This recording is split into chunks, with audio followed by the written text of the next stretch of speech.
getting people to participate into some purpose, and then you do. This is called the bait and switch. Okay, bait and switches are scams. So if this is a bait and switch, it's a scam. Right. I can say, listen, I felt lured into sending my interest into this, participating in an open discussion, full transparency on this topic. And then the first thing they do is thrust a biographical questionnaire into my face and demand that I fill it out. Otherwise, I can't participate. I did feel a little scammed in that case. Yeah, well, I mean, where is this information going to go? Is it going to be on a secure server? Or is it going to just hang out on X somewhere? Right? Yeah, exactly. Exactly. Like, I mean, I got so many more questions beyond that, too. It's like, I thought you brought up a good point yesterday. Well, hey, why don't Dr. Shiva tell us, his address and take like a selfie and all this other stuff and do the same thing? Yeah, give me his phone number and his address. And if he pulls some bullshit, I'm almost 100% sure he goes in Cambridge somewhere. I'll go kick him in the balls.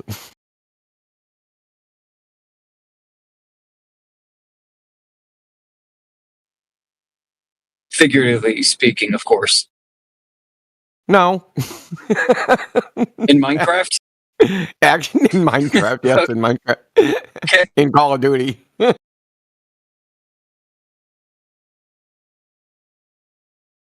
I'll give him dysentery and Oregon Trail.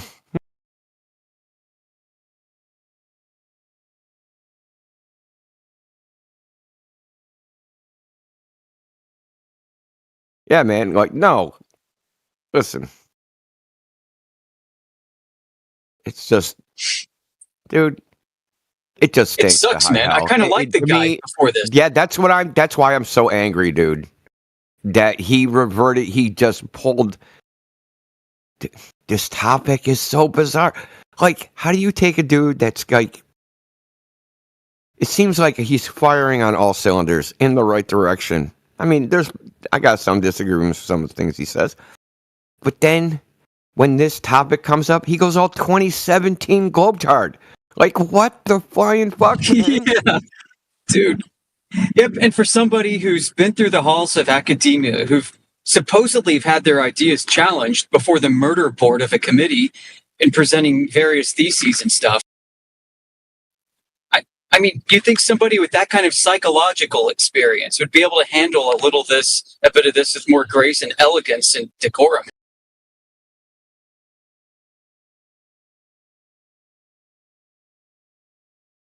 Well, I mean, you know what? He probably skipped all those philosophy of science classes and all the philosophy classes and was just like hammering out them in the mathematics class. And, it's just bizarre, dude, based upon the stuff he said. I just think it's the topic that people's brain they just lose their brain. Like, whatever the principles he has on how he approaches the world and reality in life. When it comes flat Earth versus globe Earth, we're going to revert back to my base programming, and they just fucking revert. It's like the 3 laws of robotics. Yeah, right? it's like the hard code programming deep within the machine, dude. It's fucking flat Earth versus globe Earth. Yeah. Go back to my base programming. Yeah, like layer 0 of the OSI model. Yeah, exactly. Absolutely layer 0.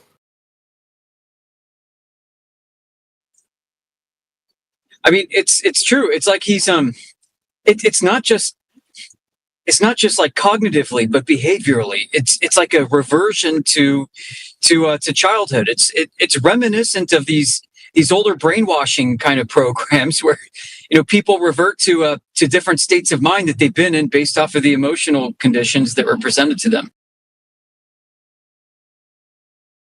The Earth can't be flat. My childhood was not a lie.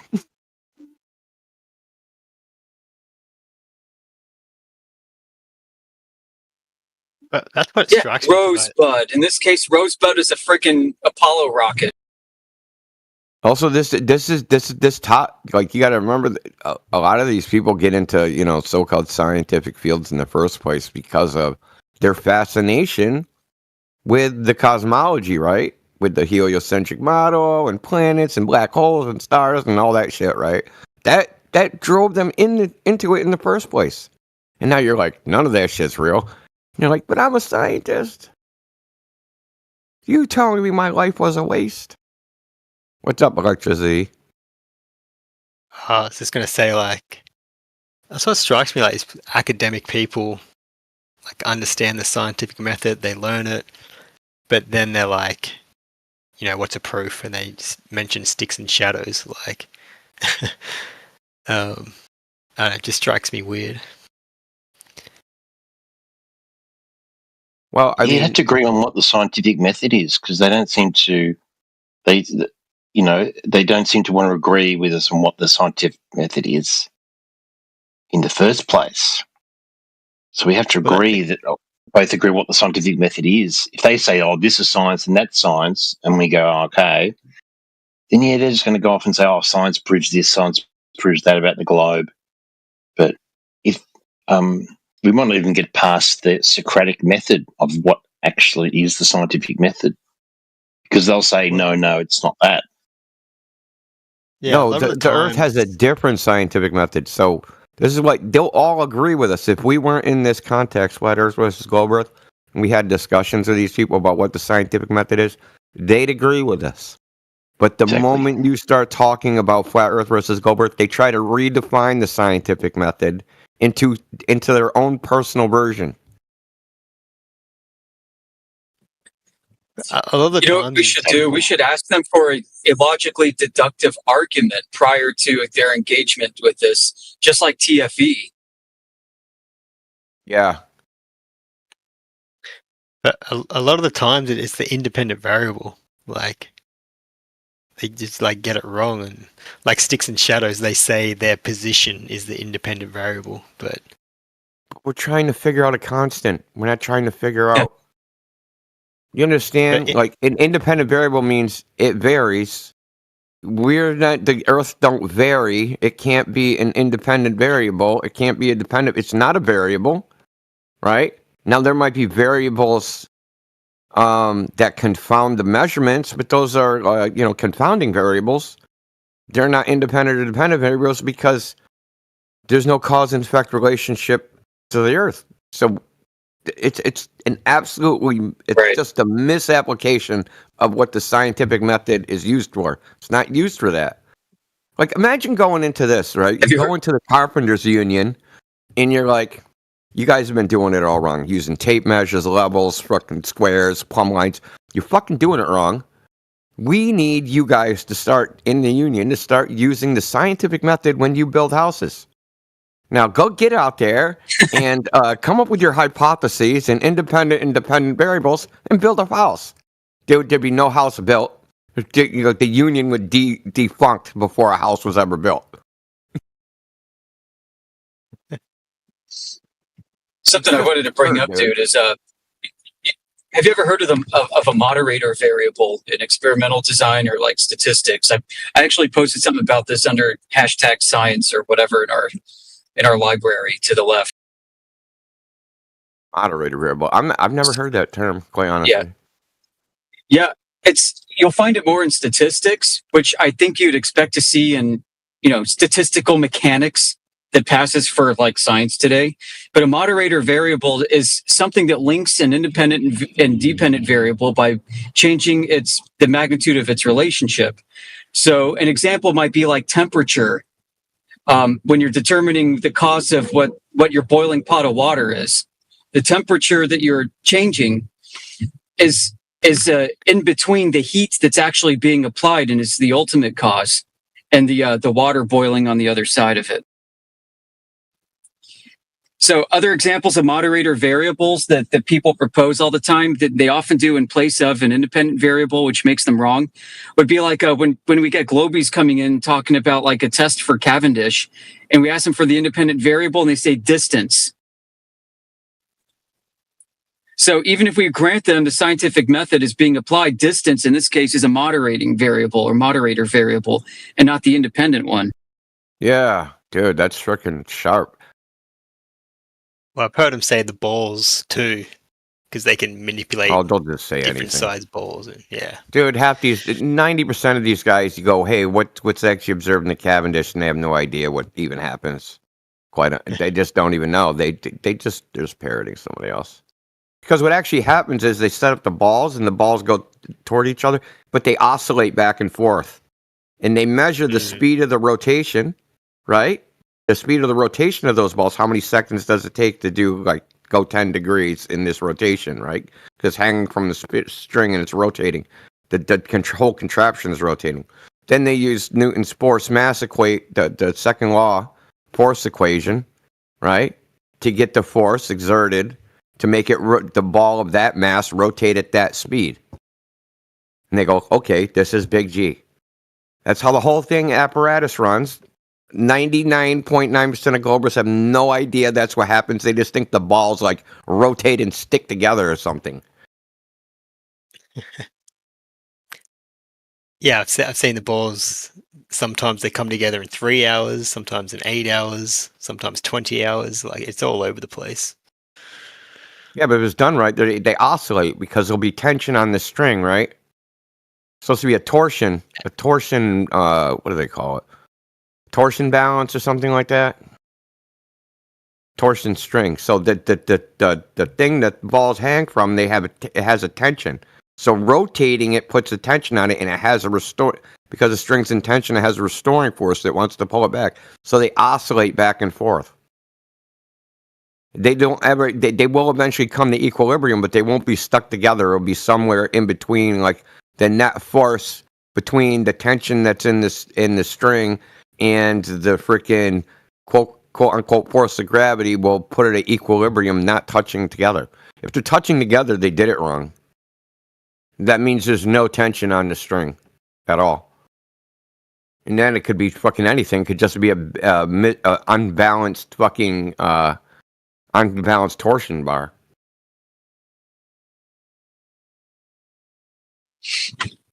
Yeah, that's right. If they did touch, they'd have to differentiate between extra torsion that was applied to the string during the setup or something like that, and then gravity.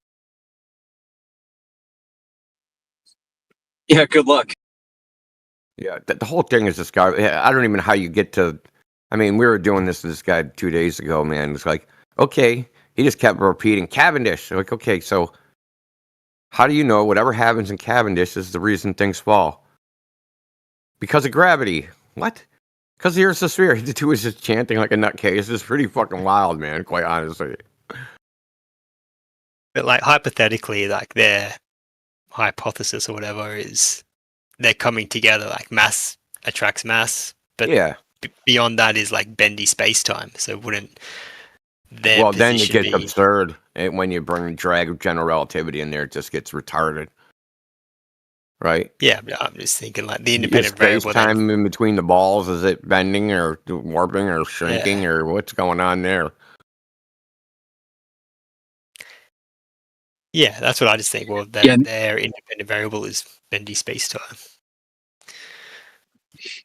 And the idea is you can get away with Newton at smaller scales because the statistical difference is between Newton and relativity's effects at scale are insignificant at this scale. Yeah, but the thing is, it's the causal mechanisms are different, right? The fucking mass is even defined differently, defined as resistance to acceleration. So how does the resistance to acceleration space-time is flat in one too.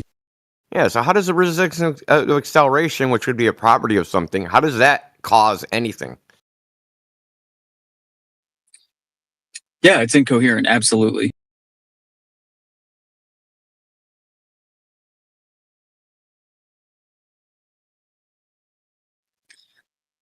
I mean, it's like saying the the thing that resists a force is itself a force. Like what? That's literally what they're saying, dude. It's literally it's as crazy as it sounds. That's literally what they're saying.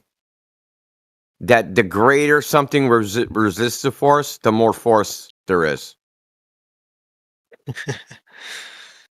Yeah. Yeah. The more that thing is causing the force that it's resisting, it's resisting itself to the degree of magnitude of its resistance. Just bizarre.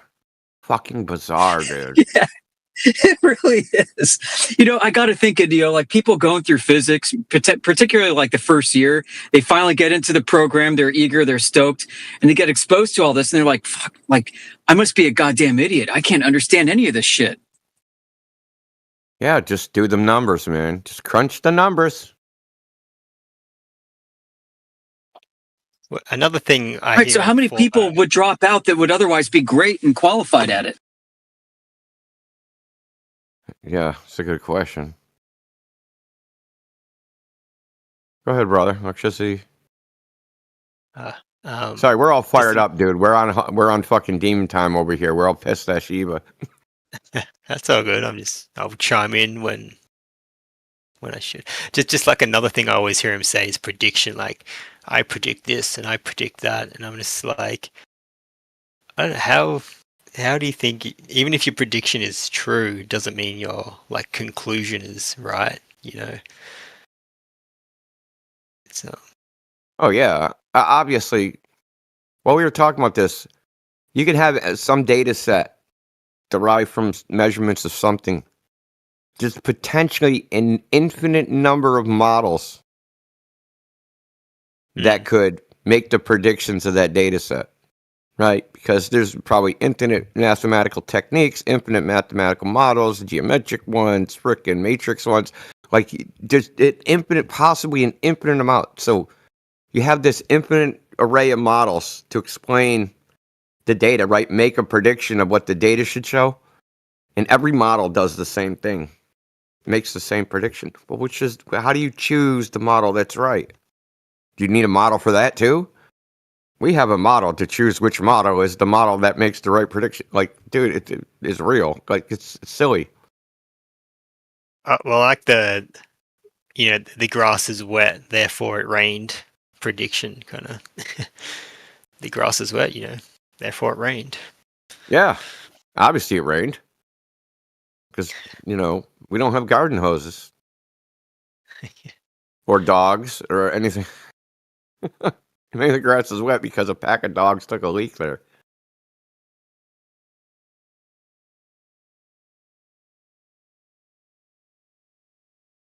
Well, I mean, I've seen you around for quite a while, and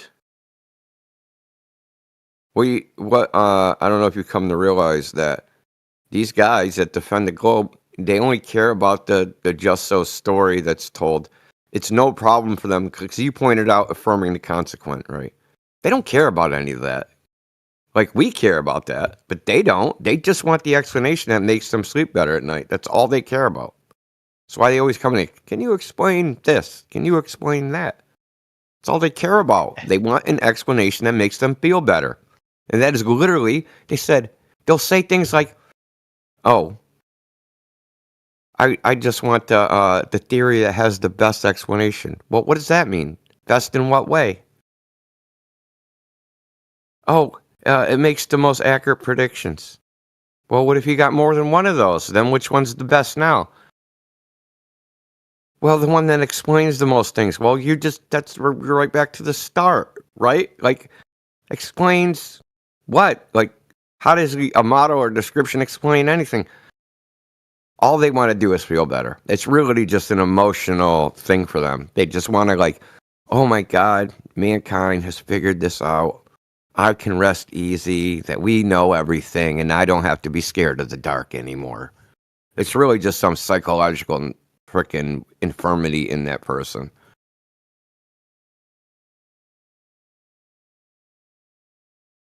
Yes, I feel it goes both ways. Like, there are people kind of planted to push the narrative, and other people who just have blindly believed it their whole life. So it's, Yeah, but they want to believe it, dude. They want to believe it. They need to believe it. You understand? There's some people, they need the story, otherwise they can't wake up every day. If the world is scary out there in that, like, because they're atheists, right? So they don't believe in God, they don't believe in any of those things. So how do they continue on every day? Right? if mankind hasn't figured things out and don't know the truth about the world, they won't get out of bed. They'll fucking go under the bed and curl up into a ball and cry for their mommy. So they need a story. We know where we are. We know the Big Bang. We know how human beings are created. We know everything. I feel better now because I'm safe because we know everything. I mean, if COVID didn't freaking point that shit out, I don't know what did. I know it's like, but I don't know, like it's this way for a reason. Maybe I don't like the creator has, he's like allowing it, I guess, or so. Like I can't be mad at him, Yeah, Like, he allowed a choice, right? He allowed fucking Adam and Eve to freaking hang out in the Garden of Eden, and fucking Eve, that wench, fucking ate the apple or whatever of the knowledge of good and evil. And then there was the fall of man, right? And the fall of man leaves us in this depleted state where there's always something missing, right? We all have this freaking, I don't even know how to put it. There's something missing, right? Our base, we have divinity, dude, but there's a chunk that got taken out. Yeah, basically it's about the size of freaking Eve's bite marks has been taken out of our fucking soul. And we always have this this weakness, right? This desire for narrative and story and self-reliance.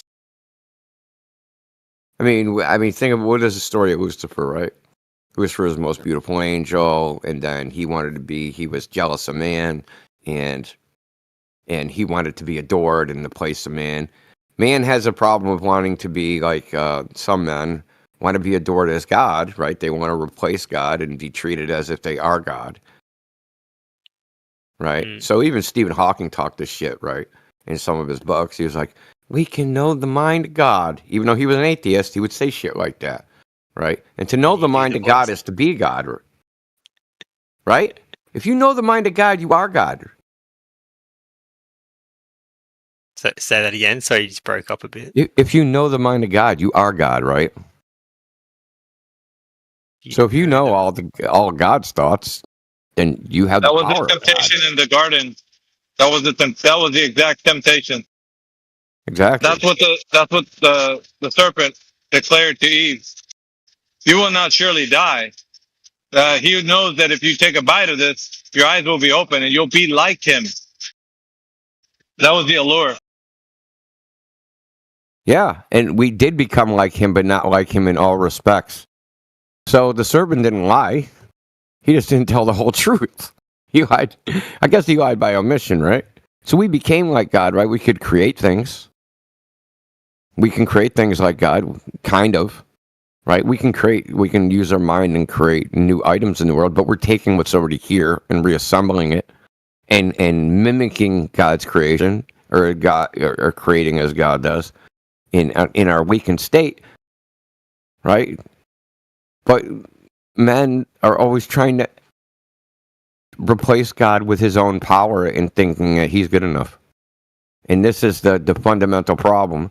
And then, but, when I say men, some men, obviously some men are very weak and they need other men that they consider also gods, right? They're basically worshiping men as if they are gods. So there's people that worship freaking Anthony Fauci. There's people that worship Trump, right? These are the men that will save us. Trump will save us. Trump's going to save us from the big bad world. There's no Or Charlie Kirk. Right? Or Charlie Kirk. You had to go there, right? Yeah, what's the truth? They venerate him. I know it's the truth. I'm Like he just was- saying, like he man, was a saint. damn. Yeah, like Charlie Kirk, like anyone. Yeah, the thing that's interesting about Charlie Kirk is people are projecting all these things onto him that he never said or did. They're like Charlie Kirk's like this empty canvas, this white canvas, and like they don't know anything about Charlie Kirk, so they just project whatever they like. Charlie Kirk was for insert whatever. It's definitely a character assassination, but what I can tell too is that people are venerating him as if it was the best thing since sliced bread. Dude, he was mediocre at best.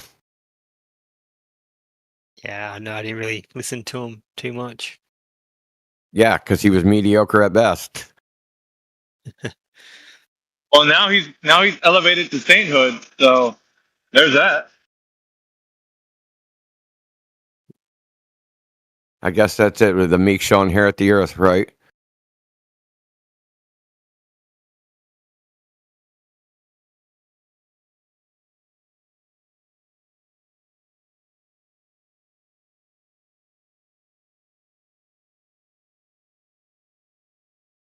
I mean, I don't know if you heard me earlier, man. Like his organization only had a budget of like $15 million. That's nothing. That's a tiny fucking political organization. You should hear about what happened already. Man. How much donations he's received for his organization. Oh, I got an Okay, shit email went through last the night, roof. AB. AB, I got an email last night from Turning Point USA. I'm going to post that shit in the chat. I'm going to print it off as a PDF and post it in chat. The dollars are rolling in, my friend.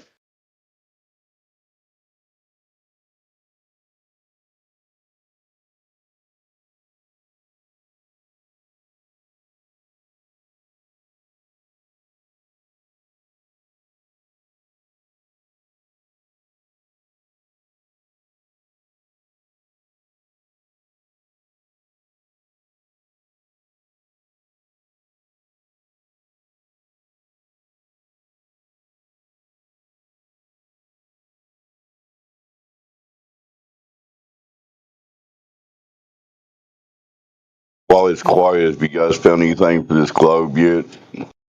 Probably not, right?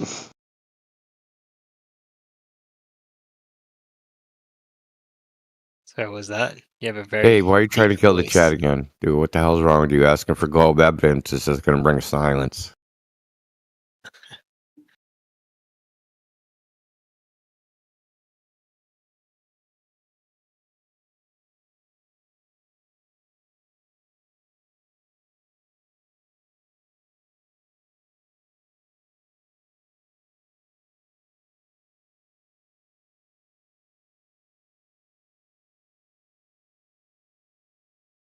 Yo, this I is a know. banger, bro. AB, the email I Got the got from shit, huh? Turning Point. Donations. Dude, it's got a bunch of check boxes, 25, 50, 100. Do you know what it goes up to? $100,000. You can just click that shit. Yep. Hit Google Pay. 100K, bro. Fucking 100K. I'm telling you, man. You don't even know what the influx of dude. Fucking off the wall. Dude, that Erica chick is like, make it rain. Fuck, Yep. bro. Dude, mark my words. How many years are going to transpire before she gets busted for fuckery? Misusing political funds for personal lifestyle. How many? But she's shielded by the fact that this atrocity took place, and so everybody's gonna like that's like her shield. Even if she uses money for whatever reason, there people will be like, yeah, she deserved it for having her husband publicly executed. So I don't give a shit if she spends 3 weeks in Maui. Like, so what? Dude, I'm not talking about. I'm talking about getting ran through in Ibiza while dropping Molly, bro. Like, going to Monaco, fucking gambling away $2 million.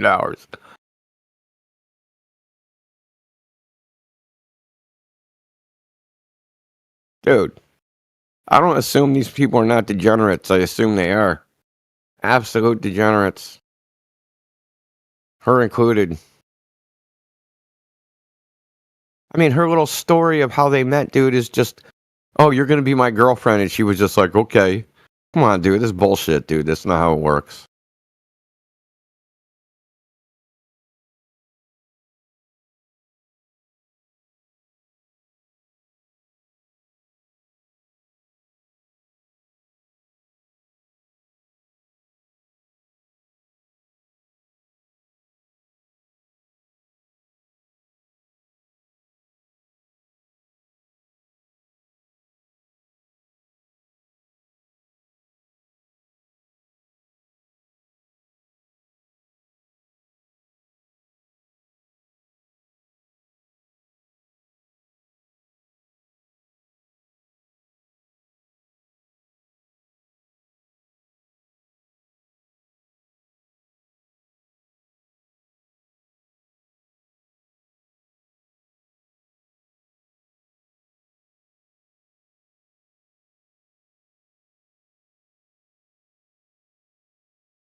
Oh snap! I can do monthly donations of $100,000. Let me check that one, dude. He's loving this. You can also pick other. What would happen if you put a negative in front of it? Do they pay you? Yeah, maybe. Wouldn't that be funny if Maybe, something as simple as that? Just a nice hack. Put a negative there. Negative $5 a month. Just keep trickle feeding it in. No one's going to notice it. Yeah, man. Dude, I'm for that. Fuck, dude. I want my Google Pay to go up $5 a month. How about 100,000 a month? Yeah. Nothing says patriotism like donating 100 grand a month. Yeah. Nothing says conservative values like donating 100 grand a month. Yo, I had a friend. He wasn't a Democrat, but the Democratic Party kept sending him, stuff for donations. So he was a scratch ticket fanatic. He took all his losing scratch tickets and sent that back to them as the donation, and they finally stopped sending him shit. The losers, man. He sent them losing scratch tickets.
Be funny if that old mate you're talking about is one of the many meltdowns we've had over at politics. That's why he needs to check everyone's shit out so to make sure we're not one of them.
So what team you going with, Indio? Yourself, Yoda, AI, AV, and what are you going to do? Pull old dude out of retirement, or?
Leave it to Dead Air Dave to kill the fucking chat.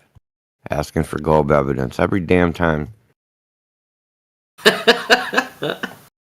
He does it, dude. He ain't kidding, man. Comes in. Is there any globe evidence? Fucking just go silent.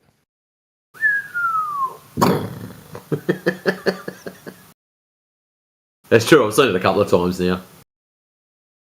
Wait, so odd talent to have. Need to get his number so when it's going bad in other channels, you can just call him in to drop the bomb. Anyone got any evidence of the globe? Bang! Alright, now that we've got some control in here. Crickets, man. Oh, has Yoda been blocked by someone? Oh. I was just scrolling through that clown's posts. He hasn't actually posted anything himself that I've found yet. A lot of reposting, though.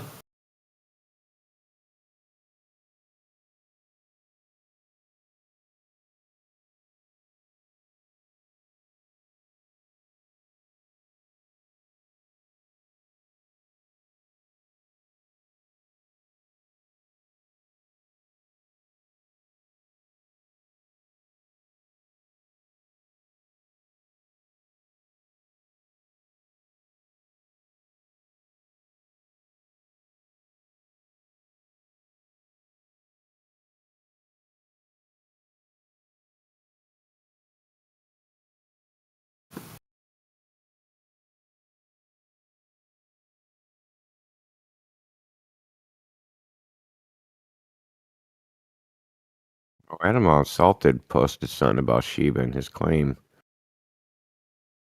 about inventing email. It's pretty freaking interesting.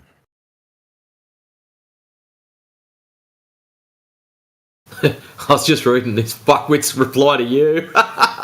Fallacy, fallacy, fallacy. You morons are the biggest cop. I think it's supposed to be copers with your fallacy flashcards. Demonstrate flat earth. You can't.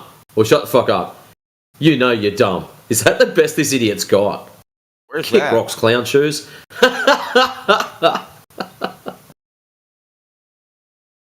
Oh, shit. Is that an X? Yeah. Oh, yeah. I don't even know what I say to these guys half the time, man. I don't remember. Because they just like... Dude, it's like the movie Airplane, right? It's just person after person, dude. And it's like... Instead of... I'm not the person in the freaking chair getting slapped, dude. It's like... They're coming up to me and I'm slapping them.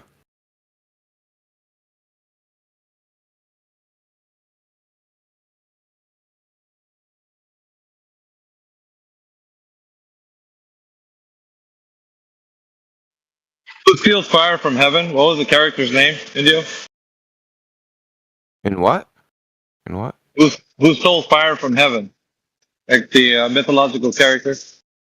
Oh, who stole fire from the gods? Oh, God.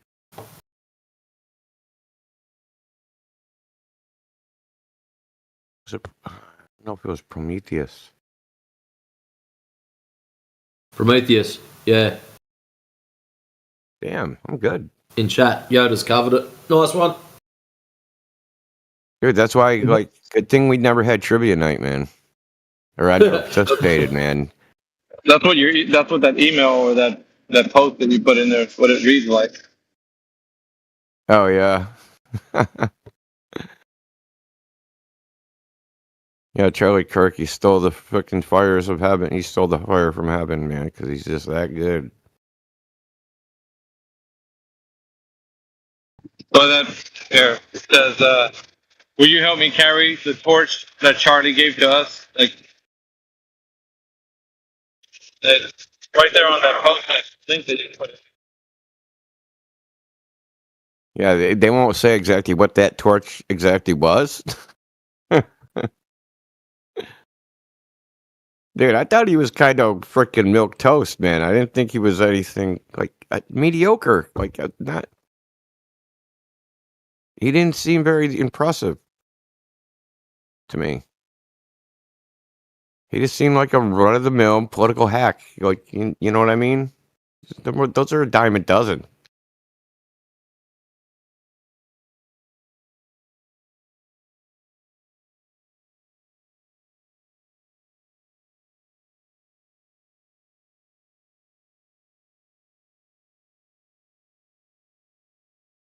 Charlie Kirk ever talked about the fucking Federal Reserve?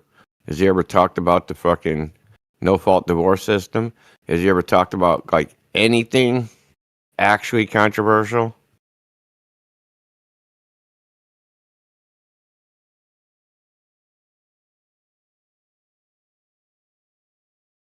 Mostly gender politics.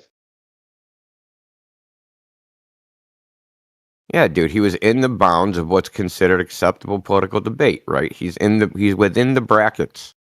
Dude, if you're inside the brackets, you're doing it wrong.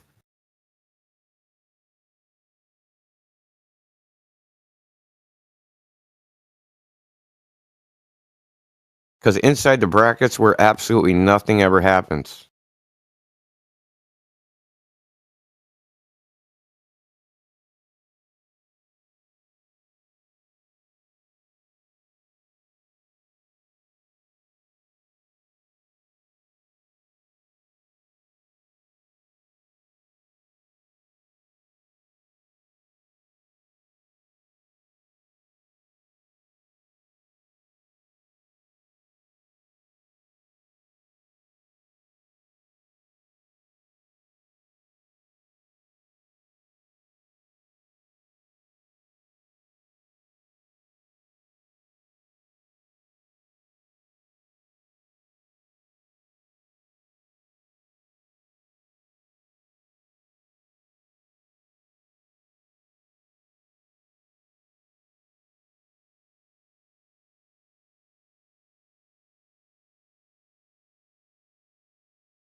Welcome to Mind Shock. This is your host, Bruce McGuire, and you are listening to another Flat Earth Logical Analysis. This time, it is the one and only Dr. Shiva Ayyadurai versus Flat Earth Dave. Apologies for the glitches on the stream. I have no idea what is up with YouTube. Sometimes when you hit the go live button, it doesn't work. The go live button disappeared this time around, so there was nothing to even hit. Oh man, quite the journey here on YouTube.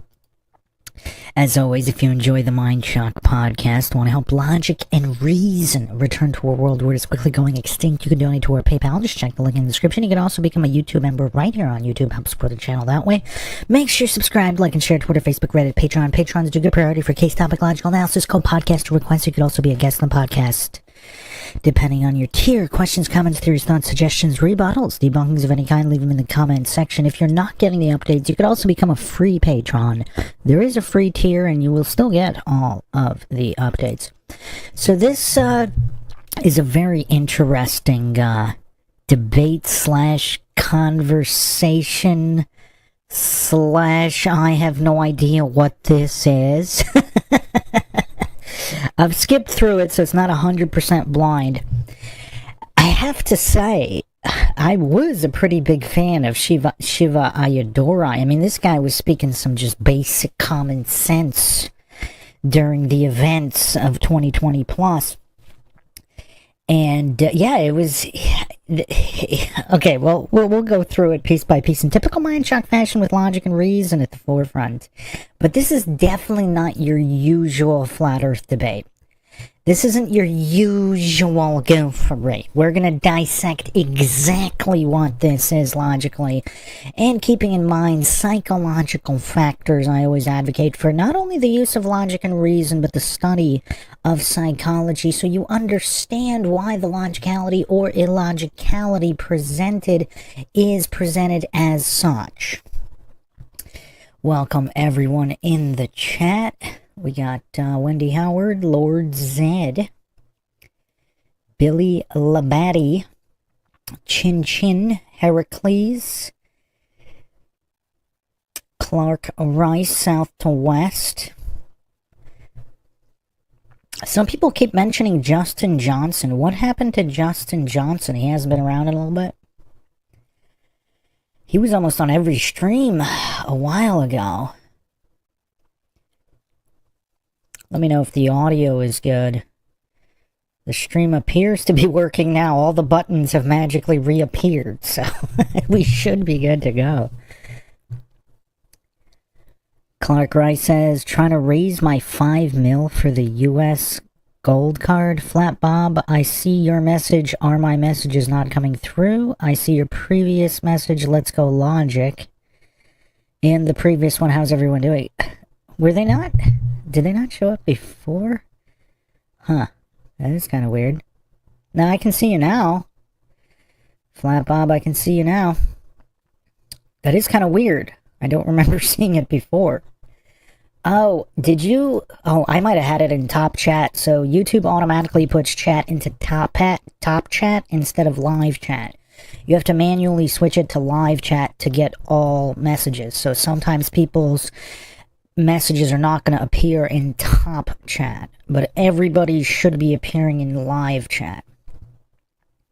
Yeah, Flat Bob, I think I might have had it in top chat originally, so I might not have seen everybody. Welcome, Saddle Bum. Heracles says, the reaction to the final experiment disappointed Justin Johnson as it did me. Okay, I need to do a stream on that. I think it's finally time. I just never understood the hoopla over the final experiment. You're watching, so assuming they really did go. So Austin, because I asked Austin, he said he has documentation of all their travel. So, because some people were saying that they didn't go. I mean, it's not, is it really that implausible? I mean, I've actually known people that have taken that cruise down there and, you know, walked around whatever piece of whatever. So yeah, but wasn't Justin Johnson around for a bit after the final experiment, or he meant the reaction by flat earthers just chastising Austin? Is that what he meant? I saw some weird stuff. I don't want to get too much into it here, but I will be doing a stream covering all of that. For the people that don't want to wait, is it really beyond the realm of plausibility that there's some kind of holographic activity going on? I mean, do people forget about Operation Bluebeam or Project Bluebeam? I always bring that up. I mean, do people actually think it would be impossible for scientists working, or alleged scientists working in bases in Antarctica for decades, to come up with some kind of sun simulator? Is that a complete impossibility? Number one. Number two, if our entire Earth is some kind of planetarium, who knows how it works? Again, I mean, you know, narcissistic goofs hallucinate to know how everything works, but yeah, it's weird. CZLD says, I think they went, just shady behavior and video was presented. Something wasn't right. Yeah, the video definitely looks weird. It definitely looks weird, but that doesn't necessarily mean they were in on some kind of con.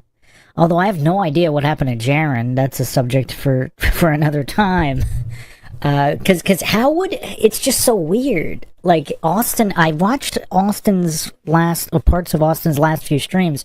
He was basically making fun of the goofs who were saying, like, how does a sun making a movement in the sky completely invalidate all of the body of work being discussed prior?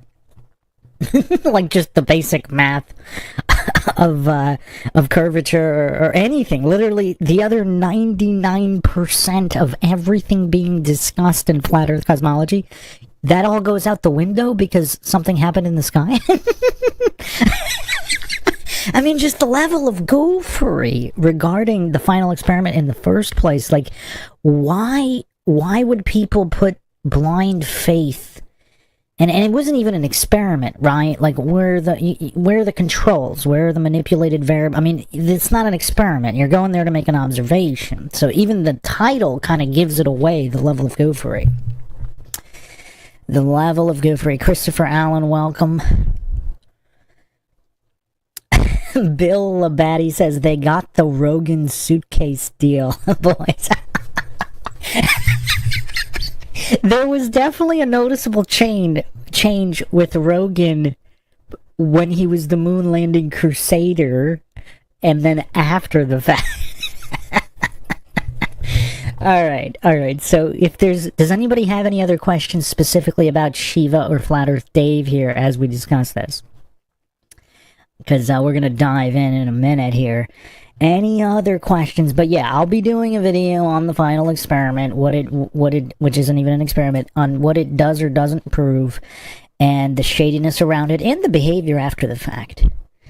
I mean, so who's familiar with Flat Earth Jake? He was doing a lot of football videos. He's been attacking Jaren for a long time within the Flat Earth sphere.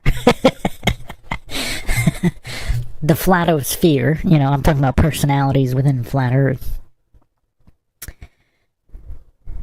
Heracles says, I don't think Jaren was a plant, but I think he wanted to be a popular YouTuber more than he was a Flat Earther. Yeah, but it doesn't even make any sense, because he threw his own logic out the window, because even if it wasn't some kind of hologram, like, let's say the sun really did do that in Antarctica. If you haven't verified where is Antarctica in relation to all the other continents, like, you haven't actually verified any of the variables. So what would that prove? I mean, it's just weird. It's just weird. I mean, Jaren, see, I call a lot of people dumb. I've never called Jaren dumb. Like, one of the first debates I've seen was Jaren against Sartain, that goof Sartain, the current reigning, defending Dunning-Kruger champ, based on the old Mindshock logical analysis system. Based on the old system, he's still the champ. Jaren was in there with some really, really logical points. I mean, there's no way he's that level of dummy as to think a movie, like, let's assume it was real. Like, let's, just for the sake of argument, let's say there was no hologram and they weren't in on some kind of con. Let's assume it was all organic and it happened the way they claimed. How would that have anything to do with Jaren's countless thousands of hours of discussing flat Earth and all the observations and mathematical... Like, how does that go out the window just because something in the sky did something? So there is an issue with Jaren. I don't know what the issue is, but there's definitely some kind of an issue there. Like, he's not that dumb. So, if... Who said the suitcase? Who made the comment about the suitcase? Billy Labadie. Is that the correct pronunciation? Is it Labadie or Labadie? Labadie. Labadie? Labadie. Or we'll just call him Billy. So if he just got the suitcase deal, that makes sense. But for him to just magically go full retard, that doesn't make any sense. All right, so let's get started here.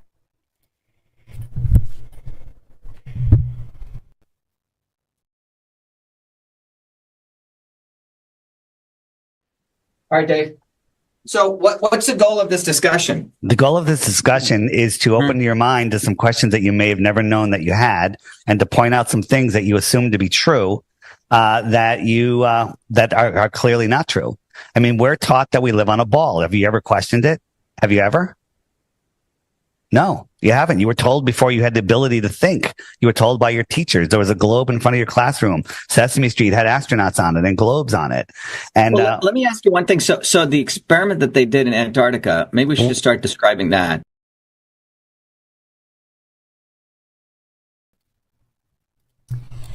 Okay, cool. So the sound appears to be working well. Like I said, YouTube's just been acting up like crazy. But okay, so apparently everything works. So I also forgot to mention, Shiva Ayyadurai invented email.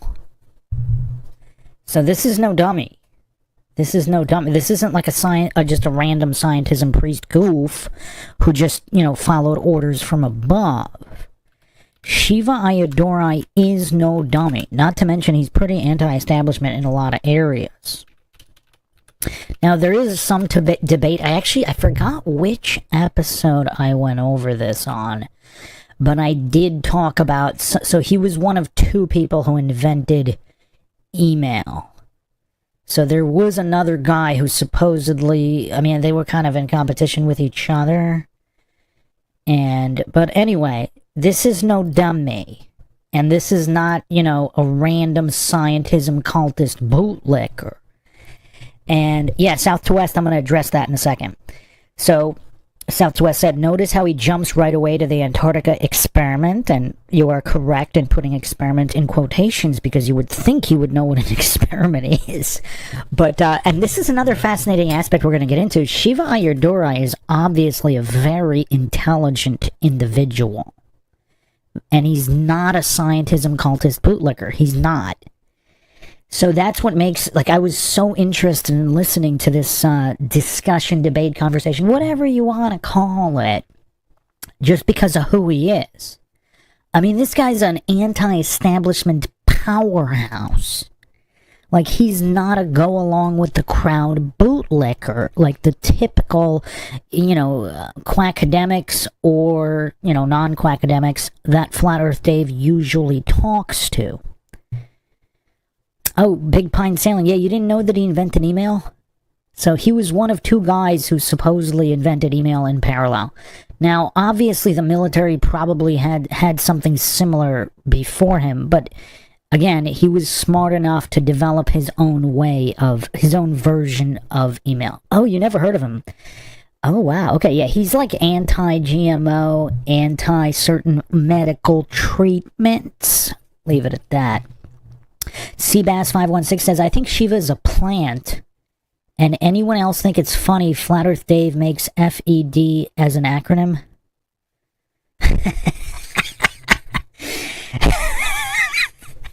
Oh man, that's kind of funny. Are you saying you think Flat Earth Dave is a plant? See, one of many reasons I don't think Flat Earth Dave is a shill or a plant. First of all, he just seems like a nice guy. I mean, whereas there's other personalities, like no offense to Jaren, but there's other personalities where you could make a plausible argument that they're shill-like, if not a shill. Like, you know, on the other hand, you could say that's what makes him the perfect shill, but here's why I think he's probably not a shill. His level of output. I mean, how much would they have to pay him for him to do this many interviews? Scott Hawkins says the best plants hide in plain sight and will never be found out. That's true. That's true. But how many of them are going to work round the clock? Like the amount of money, like how many interviews has Flat Earth Dave done? I mean, just the amount of interviews this guy has done, and you know, I've corresponded with him over email, and he just seems very gracious and like an actual human being. Now you could think, okay, the perfect shill would be like that, but they're really not though. When you look at confirmed shills, they're not like that at all. So, yeah.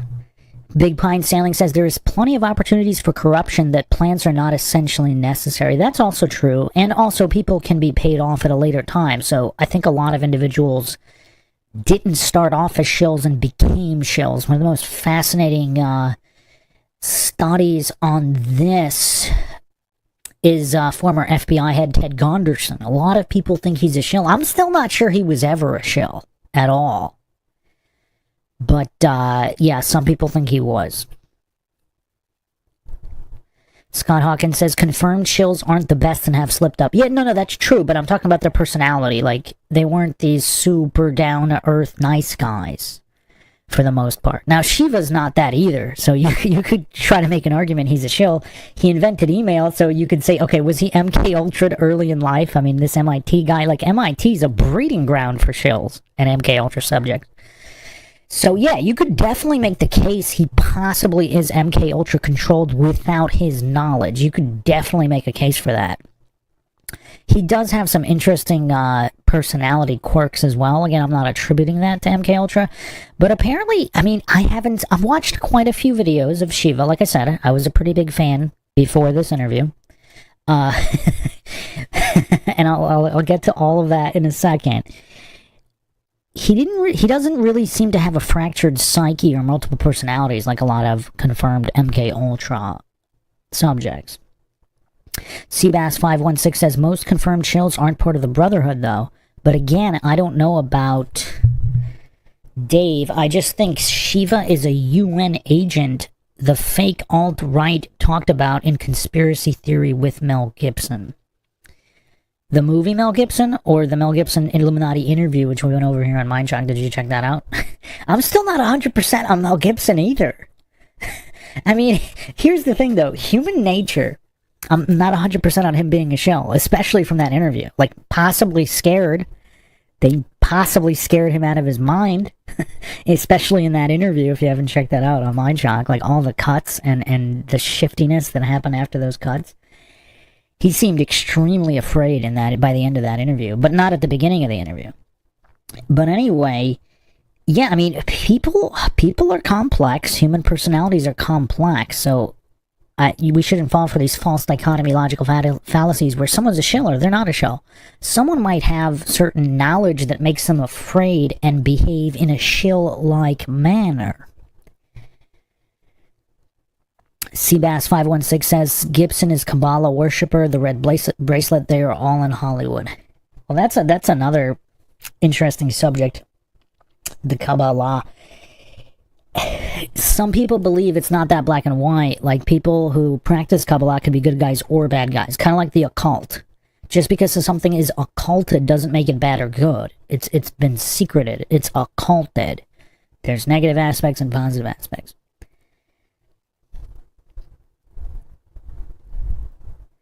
Welcome, Nominal Matari Sensei. Are you ever going to finish the Professor Dave and Witsit debate? Yeah, I'll do that next. It's just this one, like, I took a break from that, and then I had to get the whole archive up, and then someone emailed me this and put the urgency on it. The other one was already broken up. But yeah, no, I'm going to finish that one next. So that'll be the next flat Earth debate. So I just wanted to get this one in because it had a lot of attention and it was more recent. So, okay, let's address who mentioned how he starts off. South to West mentioned this. Yes. Is Shiva actually interested in a logical, intellectual, an intellectually honest discussion, a science-based, intellectually honest discussion here? And for him to come right off the bat with that and incorrectly call it an experiment, unless he's just that lazy. I mean, okay, let's give him an out here. If he's that lazy and he just saw the title of that come up, perhaps he just assumed it was an actual experiment because it's called experiment. And he's just, either he's lazy or he's so busy he didn't have time to verify. Is that possible? Let's not burn him at the stake right off the bat. Let's give him, let's play devil's advocate here. Maybe he's still going to be intellectually honest, but why would, that is a good point. Why would he automatically want to start with that unless he's seen some anti-flat earth grifter videos on how supposedly the flat earth experiment destroys flat earth? And he wants to lead with that instead of even like a basic courtesy introduction of, oh, Flat Earth Dave, how did you come to this? How did you, like, there's not even any courtesy. He immediately wants to jump to what the anti-Flat Earth grifters are hallucinating somehow disproves Flat Earth. And again, I'm not claiming anything is true or untrue. It's just the goofs always directly jump to that.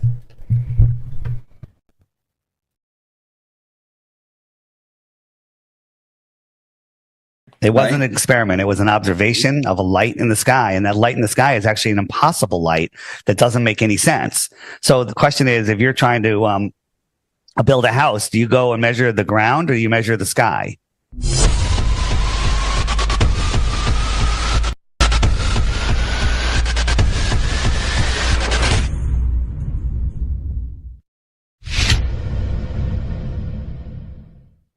Right? You measure the ground. Looking up at the lights in the sky, you can, the globe model was based off of the angles of the lights in the sky. And we can get into that. But the lights in the sky make no sense. Let's get into it because I'll show you how impossible the globe is. It's totally impossible. Here's the thing. Everyone has the same story. When I was first, I was doing a conspiracy podcast and people brought up flat Earth. Are we live? Are you recording? We're recording, sure, and I'll start wherever. So, welcome, Dr. Shiva, or I'm on your show. I'm not sure which one it is, but we're having two conversations, two grown men having a conversation about the realm that we live in. And Dave, what do you put it up on? What, YouTube or YouTube, Facebook? YouTube. Okay. All right. I normally let you. Excuse me, I'm losing my voice a little bit, so I've done a lot of interviews. And normally you put it up and then I share your version. That way you get all the new views because we have a large audience. Doesn't matter. We're fine. You can put it up. Yeah, That's I don't. Either way. I don't care. I'm not monetized or anything. I normally just try to put it up. So you're brand new to this topic. I know that people have been hounding you in your chat saying, "Hey, have you looked into flat Earth?" And you agreed to have me on. So that's awesome. Thanks for having an open mind. And I think about a year ago, David, just to give you an update. Yeah. So there's two positions I have on this, right? Mm-hmm. One is people should just collectively agree on an experiment, a very detailed experiment. And then people should go do the experiment and they should accept the results of that experiment. So it should be, from a science basis, a verifiable experiment, right? Right.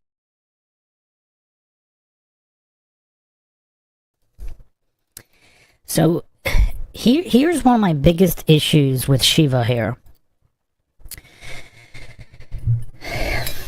There's not even a willingness to just have a discussion. He immediately goes to, not only are people even going to be capable of agreeing on an experiment, but that they all have to accept the results no matter what, as if they can't do multiple different experiments, as if there's only one way to prove something. I mean, it's just so weird. I don't want to call it disingenuous per se, because, I mean, it's definitely a good idea to do that, but if he's this new, maybe he should just let Dave talk for a little bit. Like, what kind of an experiment does he mean? Like the Bedford water experiment? I mean, there's so many experiments that technically there's additional variables that aren't accounted for. So would it prove anything either way? Like, if he's not familiar, because a lot of these experiments have already been done, but he doesn't even, it's like he has no interest in having an actual good faith discussion of any kind. Like, is he not curious on how did it even come to this? Like what is going on with this topic, with this conspiracy? He immediately, he takes like a third grade classroom approach where like, let's not actually discuss anything. Let's pigeonhole one experiment only, and we all have to agree to the results. Like, there's no such thing as unknown variables. Like, you would think a man of science, and one, I mean, this is such basic science, but one experiment is never to be even accepted because it could be anomalous. Like, you never go with one. Like, you need multiple experiments to prove something, and one experiment could actually have deviating results. That's why you don't put all your eggs in one experiment basket, because for whatever reason, the construction of the experiment or the variables at play, there could be more I mean, it's like anything. There could always be, there's outliers. So you can never only have one. You need to do 100 experiments. So it's almost, all of this almost feels disingenuous from Shiva. Like, why not have a good faith discussion and then come up with several different experiments? Like, none of this makes any sense. I mean, to the listeners in the chat, like, what are your thoughts on this? Because that's the first thing that kind of jumped out at me. He wants only one, as if so. Let me play the opposite of devil's advocate. Let me not give him the benefit of the doubt here. Is his whole intention to make Flat Earth Dave look stupid and construct an experiment he knows is not gonna prove a flat Earth, and then force Dave to accept that one experiment only? I mean, I don't know. It's just weird. Like, for a man of science to take this approach to this kind of discussion is very strange. It's just very strange. That's I mean, I can't really make sense of it if he's not disingenuous. If he's an honest individual having a good faith discussion, why would he choose this strategy? It doesn't make any sense. It just doesn't make any sense. Welcome Nominal in the chat here. Kill the bank in the house. Where have you been?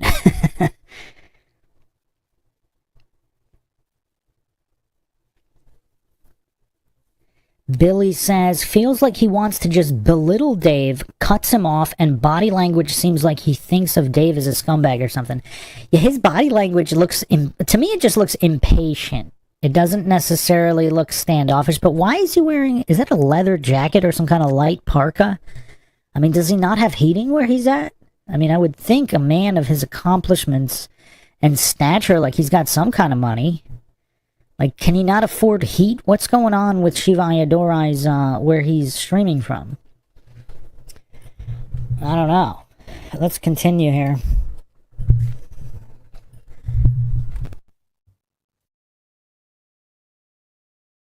Right. So yeah, you're the other thing. Go ahead. The other thing that I've shared is that, for me, right, we know there are infinite number of things that the swarm lies about. Many things. Mm-hmm. So the issue is, we could talk about this, we could talk about a whole bunch of things. My question also, is, what do people want to do about it? You see? Yeah. So and we're going to get into that. To me, one has to build a bottoms-up movement of working people to address this. Sure. There's a lot of people grift off a whole bunch of stuff, and they have no interest in building any type of movement to get to truth, freedom, health. You see?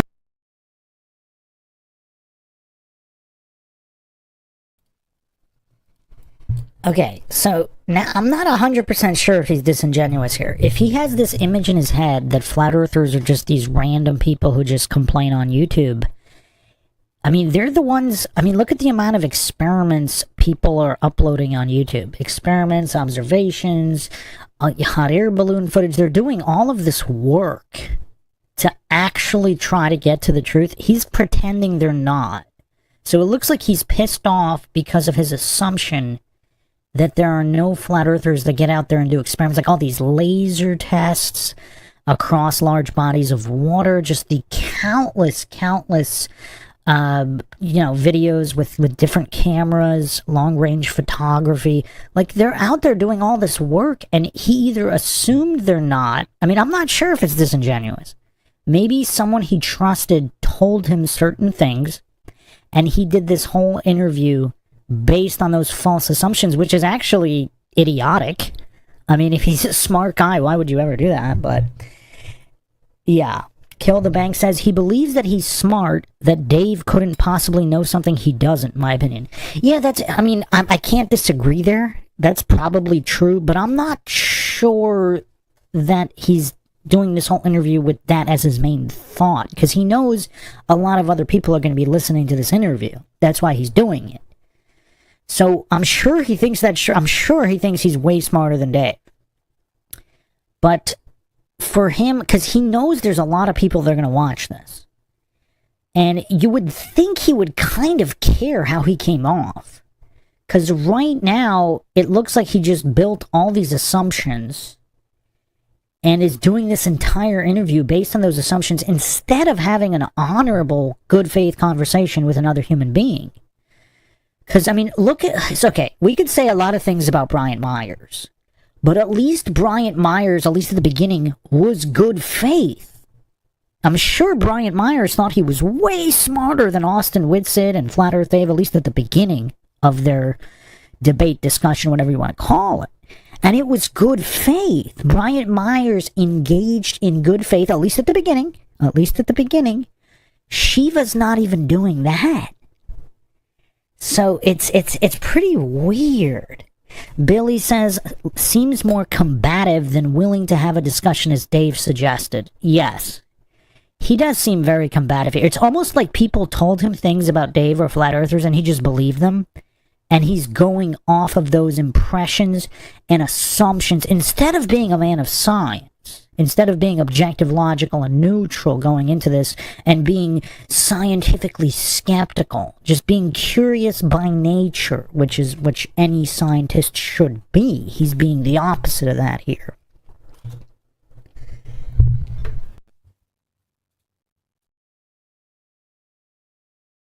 Well, we're trying to do that. We're trying to build that movement, and they're trying everything they can to stop us. Because this is the one that breaks us free from the matrix. You can't, there's a lot of things going on in the world with child trafficking and homelessness and wars and everything else. And people say, Dave, why are you focusing on flat earth?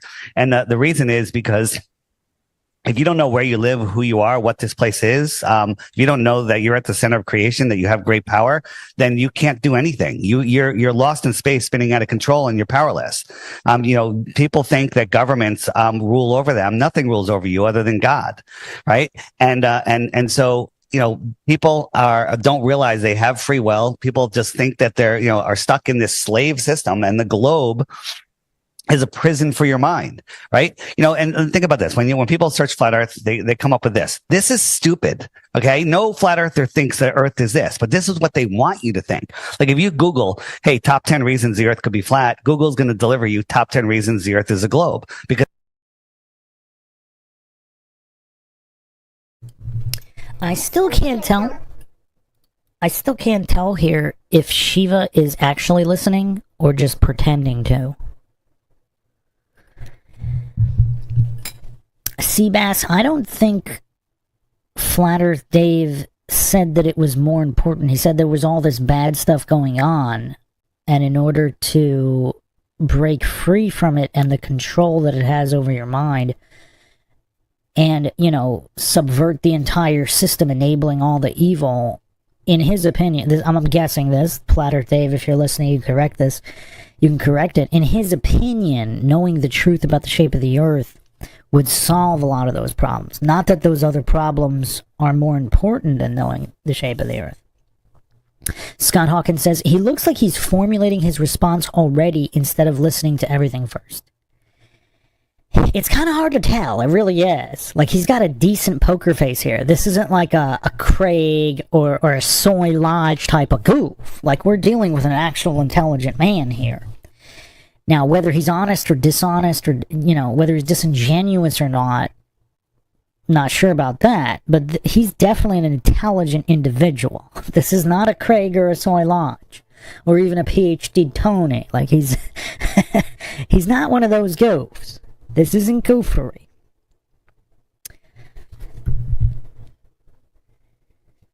Billy says, has to be uncomfortable for Dave, and applause for Dave for to keep level-headed. Yeah, Dave, Flat Earth Dave actually is pretty good in a lot of these, whether it's heated or not. Has anybody ever seen Flat Earth Dave rage quit or melt down? I don't believe I've ever seen that. Matari Sensei says, LMAO PhD Tony. Let me interject here. No offense to PhD Tony, but I actually made a collage of some of his best arguments. So, let me throw that up right now. Just for kicks.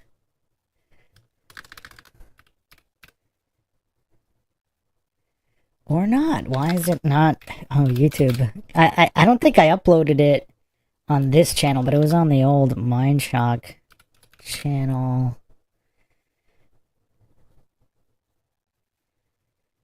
Huh, why is it? Huh, that's so weird. It was such a funny video, too. What? This is so annoying. Why is it not? Hold on a second. Now I'm really annoyed and I really want to get it on the screen.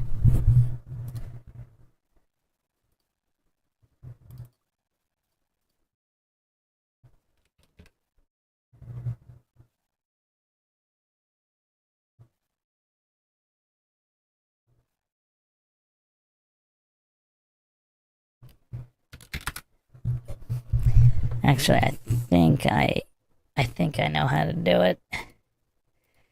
Just gonna have to redo the metadata. Who here has seen my PhD Tony's Best Arguments video? I think I can get it. It's gonna take a minute, but YouTube is really annoying me now. The more difficult it makes it, the more I need to put it on the screen. Even if it takes longer. We will not be denied.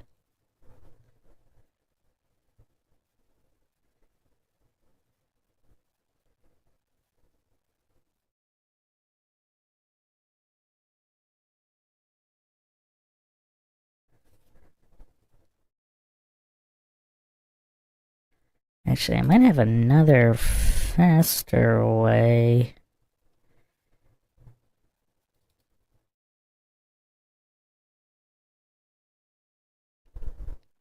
Seabass says, that could be what he's thinking, but I don't really see how knowing whether flat globe, paleo, whatever is needed to stop the situations like Franklin, Boys Town, all this from happening.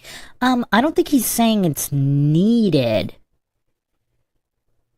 It's just, especially for a lot of the coincidence theorist bootlickers who don't even, they don't even think those are real, per se. Whereas, if they knew about flat Earth, even the flat Earth theory, they might know that already. So it's kind of like a conspiracy hierarchy, a conspiracy awareness hierarchy. Give me a second here. We got to get this video up of PhD Tony's best arguments here. Oh, I actually had 2 videos of his best arguments. Okay. Is it really going to make me re-render all of them? It's quite annoying. Quite annoying.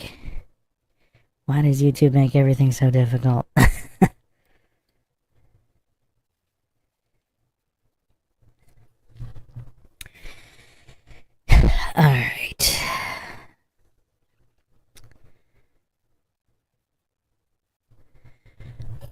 try one more thing.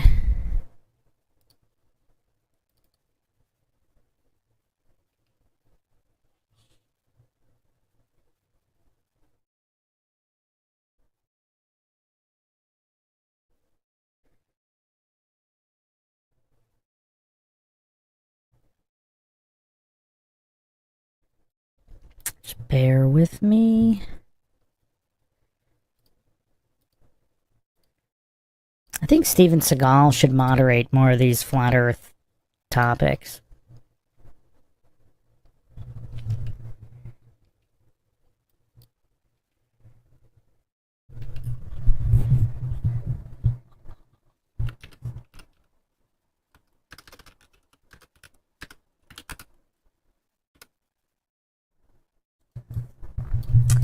Okay, here we go. I got the first video. This is gonna work. It better work. Why is it not working?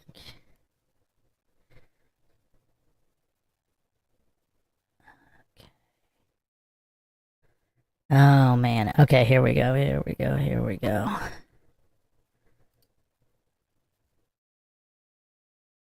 Alright, one step at a time here. Okay.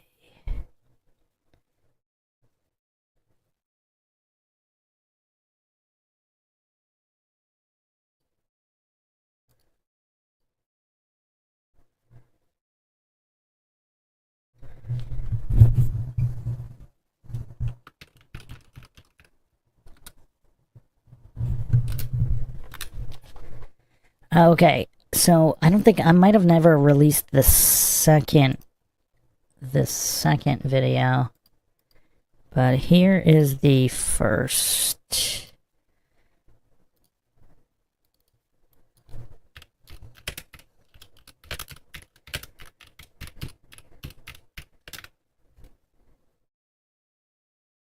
Alright, here we go. So these are the absolute best arguments I could find from PhD Tony.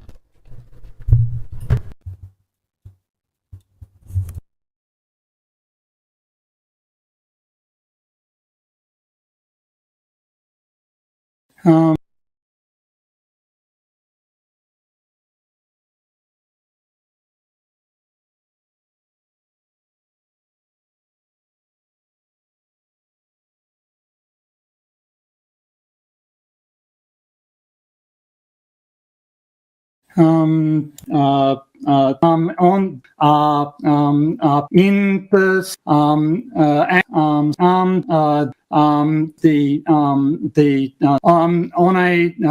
are a number of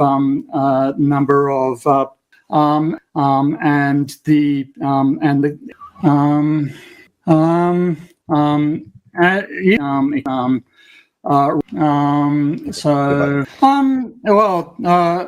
it's at a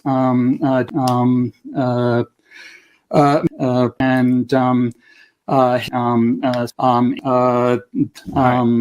is a no yeah and I literally no, which makes sense on maybe a no because the you and we don't. That's my time.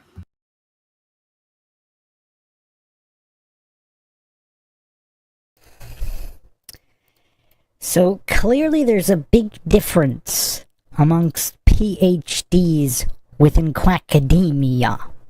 Quackademia produces quite the gamut of scientism goofs. Quite the gamut. And PhD Tony sure is on one side of that gamut. Chin Chin says, Scott Hawkins says, I'm convinced. Chin Chin says, PhD Tony has got me convinced as well. I mean, that's the best I could find. I mean, if I misrepresented him, my apologies, but that's the best I could find. That's the absolute best. Matari Sensei says his command of logic is astounding. And look at his emotional meltdowns. Like, again, look at Shiva Ayyadurai. This is an intelligent man. He's not emotionally he doesn't appear to be emotional about any of this. So, yeah. Alright, so let's continue. I just wanted to highlight the difference among PhDs and intelligent versus non-intelligent people in Flat Earth debate.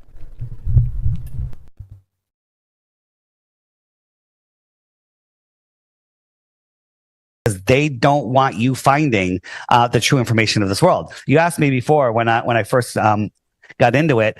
I went into it with a bad attitude. I went in, I'm just going to disprove flat Earth, prove the globe, and I tried for weeks to find proof of the globe, but I couldn't. And the more I looked, the worse it got. And then I realized, oh my God, the Earth is not a globe. And then I was afraid to even talk about it because I'm like, oh my God, all of the other work I've done on all of the other deceptions is going to be discredited. But then I realized this is the truth. I have to do it. Back in 2014, when I was doing that, nobody was really open for a discussion on flat Earth. There's like, you're nuts. But now, people like yourself, other people are all doing it. You had an interview with Owen Benjamin. He fought it like tooth and nail. But now he's full on. He knows we don't live on a globe, right? I mean, this is 127,000 feet up, right? Whenever we send a balloon up, the Earth is white. Okay, it's white because of the thickness of the atmosphere, right? But NASA shows us these color graphic pictures of Earth. They're in Technicolor, right? Look at this light here. It's a local light. It's lighting up this area right here, right? It's darker over here because this is a local light. What is it? We don't know, right? But it's a local light for sure. It can be proven that. And we live on this realm. Now, we're going to be talking about where we live in this incredibly large system. And we live on this dielectric plane inside a toroidal field, right? And so we're going to be talking about 1% of what this world is. And that's where we live, on the 1%, the dielectric plane. The Earth is supposedly rotating at 1,000 miles an hour below this balloon. Right? 1,000 miles an hour to the east. This balloon is disconnected from the Earth. It's nearly in space, if that's a real thing. And when it came down, it landed east of where it took off. It should have landed, it was up for over 3.5 hours. It should have landed 3,000 miles out west in the ocean. What balloon are you talking about, Dave? This shot right here is just a weather balloon. Went up to 100. Yeah, so let's just go to, 20,000 feet. Let's take time out here. Let's just take first principles. Okay. Yep. Let's just go to very simple first principles. Sure. Okay. And let's go to the basic scientific method.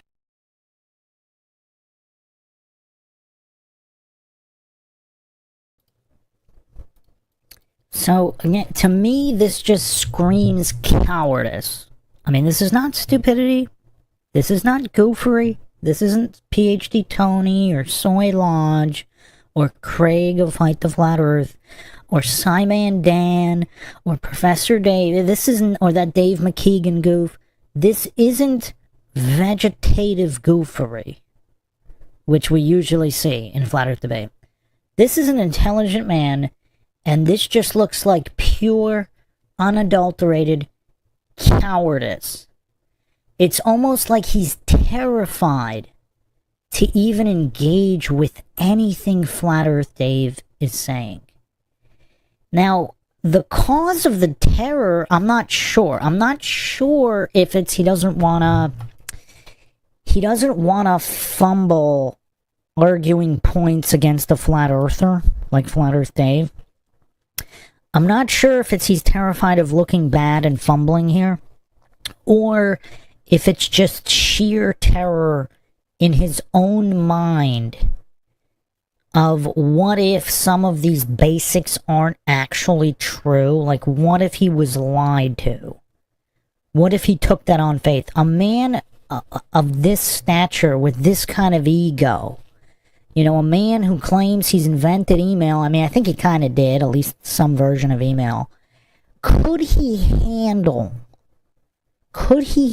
not knowing the shape of the Earth?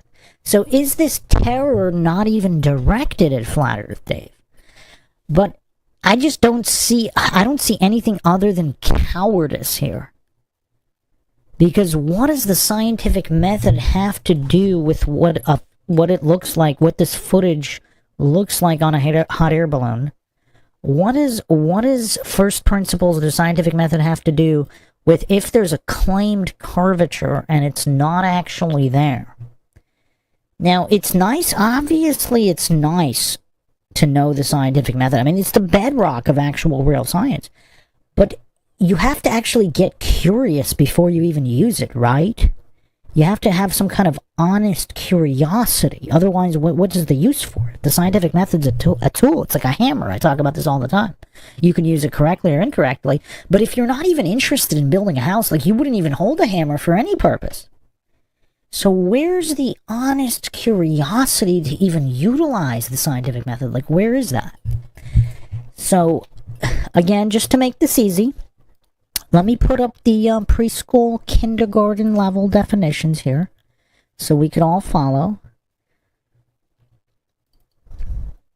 I am kind of curious, is it possible that Shiva gets this wrong in his sheer terror of engaging? So again, scientific method, this is kindergarten level here. So I'm not putting up anything difficult. I don't know if Tsutsaka's here, but hopefully even he can keep up with this scientific method. We all know Craig can't. We all know Craig of Fight the Flat Earth. He can't even keep up with the preschool level here. I mean, this is preschool through kindergarten. So here's the actual chart. This is an actual preschool chart. I know it says kindergarten here. Let me bring up. Let me get the receipts here. I know there's people gonna say this is kindergarten level. Now I want to set the record straight here. We're using a preschool chart here. This is not even kindergarten level. Just give me a second. Let me get the receipt up here. Because I actually got this chart from preschool teaching materials here. Okay, here we go. earlylearningideas.com, the scientific method for preschool kids. This is not even kindergarten level. The one all the way on the right, that's from a kindergarten one. But this one right here is preschool level. So, let's see if Shiva Ayadurai has this straight. Chin Chin saying, yeah, him avoiding the discussion of the baseline observations while trying to touch base is ironic. Exactly. Is he aware of the irony? Is he just that disingenuous he doesn't care? Oh man. Alright. Let's continue here. Let's see, because I'm curious as to what he's gonna say about this. And he's just so cowardly avoiding any real discussion. Like, it's so obvious. Like, he's that terrified of losing argument points to Flat Earth Dave.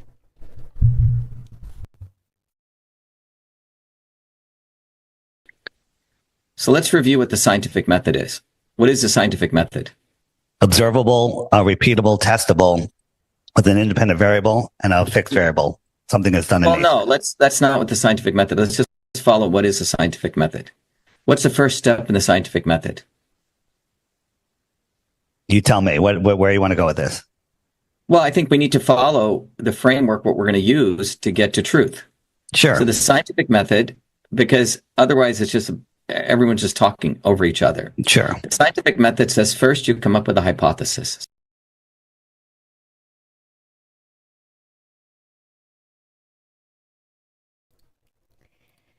Okay. I'm still not gonna say he's stupid here. Even though it is interesting that a guy with all of these degrees I'll say and he's an stupid. MIT PhD doesn't even know the scientific method. Hypothesis is not step one. Hypothesis, I've seen it cited as step 2 before. Here it's cited as step 3. But either way, it's never step 1. Because you can't come up with a hypothesis about something if you don't even know what you're going to come up with a hypothesis about.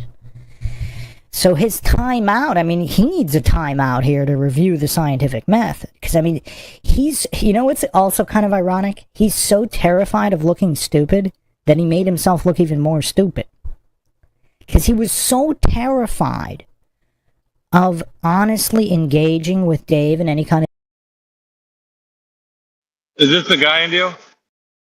Yeah, this is Mind Shock going over Shiva and Dave Weiss talking. Yeah, he sounds proper arrogant.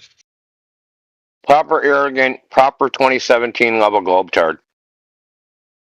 Yeah. I just paused it for a second so we can talk about what that freaking absolute train wreck.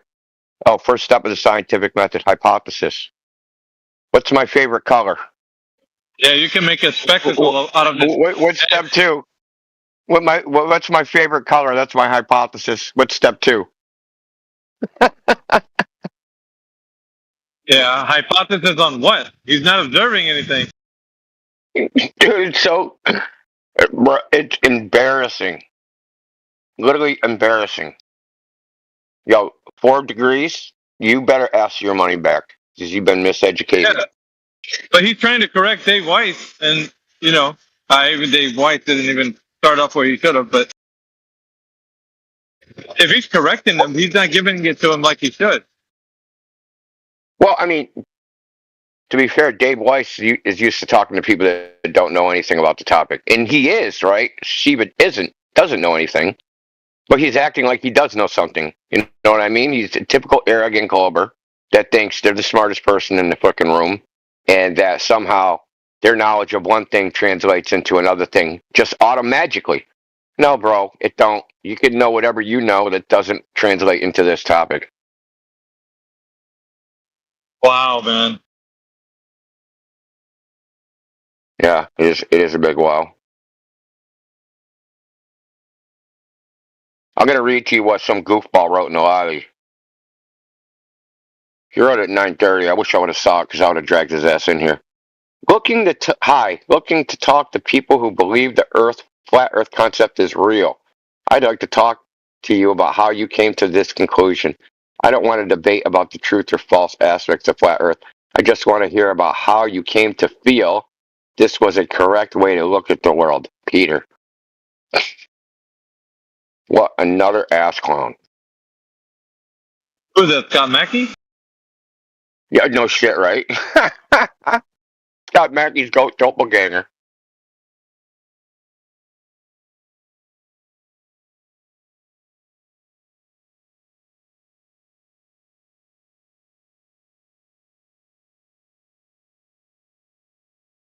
Dude, I want that guy's wig so bad.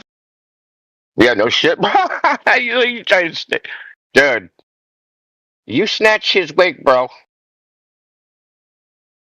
You're getting like the fucking. You're getting a golden wig, bro. I'll literally send you a fucking golden wig of real human hair.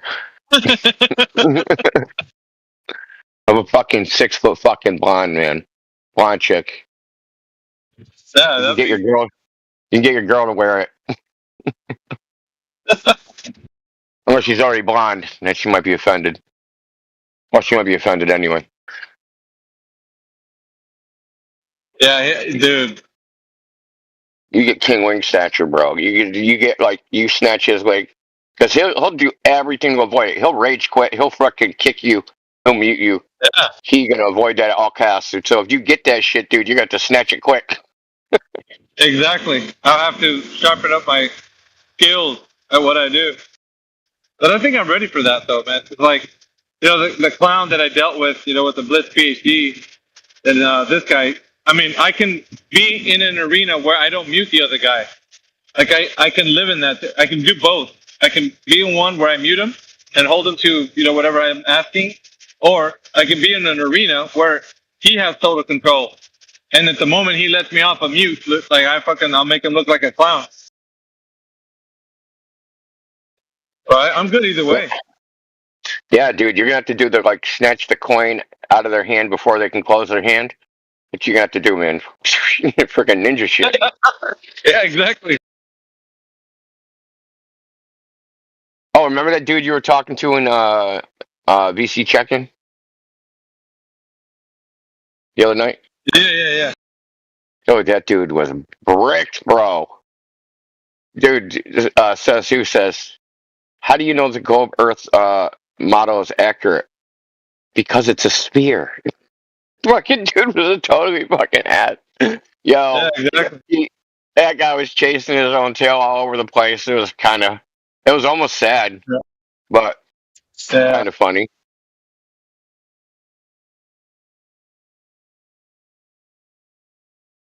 I mean, you talk about him bringing nothing to the table. Dude brought nothing to the table. He brought a couple talking points, like, I'll just say gravity and Cavendish. He did bring up Antarctica once, but that went down in flames. I don't know what people think, man. It's like this. It's the bias, the arrogance, the bravado. Who's sweater? There's a dumb. No one would believe that shit. I'm gonna go in there and I'm gonna fucking mop the floor with them because I watched the Professor Dave video for 15 minutes. Brother, Professor Dave couldn't come in here and do anything. What the fuck you gonna do? Anyway, I'm gonna keep playing it. Let's go. You know what's sad though is that I don't even want he wanted to Professor Dave. shift. Say that again. I don't even want Professor Dave. I don't want like I know the no characters. tier, man. I want the actual academics to come in here. I want to question those guys. I want to interrogate them and see if they have what it takes. Yeah, we want the people writing Professor Dave's script. We want those guys because those are the actual academics.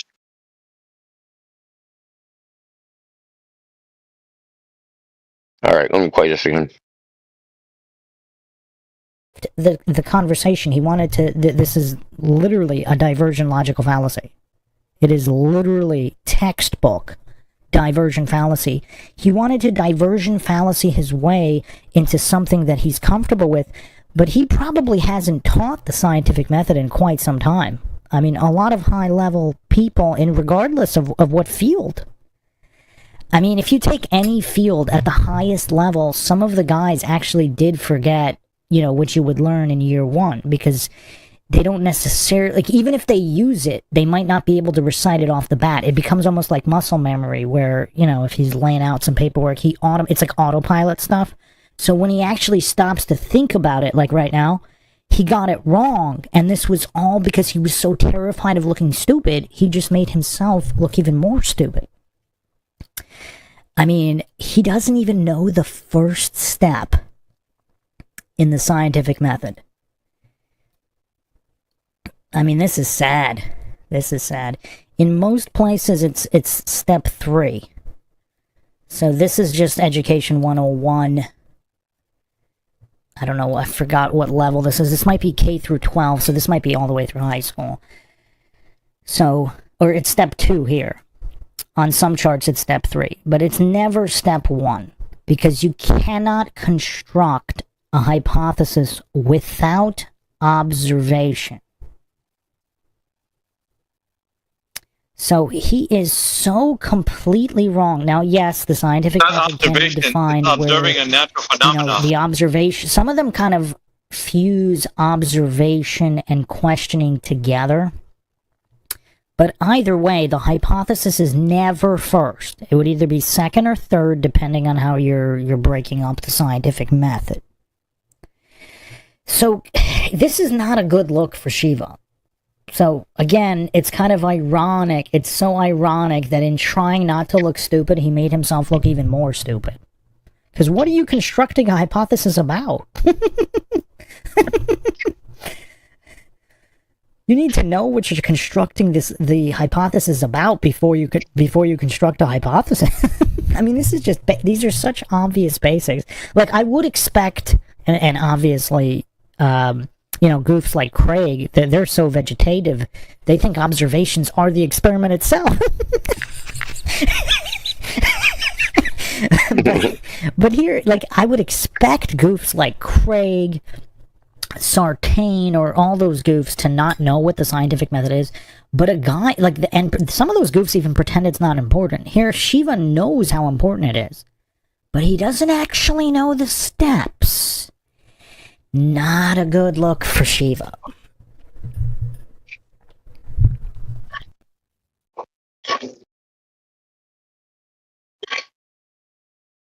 Step 1. Sure.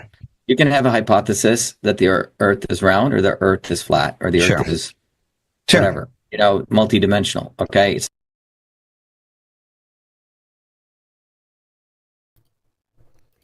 You know what else is really funny is that Dave was actually following the scientific method because he's actually talking about the observations from the balloon. Shiva interrupted him to say, let's go to the scientific method. Flat Earth Dave was already on it. He was following it more than Shiva. I mean, in his cowardice. I mean, see, this is the thing. Again, I'm not going to call him stupid. I do not think Shiva Ayyadurai is stupid. He's probably one of the most intelligent people in the West. I mean, he's very, very intelligent. Now, obviously, intelligent people have blind spots. I did a whole podcast on that. Even Ben Shapiro haters. I mean, he's a smart guy. He's got a lot of blind spots, though. Hold the line in the chat here. Oh, snap, they got Shiva to debate Flat Earth. No, but this is what's funny. Flat Earth Dave was actually following the scientific method. He was talking about the observations. Shiva, with his hubris, this is a good lesson in hubris for Shiva. Because Shiva just assumed he was so much smarter than Dave. And he's so much smarter than pretty much everybody, which is kind of true. I don't even think Flat Earth Dave would say he's smarter than Shiva. That doesn't make anybody wrong or right about something. Necessarily, obviously. Like, Flat Earth Dave, I don't think he would consider himself the super genius of any kind that could invent email and do all these super genius things. But what's funny is, like, a lot of really intelligent people, they do have blind spots, and a lot of times those blind spots are basics. So Flat Earth Dave was following the scientific method more than Shiva. Shiva interrupts him with so much hubris. He calls time out. And in his hubris, he didn't even recall the scientific method correctly, something preschoolers can do with these preschool worksheets. I mean, again, I'm not trying to make Shiva look bad or anything, but I just wanted these preschool charts on the screen just so everybody could understand what's going on here psychologically. I don't think this is sheer goofery. I think this is just plain old cowardice and hubris.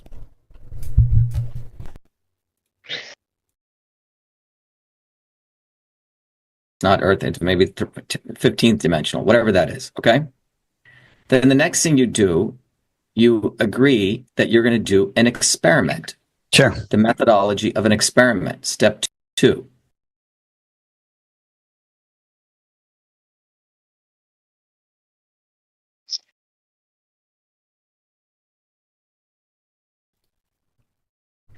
So Flat Earth Dave, I know he's really polite. He should have called time out on Shiva here. Why are you even doing a hypothesis or an experiment if you haven't made observations that maybe match or don't match and you haven't questioned something?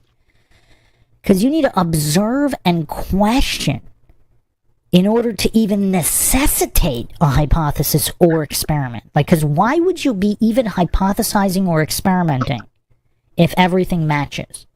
So what Shiva was too cowardly to even have a good faith discussion about, what are the observations? Because he's advocating for the scientific method while not following it. Flat Earth Dave here wants to talk about some observations. He wants to engage with the first step of the scientific method.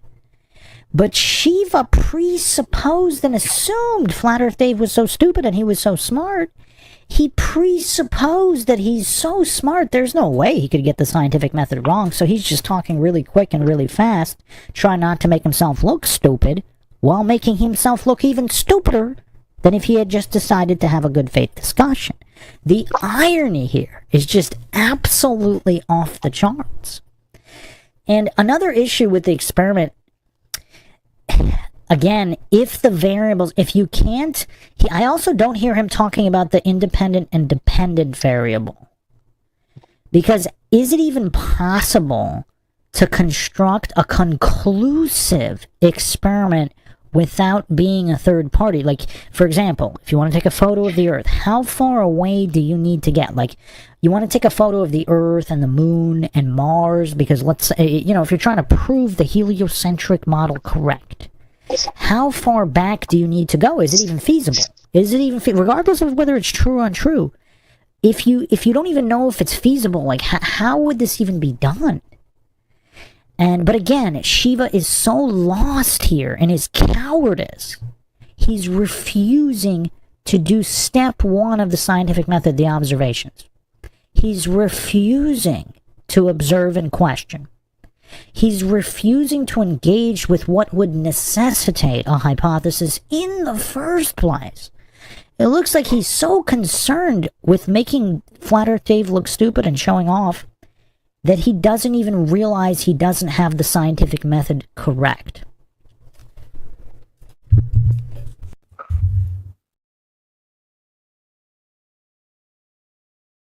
Then you gather data from that experiment. Sure. Okay, and you agree what data you're going to gather. Sure. So once that's step 3 in the scientific method. Once you gather that data, you organize that data, and then you produce a model from that data, what that data gives. Sure.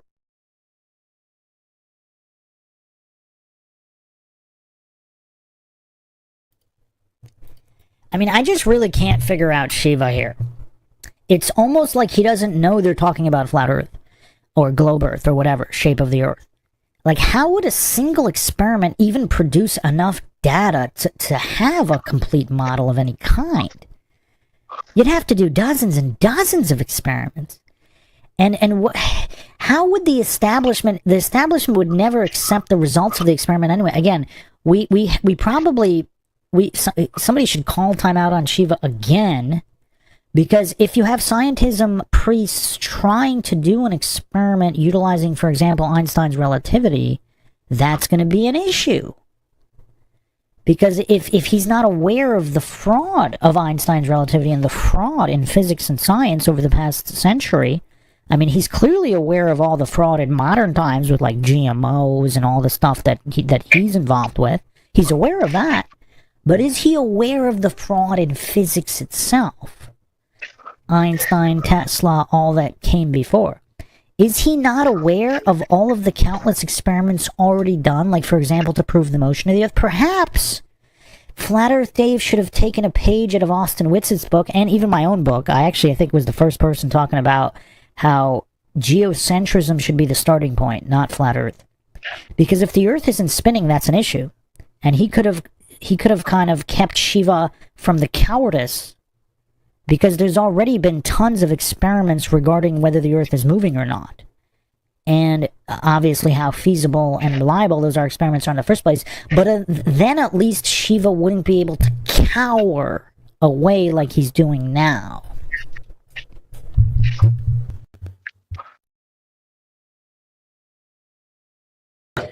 If that data matches your hypothesis, you say, great, I believe I have something here that's true.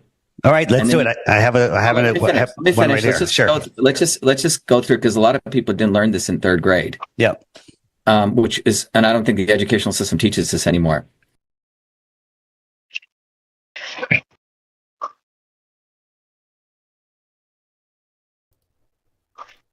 Third grade? These are preschool. There's a preschool and a kindergarten chart of the scientific method on the screen right now, and Shiva doesn't even know it. Now, I'm pretty sure Shiva did learn it. And I don't know how much I would say they still teach it. They probably spend less time on it than, gender studies at this point. But I would think they still teach it. I mean, there's definitely teaching resources online, like the ones I have on the screen, that still go over it. And I believe the scientific method breakdown on the top left is a K through 12 breakdown. So I believe that's the same one they used through 12th grade. The one that Shiva got completely wrong. So, yeah, I mean, just the irony here off the chart. And you can see how smug and arrogant Shiva is. It's like Shiva, his hubris is so insane, he didn't even consider the possibility that he could get it wrong, which is why he was so cavalier with the way he just spit it out, with no concern to whether or not it was accurate or not, because in his egotistical mind, he cannot conceive of a reality where he got it wrong and Flat Earth Dave is on the right track and he's on the wrong track with it. Because Flat Earth Dave was talking about the observations, which is step one, and that's what Shiva cowered away from and continues to cower away from.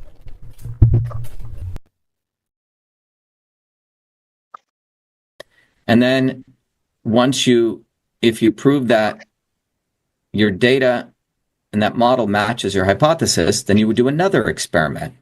Correct. And you iterate over and over and over again. Correct. And if you say that it's reproducing, and if you say at this point in time, based on the data we have a law that the Earth is XYZ. Okay.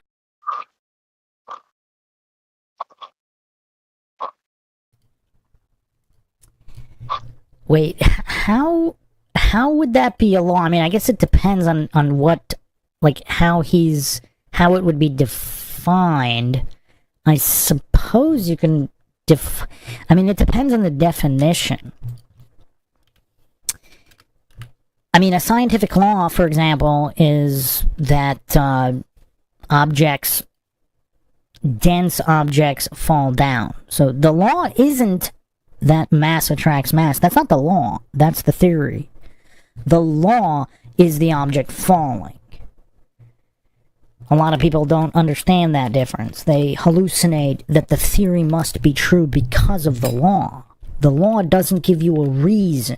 A scientific law is simply something that always happens. So it's, I mean, it could be described many different ways, but basically a phenomena that always happens. And that's why it's called the law, because it's definite.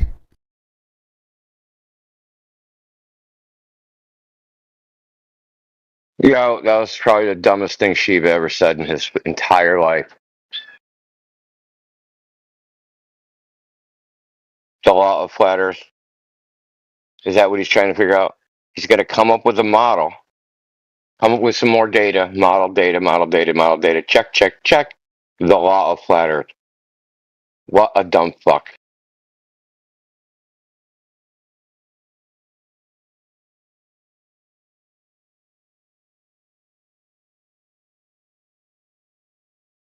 I don't necessarily agree with Obviously Mindshock based on, as well. you know. Well, I don't agree with everything he says either. He's getting a lot of, I mean, he's generally right, man. I don't want to have, like, shit on him because he's not being hyper-specific, dude. That's, like, pedantic nonsense. He is generally right. You got to need an observation or a natural phenomenon first, then a hypothesis. I don't know. Maybe it's just his content, the way he makes it. I'm not a big fan of. Yeah. I mean, know, I'm kind of playing this. I mean, I could play the actual debate, and we could, or the actual discussion. We can just evaluate that ourselves. We don't need him. Want we play that? Oh yeah. Do you have it? Oh, I can get it. Yeah, hold on.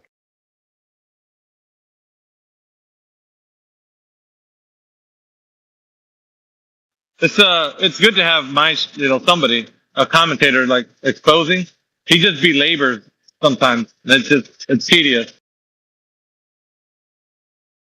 Like, we all get it to some extent, and then he just keeps going and he belabors the point. So.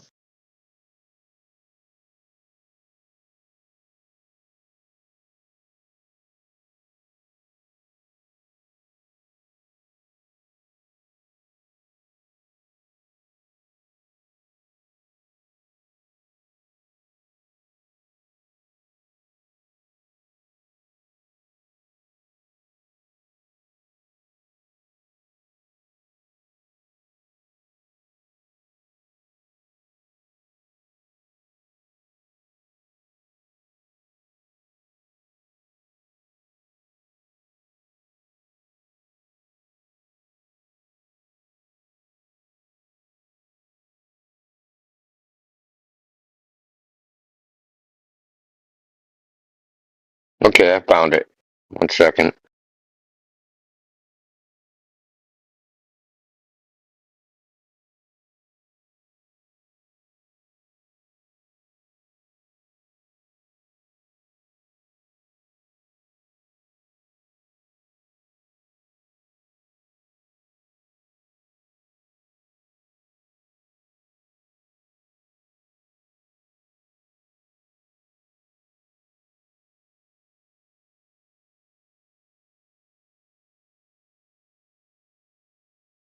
All right, Dave. So what's the goal of this discussion? The goal of this discussion is to open your mind to some questions that you may have never known that you had, and to point out some things that you assume to be true that are clearly not true. I mean, we're taught that we live on a ball. Have you ever questioned it? Have you ever? No, you haven't. You were told before you had the ability to think. You were told by your teachers. There was a globe in front of your classroom. Sesame Street had astronauts on it and globes on it. And let me ask you one thing. So the experiment that they did in Antarctica, maybe we should just start describing that. It wasn't an experiment. It was an observation of a light in the sky. And that light in the sky is actually an impossible light that doesn't make any sense. So the question is, if you're trying to build a house, do you go and measure the ground, or do you measure the sky?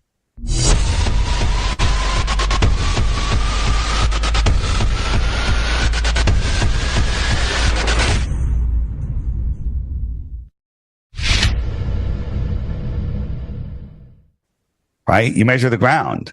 Looking up at the lights in the sky, you can, the globe model was based off of the angles of the lights in the sky. And we can get into that. But the lights in the sky make no sense. Let's get into it, because I'll show you how impossible the globe is. It's totally impossible. Here's the thing. Everyone has the same story. When I was first, I was doing a conspiracy podcast and people brought up flat Earth. Are we live? Are you recording?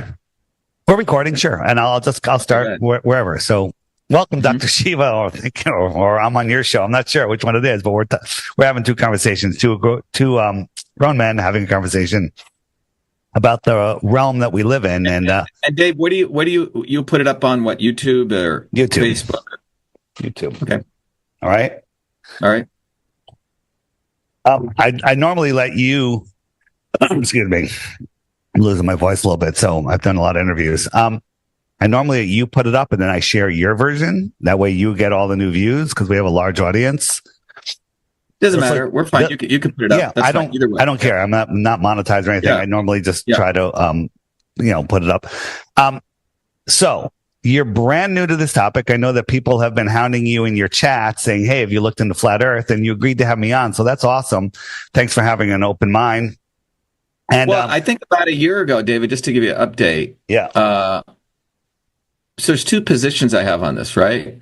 Mm-hmm. One is people should just collectively agree on an experiment, a very detailed experiment, and then people should go do the experiment, and they should accept the results of that experiment. So it should be, from a science basis, a verifiable experiment, right? Right. So yeah, you're the other thing. Go ahead. The other thing that I've shared is that, for me, right, we know there are infinite number of things that the swarm lies about, many things. Mm-hmm. So the issue is, we could talk about this, we could talk about a whole bunch of things. My question also, is, what do people want to do about it? You see? Yeah. So and we're going to get into that.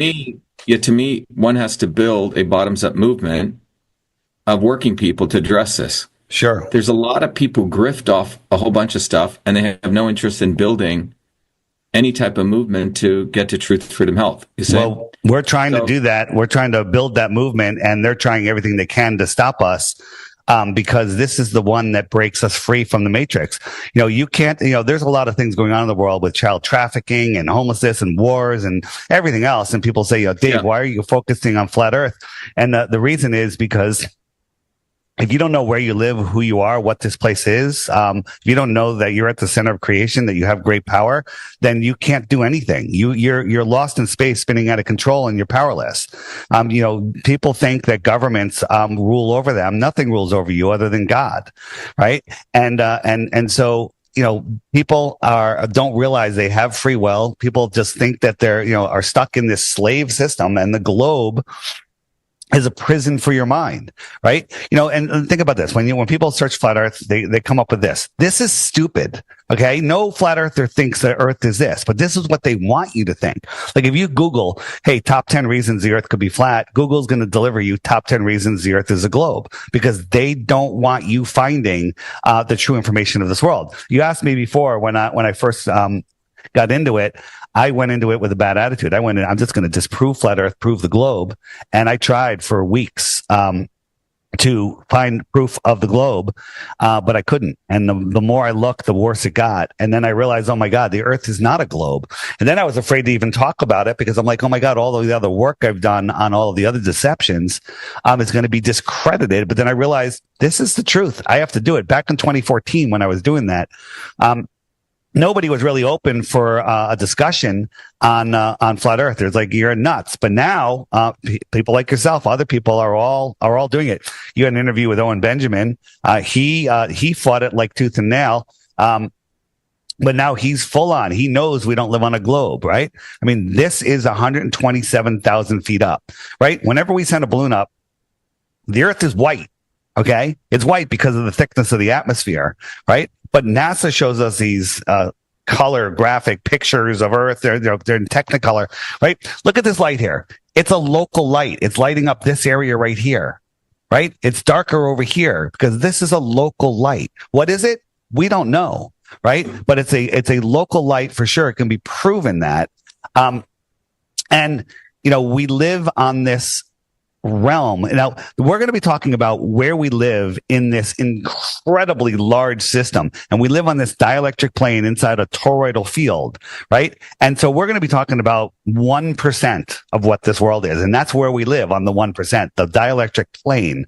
The Earth is supposedly rotating at 1,000 miles an hour below this balloon, right? 1,000 miles an hour to the east. This balloon is disconnected from the Earth. It's nearly in space, if that's a real thing. And when it came down, it landed east of where it took off. It should have landed, it was up for over 3.5 hours. It should have landed 3,000 miles out west in the ocean. What balloon are you talking about, Dave? This shot right here is just a weather balloon. Went up to 100. Yeah, so let's just go to 20,000 feet. Let's take time out here. Let's just take first principles. Okay. Yep. Let's just go to very simple first principles. Sure. Okay. And let's go to the basic scientific method. So let's review what the scientific method is. What is the scientific method? Observable, repeatable, testable with an independent variable and a fixed variable. Something that's done in nature. No, that's not what the scientific method. Let's just follow what is the scientific method.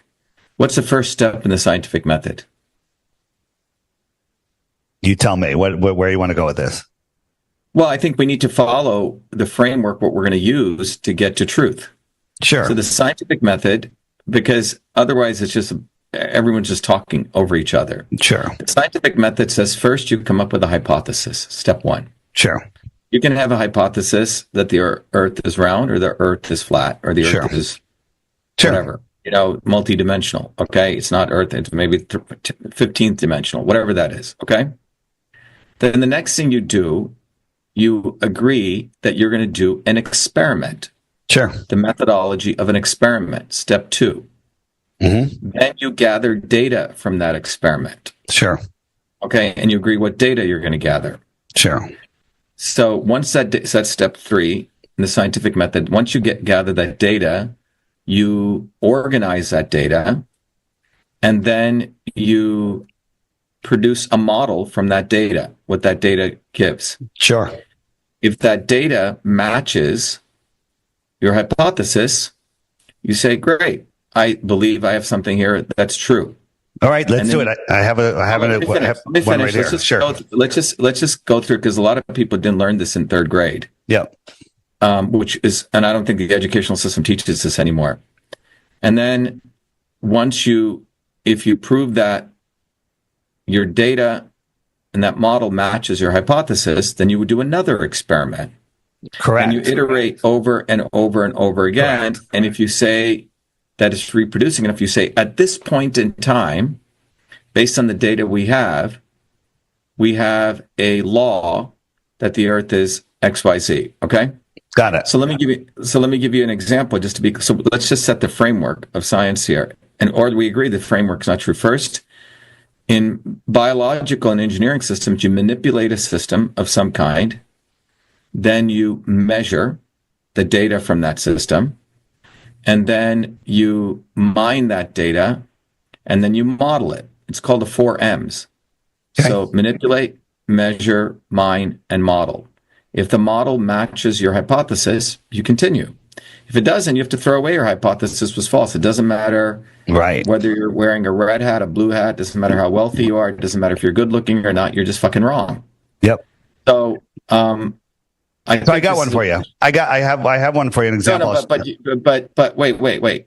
Do you agree this is a scientific? Yeah, 100%. Yep. Okay. So now if someone says the earth is round, okay, or someone says the earth is flat, they have to propose an experiment. Let's do it. That everyone agrees to. Okay. I got it. And then they go. So before we go there was a recent experiment that was done in Antarctica, right? It was not an experiment. It was an observation of a light in the sky under very sketchy circumstances. Let me show you an experiment. No. But that too. But Dave, that is an experiment because it's not. It is. An experiment is where you propose. Mm-hmm. Even how you propose to observe data is an experiment. Okay. You're saying I'm going to do this, this, and this. I'm going to collect this data.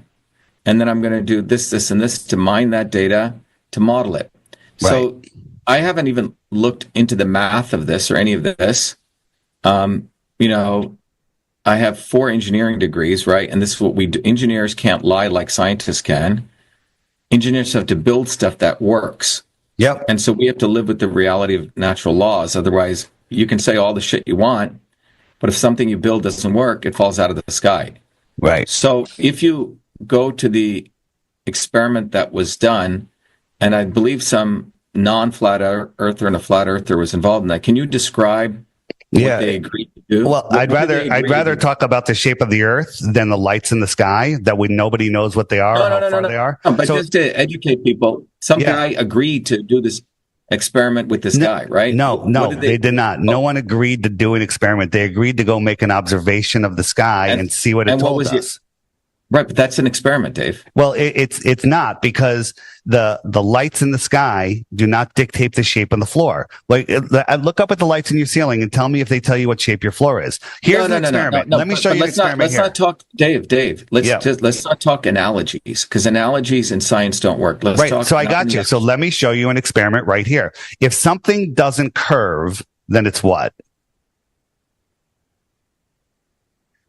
What do you mean? If something This fucking bonehead. Hey, B, you there? Yeah, but dude, you hear that nonsense? Analogies in science don't work. Are you kidding me? yeah, I think David Weiss gave up the ghost when he agreed with him, though, because that contractual agreement is their way of usurping their authority with what they're saying. So it's like he contractually agreed to what he said within his ramble about what he thinks science is. You know what I mean? The scientific methods. Oh yeah, yeah. You could throw him a bone. You can throw Dave Weiss a bone. You just can't let something like that go. I mean, you can't. From this point forward, he has now established his credibility to speak, even though he doesn't have it. But within the context of their conversation, he's established that much. So now Dave Weiss has to capitulate to the methodology that he outlined. That's the problem I'm having right now. Well, yeah. I mean, as far as the debate goes, but I don't really care about that. The idea that you would get a natural law from the shape of the Earth is just so stupid. I can't get over it. It's like the dumbest shit I've ever heard. Yeah, for sure. Don't matter what Dave Weiss does. When you say something like that, dude, you bro, it's like 3 days ago a dude said you can't draw a circle on a flat surface. Okay? Trying to disprove circumnavigation. Said, yeah, but can you draw a circle on a flat surface? He was like, no. I was like, well, bro, we're done talking. I can't do this anymore. Cavemen 10,000 years ago determined that you could draw a circle. Okay? And it was a flat surface. They didn't draw a circle on a sphere. There are no spheres in nature, and they didn't make one. So, anyway, let's carry on, because I think she was about to hang himself even more. Does not curve, then it's flat. Well, you have to define what curvature. If something has no curvature, then it's flat. Okay. Here is a lake, right? And we got a camera on a frozen lake. So large bodies of water at rest lie flat. When I can't make out. No, Dave, stop. I don't know what you're showing me here. I'm going to show you. You have to give me time to show you. No. But what I'm saying is, I haven't seen this experiment. You're showing me. But I'm going to show you, and then you can verify everything, right? And there's tons of videos, so you don't have to go and do it yourself, but you can go do it yourself. Well, what I'm saying, Dave, time out. Okay. We agree on a scientific method. Okay. Yeah. Look, you've done this with. You called it, Amy. That's great. Okay. I want you to sort of just clean the slate. Holy man. Okay. And just think. I know how they operate. You're talking to an engineer. Yep. Who actually has to build stuff and who knows laws. Okay. Right. I do. All right. So let's take a clean sheet of paper. We agree on the scientific method. Okay. Yep. So let me show you my scientific experiment right here. Actual measurements. So first, your hypothesis is what in this? The hypothesis is if the Earth is a globe at the size that they tell us, it has a curvature rate. We know what that rate is based on the Pythagorean theorem, and the best formula. But let's just stop right there. Which are you talking about? So there is the center of this circle. There's a radius, solid. There's mantle, and there's a solid mass, and there's an atmosphere around that, right? Yep. The mass that you're talking about has various elevations around it. Sure. As you traverse that. Right. But if we go over water lies level, right? The water does not curve, right? On a ball, they tell us that at the equator, it's 24,901 miles in circumference. So that would be a curvature rate of about 8 inches per mile squared. That actually is the water also has surface tension. Well, small drop of water has surface tension, but a large body of water, anything over a gallon of water, will lie flat at rest, right? Okay, and that's fact. No, I don't. I'm taking it back, man. You yeah. So, wait, stop. Time out. I have to. You have to think about that because you have gravitational forces. Sure. Okay, which affect bodies of water. Right. So if the Earth, let me help you with that. They tell us the Earth is 70% water. So that water can't be flat. It would have to curve around the Earth. It would have to curve if the Earth is a ball. What I'm saying is that I have to do some thinking about this because when you look at a object it's a deformable liquid. Okay. Yeah, but calm water at rest lies flat, and it would have to conform to the curve of the Earth. Otherwise, it will be a sheet that shoots off into space. No, but what I'm saying is the nature of that curvature, okay, or that deformation, because it is a elastic fluid, will vary. You agree? No, I disagree. Because large bodies of water at rest lie flat, right? So if we had a lake a mile long, if you're standing at one end. Okay, but you have different forces on objects, right? Well, you're just talking about the alleged force of gravity. But when water is at rest, it lies flat. That's how engineers measure level is with a water you're level. Assuming there's no other forces at all. Well, when you're looking at a lake or a reservoir or something where the water is calm, it's lying flat. In this model, in your hypothesis, it's more than just a hypothesis. You're excluding gravity. You're excluding any other forces. I certainly am. Let me ask you a question. If something is moving at a constant speed, forget whether the speed is changing or not, but it's turning, it's not going on a linear path. That curve, that turn is equal to acceleration. Do you agree with that? What I'm saying is that you have to lay out the problem very clearly. You're being I'm trying to lay it out, but you haven't allowed me to show you yet. No, but I'm trying to say, Dave, you have to lay it out very clearly because all the stuff out there, I'm willing to look at it in a very clean way. Sure. But I don't really care for all the shit out there. What I'm trying to say is let's define the problem in a very precise way. Okay. And the definition of the problem definition is very hard to do. Yeah. So the problem definition needs to be done very accurately. You have to lay it out saying, these are my assumptions, or these are my initial variables. Yeah. And based on these initial variables, I'm making this hypothesis.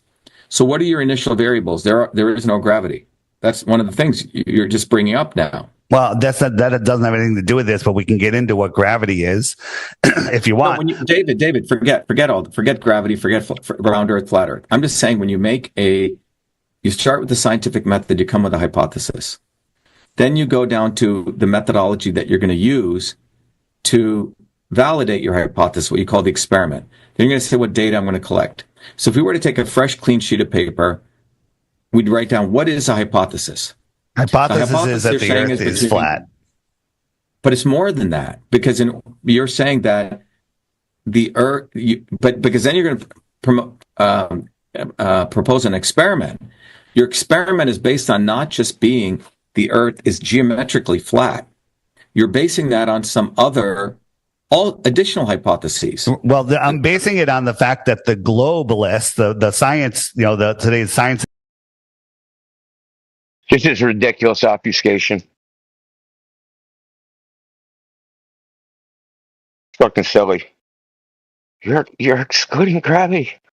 Well, the whole idea of gravity assumes the Earth is a ball in the first place. And that's what we're trying to figure out. It's fucking... I mean, this is intense, bro. Like, intense. Dude, you're watching in real time. You're watching in real time how the mind of an indoctrinated person works that does not know they're indoctrinated. He literally said, you have to start with assumptions. You're assuming there's no gravity. No, bro. That's the reverse. He appealed to 4 of his engineering degrees to say that because he understands how to make shit work, he has to. Otherwise, things would not work. That's what he was appealing to. And getting the audience to think, well, he must have some, credibility to say that with all his degrees, he's got to make things work. So he knows what he's talking about. He greased the skids, dude. Yeah, but still, he's still saying stupid shit, bro. Like, what he's saying is just fucking dumb, bro. Sorry. Dude, this is typical Goldberg projection. He's saying, hey, you're assuming that gravity doesn't exist. Well, you're assuming it does exist. So, Occam's razor is the hypothesis with the least amount of assumptions, right? Is the simplest. Is the most likely one. You're trying to incorporate gravity into a simple measurement. You're the one who's loading it with assumptions. It's projection, as usual. But I am aware of what you're saying, though. Like, he did grease the skids. As far as the debate goes, Dave gave him too much rope. Yeah. And he conceded too much, man. Yeah, exactly. And he stood his ground on level water. Like, dude, you could have stood your ground on the scientific methods. Like, if you're gonna, I agree to disagree. Well, why didn't you do it like at the very beginning? Like, that's like.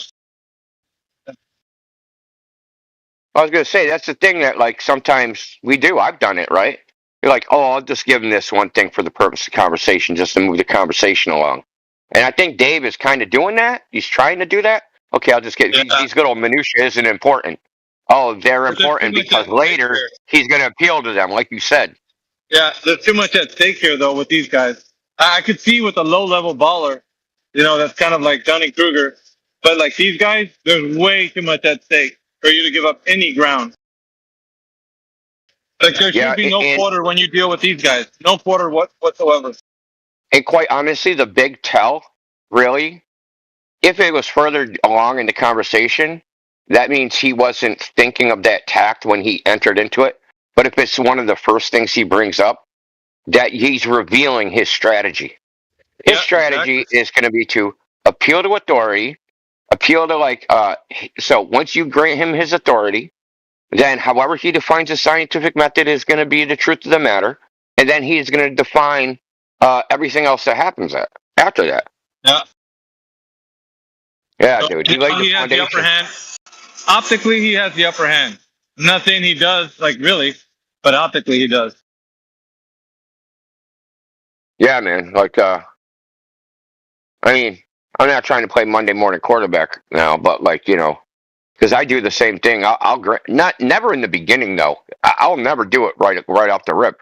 But Shiva was obfuscating and playing games. Like I understand Dave was probably just trying to like move it along. That's the gist of what I got. Like, oh, I'll just try to move it along. I want to present the evidence. You know what I mean?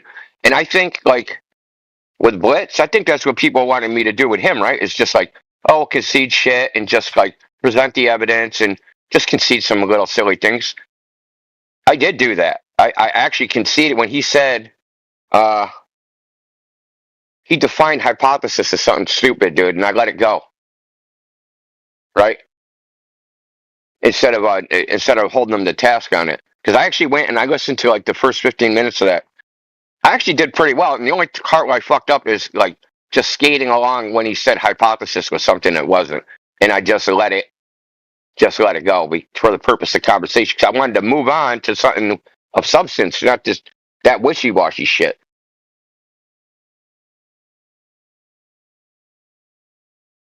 But yeah, you're right, dude. Don't give up any ground. Did y'all have like a PhD or a physicist person come in recently? Yeah, well, we're talking about. Well, yeah, talking about, why? I was just wondering if that's what y'all were talking about. Well, there was a guy named Blitz. It wasn't in here. It was in the English hub. A guy named Blitz, PhD, is like a TikToker. His ultimate argument ended up being, you can't prove I don't have hands. Or I have hands, which is pretty fucking whacked out. Yeah, I think I actually heard some of that. Yeah, I wasn't too impressed by it. Yeah, it devolved into you can't prove anything.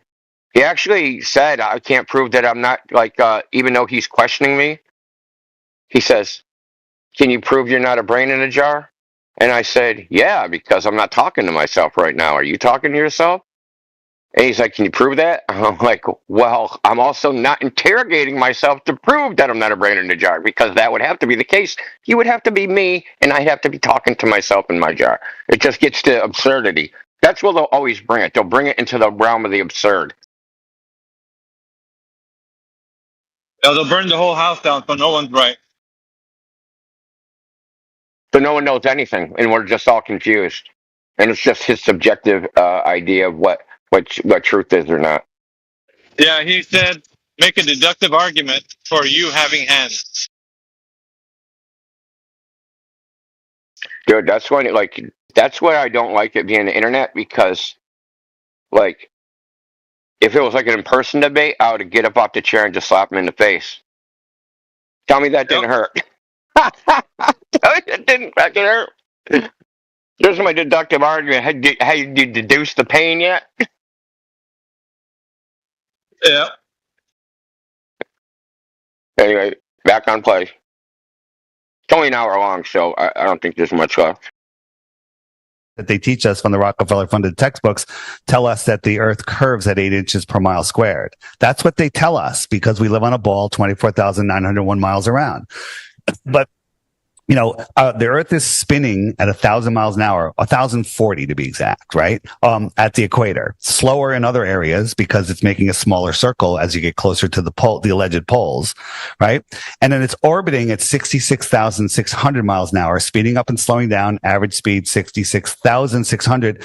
All of these are curved trajectories. We're also chasing the sun at close to 500,000 miles per hour. So you got this lumpy rock surrounded by water, surrounded by high pressure air, adjacent to a void of no pressure called space, and it's making 4 different motions at once, and none of it is ever felt anywhere. No one ever can measure it. No one can ever see it or anything. But when you go out into nature, you see stuff like this, right? You see. I don't care about all this. I'm just saying, let's just take a clean sheet of paper. None of this is. I like math, right, and experiments. So, I have one for you if you allow me to show it to you. All I know, David, is that it is very difficult in science or engineering to make something, build something, validate something. Sure. And it takes great amount of effort to someone to have made this, okay? I have great value for people who make things these days, okay? Sure. So we have to honor that. So all of these statements that people just make, whether you make it or others, do actual experiments even go against the scientific establishment? Okay. I get it. At the end of the day, I win because I get data. It matches the hypothesis I made, and I have data to validate it. Okay. So if you allow me to show you my data that will validate my hypothesis, and you can tell me where I'm wrong. But I want to get the hypothesis clear. The hypothesis you're saying is if you take 2 points on the Earth, any 2 points, anywhere, that you're saying that it is not going to match the curvature of X, Correct. X. So let's just get it very clear, okay? Correct. But the hypothesis you're saying is that I would be more precise if this is what you're saying. If you take 2 points, the distance between those points, if it's an arc, right? The circumference of the Earth is, let's say, 2 pi r, whatever the radius of the Earth is. The arc of that particular point, right, or the arc length, if it's in fact following a radius, is going to have a certain distance at any point based on that curvature, right? Sure. Now, this all depends on the, you have to measure this very carefully, and you have to also look at there's local changes within any 2 points, right? Because that's why we do it. That's why we do it over water or the Great Salt Flats in Bolivia. We measure there, and those places are level. But you're saying there's 2 points, and then your experiment is going to say that we're going to go measure between these 2 points. Correct. Which are, and you're going to choose a location. Okay. Yep.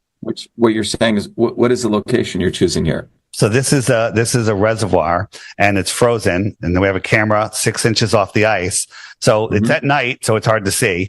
But we put these lights out here. Okay, 4 lights, right?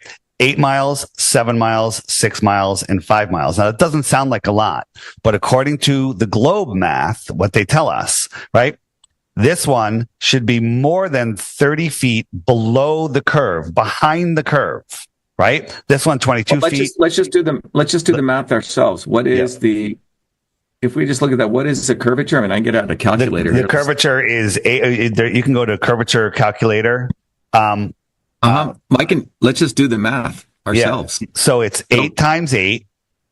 Hold on. So I'm going to bring up a spreadsheet here. Okay. Yep. So what is the curvature from point A to point B? The curvature that it's supposed to be is 8 inches per mile squared. So you got 8 times 8. 8 inches. 8 inches is the curvature per mile squared. 8 inches per mile squared. Because if it was 8 inches per mile, that would just be a ramp, right? It's exponentially curving faster and faster, right? This formula is a parabola after like 2,000 miles. Nobody can see 2,000 miles. So we're just doing this. It works. It actually gives the you're saying if this point is 0, the parabola is going like this. Correct. And after about 2,000 miles, it's not valid anymore. But so up to 2,000 miles, it's within a couple of feet. Right. But if you just take a simple parabola, okay, just basic like algebra, let's say here's flat and here's the y-axis down this way. So if this is 0, 0, you're saying it's going to go like this, right? Yep. Okay. So what is the equation of that curve? Y equals what? Minus what x squared? It's the Pythagorean theorem, right? It's 8 inches. Well, it's not Pythagorean. It has to be. You can measure the radius, right? But what is the equation? Y equals minus what is k x squared? That's what I'm asking. You know what? The way I look at it is that we just use the Pythagorean theorem, and it works out. It's not the Pythagorean theorem. It's a parabola. If you're saying it's a curvature, right? Yeah. If this is 0, right, it's going to curve like this. So what is the equation? Y. I'm just asking what's the equation? Y equals minus something x squared. What is that? Let me show you the easy way to do it. All right. Where is it? Okay. So. Well, that's one of the easiest ways. It's just y equals just simple algebra. So we have a squared plus b squared equals c squared. It's a Pythagorean theorem. So if we put that on a globe, they tell us the radius of the Earth is this is the radius, and we went out x distance. This would be the drop right here. So they tell us the radius is 3963, another made up number, right? But that's the official story. So this is not the scale, of course. So we got our radius. If we went 100 miles out, we can square the numbers and figure out what the drop would be. right? So the No, hypotenuse would be I got. Look, I got to understand it simply. Let's just. You just said it's something x squared, and you said it's a parabola. 3963 squared times 100 squared, right? Equals the hypotenuse of 15,715,000 feet. But then you have to take the square root of that. Correct. To come to which point you're out in outer space then. So we're up in the air, right? But if you subtract the radius from that, it comes out to 1.2615 miles, which is the drop. 1.2, which is 6,660 feet. At 100 miles, there would be over a mile of drop if the Earth was curved, right? Let me look. So you have, go back. Just go back. Okay, so hold on. You're saying the radius is 3,963 miles. You go 100 miles. And Dave tried to pull the fucking, you don't know math card. Or not Dave, Shiva. Douche nozzle.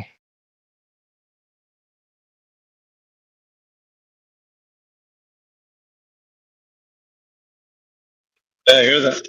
And at that point, if the Earth was flat, right? If the Earth was curved, we'd have the difference of the radius. Yeah, but before you go, but that's a flat Earth model. No, that's the globe model. I'm calculating the drop on a globe. No. If you were at that point and you were flat and you came out, you want to try to find out if you were going from the.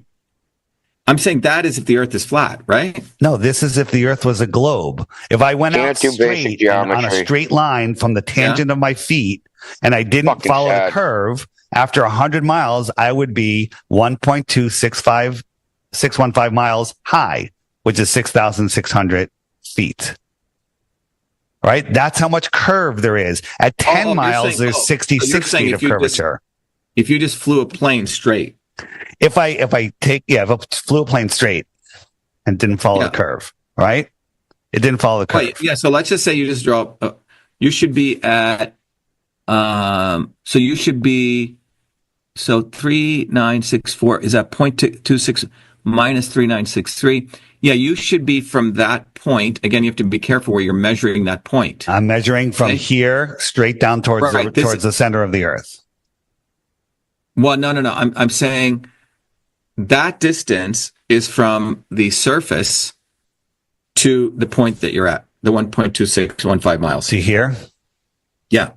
Right, because I went out straight. I didn't follow the curve, so now I'm up in the air. That's what I'm saying. If an airplane didn't curve, it would fly out into space.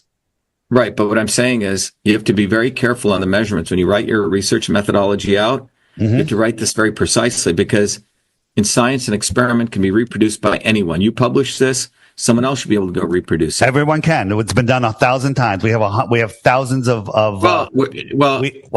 measurements. I don't care about any of that. I want to do this from scratch, okay? Because I like going and proving stuff. Just go back. Okay. Go back. What I'm saying is, Dave, if you go back to the previous diagram. I'm going. Dad. Right. So if I how many times does this dude move the goalpost? You want to use a lake or flat plane somewhere, okay? So if I start a plane straight and I just go straight, okay? And I just fly that plane straight, right? I don't even take off. That's what you're saying. Yeah, the Earth should drop out from underneath you if it's curved. Right. So if I just go straight, okay, and taking into account, if I just go straight, meaning straight into that 100 mile on a flat surface, and I go 100 miles straight, I should be, if the Earth is round, according to that, after 100 miles going straight, I should be 1.265 miles from the surface. That's what we're saying here. That's what we're saying, yes. Now, do you know how planes stay level? They have a gyroscope on a 3-axis gimbal that spins up and holds rigidity in space. So as the plane turns, goes up and down, the gyroscope always stays level. It always stays level. It holds rigidity in space based on their initial airport. If you flew halfway over the globe, the gyroscope would be vertical. It's not going to curve with you. No, forget all of them. Let's just keep it simple, stupid principle. Okay, you get a flat surface of 100 miles, according to this hypothesis you're proposing. And if I were to just fly something straight, if the Earth is round, you'd end up in space. You'd be 80,000 feet in the air in 1 hour. Well, I should be 1.2615, which is 5,000. Oh, for just 100 miles, sure. Sorry. Yeah. So let's just get that number right, which is 1.2615, 1.2615 times 5280, which is the number of feet in a mile. So you should be at, that's interesting, 666. Yeah, that's another thing, dude. Okay, anyway, in this model, you should be at 6,660 feet above the ground. Okay, that's what we're saying. Can I just show you a little side note? 6 times 6 times 600 is the circumference of the Earth. It curves at 0.666 inches per mile, 66.6 thousand miles per hour around the sun. 6 times 6 times 60 is it's just, and there's hundreds more of these. Okay, it's kind of weird. I don't care about all that. Go ahead. I care about actually doing an independent experiment. Go back. Got it. Yeah. So go back. I'm going. So just to be clear, if you apply that, and I file, now I have to be able to fly that plane in a flat thing. This is very important. Okay. Yes. All right. That's an interesting thing with gravity. Okay. Can I show you an example of a pilot that did No, I don't want to go there yet. I just want to I just want to intellectually understand this in my own. I don't want to see any other data. I'm looking at it, clean sheet of paper. Okay. You and I are putting together an experiment. The hypothesis is if I file 100 miles, are you all set? Okay. If you just file something very flat on a flat surface, and you're proposing after 100 miles of flight, and we should figure out how fast you should fly, right? We should write all this down. Okay. Yeah, we've done it. Yeah. But it should be a very simple experiment that anyone can execute, and it can be reproduced. Reproducibility, reproducible predictions, Dave, is a definition of evidence in science. We've done it. We have pilots that all done it, but I'm saying, wait, stop. Because, I come from this institution on the street. If we were to lay out an experiment, I would say, let's go do this at this location, do this, this, and this, and this, like a formula. And any MIT nerd, any physicist should be able to do that experiment independent of you or I, and they should get the same result. So according to this, they should get a result of 6,660 feet. Correct. They should be above this flat area. Agreed? Correct. Okay, so let's just stop right there. Okay? Where is a place? We don't even need to go 6,660 feet. You can go much shorter than that, Where is a place that you propose that this experiment should be done? What, flying an airplane straight and level? They do it every day. Every single flight flies straight and level. You look at all the flight data. No, not they. I'm saying you and I, and we get... So we get a private jet. People. Every single flight flies straight and level. Airplanes fly over the Earth plane. They do not nose. Their nose up 2-3 degrees the whole time. So as you're flying over this ball, how are you going around the ball with the nose always up? Right, but David, I don't care about all that. I'm just talking about an experiment that can be reproducible, that any idiot can do. Right, I got it. This is one that any idiot can do. Let me just finish this, okay? Yep. So I rounded down because they always, refraction, things refract up. Yeah, but where are you choosing the location? I want to write down this research. This is just a frozen lake. We've done it over Lake Balaton. Where?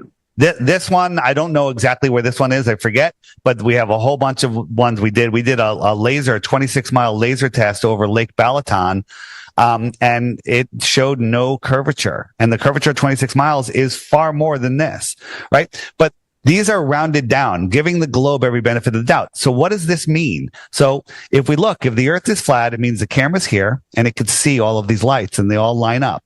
If the Earth is a globe, at 6 inches, the horizon should be about a mile away. So then you have the tangent of the Earth. And all of these are refracting up the perfect amount to appear to be at this tangent. That's what you have to believe if you believe the Earth is curved. That they're refracting up and they're tricking you. They don't refract higher. They refract up to the exact level of the tangent of this viewer. That's what you have to believe. That's crazy. The reason you can't figure it out is not because you're stupid. It's because it's stupid, right? The globe is the dumbest thing ever.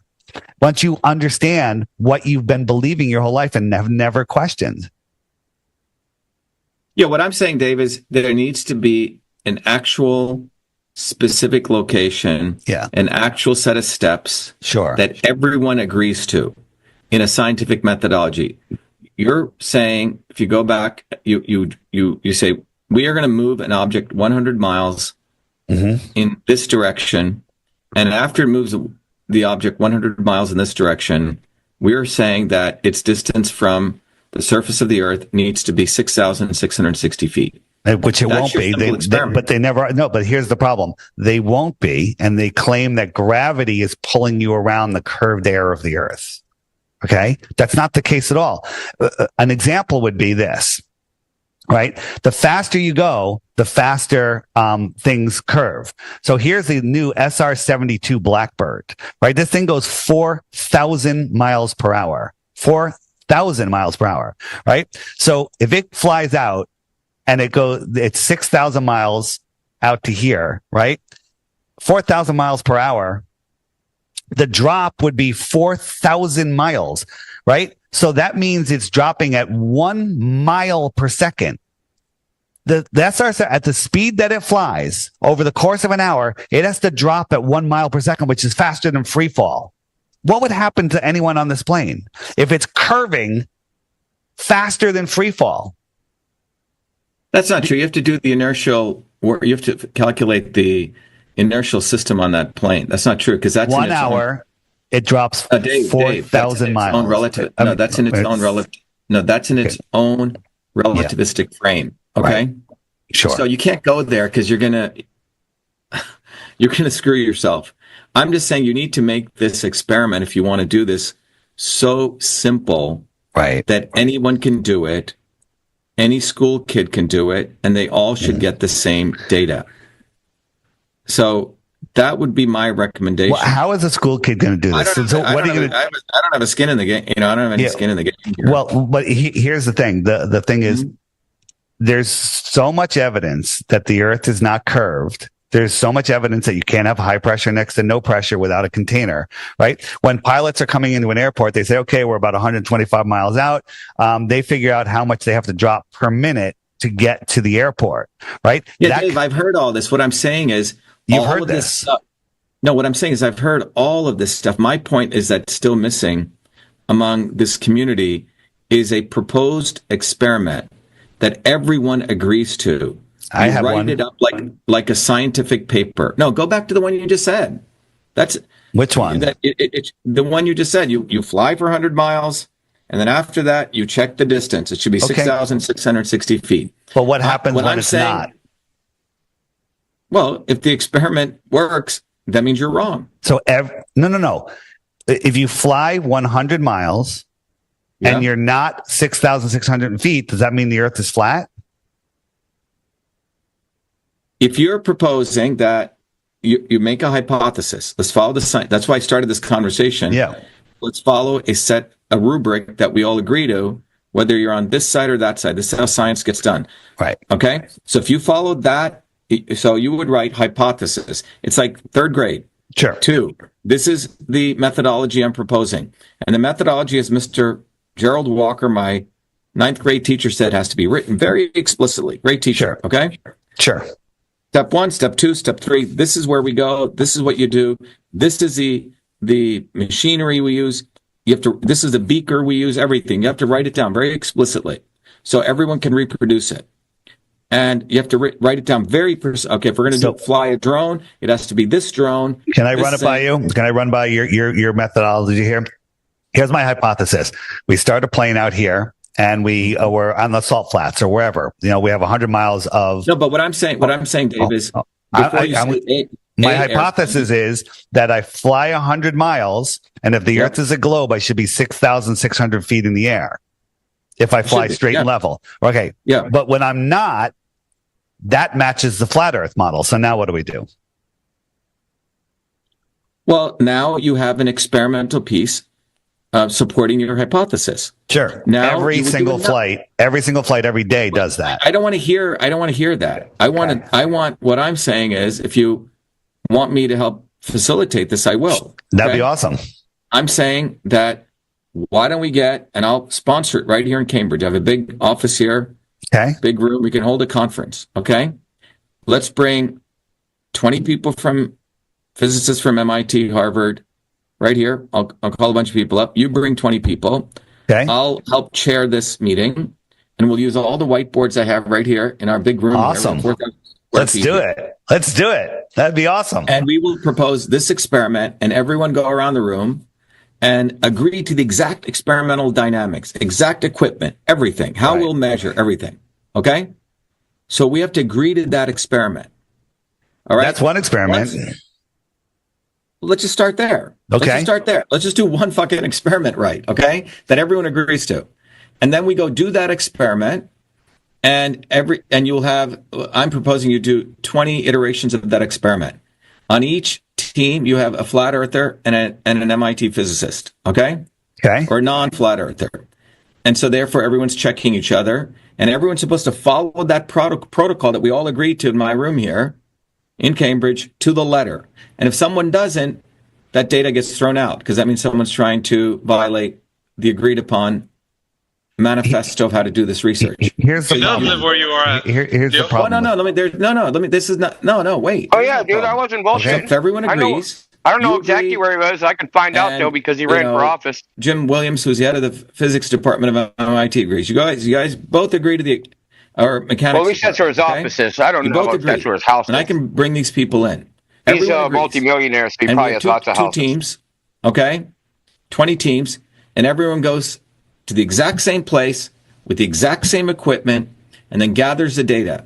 And everyone brings the data together, and we put it up on a whiteboard, and we look at it, and we publish it openly. We'll get a journal to accept it, okay? So now you have data. First paper, and maybe that's showing that agrees with your hypothesis. Everyone comes out to plus or minus 5%, 6,660 feet off the ground. It's published. Done. Now, people will say, great. Other people say, oh, you missed this. Let's say you're right. The people on the other side will say, oh, you missed this, this, this, and this. We'll say, great. Come back. Let's meet again in Cambridge. So if what you say is true, let's update. Now you do. So what's your hypothesis? They're going to say, well, that was wrong because of ... And we all meet again. We say, okay, that could be true. Then what experiment would you propose, or how would you advance this experiment to measure the anomaly you're saying? Great. Go out again. Do it again. Guess what? It still comes out to the same answers. Now you do that over and over and over again with this experiment, with one singular experiment, and you get data and same set of people to validate it.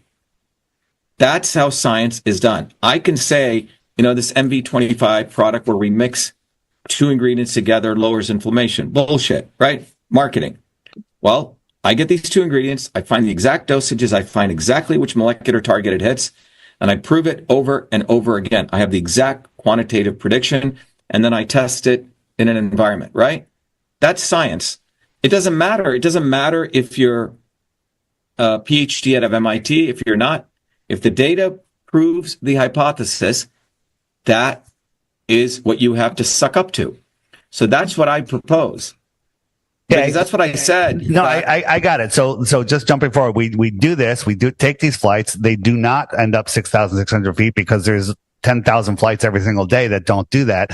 So now we have that data. We did it ourselves. Forget all the commercial flights, all the private flights. 20 people do it. 20 people do it with two teams. Yeah. One who are pro flat Earth, anti flat Earth. And we're all going to agree that it's not going to end up 6,600 feet. No. The next step we do, Dave, once we get that data, we go find a applied physics journal and we publish it. Yeah. Good luck with that. No, I get it. No. If the data is there, I'll help you get it published. Okay. I know how to write these papers.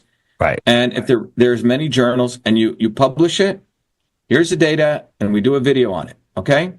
Sure. That would be taking it out to the community, and then people have to attack the paper, find out what the flaws were. They'd have to attack the MIT guys and you guys. Okay? I got because it. I know the argument, though. They're gonna proclaim that the pendulous veins in the gyros are accounting for the curvature of the Earth. But the problem is, Dave, stop, time out. Yeah.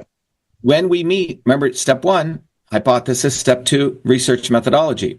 When we meet here in Cambridge and we sit around our big little conference room we have here, everyone's got to put that out there right then. They can't come later. You see? When we design the experiment, they would have to design, the experimental design is key here. What is the experiment? It's like the Michael Morley experiment, right? So you have to design the experiment correctly. One of my great heroes is Richard Feynman. I mean, Richard Feynman would have theory, he would have experiments, and he would prove, and he would say, look, if science is real, if the data doesn't match your hypothesis, you have to throw it out. Except in cosmology, they can be off by 10 to the 120th power, and they just make it up. No, but stop. I'm proposing I will help facilitate. Got a guy with 4 degrees from MIT, okay, who's bridged both these worlds. Sure. I will call a scientific conference on this. Okay. And we take that experiment that you just said, because from your standpoint, hold on one second, Dave. Hold on a second. Hello? Hello? Is this Alvaro? Okay, Alvaro, I'll be right out. Give me 5 minutes, okay? Oh, 10 minutes. Take your time. Okay, thanks. Bye. Interesting. We're talking about flat roofs. We have a flat roof, rubber roof, and we have to figure out how to do certain maintenance on it. But anyway, Dave, what I'm saying is I don't care all the shit that's out there. Okay? I like to take things completely fresh. When I did the election fraud work, a bunch of people said that I went and looked at the machines. I found the research. I did the analysis. I found a paper which said that the voting machines have a piece, a software in the machine which allows them to multiply votes by weighted race feature. Found it. Unequivocal. Okay? So I like doing, and then the reality is Trump and those guys used my material to talk about election fraud, but they didn't do anything. Okay? Same with the backdoor portal to Twitter. I unequivocally, in court, proved that the government has a backdoor portal into Twitter. Okay? Elon Musk and Tucker Carlson all concealed that. So whenever the truth comes out, you have these people willing to conceal it. But I'm saying up front, let's get everyone here. I mean, I'm in the heart of science and technology. Right down there's Harvard, over there's MIT. Let's do it. So I'm saying and then if the experiment is right, then you can do another experiment and another one, and you build a body of work. Eventually, that's how you win this game.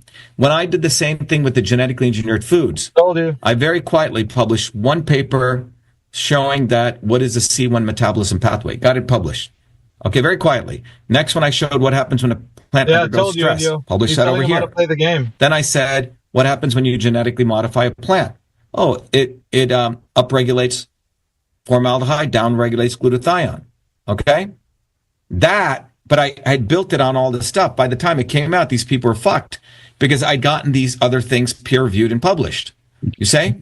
Dr. Zero, I think that there's better, there's other experiments that are better out there that would just take a little more time. Whatever it is. So I got it. The airplane one is done. You tell me when you want to do a conference here, a scientific.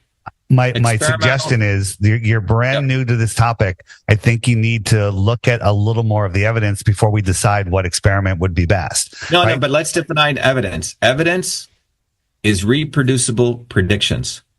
You predict something, you're able to reproduce it. That is a definition of evidence in science. And there's lots of that. I've got some better experiments that are doable, easily done in one day, easy and definitive. Right. No, but Dave, the reason this controversy is going on is whenever you have controversies in science, you have to have both parties coming together and designing an experiment, particularly in something like this.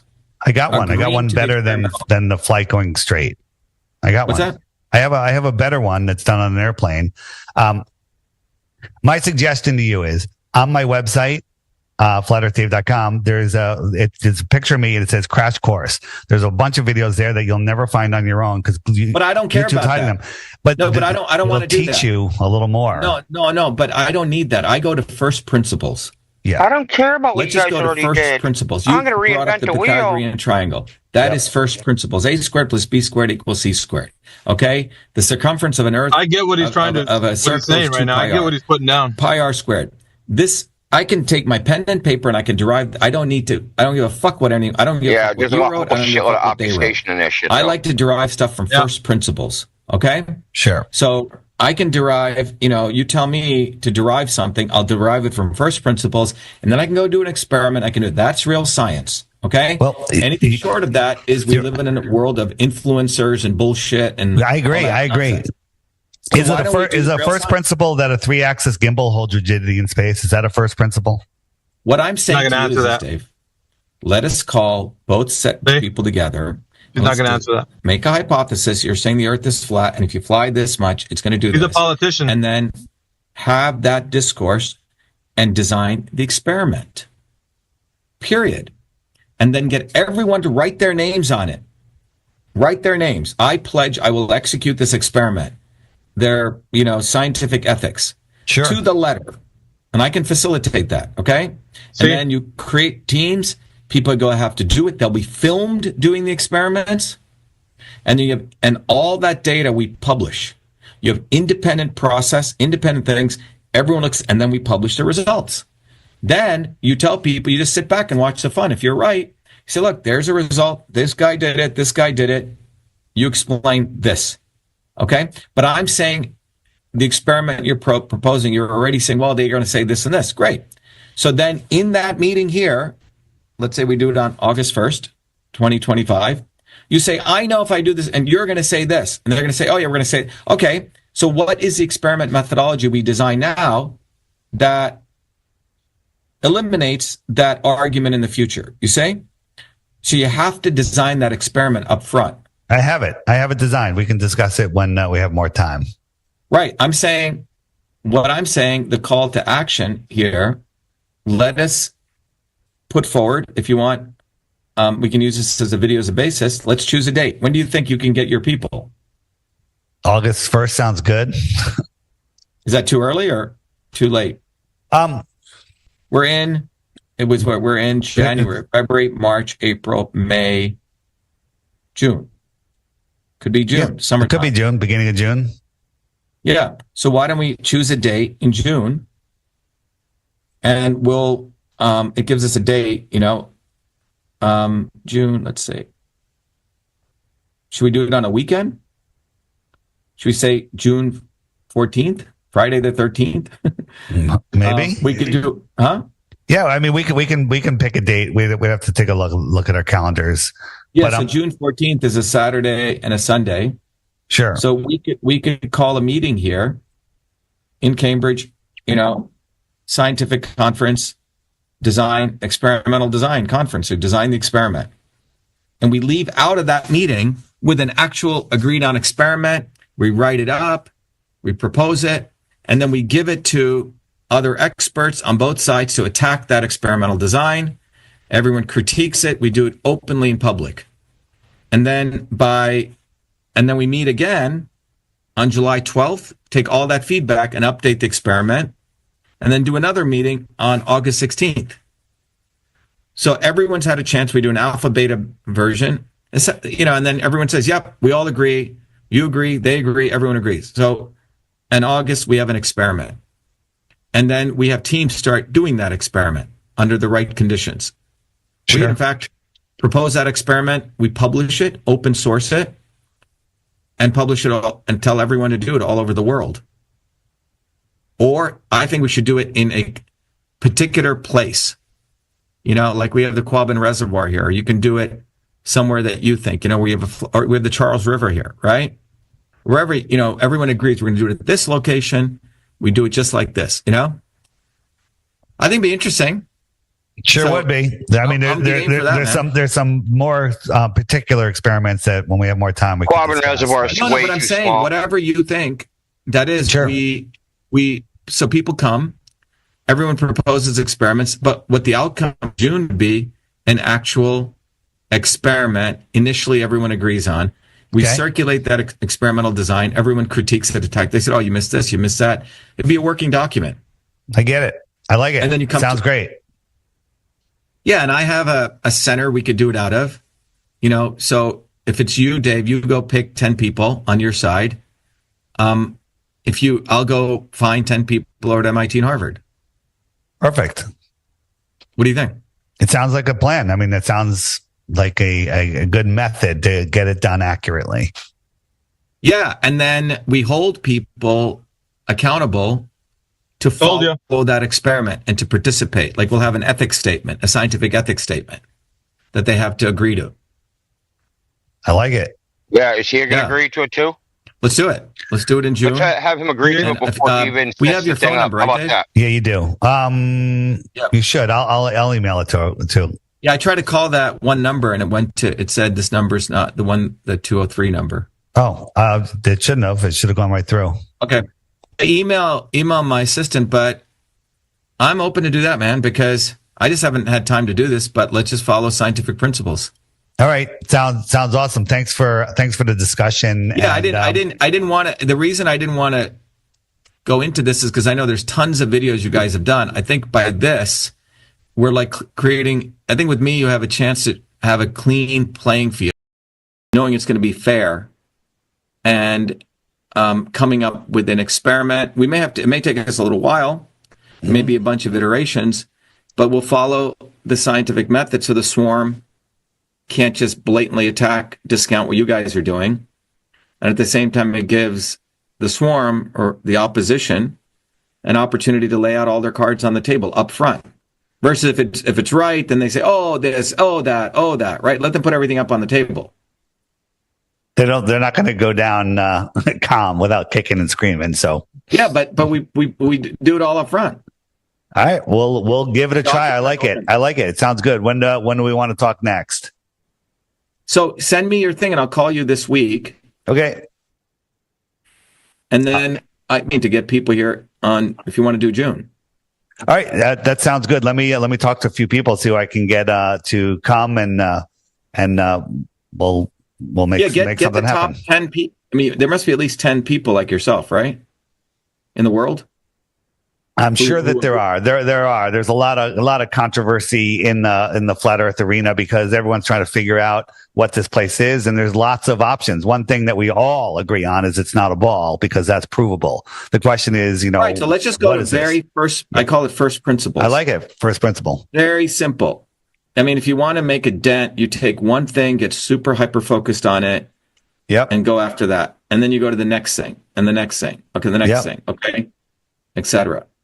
Otherwise, it's very hard to win in this game of whatever. Do you understand gyros? How gyros work? Right. So So gyros for an airplane fly like this. How about this? You put a gyro upright, and you spin it up so it's holding that axis, and you point the plane east or west. Okay. And now the plane goes. And the magnetic compasses are going east, okay? And the pilot just keeps that gyro straight because you got a gyro compass and a magnetic compass, right? And so he's just going to look at the gyro and keep that in that alignment. So the plane's going to go, and east is going to peel off to the left, magnetic east, because it goes around the North Pole. So that's going to prove that the gyro holds rigidity in space, right? Doesn't prove the Earth is flat or a globe because in the northern hemisphere, when you dead reckon east or west with a compass with a gyro, west will curve off to the right and east will curve off to the left on both models. When you cross the equator, when you're south of the equator and you're going west, dead reckoning, magnetic west is going to curve off to the left instead of to the right. It's going to curve off to the left. but it will curve off to the right because the Earth is flat. Yeah, I have to think through that. Yeah. Can you show me where is Spain on your map and where on your proposed map and where is India? Yeah, let me pull up a better map. And what was the view of the world when Columbus sailed the ocean blue? Well, that's a good question. You know, if you believe the story of Columbus. So where's the map? Here you go. So what are we looking for? Yeah, I just want to see, where is Spain? Spain would be over here somewhere. Right? And where is India in that map? Where India is over here. Fucking serious? Christopher Columbus now? Oh, okay. So Jesus fucking Christ, if he had a flat Earth map, and here's Japan. Here's Hawaii. So he would never have gone in that. Yeah, he would never have gone in that direction. He said that. You know, who are we talking about? No way he said that. I'm just talking about hypothetically. If Columbus thought the Earth was flat, in that model that you showed me, it doesn't make sense why he would have gone east. You see? Yeah, I don't know if I believe in the whole Columbus story because all right. Wait, let me just show you one quick thing and then I'll let you go. So this is the flight. Wow, this dude's dumber than rocks. This is the flight from New Zealand, right? Australia's over here to Argentina, and FlightAware says this is the shortest route, but that's not how it goes, right? The flight actually goes all the way up across the equator to San Francisco, all the way across to Houston, Texas, and it goes all the way down. That's the flight route. When you look at it on a flat Earth map, you got New Zealand, San Francisco, Houston, Texas, and Argentina. It's a straight line. There's tons of flight routes. I still know what a map is. Southern flight routes match a flat Earth map. They do crazy things on the globe. Yoder, man. It's kind of the same. Bro. But there is a little bit of a difference. But when you look at this along with emergency why did Columbus go east? That make absolutely no sense whatsoever. Where is where's what? Where is Africa relative to, like, Brazil relative to, let's say, Ivory Coast? This is getting hard to listen to at this point. Here's Africa, right? I called it though, 2017 Gold Earther. Yeah, so Ivory Coast is right down where you put your and finger. here's Brazil down here. So how do they? No, but what's the tip of Brazil? Keep going. Put your hand over there. Yeah. No, right there. Yeah. How do they go from Brazil to Ivory Coast, which is right across? Do they just cut right across? Cut right across there. There's undersea water cables, undersea cables, internet cables that go from here to here, but there's none. There's none that go from here to here, or from here to here, or from here to here, because it's too far. But on a globe, they're right next to each other. On a globe, they're all wrapped around the bottom of a globe. Well, undersea cables prove the Earth is flat. Airplane flights prove the Earth is flat. Everything proves the Earth is flat unless people are just unwilling to look. Mm-hmm. So where do undersea cables go for Australia? I'll show you. God. So that flight route is still a curved line if you use the non-uniform scale correctly. How they go. So Australia, they go all the way up. Is this one almost done, Indio? And then all dude, I'm gonna just all the way up here and then down. I heard what I need to hear, man. This is just not a great map, but none of them, like this and this, are close together. These three things are all close together, but there's no cables going there because it's over twice the distance that they gave me insight on who he is, like his persona. And when you look at all these cables, they make absolutely no sense on a. Well, that's a different issue. I mean, I see his objective. I know what he wants now. He's brand new to the topic. He's never heard of it. And Dave Weiss, it looks like it was his doorway into this topic. Yeah, so here's the funny thing is, though, he would say something. He was like, what I'd want to do is X. Dave Weiss would be, okay, we did X here. Well, I don't care about that. What? Yeah. You just said you want X. We've done X. I don't care about that. I want to do it for myself. Okay, fine. He could do everything for himself. I have no problem. But his idea that he's going to get this published, no matter what the result is, in a physics journal. This isn't physics. They only publish physics in physics journals. You might get it in a geomatics journal or a geodesy journal or some surveying journal, but you're not going to get it in a physics journal. It's wrong category. Completely. But I was listening to him talk to David Weiss, and I could hear him kind of telling him how to play ball in the specific realm that he exists in that, political realm. You have to go at it a specific way. So he's like telling David Weiss, this is how you're supposed to do it. AB. Yeah, the AB, he's like, the academia realm is political.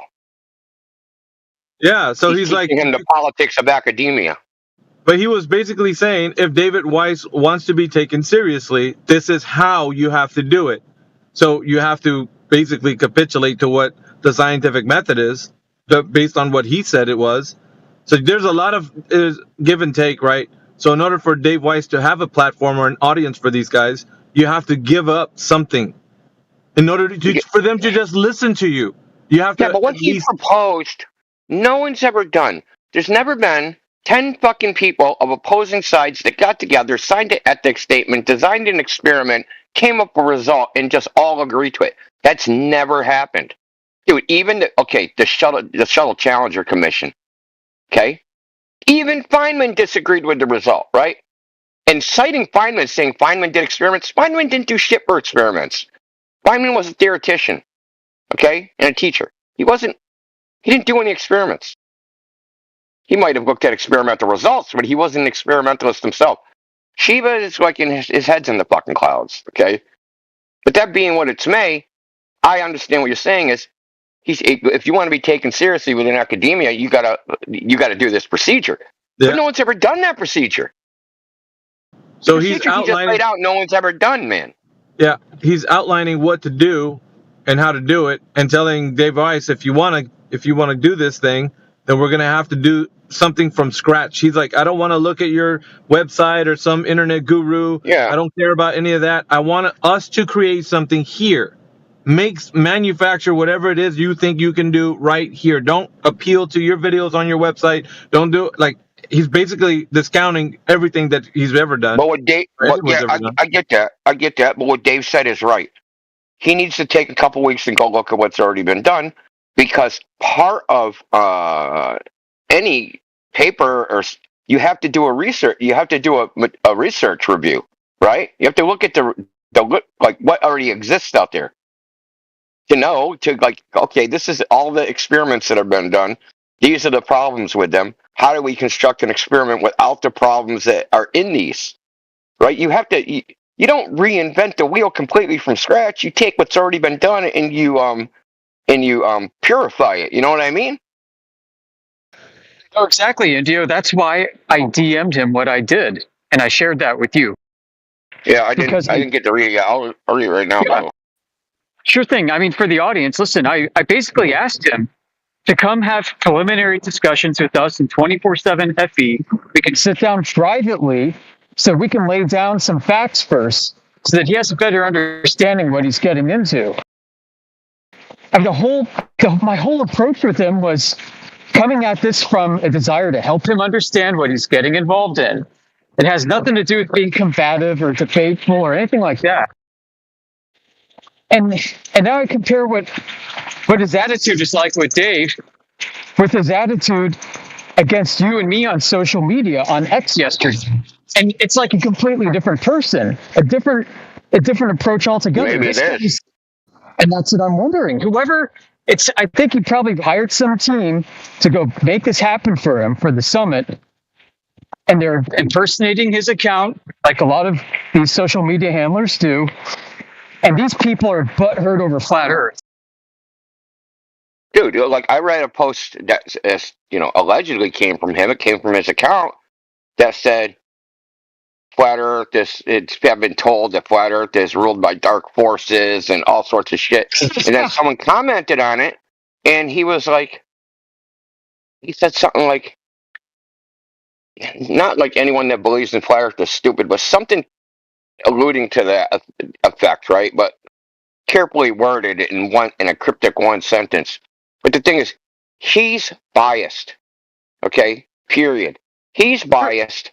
And where's his ethics statement? Where is his ethics statement of constructing this whole summit?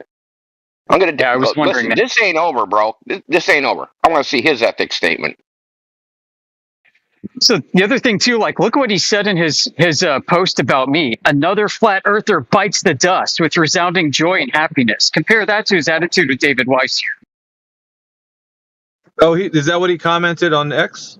Yeah, he said he accused me of backing out of this conversation, of wanting to open this dialogue and be in attendance to his summit, while I was in the middle of negotiating terms with him in DMs or whoever's running his account. He immediately fires off another flat earther bites the dust, and then calls me out. Oh, we can't have that. Dude, yeah. My last DM to it was, we can still do this. And I'm going through basically some of the terms that I'm hoping we can lay out. And then he's making the impression to his audience that I'm another flat earther who's backing out. Like, this doesn't seem like the same guy that we just heard talk to Dave.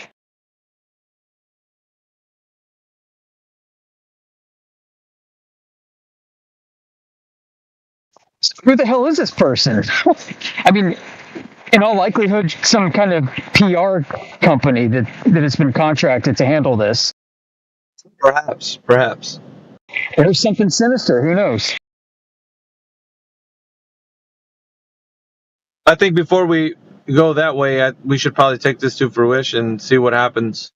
With the exchanges, everything has to be, like, our private conversations have to be a bit more like putting everything on the table. And if there's a lot of denial that they're saying, then we're going to have to expose that fact.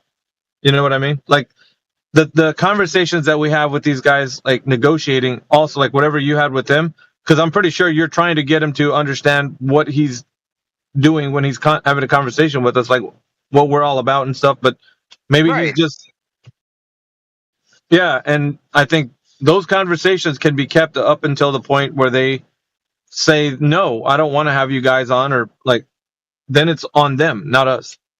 Who needs to be invited to our open door 24/7 FE Discord every day leading up to November 8th? So we can have a record of whoever's managing his account saying no, denying, ignoring, whatever the case is, so that the audience can see that he's avoiding this, or whoever's running his account is avoiding this for whatever reason. And I would continue to be friendly and take the high road. I mean, I got a bit pissed in social media, but I'm going to take a higher road from now on. Always, because people are going to reflect back to the demeanor that we had an exchange with in him. Like, they're going to be like, well, you see, that's the reason why he didn't want to have a conversation with you, because this is the way you guys are in the back chats. Yep.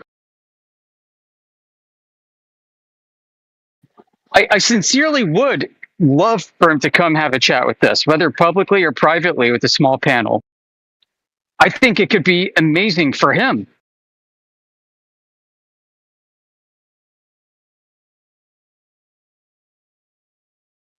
Yeah, he's affiliated with some group. He was talking about the what did he say that they were, the swamp or the swarm? So the swarm would be the, I guess he's involved with politics. He's involved with like the Democratic Party being the swarm. Is that what I'm gathering from him? The deep state, essentially, plus extra. Okay. But then the problem is getting involved with this. It's almost like, who knows the deeper levels that it touches. Maybe he will be informed to, just let it go. Like steer clear from this. Right. So there's the that swarm may get to him, huh? Yeah, there's that aspect to it, because he's coming in here kind of like innocently, he doesn't really know too much. He doesn't kind of get involved, but Dave, yep. But because I agree, he's coming in innocently with Dave. Yeah, but because he's somebody, right? He is somebody. If he opens his mouth in a direction that he's not supposed to, he might get a knock on his door, or probably an email or something, just to knock it off. Hey, you got to tank this summit thing. Make sure.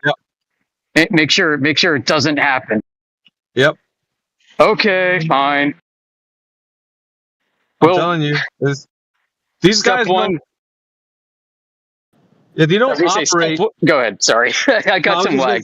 I feel like they don't operate in the same realm that we are in. Like they answer to higher people, so you know what I mean? Like they don't have to take this on, and so they could easily just say, just get rid of this. You know, like don't make it something that we talk about. Just make it to where you dox these folks because they're never going to show their face. These guys operate in in anonymity, so they're never gonna, like, if you put it to where they have to put their name, their phone number, their social security, like they're gonna not do it. So that's an easy way for them, for your win. That's for them. You know, these are the games, bro, that they play. Yeah, because they know Yeah, people I'm aren't with gonna you. want to release that. This whole thing Why really seems like do it they started in need earnest. personal information? Why do they need personal information? Right, because he started off in earnest, is what it looks like to me and what Alpha's saying. And then something happened, and now they're purposefully tanking it by any means possible.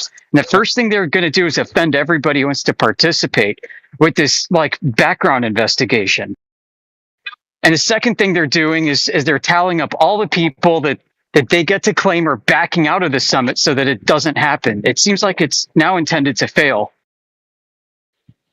And if by whatever means it actually can't fail, and they have to go through with it, it's probably going to be a total shit show. Yep. It's weird. That's why they don't want somebody who's serious about the topic, and he was probably doing, or his people were, who knows who has handling his X account, but they were probably giving you the runaround, because this is not, if they were honestly and genuinely trying to do something, they would have taken what you were saying seriously, because you didn't give them any vibes that you were, you had any ill intent. That's what I'm saying. Right. You were coming across straight. I mean, but it just seems to them like they don't want that. That's not. Yeah, basically, Dr. Shiva, I respect you a great deal in what you're trying to do here. I think this is the wrong approach. Please talk to us, and here's why. We need measurements. Scientific method does not necessarily apply to any of this.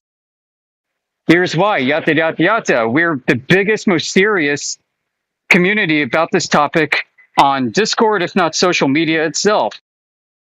We got 10 years of live recordings. We are transparent. We're the ones with a track record of transparency, and so on and so forth. I'm explaining all this to you. Please let us help you. And instead, they're another flirt bites the dust. He didn't want his background investigated to come talk to us at the summit. Like, what are you Why talking do about? they need our background? Right. Why? I don't think they really do. At this point, I think this is supposed to be offensive. Yeah, the angle he's shooting for, Radwin, is accountability. They want to keep everybody, because he was mentioning to Dave Weiss. He basically said that to Dave Weiss. Like, whenever he's telling Dave Weiss, whenever you come up with the thing that we're going to all do, we got to know whose names are going to be put down on this experiment, and for transparency. Like, he was saying that to him while he was telling him What's the hypothesis of his experiment anyway? Did he give it yet? No, the whole thing's to have a summit to design one together, right? And it's supposed to be How open. do you design a measurement hypothesis? I know. That's why I'm like Dr. Shiva, like publicly and in his DM, saying we need to have a serious talk about this. Yeah, that's Amish's angle. That's what he was trying to tell him.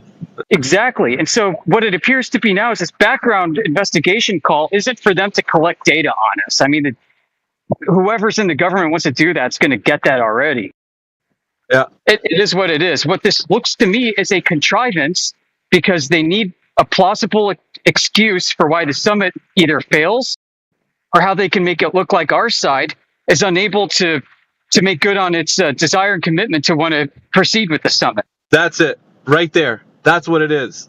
That's exactly what it is right there, because they don't want us to actually show up, or at least, have this discussion with them, because if it got into any seriousness, then they have to deal with like the ramifications of it. Like if it was a real thing, then it's, you know what I mean? It's a whole new can of worms that I don't think they don't want to deal with that. So think about it. In politics, if you want to get away from something that's a bit damning, you try to like bury it with, obfuscation, flinging mud. Like that's what they did to you.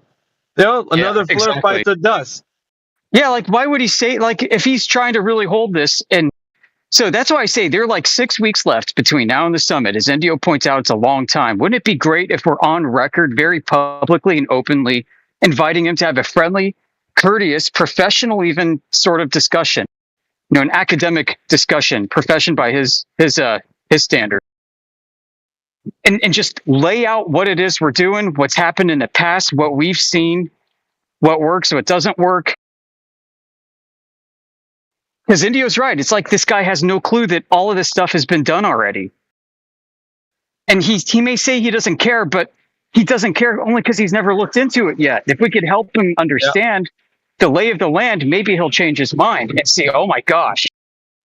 Yeah, because whatever he's going to put together at this point, let's say that this is all proceeding and it's going to see to fruition, is going to be a boondoggle. Like I told him in DM and told him publicly, I said, whatever boondoggle is going to come out of this, I can prove that the Earth is flat to you for a lot cheaper and less time.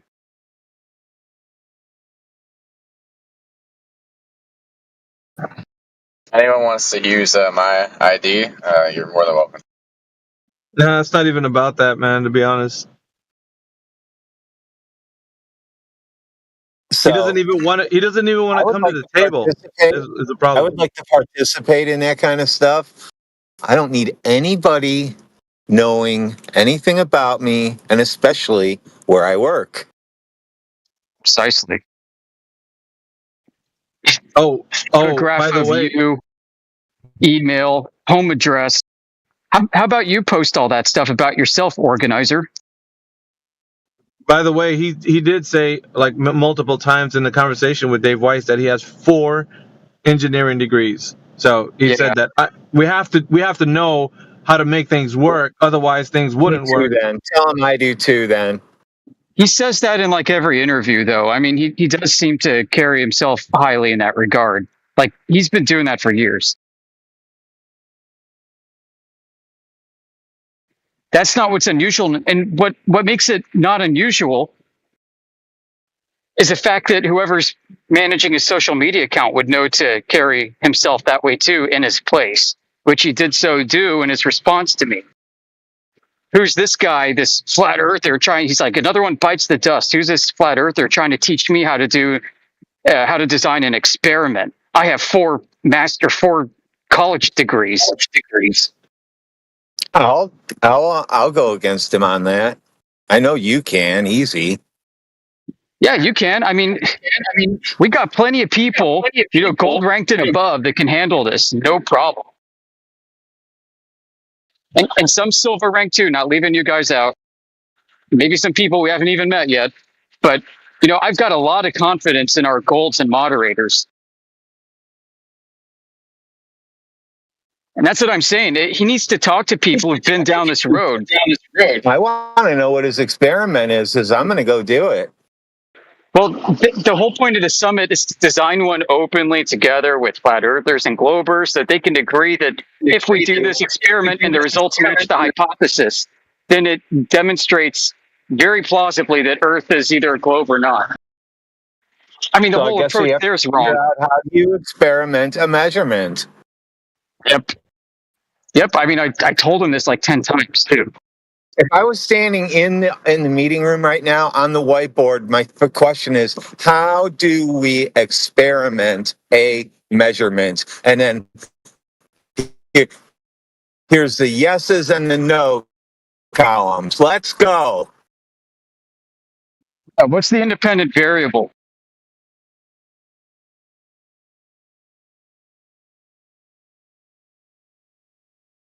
It's just so dumb on its face. And if he's appropriating the word science and scientific for, clickbait, for likes, for appreciation, then we need to set that straight too, because we require hyperspecificity in what we do because the subject matter we're handling is so volatile. We need to be sure that we're handling. There's no way you're calling this some scientific. You're not calling this a scientific experiment or experiment, period. Shoot, did I run India out of here? I didn't mean to overtalk. And you're not going to get away from measuring or not if there's curve or not. You're not going to get away from it. So no matter how you look at it, you're going to have to figure out how you're going to make your laser accurate then, if that's what you're worried about. What kind of bothers me is, David Weiss hasn't had a software update to his FE presentation in a long time. And someone of his particular level and experience in this compared to us could be easily fooled by results that aren't indeed commensurate with proving or falsifying a hypothesis. So he could be taken either way by the results, and I don't think would have enough. I mean, his example with a map, like not understanding the non-uniform scale nature of a flat projection of Earth as an azimuthal equidistant map. Saying, you do this, and it's a straight line from A to B. Well, yeah, it is on the paper, but that's still a curving line around a globe if you apply the non-uniform scale correctly, Dave. Yeah, he hasn't updated his any of his talking points, Amish. No. So. I mean, he still promotes that, emergency landings proves flat Earth book nonsense. Yeah. I mean, sorry, FE Banjo, it's not. It's circular. You're reifying the globe and you don't know it. No, it more actually proves that globe maps don't match other maps is what it proves. Yep, that's true. If you were truly on a ball, you would not fly all the way up to Alaska to stop. I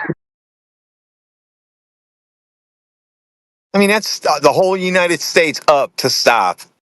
So from like the Hawaiian region, which is like at the Tropic of Cancer. Yeah. Tropic of Cancer. Yes. So it proves the maps are wrong. That's all. Well, it just proves that. What it proves is also that you can make a map work with any kind of measurements and landmarks. Precisely. It's not globe proof, people.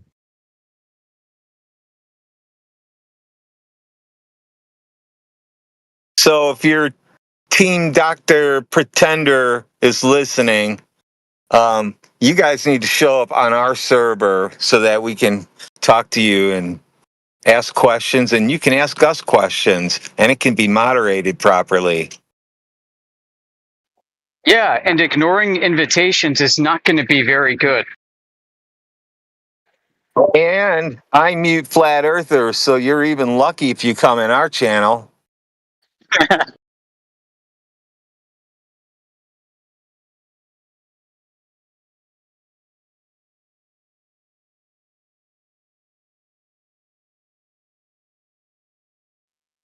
mean, it's like, so be it, guys. Like, go ahead and take this, drive it off a cliff after November 8th. If it's going to go the way that it's headed now, we are going to have years of content. The shoe's going to be on the other foot. Nobody's going to be talking about Jeranism's cardboard cutouts and flashlight beams. Everybody's going to be talking about the fiasco that was this. And we're the ones who are going to be joking about it.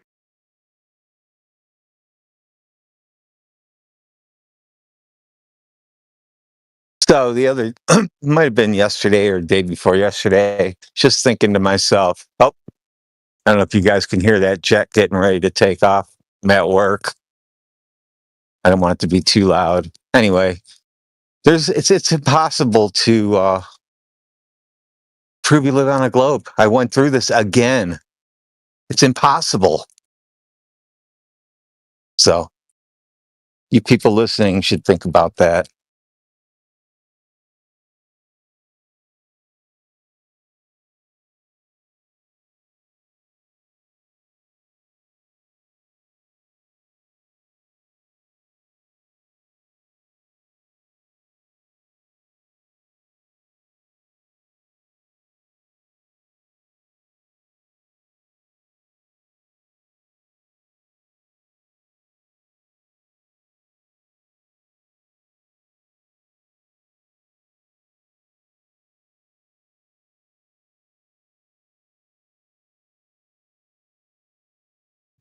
The more I reflect on this, the more I really am inclined to think that whoever we've been talking to on X is not really him at all. Not even close.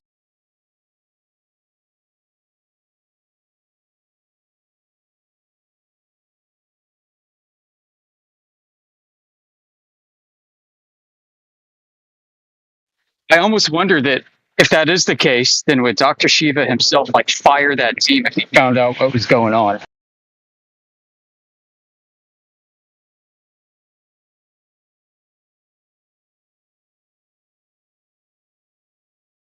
Well, one way to check for this is if he's ever like live on some news show to see if at the same time tweets go out.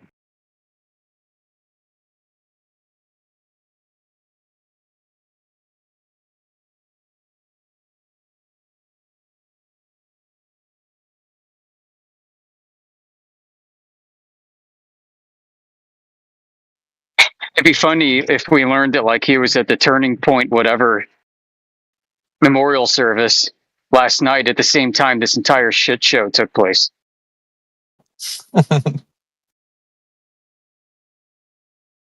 Might be worth looking into. Might be There a was quick some- Google search. I was going to mention to you because I think you have a different angle at this, like I do. There, you know, his tent, the Turning Point wording that they had up on the top of the tent had a Luciferian lightning bolt that was found nowhere in any other meetups that he had at like the college campuses. Any of the other tents didn't have that except for this time. And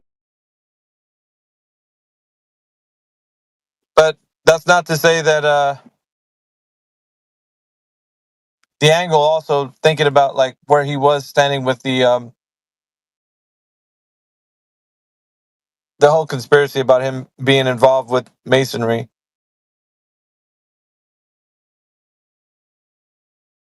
And his wife as well. And Candace Owens, who openly admitted that the other day.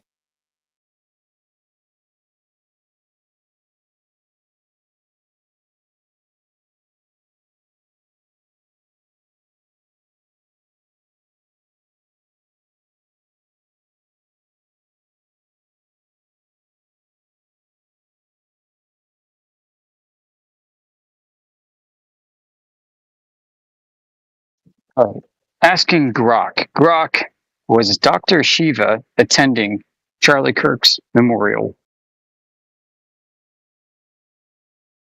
That'd be weird if he did. I mean, if he's a who's who, wouldn't he be there?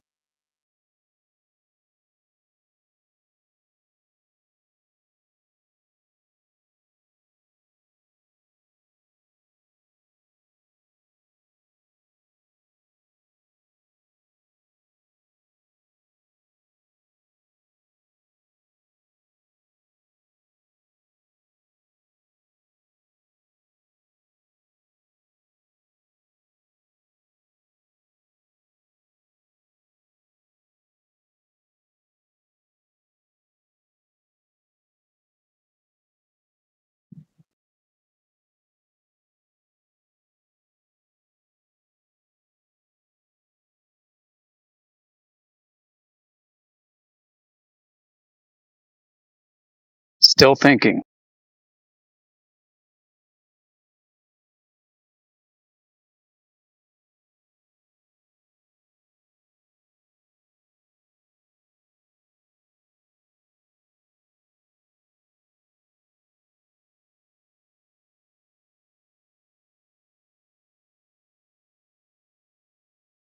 That donation company that they're using is actually one for ministries and churches, like the one that Indio got a email from. I'm not sure, like if they made an exception for his organization for Turning Point, but was it a ministry? No. Like the Not- results are in two searches independently said they can't confirm that he was there at all. So, I mean, no, I don't think it was a ministry. Because I mean, the company, like I said, that deals with the gifting for anybody gifting is they're just heavily in like anybody who's in the ministry. And so like I don't know, like maybe they made an exception for his group. Well, definitely can't be political in this way because Indio getting requests for $100,000 donations to TPUSA. I mean, yep. I think that far exceeds the donation amounts. So whatever it is, man, like I don't think anybody really knows what it is outwardly. It's probably a complex legal structure that was created by lawyers, designed to do many different things. The influx is like just crazy, dude, right now. I saw a meme yesterday, or no, this morning, that had General Mike Flynn encased in glass, and a guy smashed it, and it said "break in case of emergency." Oh my god! General Mike Flynn, for those who don't know, he was DIA director under Obama and served in special operations command units. Highly respected by the American right. Was he a whistleblower? Kind of. He made a threat before, I think, telling Biden that he knows, quote unquote, where the bones are buried or something like that. Yeah, you can't play around with those kind of games, man. They operate in cloak and dagger, as you're probably well aware of. Too risky, man, when you're up doing those things in those positions. Yeah, like there's a difference between the mission risk and, the political risk. Yeah. Down here with the useless eaters, man, we're just like no one takes us, seriously, so it doesn't really matter. That's why they don't. Political and mission overlap. Go ahead. Yeah. That's why I see it as like, I mean, we can get serious all the way up until a certain extent, like with Shiva. Like we can go so far, but after a certain point, it just like he'll get a phone call or an email, just like, disconnect or turn it off or whatever. And he's either going to do it, be intimidated by it, or be stupid and just go through with it, which I know he won't. How about this? We are terminating this for you. We will give you our PR media campaign to make sure that it fails.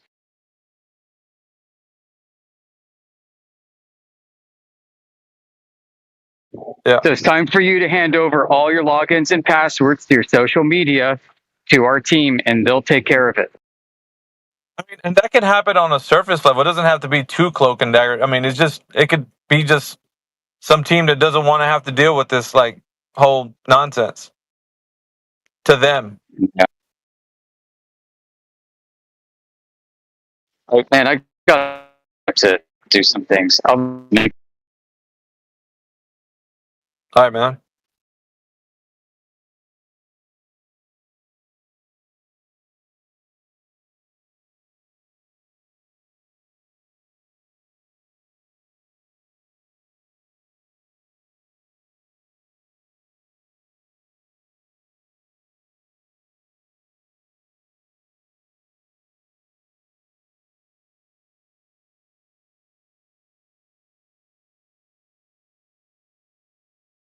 By the way, new guy in the FU server looks like a bot. Oh, Bull Moose? No, in the FU server in general. Oh.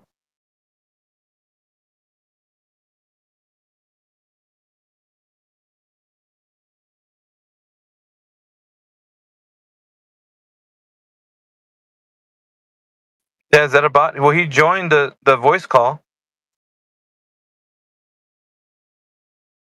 but then he didn't say anything, so.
All right, who thinks they live on a ball and why?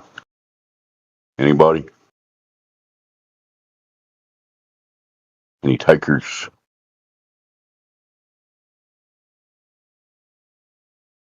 Dead air Dave, is my mic working? Probably not. You're working, mate.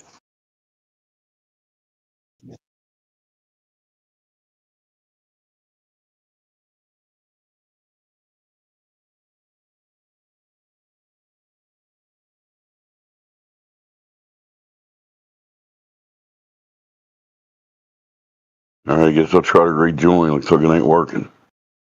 Anybody here? Over here, Dave. AV, what's up, man? Thanks. What's going on, buddy?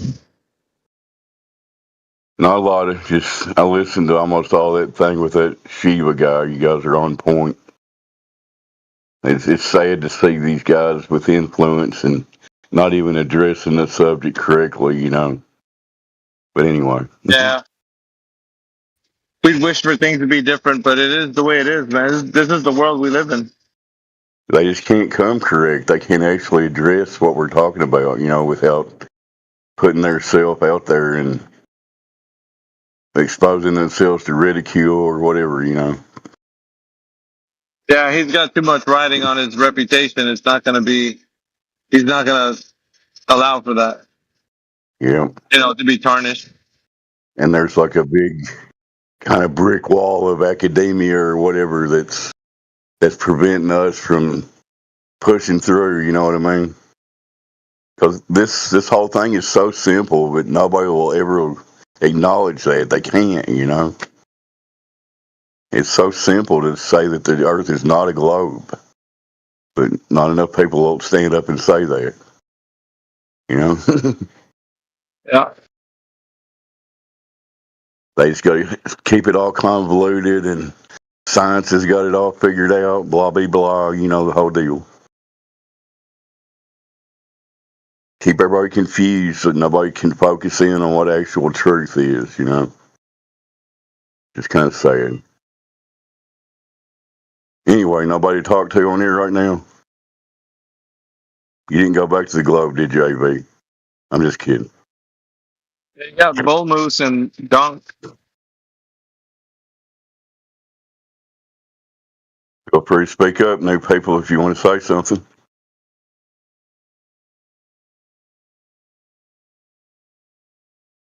Just on here talking about how there's no evidence for the globe unless you think there is some. Feel free to produce that. We'll talk about it.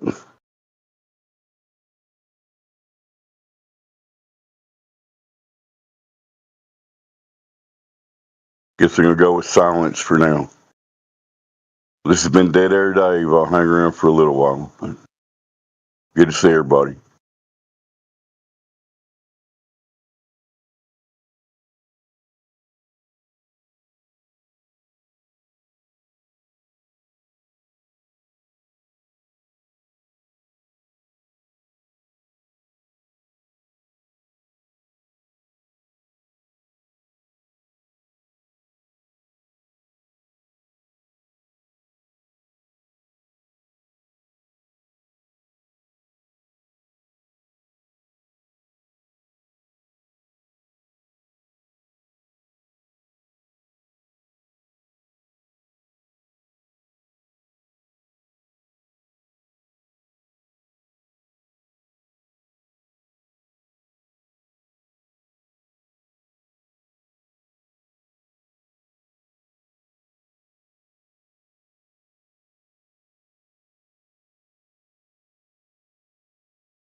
What's up, Tattoo?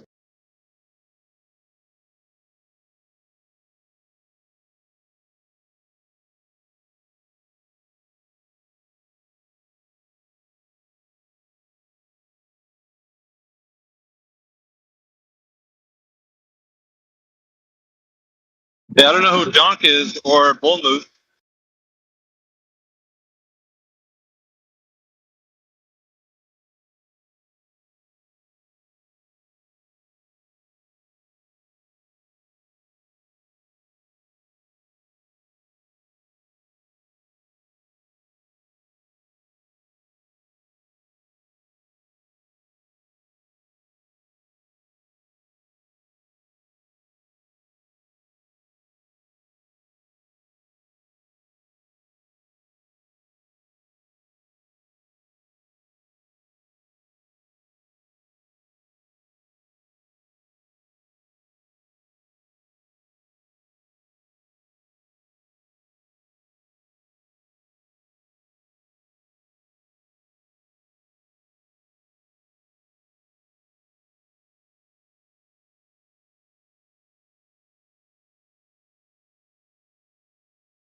Welcome, I show free grace.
and then we go and test to see if that matches reality, and it doesn't match, right? So they tell us that if you're standing at the beach, the horizon should be 3 miles away if you're 6 foot high, and it's not, right? They tell us that if you're on a globe, anything that goes past 3 miles, you shouldn't be able to see it anymore, gradually, right? Depending on how high it is, but you shouldn't be able to see any water beyond the horizon line on a globe. But when we go out and test, we can see things that are 30 miles away, 40 miles away consistently as well. So it doesn't match up.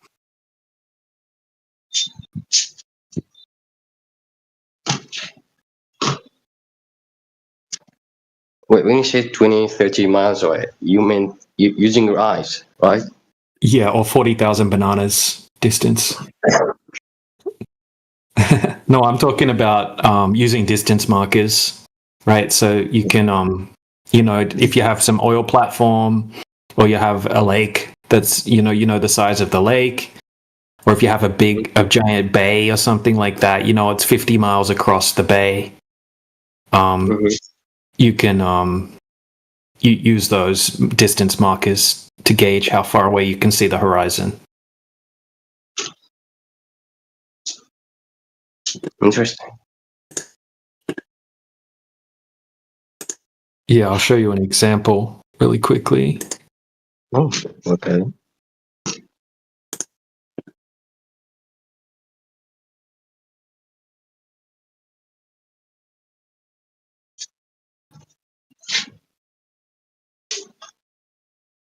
Yeah, so if you have a look in the side chat, we can see someone standing at the beach, and we can see the horizon.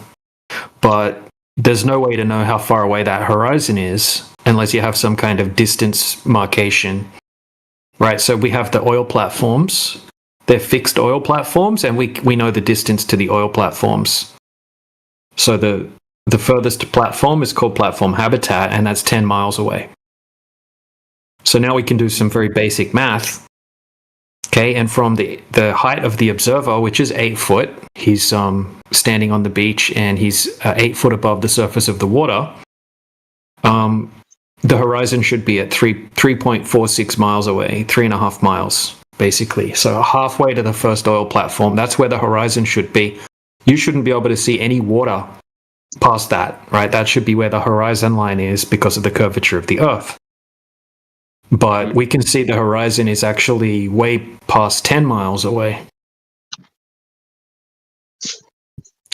So physically, on a globe, anything beyond 3.46 miles should physically become obstructed. The bottom 40 foot of the second oil platform should be hidden behind the horizon. You should only be able to see the top of the platform sticking out behind the horizon, but we can see the horizon past the oil platform. So this is just one example. There's tons and tons and tons of these. Right, this is just out of a video as well. It's just a small clip, right? These are all done. He shows his camera setup. He shows you his coordinates. He shows everything in the observation. It's all in high definition, so you can see the entire observation done start to finish. And we've got thousands of these, and 0 of them are anywhere near what you should see if the Earth's a globe. Right? We can't find any curvature. Mm-hmm. So, wait, how do you provide all of this evidence? I do have a genuine question. Mm-hmm. Not a lot of people believe in flat Earth compared to globe Earth. How many people?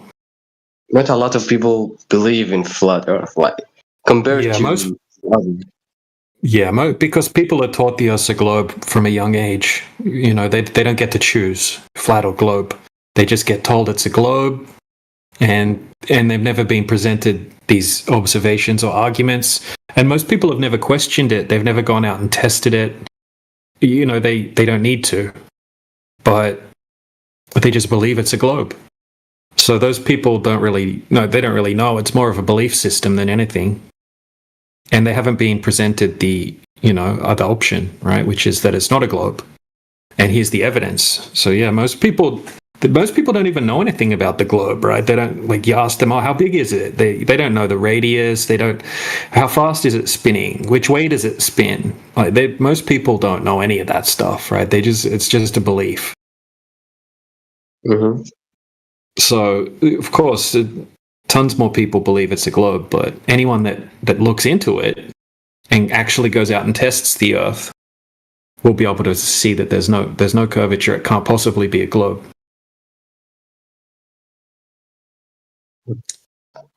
Actually, I've heard something interesting about any kind of conversation. Like, you can find 1 million evidence in positive for a certain part of that conversation, and 1 million negative evidence about it too, and the other opinion is the same. Yeah, but we have all of these real world observations, and I've been asking for the same thing from the globe side, right? We've had debates with scientists and engineers and all sorts of people in here. We're asking people who throughout all of history use Discord. Yeah, we have physicists. We had a physicist, Dr. Phil Bell, Professor Phil Bell, in here just the other day. So yeah, we have all sorts of people coming in debating against this. We had a aerospace engineer in here today. Yeah, he didn't have any globe evidence. He sees these observations. He says, that's interesting.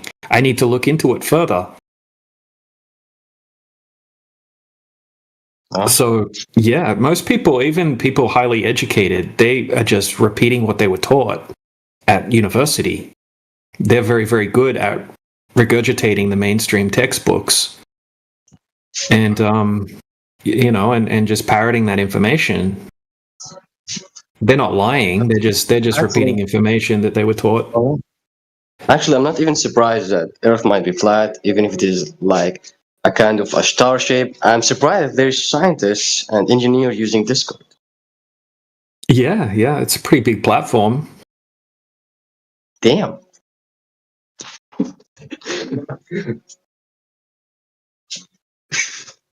I didn't expect that, to be honest. Yeah, you're not going to find them in gaming servers or anything like that, but I mean, mature servers or things like that. Yeah, tons of people. And you can look them up as well. I mean, they'll give you their credentials. You can look up their credentials and their LinkedIn and that kind of thing. Well, I didn't know. Discord is just outrageous. So the fact that there's a scientist or an engineer willing to be in such a platform is just strange to me. Yeah.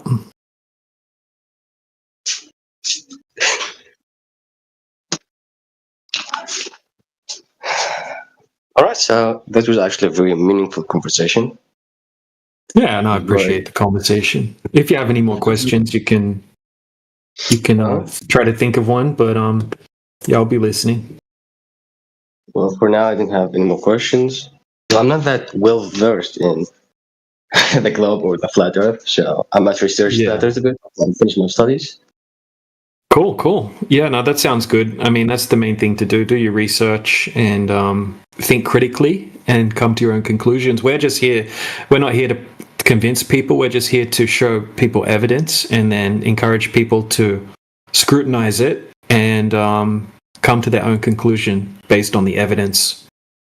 Yeah, that's the point of opinions. You give your opinion. I will be maybe interested in it. I will research about it, and if I'm convinced, I'm convinced. Mm-hmm. Yeah, and then the good thing about this is you can actually go and do these tests yourself. So it's not like it's not something you have to have faith in or trust. You can actually go and do this. You just need a large body of water and a camera or a mirror. And a lot that most of them are not even that expensive. I like that. I love that. Yeah, you can test it very cheaply, right? If you've got two people and you both have a mirror, you can find like a 10-mile body of water and you can have one person stand on one side of the lake or whatever, right? And then you can stand on the other side and they can do a mirror flash, right? Reflect the light from the sun on the mirror. And then if you can see that light hitting your eyes from the mirror, like it will like shine right in your eyes, right? And you need to have a direct line of sight to be able to see that reflection of the mirror on the other side. So there's cheap ways you can do it, but I mean, I would recommend using a Nikon P900 camera or a P1000 camera so you can really do some good observations. But yeah, you can do basic tests very cheap. Well, I have a friend who's interested in cameras, so he might have one. Yeah, any super zoom camera, or maybe even a telescope would work. Yeah. Well, personally, from a personal opinion, I didn't actually care if it is a globe or a flat Earth. You know, both are miracles in my opinion. Actually, you know. Hmm.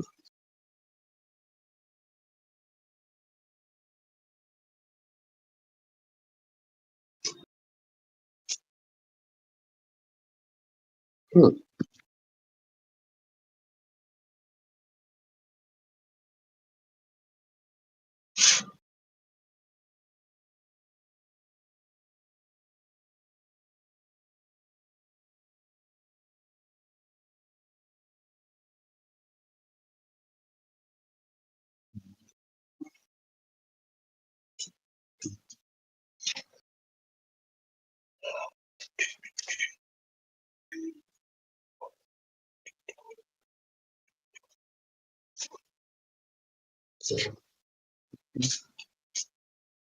Mhm.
Isn't the pot curvy like the Earth is on the pot's curvy?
Hey.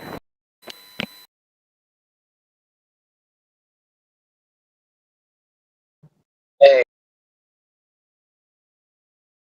What's up? Guy, typically. Hello, Raven. What's going on? Yeah, bro. What brings you into the chat? Do you have some evidence of the globe Earth for us? Guess not.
Okay.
Okay.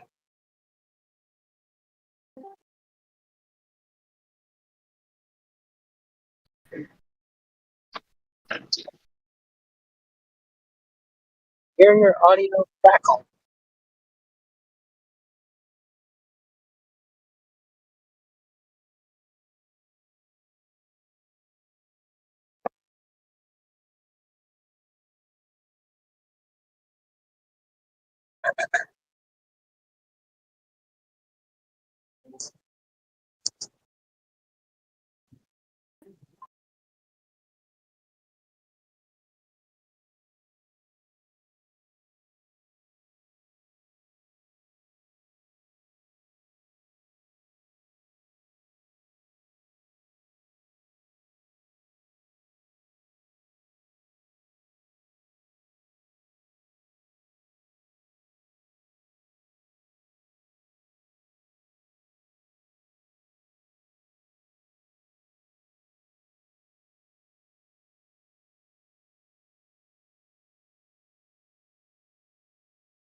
Can you hear me? Yeah. No one is talking then.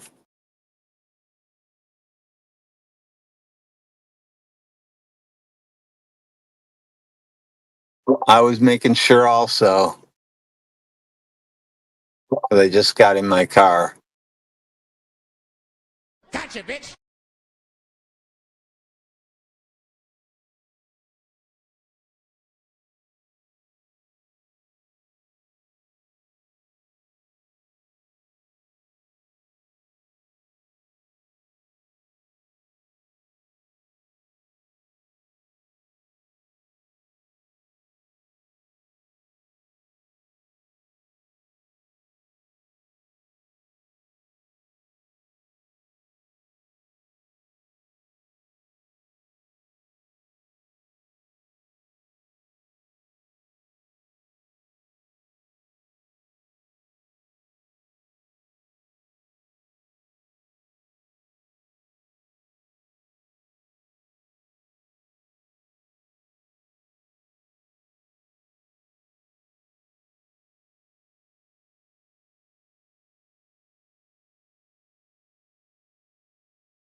I actually think of myself as a very complicated rock. I am made of things when like you sit down on a mountainside and you're there with a rock. I am made of things your cousins like iron and copper and manganese.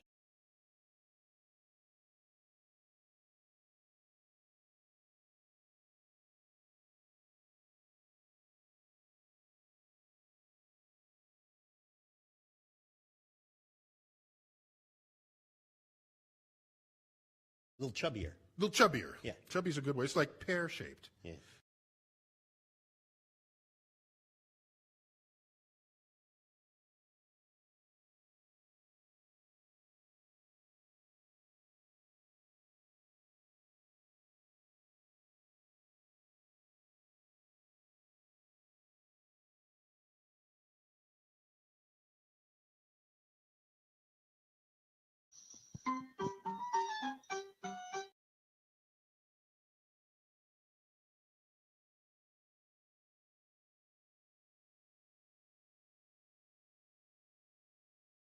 We need that sound when new Globers enter.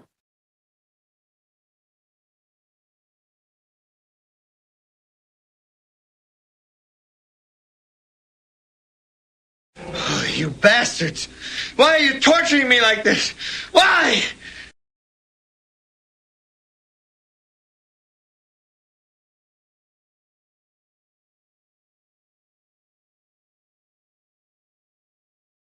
The hammer of justice is unisex.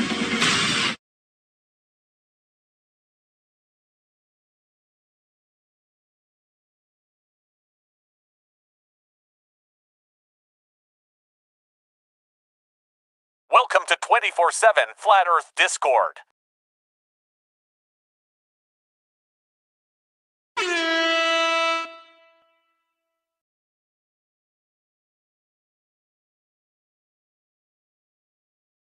Hello there.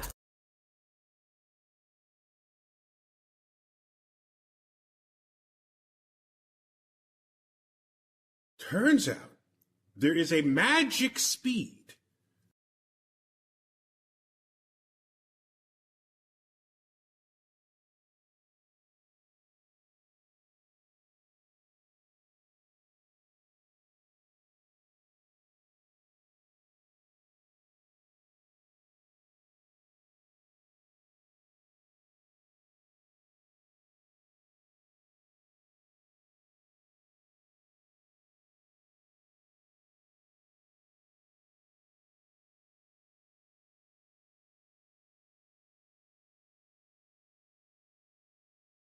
Not a hill of water.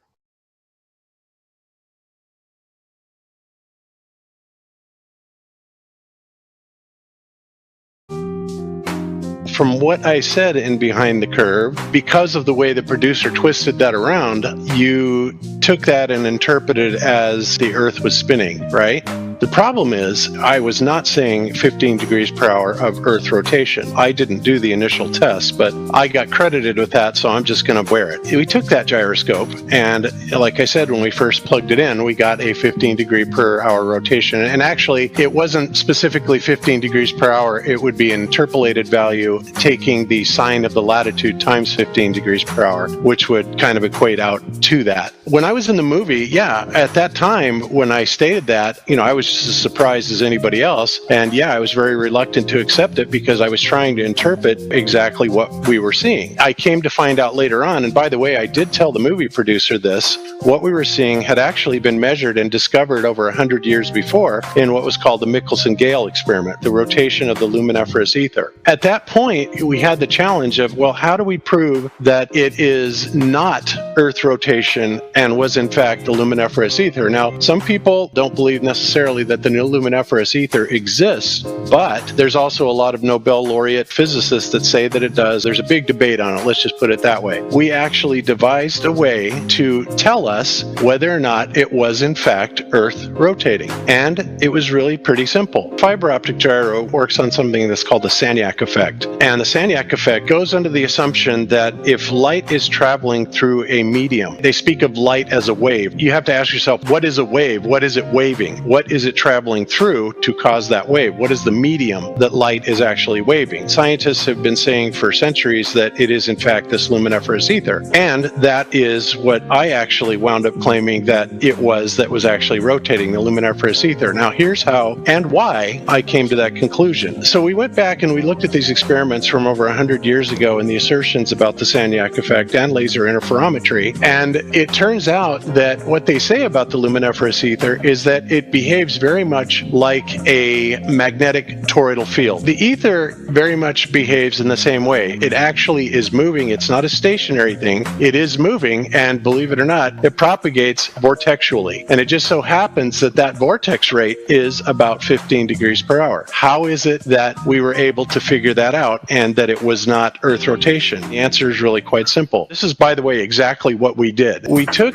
the fiber optic gyro and we went to a place in Colorado called Pikes Peak. And Pikes Peak is at 14,125 feet above sea level. And we did our measurements there, and we got essentially our equivalent to the 15 degrees per hour rotation rate from Pikes Peak. And then we went directly east in Colorado on the exact same line of latitude down to just over 4,000 feet. And then we did another measurement. If I am measuring spin or a rotational rate, it should not matter whether I take that rotation rate at the bottom of a device or at the top of a device, especially a spinning ball. It would be the same whether you took it right on the globe or an inch above the globe. It would not vary at all because it doesn't matter where you would be, high or low, on that same latitude line. It is going to rotate at precisely the same speed. Here's the problem with that. What we found was that when we did the measurement with the fiber optic gyro at the 4,000 foot elevation, we had about a 1.3,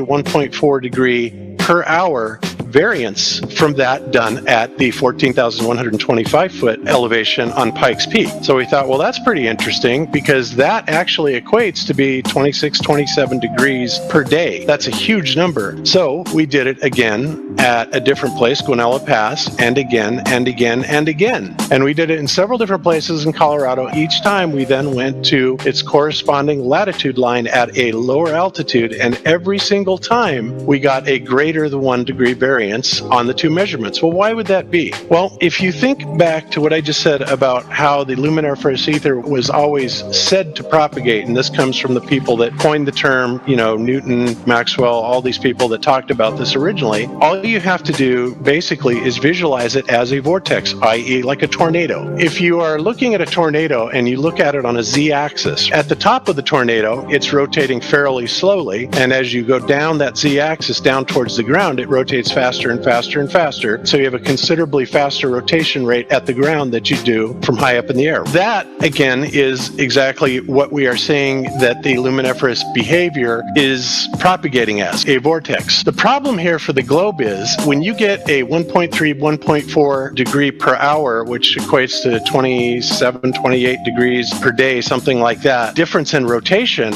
then that pretty much tells you unequivocally that what we are picking up is not Earth rotation. And it is more commensurate with that vortexual behavior that science has always told us that the luminiferous ether actually behaves in this vortex. We did this multiple times, and every single time, we weren't expecting such a huge variance. When you're talking 1.3, 1.4 degrees per hour, that's actually huge for 10,000 feet. We can only imagine that that number grows even greater if we were able to go higher and lower. But the most important thing is what it proved unequivocally is that what we were picking up was not Earth rotation. That's it. Whether or not anybody wants to accept that it was in fact the luminiferous ether, as I claim and as other people claim, that's up to you. But the primary goal here is to prove that what it did pick up was not Earth rotation. And in fact, when they did this over 100 years ago in the Michelson-Gale experiment, they had to do another experiment called Airy's failure to try and determine what exactly it was that was spinning. Was it the Earth or was it the sky? They devised a very simple optical experiment called Airy's failure, in which they measured the rotation rate optically with the telescope, and then they filled it full of water, and theoretically that would slow down the propagation of light through the telescope. And then the idea was if they had to tilt the telescope further forward, then the light would not be coming in at the correct angle. However, if they didn't have to tilt the telescope forward, then the light was already coming in at the correct angle of 15 degrees per hour, indicating that it is in fact the stars that are rotating and not the Earth. Guess what? Airy's failure. Same conclusion. It concluded that it was in fact the stars. So now not only do we have the FE Core's version of testing whether or not it was Earth rotation, but we also have Airy's failure from back in antiquity. And to this day, you still have people saying, well, we built these gigantic laser interferometers that are stationary and sitting in one place, and of course they are going to be picking up a rotation just like we did. But the problem is there's no way to falsify that if you cannot move that detector up and down on a z-axis to see if whatever it is that you're measuring is changing velocities at different altitudes or different z-axis. So that is how we know unequivocally that what we were not measuring was Earth rotation. And of course, because the producers of Behind the Curve did not want that information to come out, they skewed it and made it look like, wow, dummy flat earthers, they proved it with their own equipment and then sit there and keep denying it. Well, they didn't include the rest of the story, and that's kind of the problem that we have with Behind the Curve. I have told this countless times. It doesn't get any press. The producer even said it himself. They were all for giving Behind the Curve a fair representation until they went to the 2017 Flat Earth International Conference in Raleigh, North Carolina. Then at some point, a either primary or junior high school kid got up, expressed his beliefs in flat Earth, and Clark, Mr. Clark, that did the documentary production, said that he and Caroline decided at that point in time that this was too serious and they had to stop it. And they decided at that point in time that they then had to change around the theme of the movie to make it more of an anti-flat Earth propagation piece. Now, they said this in their own words. Daniel Clark, by the way, is his name.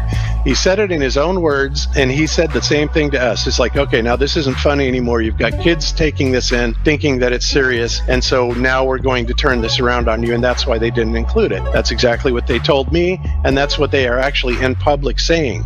In other words, this flat Earth idea, this paradigm is so powerful that it will change lives. It will change everything about this world, really, that you ever thought you knew about it. And it exposes a lot of things to a lot of people that they simply are not ready to handle yet. And so that is why they decided not to do that. And that's exactly what they told us.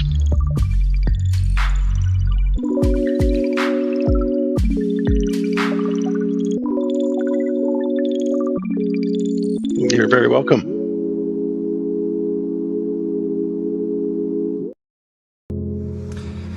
In a world where in 2021 people still think the most effective way to understand something is to randomly bombard someone with questions prior to investigation or any logical deduction whatsoever.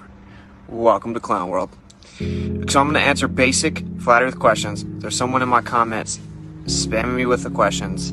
I don't have time to go back and forth and answer every Flat Earth 101 day one question all day on Facebook when you could easily research this stuff if you actually wanted to know the truth. It's actually pretty frustrating. But anyway, so the first question that this person is asking is, so are all the other planets flat? It's not even logical that it could be flat. The only thing that's illogical is to say that the Earth is a spinning cartoon ball in a vacuum where water bends for the first time in the history of mankind, adhering to the outside of a sphere as it spins and revolves around the sun that shoots through space 500,000 miles per hour, while the galaxy shoots 1.3 million miles per hour, and every single star for all recorded history resets over top of the Earth. Is the Earth... Well, what about the other planets, right? That's the question. Well, are the other planets flat? I actually answered the question, but that's why I'm pretty, I don't know, aggravated, because you asked the question again, right? So I need you to listen. No one thinks that all the other planets are flat, okay? For one, there isn't other planets. When you say other planet, you are presupposing the Earth is in fact a planet, which is the very thing we are discussing, right? That's the question. Is the Earth a spherical planet? That's called a begging the question fallacy. Just reasserting that something's true isn't real. You'll be alright as I take away your little globe Earth religion that you were told about when you were 5 and you were given cartoons. This doesn't faze me at all. I'm literally not even fazed by it. So anyway, the word planet, instead of typing listen, okay? The word planet, the etymology for planet, listen. The etymology for planet is wanderer, okay?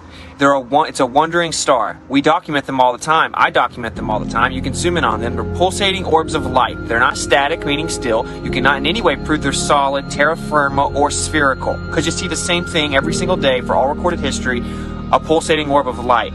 Now, even if there were spheres in the sky, which there's literally no evidence for that. There's literally none that exists in the history of mankind. If they were spheres in the sky, that still wouldn't make the Earth a ball. That's like walking up to someone's house and saying, look, there's a light bulb on the ceiling. That means that the floor is a light bulb. That's like walking in a bar, walking up to a pool table, grabbing a pool ball and saying, look, the pool ball is a sphere. That means the pool table is also a sphere, okay? The Earth is provably not curving, which means it's flat. They said it's a certain size, right? So the radius value is the distance from the center to the edge of a circle or a sphere, right? Listen, please.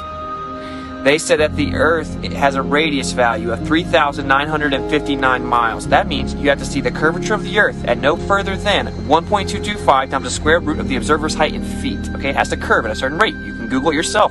Earth curve calculator. This is not flat Earthers math. This is the globe Earth's models math. Okay, Google it.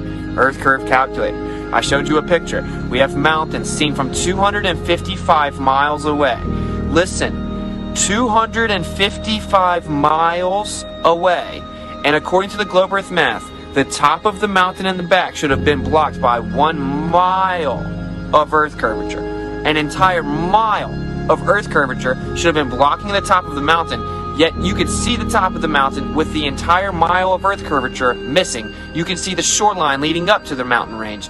It's literally impossible. We have falsified the radius. It does not curve at the rate they said it did objectively. This is why it is censored by the government. This is why you ask questions like, oh, are we a disk in another solar system planet with other spherical planets? Because there's something called the Flat Earth Society, where everything they say is wrong and stupid and not one flat earther thinks any of it. It's called misinformation. So they admitted in Congress they censor flat earth, yet they prop up Flat Earth Society, which is not really flat earth. It's all misinformation. That should automatically raise a red flag if you're honest. What's on the other side? What's the other side? The deepest hole ever dug is 7.8 miles. It's called the borehole in Russia. No one can dig deeper than that, conveniently enough. It's very similar to the distance of the deepest location in the ocean, called the Mariana Trench. No one's ever dug deeper than 8 miles. It's called the borehole in Russia. Now, whenever the globe Earth had predictions based on the supposed layers of this globe Earth, they were proven inaccurate the entire way down the entire 8 miles. They couldn't even get the top 8 miles correct with predictions, much less could they ever adequately predict 4,000 miles to a core that doesn't exist, that they still can't explain how it somehow creates a magnetic field because of the Curie point, and it's literally impossible according to Stanford and Harvard and Yale and Princeton. They literally can't explain the magnetic field in 2021 on a globe Earth. Now, would you fall off the edge? These are like elementary first grade questions, and I'm being honest with you, right? You need to listen. You have been engineered to treat us as if we're stupid. But you should be honest. You know nothing about the conversation. You haven't diligently researched it. You've never measured it. You've never made a long-distance observation, and you know nothing about it. So when you ask these stupid questions like, can you fall off the flat earth? That is called a straw man fallacy, right? Because no one thinks that. So can you fall off the edge of a lake? Can you fall off the edge of a shore? Of course not. There's a shoreline, right? You can't fall off the edge of a pond. There's a shoreline. The water's contained. There's something called this. You need to just listen, though, right? Because this is so much information that you're going to have to learn for you to even get close to understanding the conversation. Stop trying to pretend you're going to make flat earthers look dumb, because you look dumb when you do that. You ask questions like, so what is up with the other planets? If you knew what flat earth really said, you know that that's a very dumb question. If you say stuff like, can you fall off the edge? You would know that's a very dumb question. There's something called the 60th south latitude, effectively a circle around you. It was signed in the Antarctic Treaty that it is illegal for you to privately and freely explore past this region. China, Russia, the United States have all signed it. It's the longest lasting peace treaty in modern history, okay? So all these geopolitical adversaries and enemies have all signed a treaty that says it's illegal for you to go explore past that area. So we cannot make claims what's past there because you can't go there to verify it. It's literally impossible and illegal, okay? The one thing that would prove the Earth's a ball is, for one, measuring the curvature of the Earth. Never been done. In fact, the opposite's been done. Every measurement of the Earth ever assumes a flat Earth, and we have measurements way too far to be on a globe Earth, including lasers that were shot without getting hit by the curvature. You need to listen. If you can come up with a question you think that I can't answer, that doesn't make the Earth a ball. We falsified the globe Earth. It is not curving at a rate consistent with the radius value of 3,959 miles. This is why we are heavily censored, and I've been censored on every major platform, and even PayPal and Venmo, because they forcibly censored the real flat Earth by telling you the lies. So you should listen very carefully. We know that the Earth is the bottom of everything, okay? The basement, effectively, in layman terms. It's geocentric. That means the center of everything. It's stationary, of course, meaning not moving. It's a geocentric stationary plane. We have mountains, we have valleys, but it's a topographical plane. The sky resets like a perfect clock over top of us for all recorded history. It all goes around Polaris, the North Pole star, directly over the center of the surface of the Earth, which is the North Pole, and it resets perfectly for all recorded history for thousands of years, doing the exact same thing. Literally impossible on a ball Earth spinning, revolving around the sun, shooting through space. This is why they said that the lights are actually thousands of light years away. Not because they went and measured something thousands of light years away, because they mathematically had to construct something consistent with the model, and it necessitated they be that far away because the stars don't change like they would have to if you had all these different vectors going on. It's called parallax, okay? So you need to understand the true origins of this religion. And it is a religion, it's a belief system built upon the doctrine of men with no empirical evidence. The Big Bang Theory was literally proposed by a Catholic priest, a Jesuit priest, proposed the Big Bang Theory.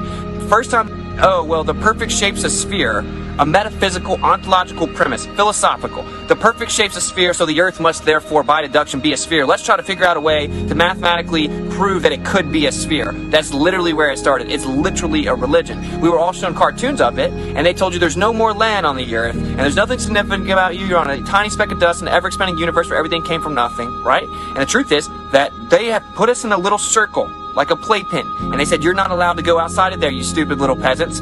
And there are people that are the peasants running around attacking the other people, trying to wake them up and free them. It's insanity. You should research it. So 1945, we brought Nazis over here in Operation Paperclip, okay? One of the Nazis we brought over here was Werner van Braun, because the W is like a V, it's German, right? Okay, Werner van Braun was an SS officer of the Nazi regime. He was brought over here to help us get to the moon via space exploration, right? The Space Exploration Department he was put in charge of. In 1945, Operation Paperclip. It was called this because they put paper clips on certain people's files so they would know who to grab and pull over here out of the Nazi regime. Operation Paperclip, 1945. In 1946, the government started something called Operation High Jump. This is where they went and explored the Antarctic region with Admiral Byrd, a well-decorated admiral for the U.S. military. They went and explored the Antarctic region. He came back on nationally televised interview in 1954 and said, "It is astonishing to me that there is land as big as the continental U.S. on the other side of Antarctica that remains unexplored with tons of resources." He then died in 1957.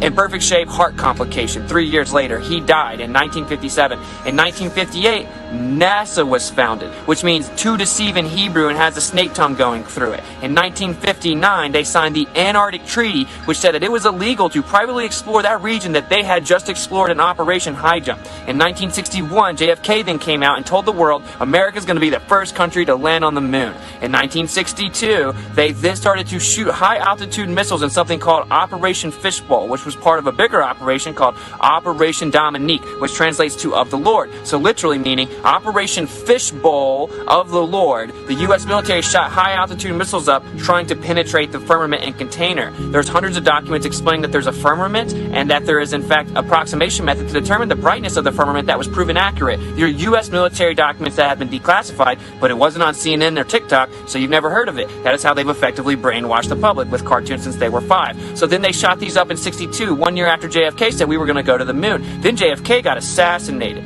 Then, in 1968, a movie came out called Space Odyssey about a moon landing, and it was the most famous movie at the time. It won Film of the Year. The year before we went, one of the astronauts that was supposed to be in the crew that went said, we will never go to the moon. We can't even get to low Earth orbit. We can't even communicate in the same building with one another. It's impossible we go to the moon by 1969. He then went and hung a lemon on the module that was supposed to go. Right after this guy mysteriously exploded and died in a routine checking of wires on NASA's facilities. Then in 69, we miraculously were able to go after not being able to go to low Earth orbit in 1968, and then they called the president from a landline 238,000 miles away with no delay.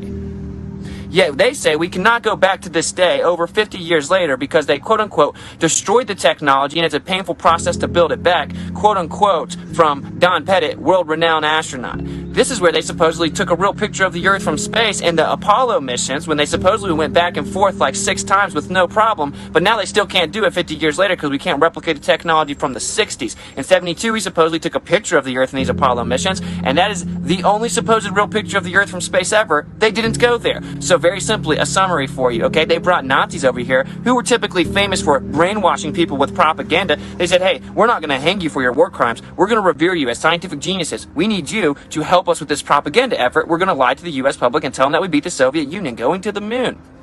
Then they went and explored the Antarctic region. They discovered that the Antarctic region had something there and what it was. They then came back and said, it's illegal for you to go there. And that treaty still stands intact where it's illegal for you to privately go explore it. They then said, don't worry though, we explore the Earth for you. You're not allowed to explore, but we explored it for you. Here's your little playpen. You stay in your circle, you little slaves. Look at space. Here's NASA. We're going to go to the moon. Something that you can never stand on, never land on, isn't terra firma or solid or spherical.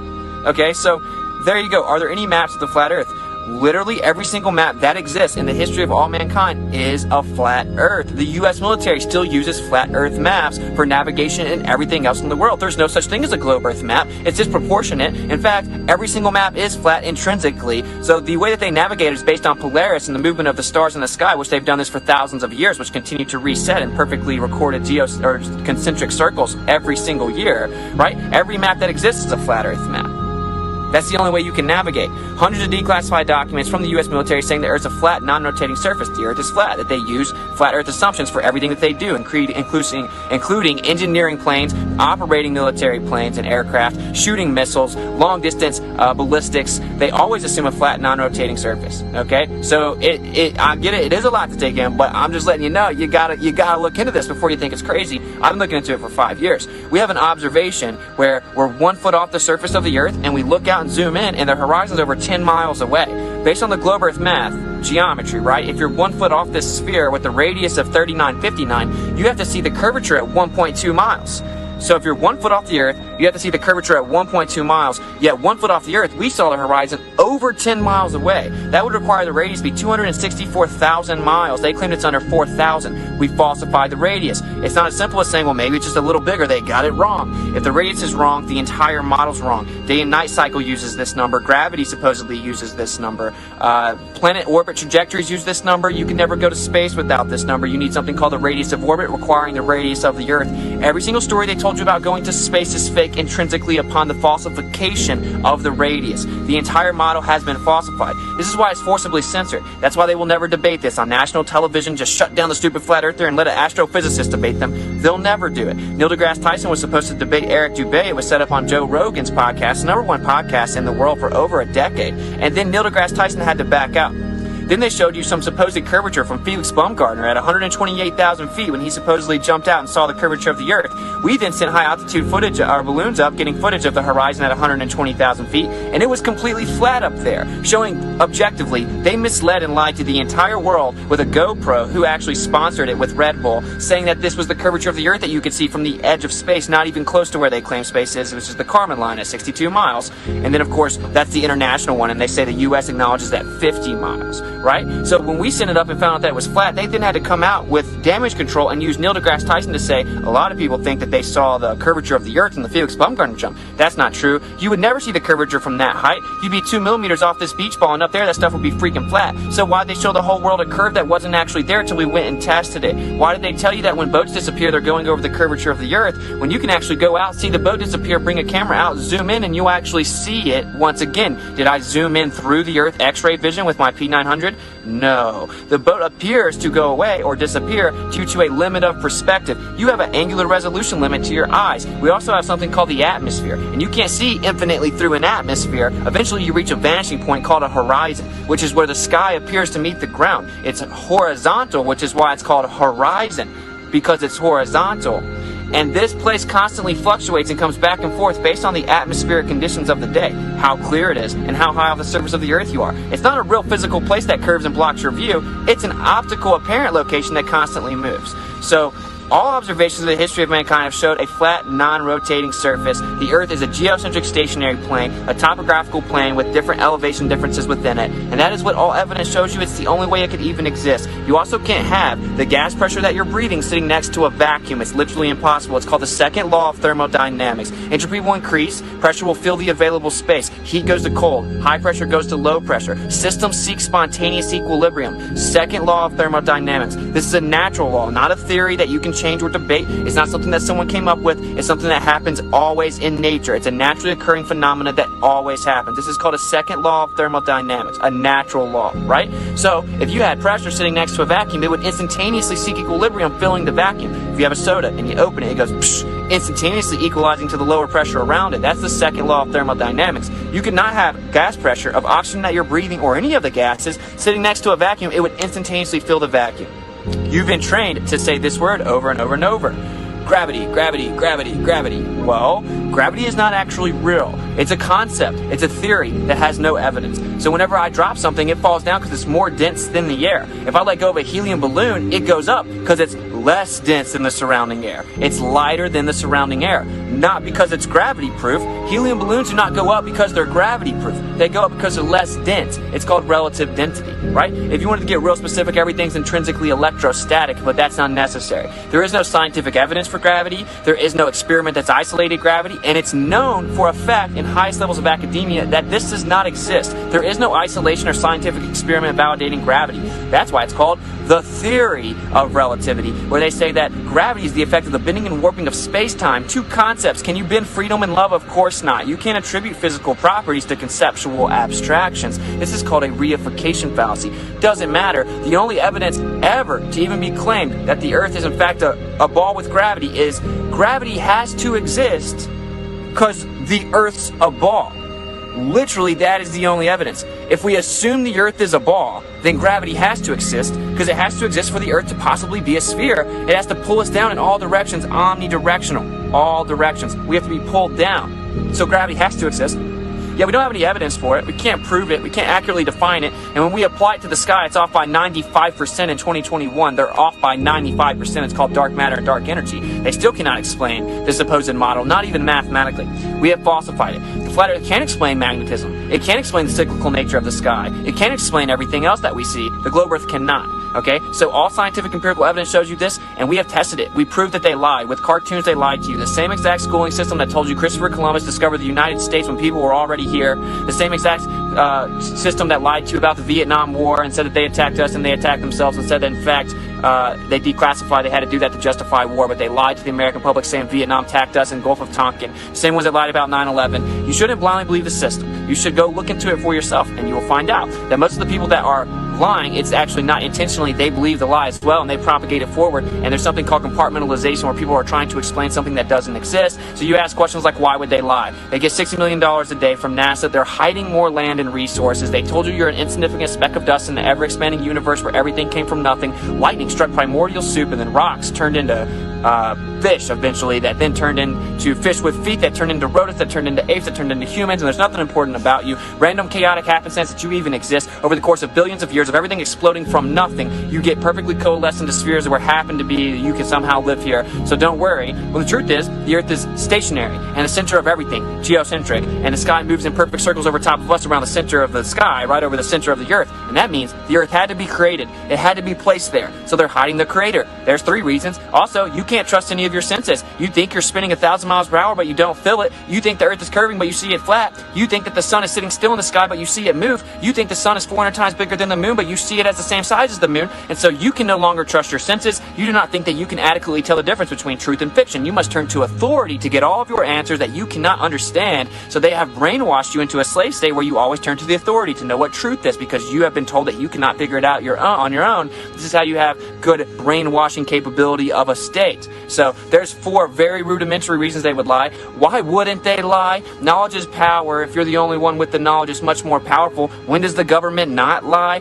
Okay, so there are your answers. They're hiding land and resources and money and brainwashing you, and they put you in a little circle and told you can't leave there while they go hang outside of it. Okay, so there's plenty of reasons why they would lie. It doesn't really matter why they lied. The motivation of lying is independent of the fact that they did lie. Okay, and falsification is independent of replacement. We falsified the globe Earth. We don't have to replace every fairy tale they said before it's still real. If you tell me Santa's real, and then I see mommy and daddy bring presents in the house, I don't have to go come up with a new fictitious character from the North Pole or Santa's still real. We falsified your claim that Santa's real. That's all there is to it. Falsification is independent of replacement. So there you go. There are the basics. You can't fall off. You can't fall off of a lake. There's a shore. Antarctica is known to have the highest elevation in the entire world. It is an ice ring effectively around the water. Captain Cook tried to circumnavigate the Earth, and he went for 68,000 miles, and all he saw was an ice shelf the entire time. You're not allowed to go independently verify this, though, so the water is contained, which is convenient because fluid statics is also a natural law. Water finds its level. Water at rest is always level, period. Okay, so water conforms to its container and finds its level. Well, conveniently, it's contained on this flat Earth, and it's level. Of course it is. So how is 70% of a ball level? It's impossible. It defies fluid statics, the second law of thermodynamics. There's no empirical evidence for it, and we see way too far. We see mountains from hundreds of miles away. We see the skyline of Chicago 60 miles over Lake Michigan should have been completely obstructed. We have mountains we can see from 273 miles away. We have mountains we can see from 103 miles away. We have nothing but evidence that falsifies the globe Earth. So if the surface of the Earth is flat all over it, what is it? Do I believe in aliens? Well, for one, what is the etymology of alien or extraterrestrial? Extra land, extra terrain. So if there are other lands that they have hidden where someone lives, technically they would be alien or extraterrestrial. We would be in the inner space. They drew a circle around us, and there would be the outer space. There is no alien coming from outer space where it's a vacuum that couldn't exist, that they're thousands of light years away, and some intergalactic civilization with different races coming to get you from outer space vacuum boogeymen. None of that's real. I don't make claims about whether aliens are real or not. I know they'll probably lie to you about it, and the same guy, Werner von Braun, that was the Nazi brought over here to lie to us about going to the moon, told his secretary that they would fake an alien invasion and also fake things about asteroids.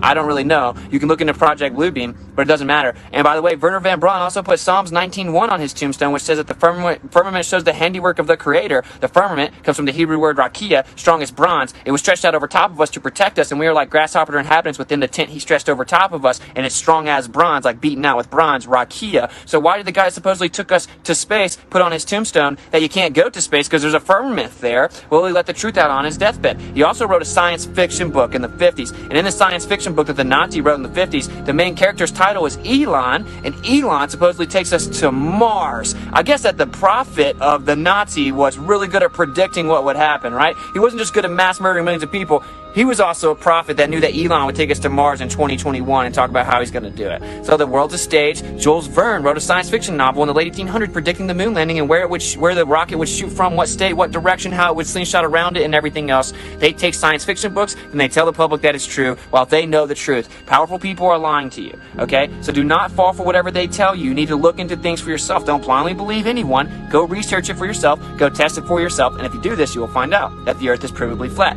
I would have to sit down here and talk talk for another 3 hours to tell you every flat earth proof. There's something called specular reflections. You cannot have perfect reflections on a surface if it's not flat. It cannot be concave or convex at all. Specular reflections debunk the globe earth. We have local reflections from the sun, showing the sun's a local light source. This is impossible in the globe earth model. The sun has to be so far away we have parallel rays, right? So it's impossible. This debunks the globe earth. We have crepuscular rays, which are divergent rays that converge onto the sun, showing the sun's a local light source. Impossible on a globe earth. They say it's actually parallel. It just looks like that. We see that the sun and the moon are the same size. They say that the sun's actually 400 times bigger than the moon, just coincidentally, exactly 400 times further away also, so that it looks like they're the same size, so we can have total eclipses. Or maybe they're just the same size, bro, and the scriptures are true, and it says that there's a lesser light that rules the night and a greater light that rules the day. Okay, that's all there is to it. We see the same moon for all recorded history, while people claim it's a sphere that spins, but if it spun 1/4 a mile per hour, slower or faster, we'd see the other side of it, so it just perfectly sits there for thousands of years. That's a cool story, bro. None of this has any evidence. It's all fairy tales. What we know for a fact is that water always finds its level. To have pressure, you must have a container, which means the way that you're breathing is the gas pressure on the earth is contained, and we see way too far. The earth's a topographical planet isn't curving. This is just the way that it is. You can't go deeper than 7.8 miles. You can't go past the 60th south latitude. We need to wake up and then tell them that we demand to know the truth and to be able to freely traverse the earth. That is the next step. Now, to try to attack the people that actually researched it, are bold enough to not care that other people get triggered and try to call you dumb or try to attack you because they were told that it's dumb. The people that are strong enough and intelligent enough to actually understand it, research it, test it, and then go speak about it are the people that are fighting for you, whether you understand that or not. And we're used to taking the bullets, but you should maybe jump on the side of that people actually doing what's best for humanity as opposed to trying to attack them.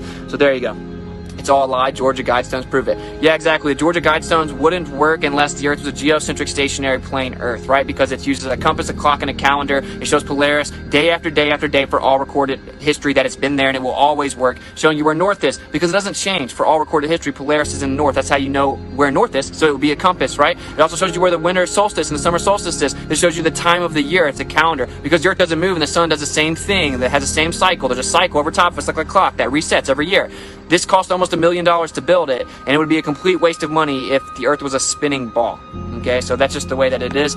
And they tell you what they want to do on there, and I think everyone should just wake up, maybe everyone should just wake up and stop getting triggered that we didn't go to the moon in 1969. Stop being surprised or acting surprised the government lied to you. Stop being surprised and acting like China and Russia lying is a big shock to you. The U.S. government has lied about everything. So what you should do is accept truth for what it is, right? It's easier to fool someone than to convince them that they have been fooled. That is not my problem. That is, you should need to look into the evidence and be honest.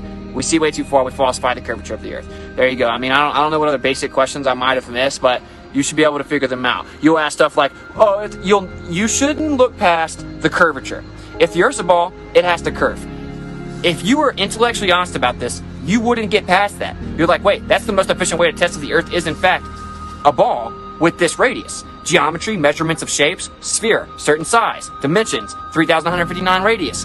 You would test that and see if it's curving at that rate, because it has to curve. If a woman's pregnant and she moves her hand across her stomach and then it comes down to the bottom, can she still see her hand? No, because the curve of her stomach physically obstructs her hand. That is what the Earth has to do if it's a ball. This is where the answer lies. Is it really what they said it is? You can go measure the surface of the Earth, and it is objectively, provably not what they said it is. So if your response to that is to not answer it or figure out how it could work or figure out what's going on or go test and see if that claim is true or see exactly if these observations really do exist, if your response is, oh, well, how do eclipses work? What about magnetic fields? What about, if you start asking every random question you can think of, you're being intellectually dishonest. You're diverting away, and you can't handle what the truth is. Right? So if you think you can ask a gotcha question that some flat earther might not answer, that doesn't change the fact we falsified the radius. Okay? We don't know all the answers. The globe Earth knows none of the answers, right? People will say, what about eclipses? Eclipses debunk the globe Earth, and they still use the Chaldeans from Babylonian time, 2500 BC, a geocentric stationary plane Earth civilization. They knew the Earth was flat and stationary and the center of everything, and they used something called the stereocycle from the Chaldeans from 2500 BC to this day at NASA to be able to predict the eclipses. They cannot use the heliocentric model to predict eclipses at all. There's something called the Selenilian eclipse, right? And it's where the sun and the moon are both above the Earth during the lunar eclipse, according to the globe Earth model. The reason you have a lunar eclipse is because the Earth blocks the light from the sun and casts a shadow onto the moon, and that's what actually physically obstructs the sunlight, causing the shadow, thus a lunar eclipse. Yet in the Selenilian eclipse, a lunar eclipse, the sun and the moon are both above the horizon, above the Earth, a geometric impossibility on the globe Earth. And guess what year they said that they discovered this and recorded it for the first time? 1666. It's not a coincidence they told you that the first time they recorded the eclipse that debunked the model is 1666, 666, right? The same year that gravity was discovered by Isaac Newton, supposedly, in 1666 with a number of 6.67, right? Where we have north and south Arctic circles at 66.6 degrees, while the circumference of the Earth in nautical miles is 21,600, 6 times 6 times 600, while we're on a 66.6 degree tilt with a curvature rate of 0.666 feet per mile squared, shooting around the sun 66,600 miles per hour. Okay, so it's a lie, it's a Luciferian lie, and if you're actually at the highest level of the occulted people that try to control the world and lie to all of us, you have to know these things, or you're not allowed there, okay? So that is why they lied. It's simple. If you wanted to control and brainwash an entire group of people on the earth, what better way than to start by lying to them about the nature of the very place that they live? If you want to brainwash them on the earth, why not lie to them about the earth? Why not tell them there's no more land, it's a finite little sphere, and you have to stay here? Because there's more land and you get to control it. Why would they not lie? Knowledge is power. It's much more powerful if you're the only one with it. So there are the basics where you should research it, right? Fly Man's watching, his panties are in a bunch. Dude is a gamer. Alright, I love you guys. I'm going to catch up with you guys later. Battery's about to die. I wanted to answer the basic questions. There you go. I can't go back and forth in comments. And if you watch this video, you'll understand why I can't go back and forth in comments all day. I have hundreds of people that are doing that and sending me messages. So, look at our content. Go find us and listen and learn and study and research. A lot of people on my Facebook will be helpful to you, but for everyone, drop the arrogance, okay? Drop the arrogance. When I first heard about Flat Earth, I thought it was dumb also. Then I humbled myself and researched to try to prove the Earth was a globe and found out it is far from dumb. And if you're still on that wavelength, even though waves aren't things and don't have links, right? It's just a transverse movement in a medium that has to be there, the antecedent to any type of propagation. But anyway, I digress, right? If you're not even on that wavelength of understanding that it isn't a dumb conversation, you're nowhere close to the truth. You're nowhere close to the truth. So just humble yourself, be honest, seek the truth diligently, and then you will be good to go, right? And people will be more than happy to help you answer your questions. They want you to come over here and know the truth. That's our whole thing. We want everyone to wake up and realize we've been lied to so we can get our power back. But just be respectful. Don't expect to be able to just hurl insults and attack people and that people are just going to love you and be real nice and just keep letting you do it. Because the irony is that, you're projecting your own intellectual insecurity. I go around the United States offering $100 cash to anyone in these major cities that can answer 3 basic questions about the globe Earth correctly, the basic questions about it, and no one ever wins the money. So be honest. You know nothing about it. It's okay. All the flat earthers know everything about it, right? So you should be real here. Just look into it. There's your little beginner's crash course.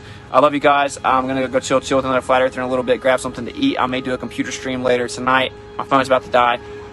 Peace out. Much love. MasqueradeTour.com, $ what's it gets a cash at, what's it protonmail.com, PayPal. If you want to support the tour, I know I speak fast. I'm sorry. It's just like what I do. So I love you guys. Seek and speak truth unequivocally. The weak find contentment in the consensus of ignorance. So strong people don't care what weak people think. Intelligent people don't care what dumb people think. Informed people don't care what ignorant people think. Stand tall and seek and speak the truth regardless of ostracism or any type of attack or pressure from society. It doesn't matter, right? The weak always do that. So just stand tall for the truth, and actually, whenever they revile you for his name's sake, rejoice, for they did it to all the prophets before you.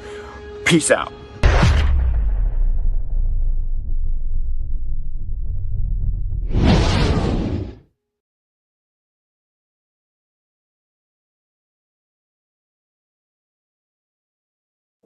Guess that's all we got. Wits it.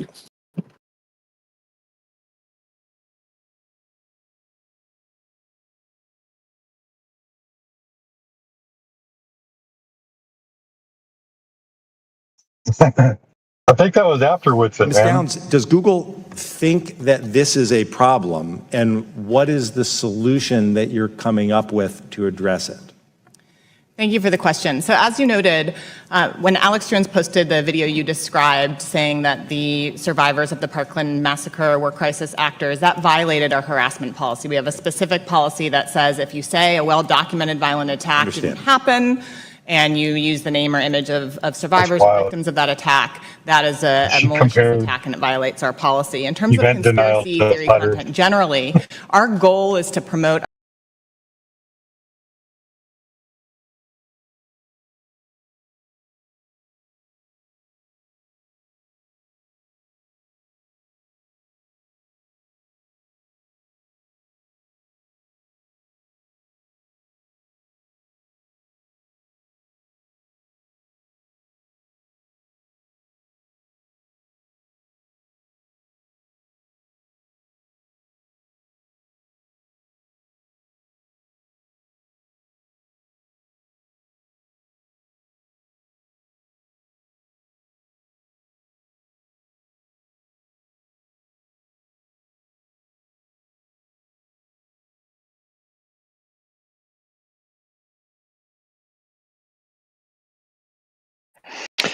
I don't think I heard Whitsitt until, I don't know, maybe 20, I think last year I didn't see him, and that's from 2021. He sounds a lot more coherent back then. I think he's a lot less coherent now. Anyway.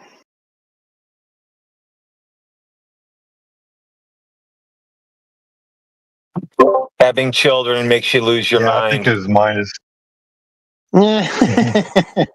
I think his mind is in a lot of different places. Hmm.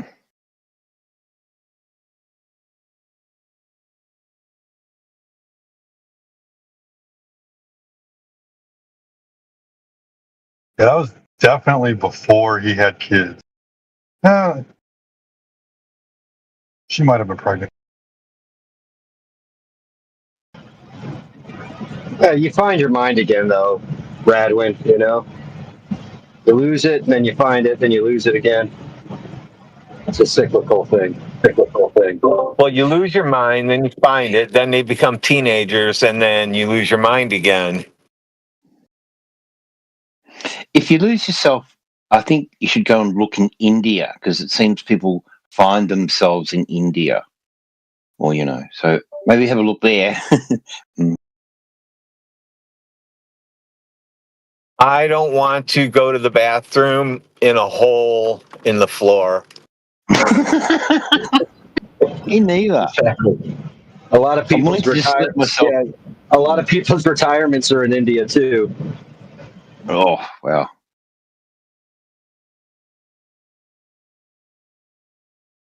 So they should be able to afford more than a hole in the floor, then, right? Yeah, with all of the retirements, they're snagging from the elderly over here, I'd say. So.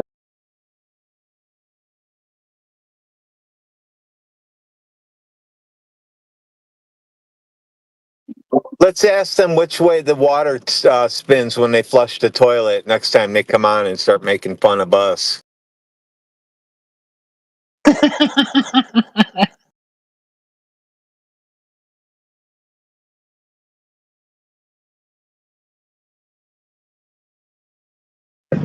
They were like, good burn, bro. You got me where it hurts. You.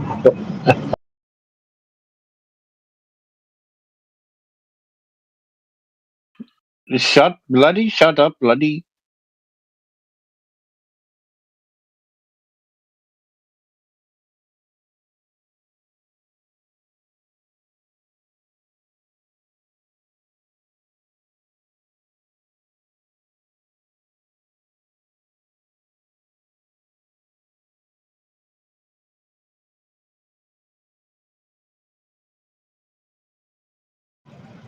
I wonder if we're going to get somebody who comes on and tells us that the Earth is flat and curved at the same time again. That'd be pretty good. That was a good one. That was a good day.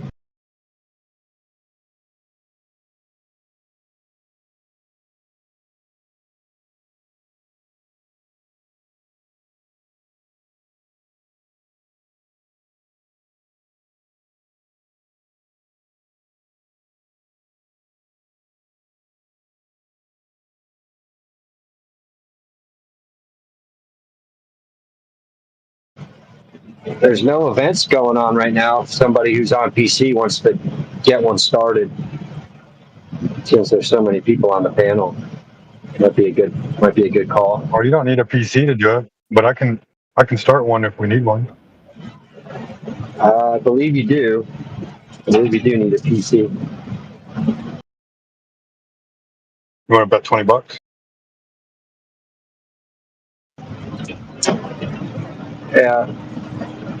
It's either that or you need dual authentication on your phone, one or the other.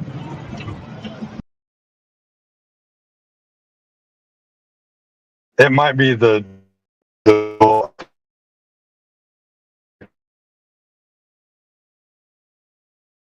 I don't know. I know I can start one.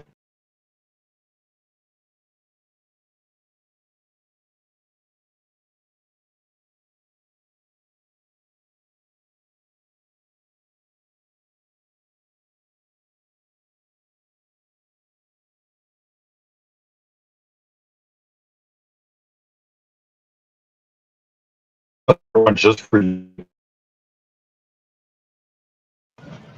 Hey, go ahead, man. Get it started.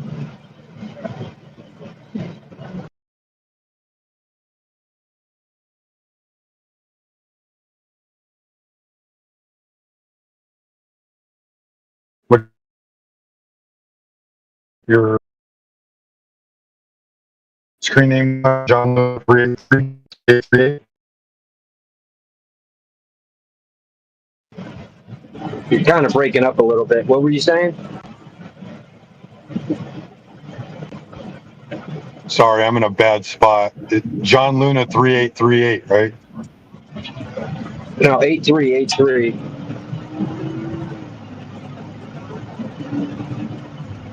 Thank you.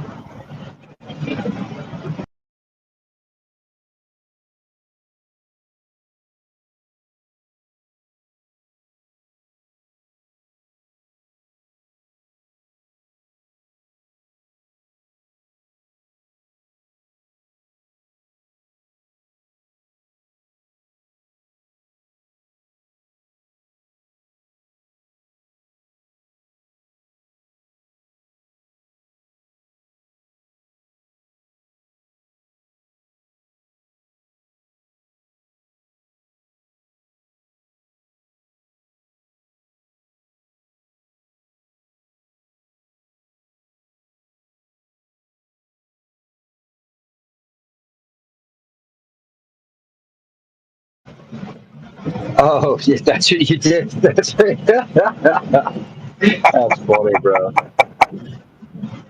You better change that one right away. I'm gonna be working my freaking hindtail off, man.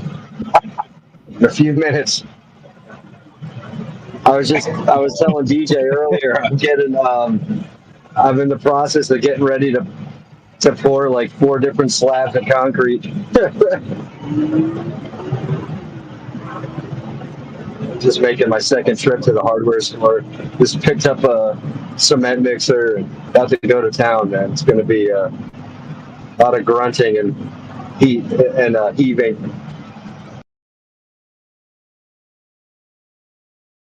I'll be fair.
How's that one, you guys?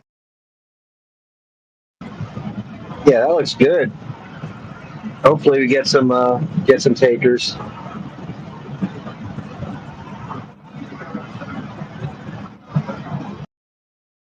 That was quick.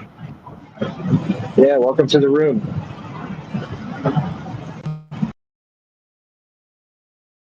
I'm in a bad spot, so I'm just going to mute up, guys.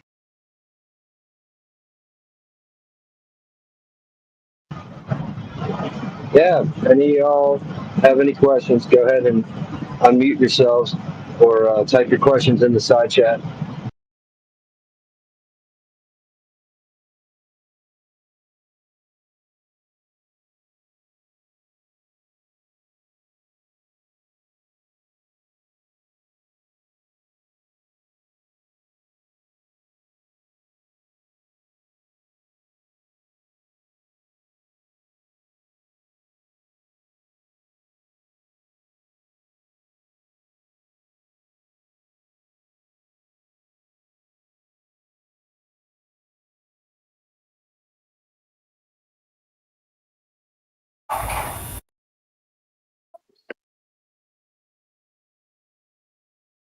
Yeah, welcome to the room. If you have any questions, go ahead and feel free to ask one at a time. Thanks for being here.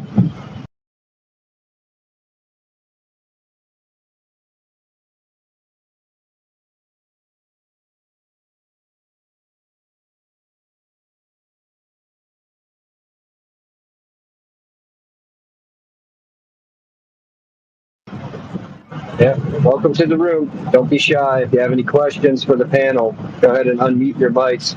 Ask your questions one at a time.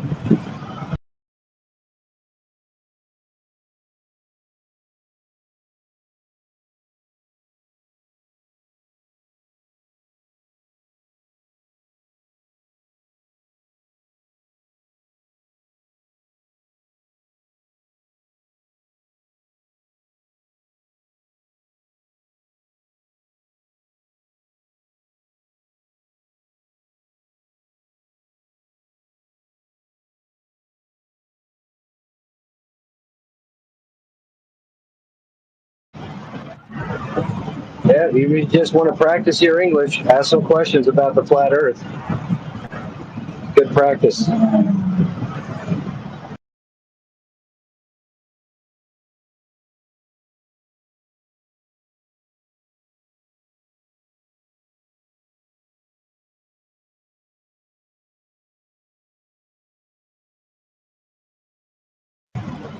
Yeah, even if you don't have any questions and you feel like you have some globe proof, some irrefutable globe evidence, go ahead and present your evidence to the panel as well.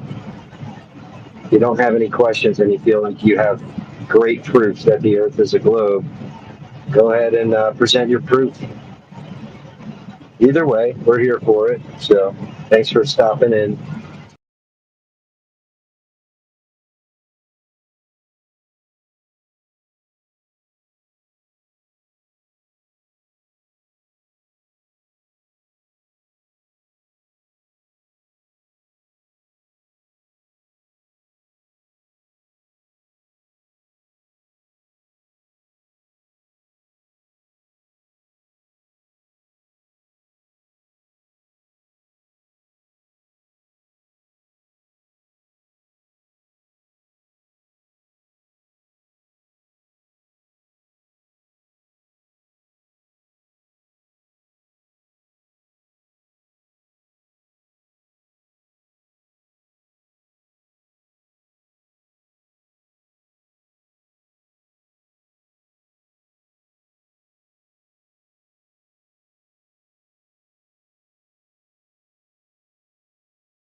If you have any questions, practice your English.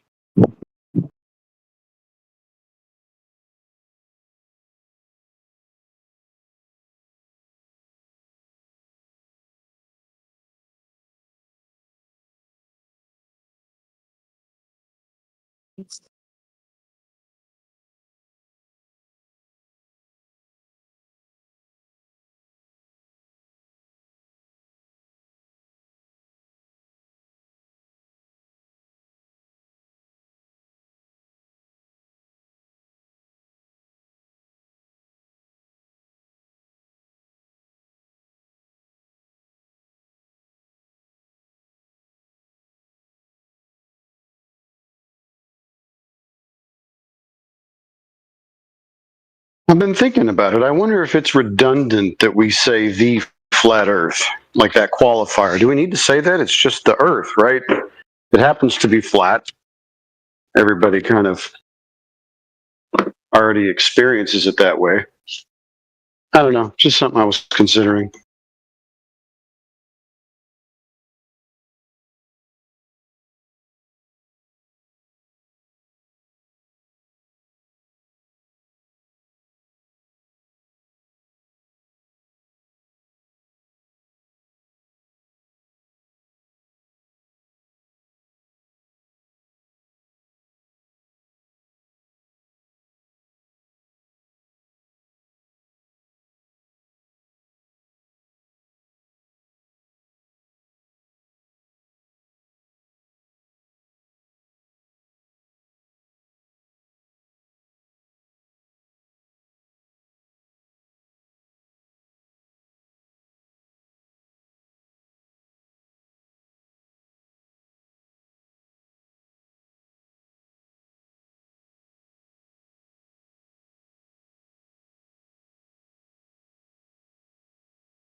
Yeah, so anyway, the surface of the Earth is flat, and I don't think there's any evidence to conclude otherwise.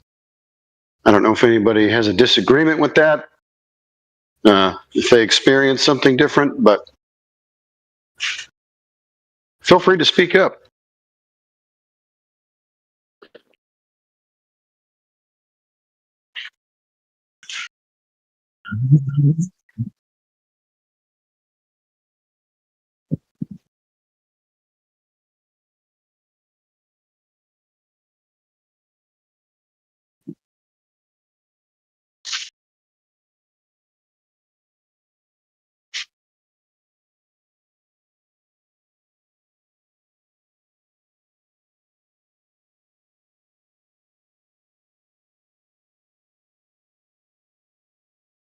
Who do we got? Eric Paul Jones. You think you live on a ball? Or Jessica, Peachy, your fave, Solaris, Zane. Y'all seem new to me. Welcome. Yes, hello. Welcome. Have you been in here before?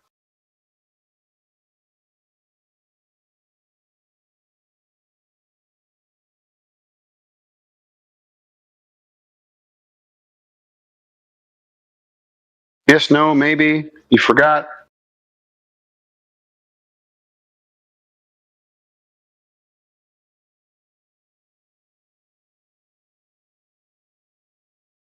Welcome, Kazine.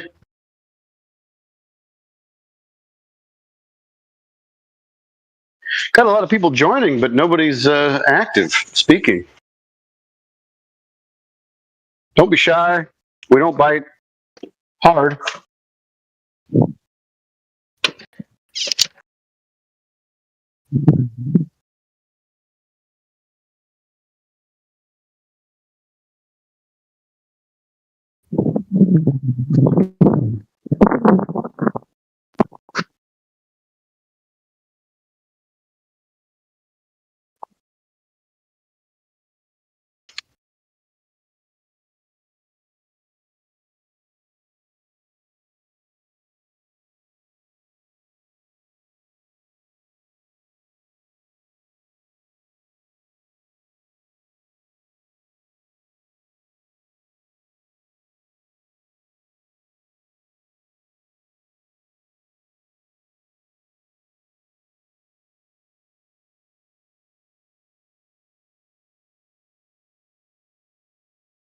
Does anybody want to give their favorite, most compelling globe proof? Change a flat earther's mind. Come on.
Typically, people who really believe in something like a product or whatever, they're really excited to tell their friends and family about it. Right? They got a really good deal. This thing really works.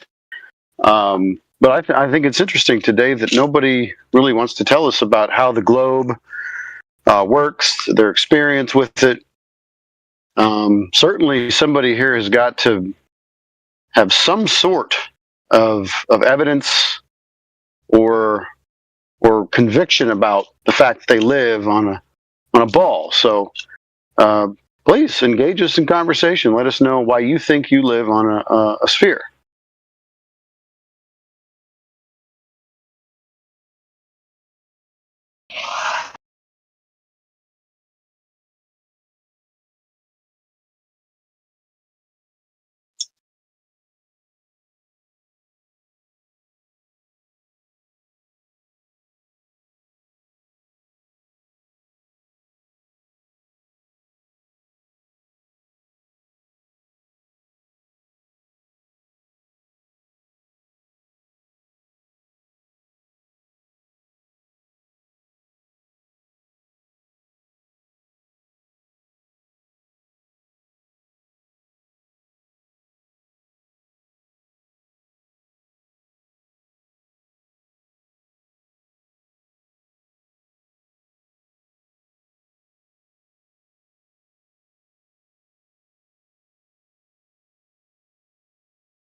The Earth is round.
Authoritative content to our users. So we have two principles that guide the way here. That's the first one, is we want to provide users with authoritative, trustworthy information. I'm sorry to cut you off. I only have a minute and a half, and I don't really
We don't have time for a meeting of the Flat Earth.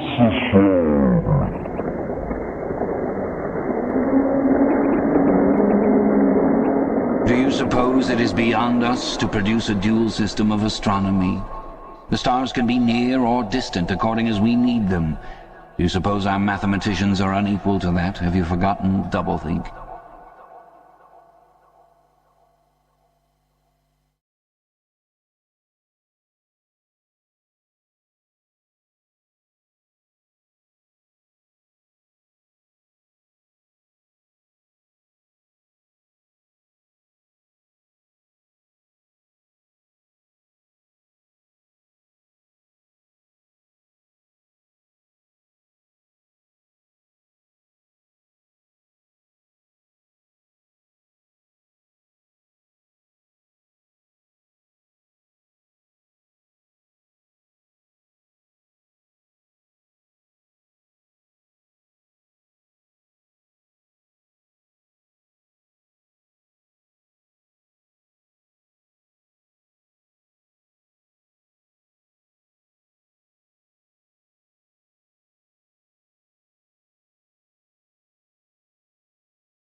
Hello?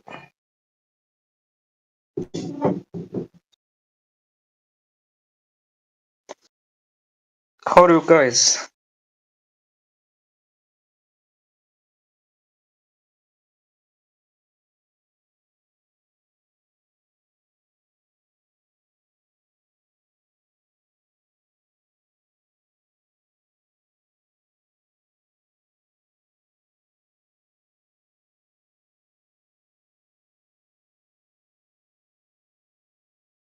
Hello.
So much for watching. I hope you enjoyed this video presentation. If you did, please subscribe to my YouTube channel, like the video, and share it on your favorite social media sites.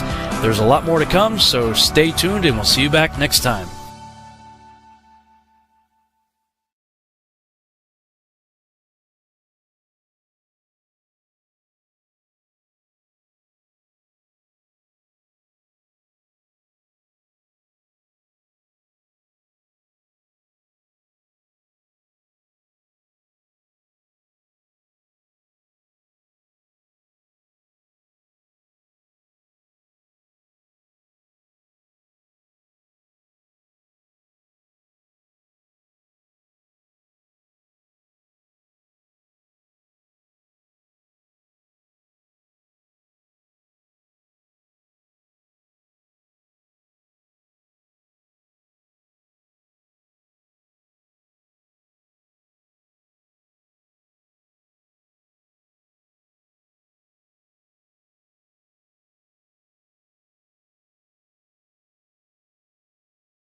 Hey, Houston, we've had a problem here.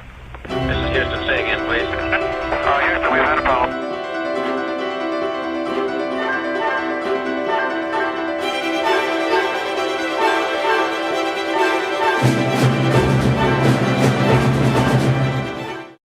We had a problem on one of our spacewalks where we were trying to unfold a beam that supports some lights on the outside of space station. And this beam was folded up into its launch, for its launch state. And we were supposed to go out there. It's supposed to be a simple task where we just unfold it so it could be useful. Well, it was stuck. We couldn't get it to unfold. And we actually gave up on that spacewalk. And then we came back on another spacewalk sometime later with a solution on how we were going to unfold this beam.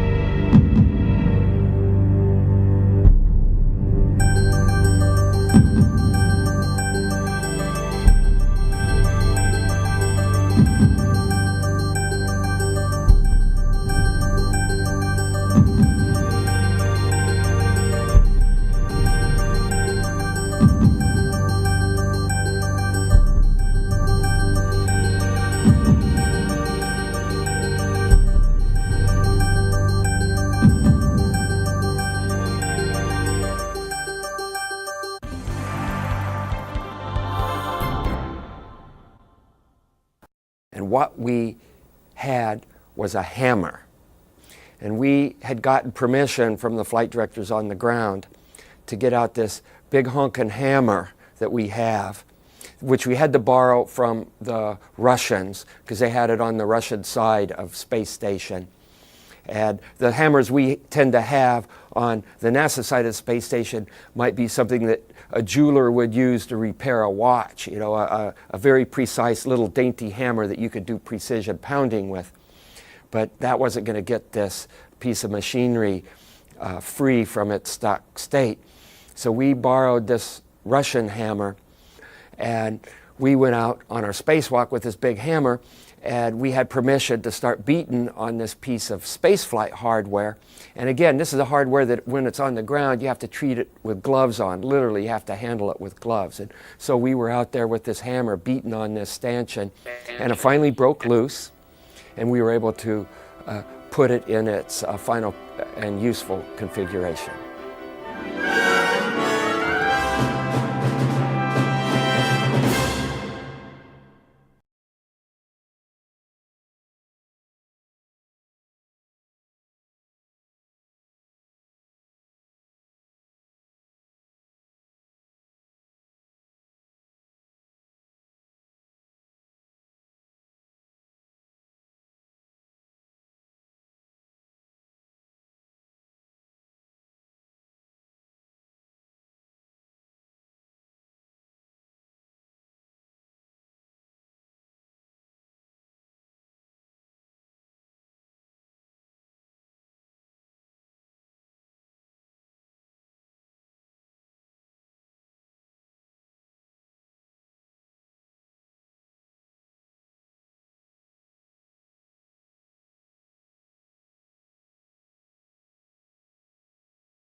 Hello?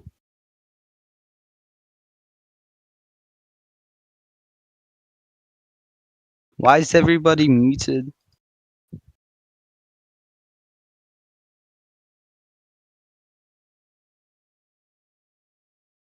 Hide, I guess.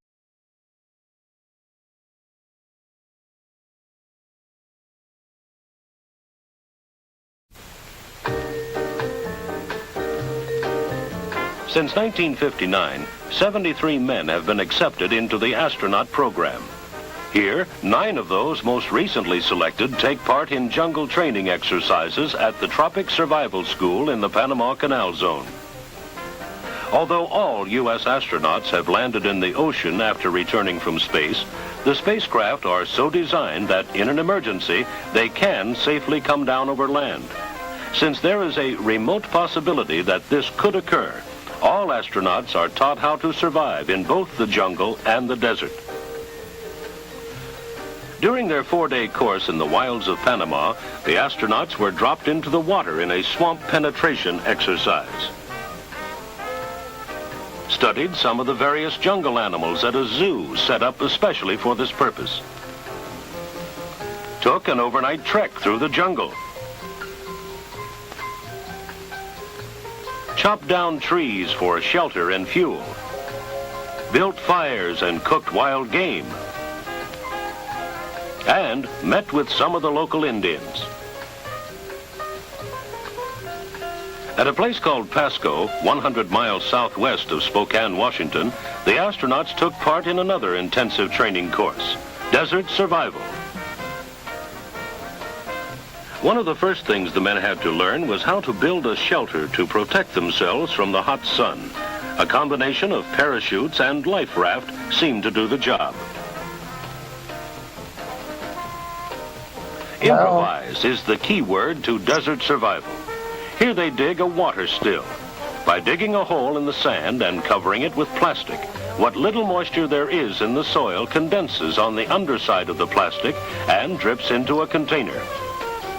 Even a crash helmet makes an acceptable shovel. Another important technique they learned was how to attract the attention of rescue airplanes. By using signal mirrors and markers, they made themselves visible from overhead. Hopefully, survival training will never have to be used, but should the contingency take place, the astronauts will be well prepared.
What's going on in here?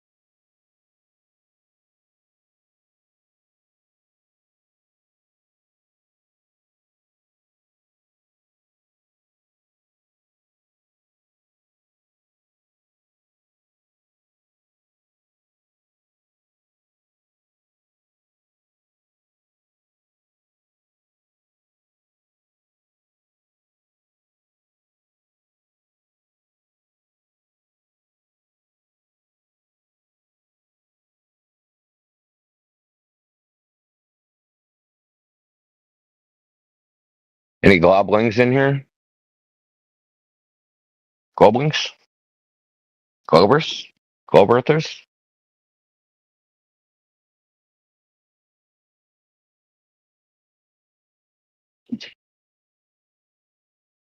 Oh, Indio's in here. Time to dip.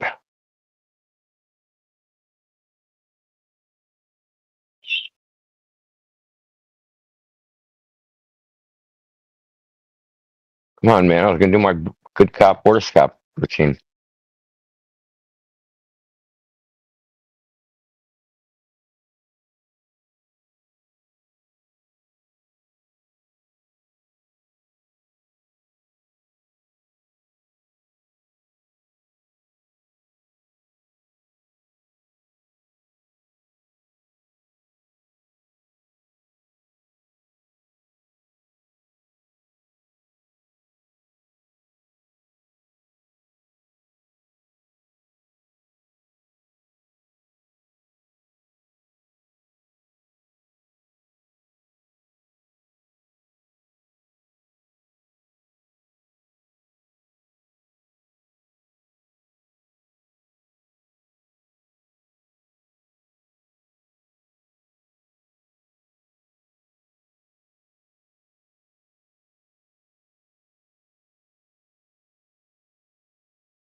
Come on, man. There's nobody in here.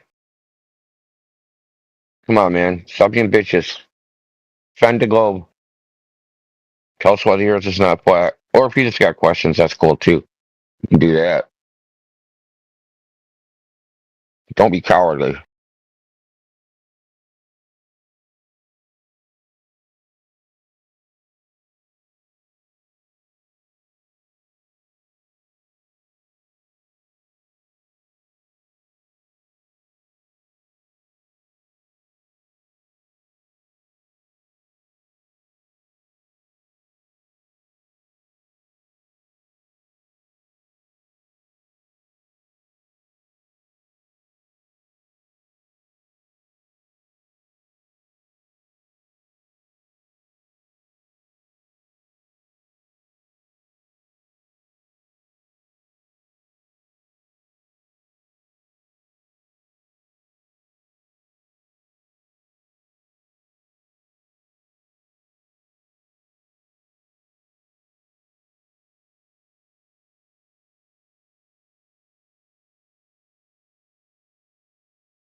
Yo, what's up, party people? Okay, I'm going to trigger you guys. Donald Trump passed an executive order saying that NASA, and you can check this out if you want, I'll post the link in the chat to the executive order on whitehouse.gov, that NASA's primary mission is intelligence, counterintelligence, and national security matters. They're not a space agency, they're a spy agency now. Same with the National Oceanographic and Atmospheric Administration and Patent Office and the Agency for Global Media. Yeah, they're all spy agencies now.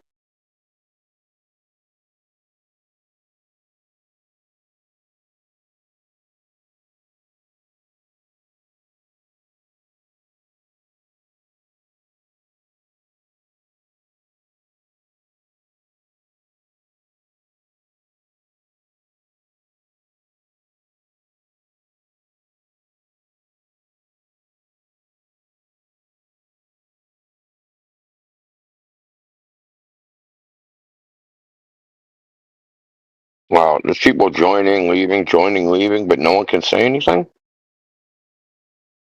Say hi, man. Who has the guts to say hello?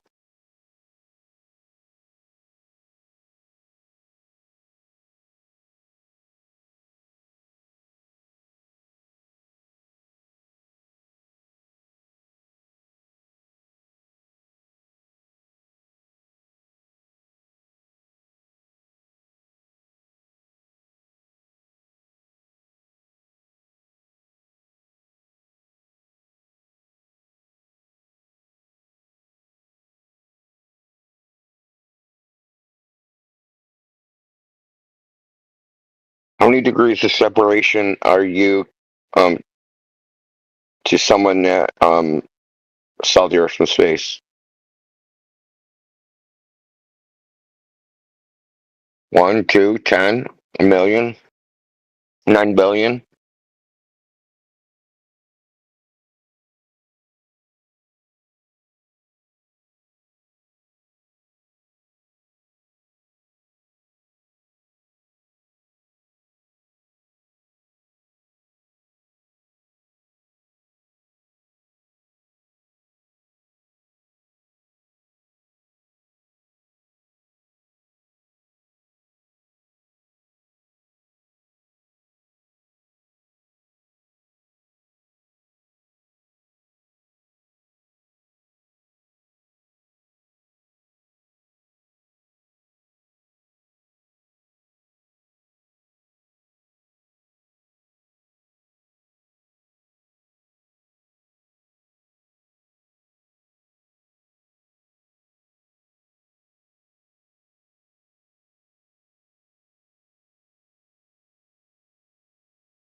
Okay, enough dead air. I'm gonna play something.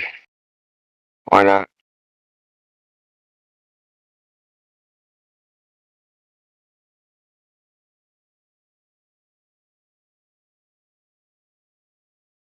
I'm gonna play Maxos. Embarrassing himself.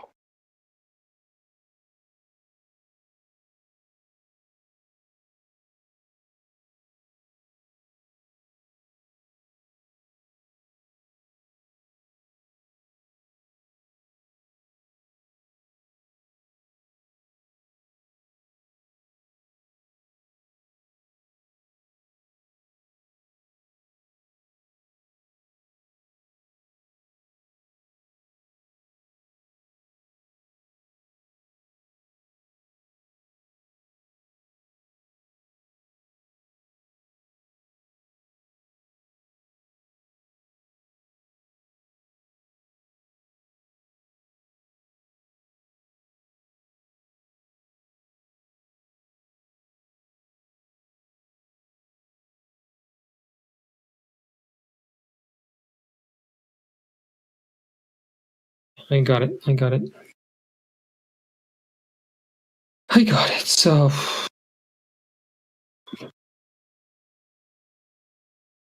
Information is posted in the chat, so you can look at that as well. oh, thanks. Yeah, I'll use it to double check what I read.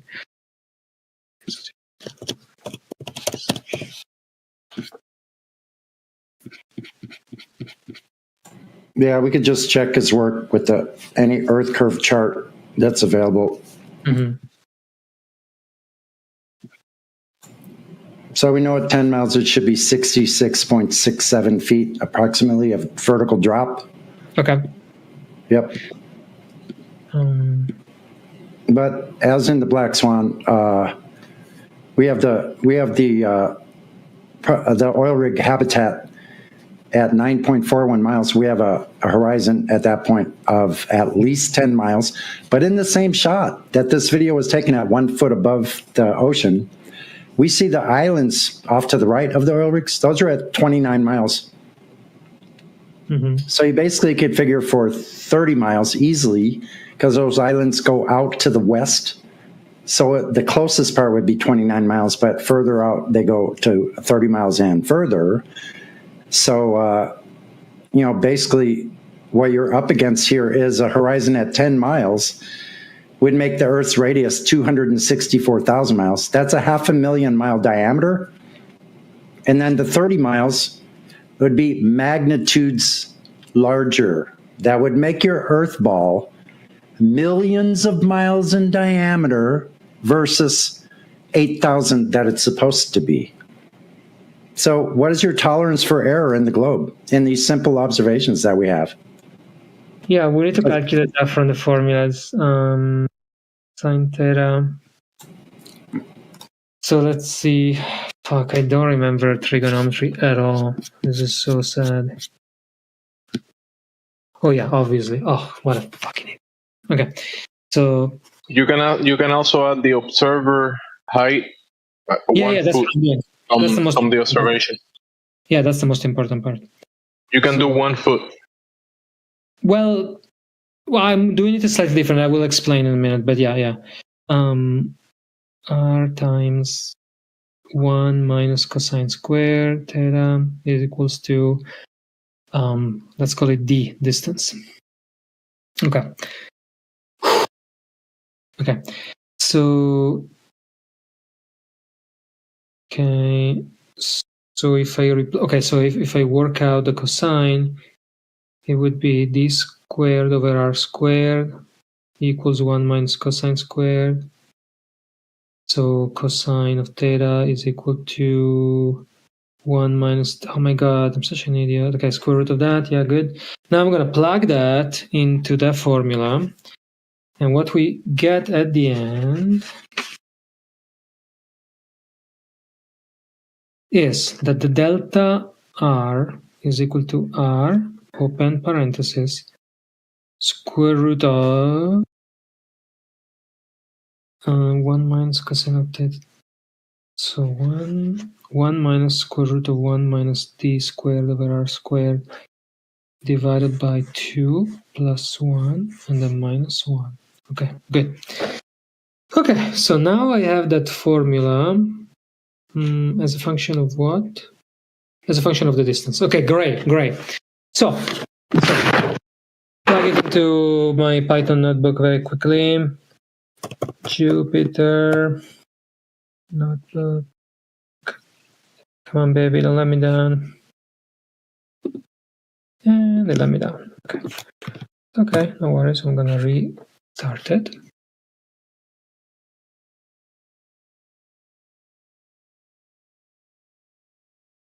I'm gonna go to some.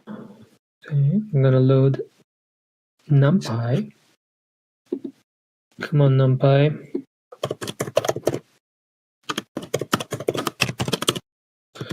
Okay, and then I'm gonna have this following formula: def. Let's call it height of r, comma d. Yeah, that's it. Defined as return r times open parenthesis numpy dot square root of 1 minus again numpy dot square root of 1 minus d squared divided by r squared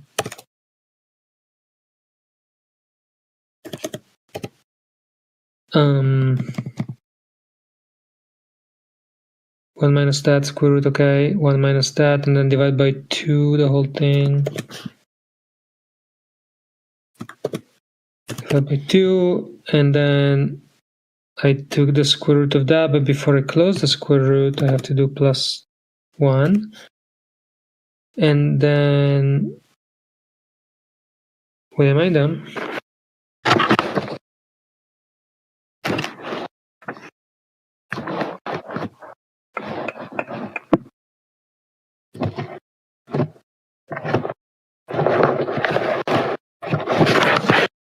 My therapist is gonna be so mad at me.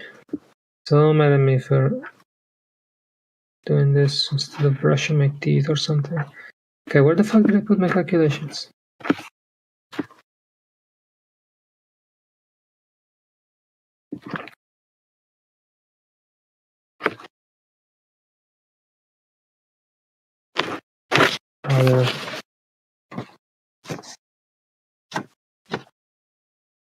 No, I didn't do that. Okay. So.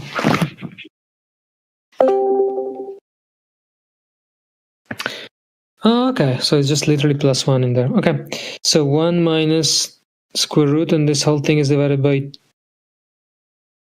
2, and then it's added to 1, and then once there's another parenthesis, and then I do minus 1 before taking the other square root. Okay, this does not, yeah, there's no way that works. Alright, I'm gonna do the parenthesis right.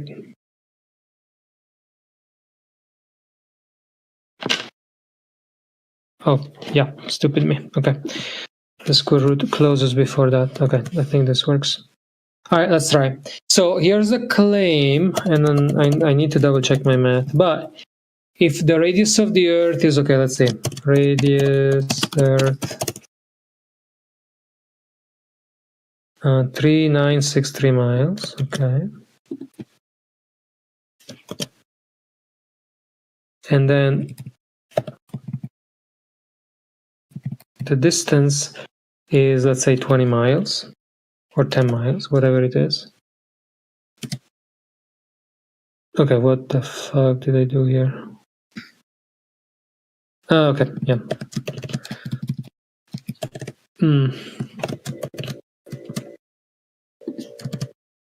Okay, so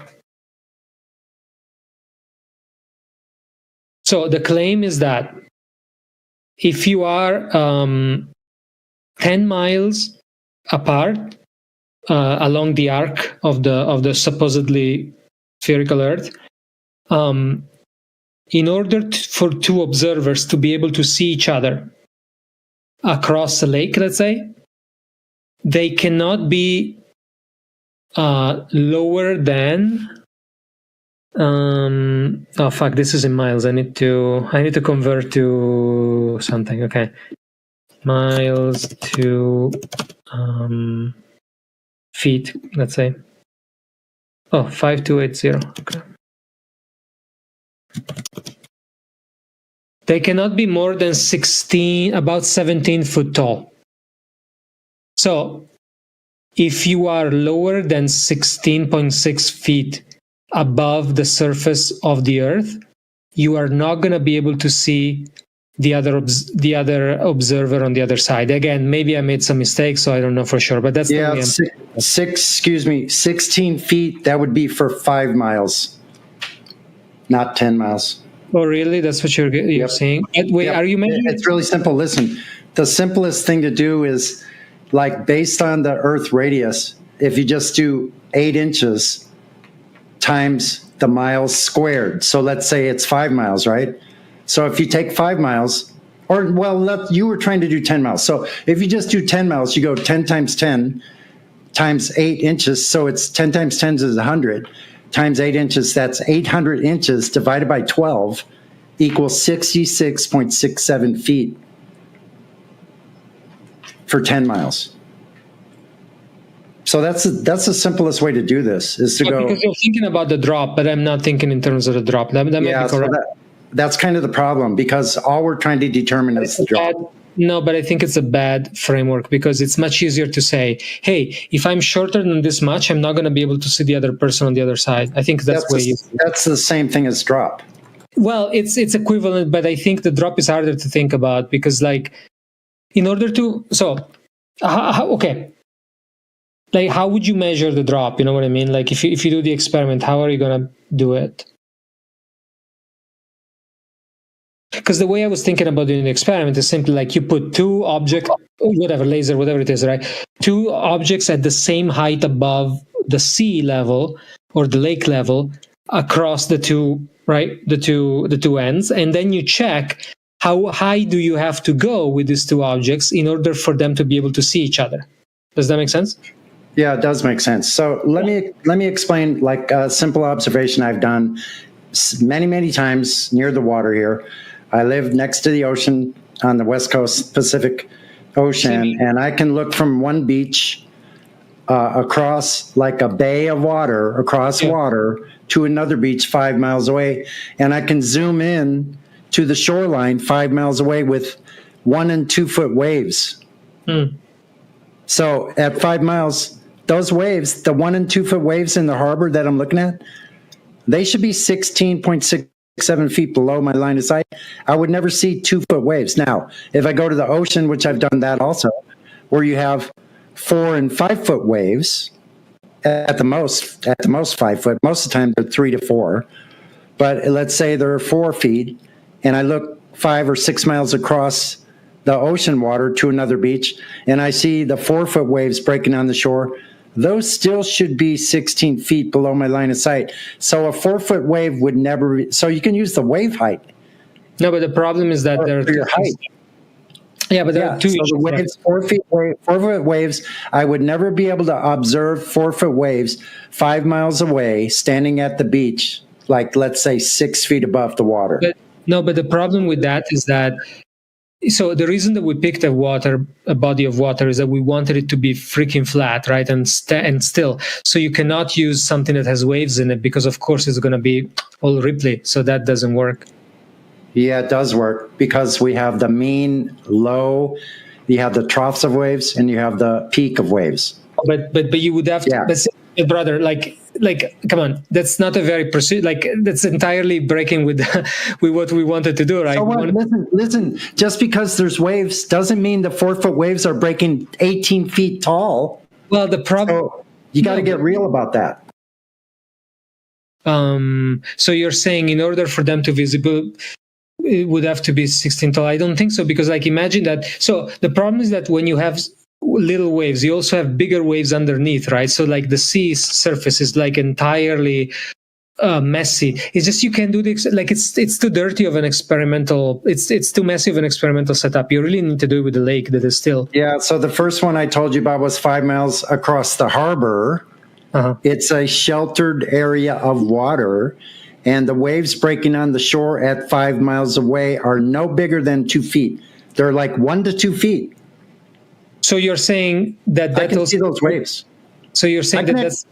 Listen, I can actually see people dipping their feet into the water 5 miles away with a cheap binoculars. Yeah, I can see their legs in the water. Yeah, but your height above the level is quite high, right? My height above the water is like 6 feet. Correct. And so how far? So do the simple. So listen, do the simple calculation of 6 feet. Do the 1.225 times the square root of the observer's height in feet. What's the square root of 6? Wait, 1 second. Sorry, you're saying that. So how far across is it? Sorry, the 5 miles. 5 miles, yes. Okay. So and 5 miles, you're saying that you shouldn't be able to see. Let's see, what do I get if I do 5 miles? My thingy. So the square root of 6, my height above the water is 2.44 times 1.225. That would be the distance to the geometric horizon. Everything beyond that would need to be dropping away at approximately 8 inches with the miles squared. So let me give you a much easier thing. So if that's your setup, right, you have 5 miles across, then a child that is 4 feet tall should not be able to see another child that is 4 feet tall. Or if you want a knee, if you want to take a knee, I guess that also works. So listen, at 6 feet above the water, the geometric horizon, the limit where everything drops away is only 3 miles. So I'm looking at things, I'm looking at shorelines 5 and 6 miles away and watching 1 to 2 foot waves breaking on the shoreline with people dipping their feet, and I can see their legs in the water. So that's the part that I don't. There's no way getting around it. I can see the surface. Nexus, if you haven't figured it out, dude, these people are simple and they can't do trigonometry, which is why they have to simplify the math. That's why they're doing 8 inches per mile squared across the entire globe. For the globe, you think you're intellectual superiority.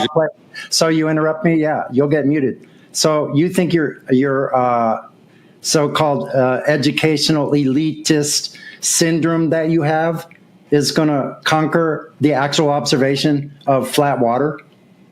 Good luck. I bet you didn't do anything at all to prove that your Earth is a globe.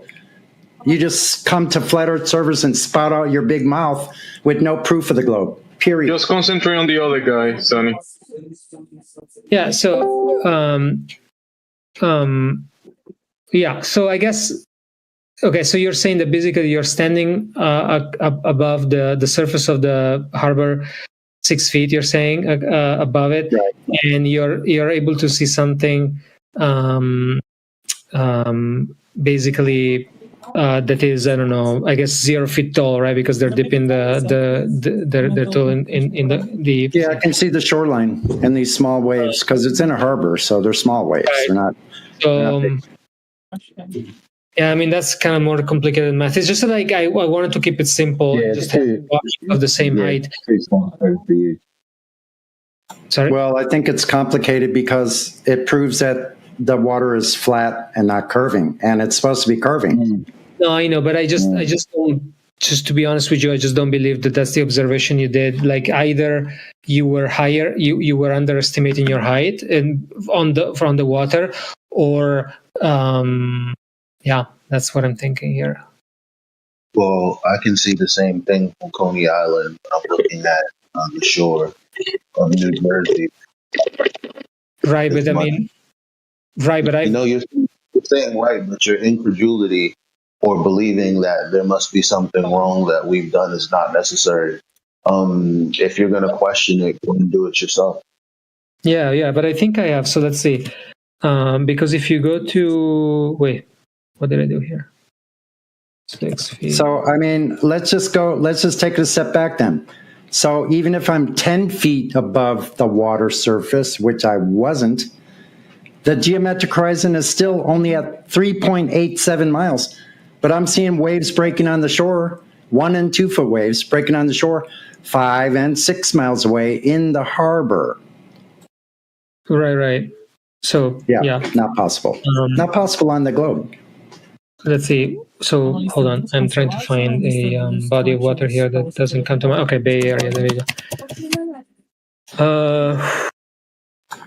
I mean, it gets worse. It gets worse for you as you go on and on, because I have a 30-mile observation where I can see oil rigs at 10 miles, and I see the shoreline of Catalina Island 30 miles away. Right. So that's supposed to be 486 feet below my line of sight, with a third of the island missing, but you can see lights along the shoreline. Right. So this is what, 10 miles across? At 1 foot observer? No, my 30-mile observation, I was 6 feet above the ocean. I'll put it in the chat. I posted it before.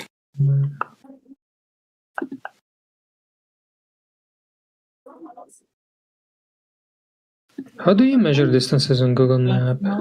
Hold on. You use the line tool. I know you would know. Location and line. You get a location fix on the location, then you draw a line from one location to the next. Gotcha. Okay, so I did that. Okay, so it's approximately... so that's 2 miles, so it's like 2... perfect! So that's actually perfect, because it's about 6 miles across. Okay, so I've been... I live around the Bay Area, okay, San Francisco Bay Area, and I have definitely observed...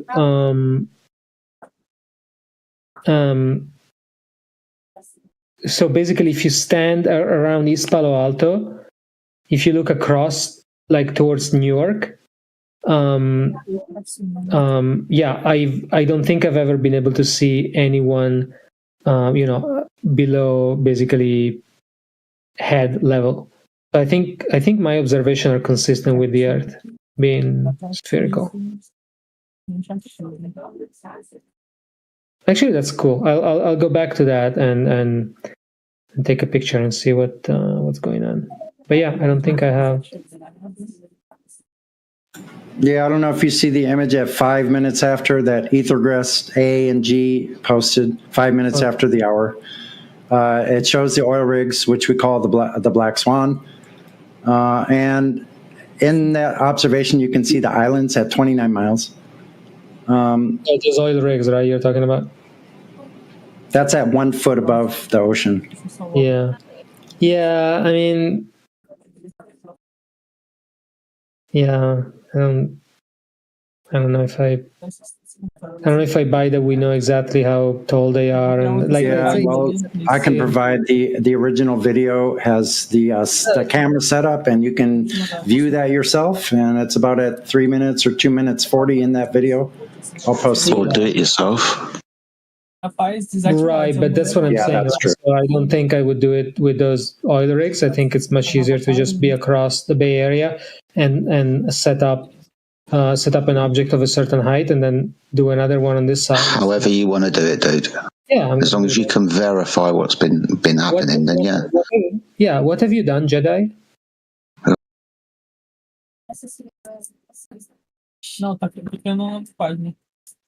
What's up, L9C25? Lucas?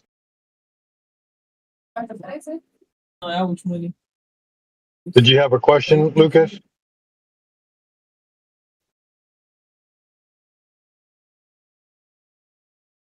I didn't mean to run him off.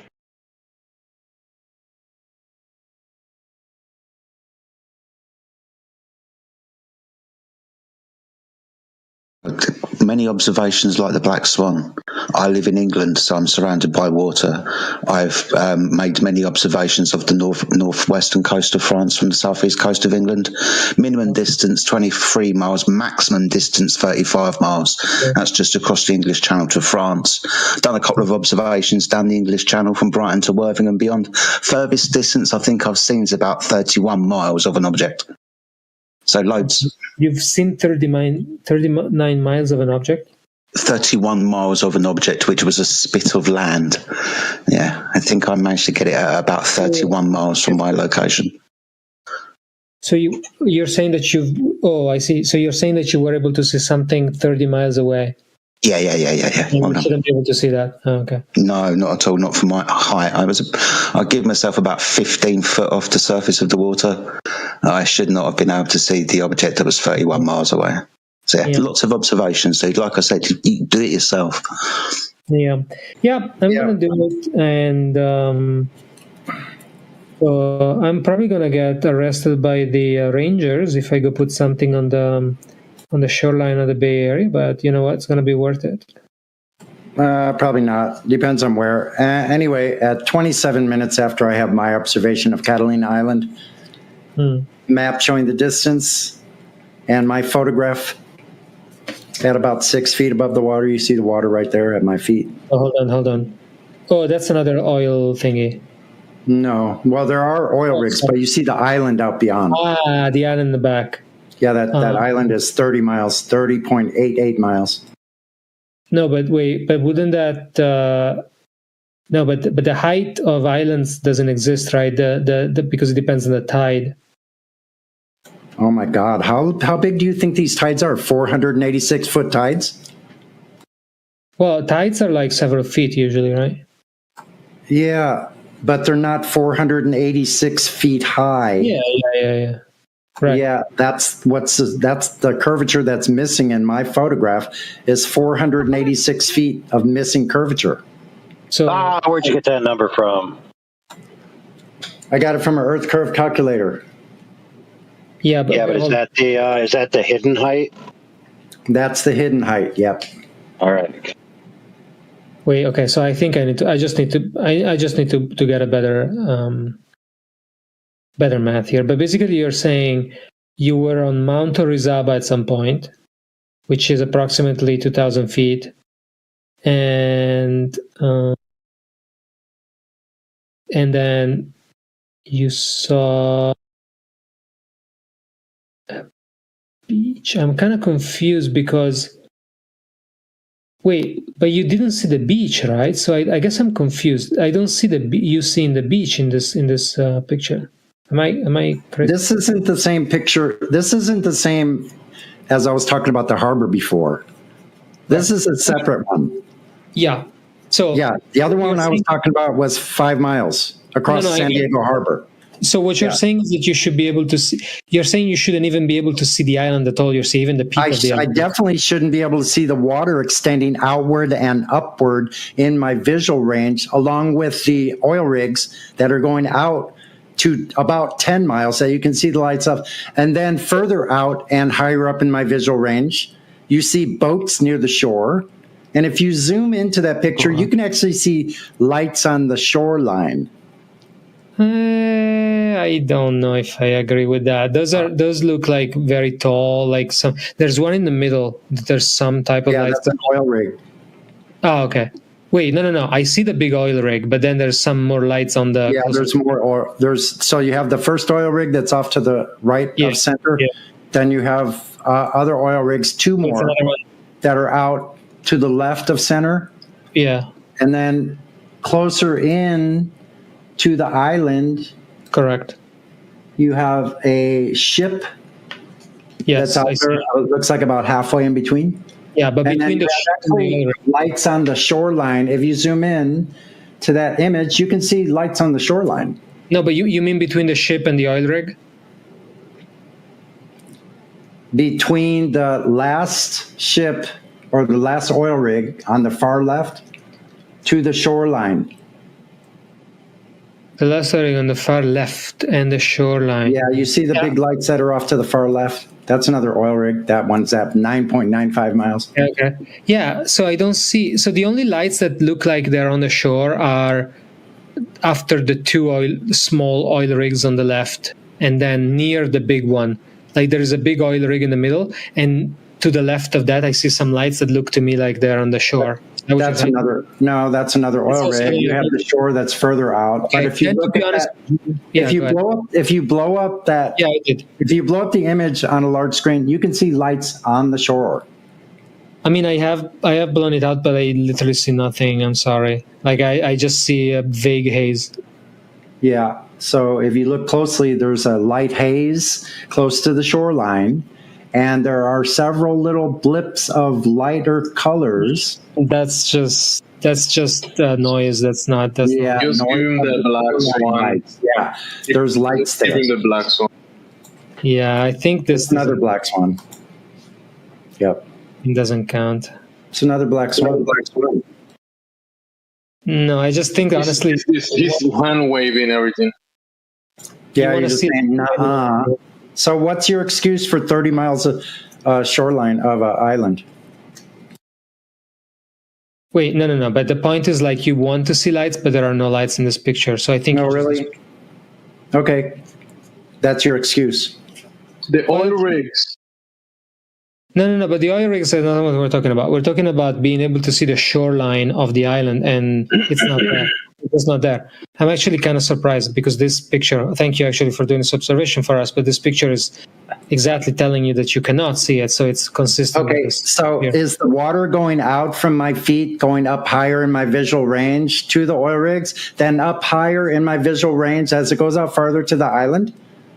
Is the surface of where the water is higher up at the shoreline of the island than the last oil rig? That's what I want to know from you. Okay, so hold on. It's higher in my visual range. I don't know what that means. You don't know what that means? You don't know that the water right near my feet is lower, and as it goes out, it gets up higher in my visual range? So the first oil rig, the water level is higher in my visual range than the water right near my feet. As you go out further to the next oil rig, the level of the water is higher in my visual range. Okay. As you go out to the last oil rig, it gets higher in my visual range. And then when you go to the island, that is the highest in my visual range. Higher than the oil rigs before it. But that would be the case if you were to claim that the highest level that the water achieves is at the shore, but we just concluded that that's not the shoreline. So it doesn't matter. Is the level of the shoreline would be? Listen, hold on. I just thought about something. Hold on. No, you listen. All right. You take where the island meets the water. That's all you got to do. Is that line where the island meets the water higher up in your visual range than the oil rigs before it? Well, yeah, but I don't understand why that's a problem. Yeah, so that's impossible on a globe because the globe's supposed to be dropping away, not getting higher in your visual range as you look further out. No. It has to be, so that's just a geometric fact. It has to go as high as possible, and then at some point it's going to drop and you're not going to see anything. Yeah, right? It's supposed to be dropping away at 6 foot above the water. It's supposed to drop away at 3 miles.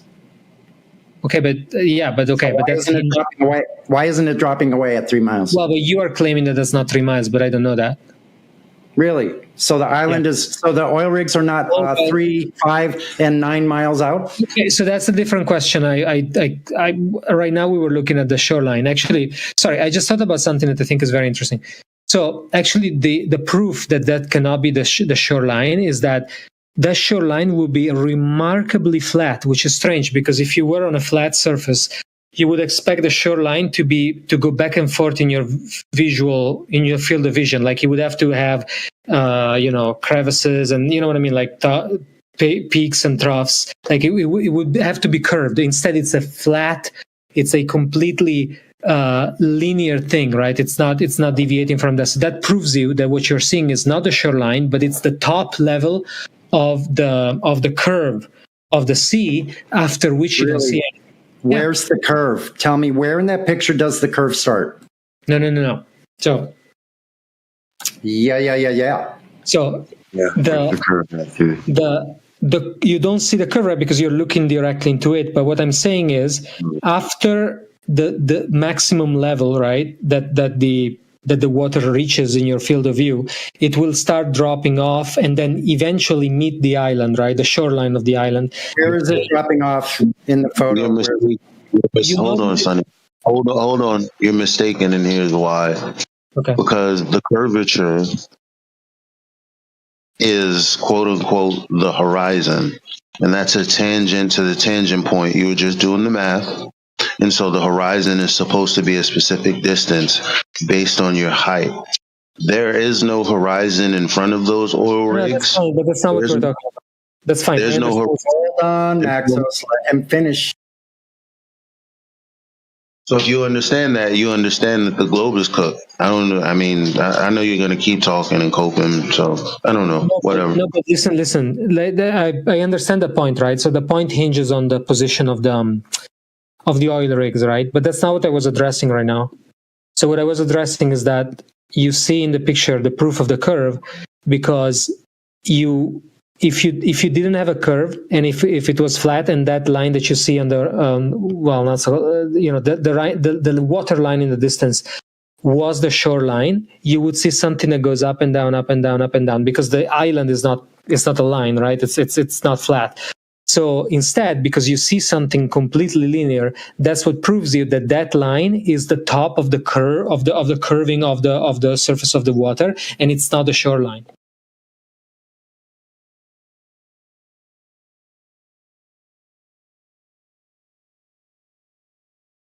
Damn, dude, get completely fucked. Also, whoever banned me, bro, good luck, dude. I have infinite accounts.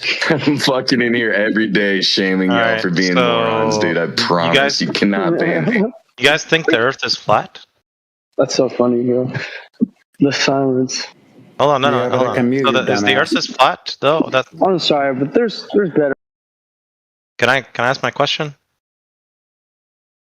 Hello? Yeah, sorry about that. There was a bot playing audio, but yes, we know the Earth is flat. You know the Earth is flat? Yeah. Okay.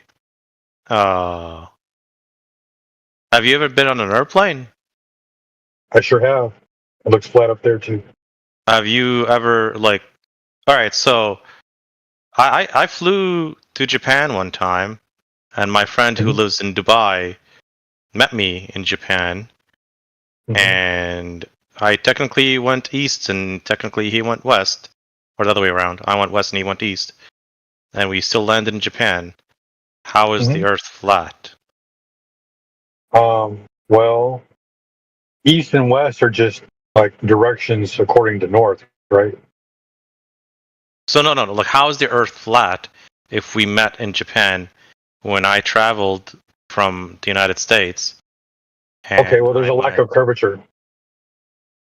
No, but what are we talking about? Like, so how is the Earth looped on itself? So when you think of flat Earth, are you thinking of like the world map and how Russia is on the right side and Alaska is on the other side? No, Earth is a globe, but you people think it's flat. So explain to me how it's flat. Yeah, you can go around in a circle on a flat surface. No. What? Explain that to you. It's dependent to the north. Is Earth a ribbon that is closed on itself? He just explained that to you in a simple answer. He told you that it's dependent to the north. So east and west are circles around the north. So if you have, like, for example, the north be in your house, if your friend go left side and you go right side, you will meet around your house in the other direction. Right. So it doesn't mean that the floor underneath flew your to Moscow from America, and I've been almost over the North Pole. How do you explain that part? If the North Pole is a magnetic, draw me the Earth. Draw me the Earth. Can we? I want to see what is the Earth to you. Can you join me in the whiteboard? Draw me what the Earth looks like to you. So we can't draw what reality looks like. right? You're just gonna have to go You out. can draw a pyramid. You can draw a circle. You can draw any geometric shape. Draw the entire universe for me. Flat is not a The shape. universe is infinite. We're talking about Earth. Earth is a finite thing. Don't How be do you know dumb. Earth is a finite thing? Because I've been around the Earth. So you've been around the totality of the Earth. I mean, not every continent, but almost. So then you don't know if it's finite or not. You just What do you assume it is mean? because that's what they told you. How do I know I'm not a flying monkey? Oh my gosh. How do you know if I'm not a flying monkey? Are you 100% sure you're not a flying Am I monkey? a flying monkey? Sure you're not fun? I'm pretty fun. You don't know me yet. Yeah, that's what people majority. Please draw me what the Earth looks like to you. So that's what I tried to explain to you. So flat. Don't explain. Come draw. You know how to That's draw. what I tried to explain to you. Flat is not a geometric shape. Well, you can guesstimate what a flat image is. If I told you to draw, It's a 2D what would it image. look like? What would flat look like if I told you to draw flat? Come to the drawing board. Yeah, go ahead. Okay, yeah, where's the drawing board? Draw flat. All right. Hold on, I'm going to draw flat. Okay, hold on. This is flat. This is called a cube, or not a cube, a rectangle. Look here, son. Yeah, I know you can draw squares and triangles and circles. But all right, here, what are you drawing on? Right here. What are you? Oh, out there in space, outer space. So I can't even. But you didn't draw flat. There's flat. A square or a rectangle. We are not asking you to draw a shape, a square or a rectangle or a circle. All those are flat, and the cube has 6 flat sides. There's flat also. We're talking about perspective, guys. There's something called You perspective. don't know what perspective is. You're using it wrong. I've studied perspective. I have to. Okay, so can you explain what perspective is? All right. There's something called one-point perspective, which everything goes to a point. So if you draw a box and a one-point perspective like this, What's the name of that point? the vanishing point. Okay, cool. Vanishing point. So if you draw a box in one-point perspective, this is what would technically would look like. This would be a one-point perspective drawing. A two-point perspective drawing is basically 2 vanishing points, which lead into, if you want to draw a box, all the lines draw to that box. Excuse me, let me rephrase. Like this, this. We're kind of skipping ahead though. So no, we're not. This is drawing 101 right here. So we're skipping ahead because you have a misconception about what we're talking about, and I wanted to address that. Okay, go ahead. So because when we say flat, we're not trying to say, hey, the Earth looks like this from a really long way away. We're not trying to present you, hey, here's a world map. Hey, here's how everything works in the universe. We're not saying that. We're not presenting that to you. That's not what flat Earth is. Flat Earth is discovering the geometric qualities of the surface that you live on. And that's it.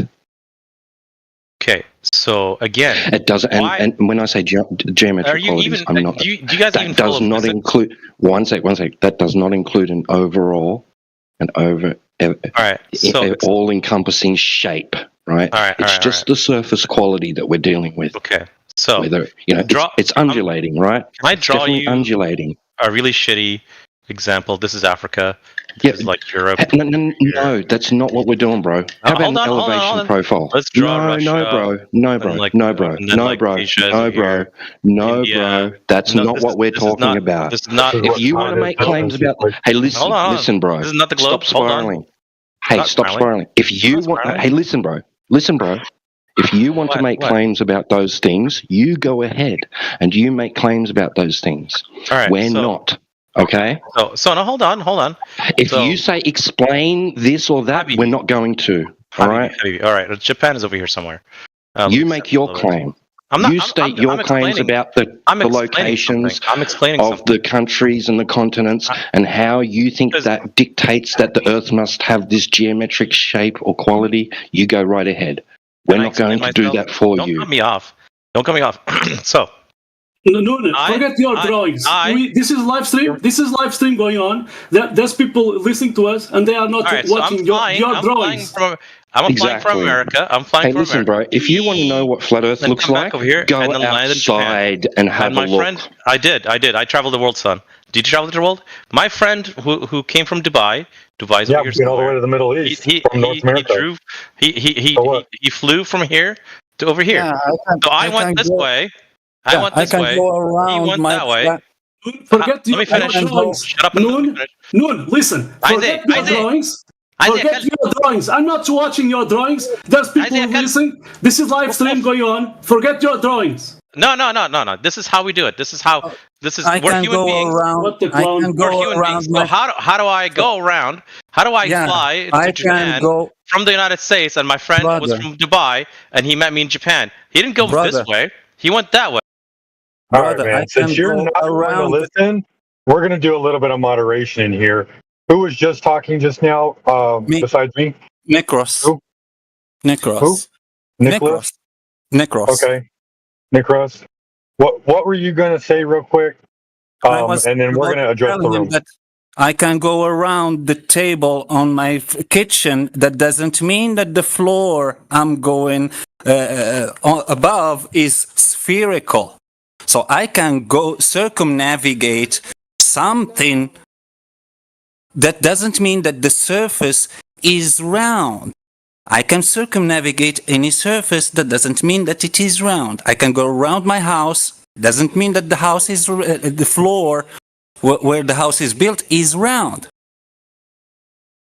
Circumnavigation is just going around a circle. Bro, he didn't listen to a word I freaking said, because I said if he starts saying, how do you explain, that he was ignoring our point.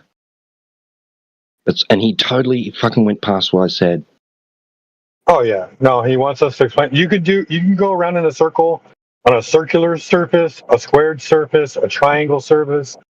It doesn't matter what the shape of the surface is. If he thinks that dictates that he lives on a globe, then he has to demonstrate how. Exactly. So, Noon, would you like to demonstrate the measured curvature of this globe that you're talking about? Unmute me. You gonna unmute me? Oh, okay, there we go. All right. I don't care how big the Earth is. Okay. What I care is what I did and I saw by my own eyes. Right. So when I traveled and I used the compass, you know how to use a compass? Everybody that went through any kind of Boy Scout. All right, we get it. How does it mean that you live on a ball? How does it mean you live on a ball? Because I went west and he went east, and we met at the same spot in the world. That means how does that what? make it a ball? If I keep going, if I keep going west this way, I'm gonna end up in Dubai. If I keep going west again, guess what? I'm gonna end up in Mexico. And if I keep going west again, guess what? I'm gonna end up in Japan again. So what does that mean? It means at least the world is what? Is called a cylinder. At least a cylinder. Circular? I don't know. At least a cylinder. Why? Because I'm catching myself. It's like. Do you think you're going in a straight line? Do you think you're not turning left or right? Do you think you're? Do you think, bro? Shut the fuck up, bro. Dude, hold your tongue, son. If I clone myself. Shush. You I'm can't going to ask you a question, like that, and you're going to. Sorry, guys. Listen. Do you think you aren't turning left or right?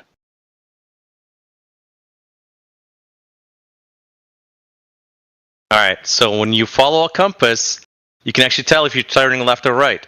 You just follow the compass. So you're not making a circle around north? You're not circumnavigating that? If you keep going, if you're going west, guess what? You're going to find your place at the same spot. That's how a circle works. Yes, that's a circle, bro. That's a circle. With your hand and walking around it. If you go around the Earth, it's not infinite. It's a circle on your globe. You have to turn left or right if you are keeping a east or westerly heading. Certainly, you can do that in your room. Just take a magnet, take a compass, direct the compass near the magnet, and you can circumnavigate the magnet in your room. you look at your compass. Hey, Noon, how about instead of talking through him, please, you just be quiet for 30 seconds and listen How to what he has about you to actually say. look outside and see how the world works? Yeah, it's flat. It's navigated as flat, flown across as flat, sailed across as flat, and for all intent and purpose, maybe you're utilised as flat. And I've flown to and from the United States. I've been on a plane. I didn't see curvature. Get off your island. I've met a lot of smart Australians. I don't know why you're this dumb. I've met a lot of smart Australians. So intelligence denotes curvature, ladies and gentlemen. There we go. We've had it from our expert here. It kind of does. Because if you don't even know the Earth is round, or at and how do you know it's round? Because I've been That's around what we're trying to get from you. No. It's that easy. You've been around it. Bro, you're the dumb Congratulations. one. You're an idiot. You're the dumb one, bro, because you think that every latitude line is an equator. Can I interject? I got you don't understand how east and west are circles, even on your globe. Even on your globe, east and west are circles. Yeah, real quick, yes, guys, which means you have to turn left or right. We do have the video bots in this room.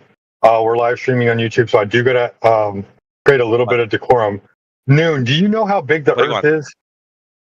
No, actually, I don't. I'm not a mathematician. So then, how do you know it's curving?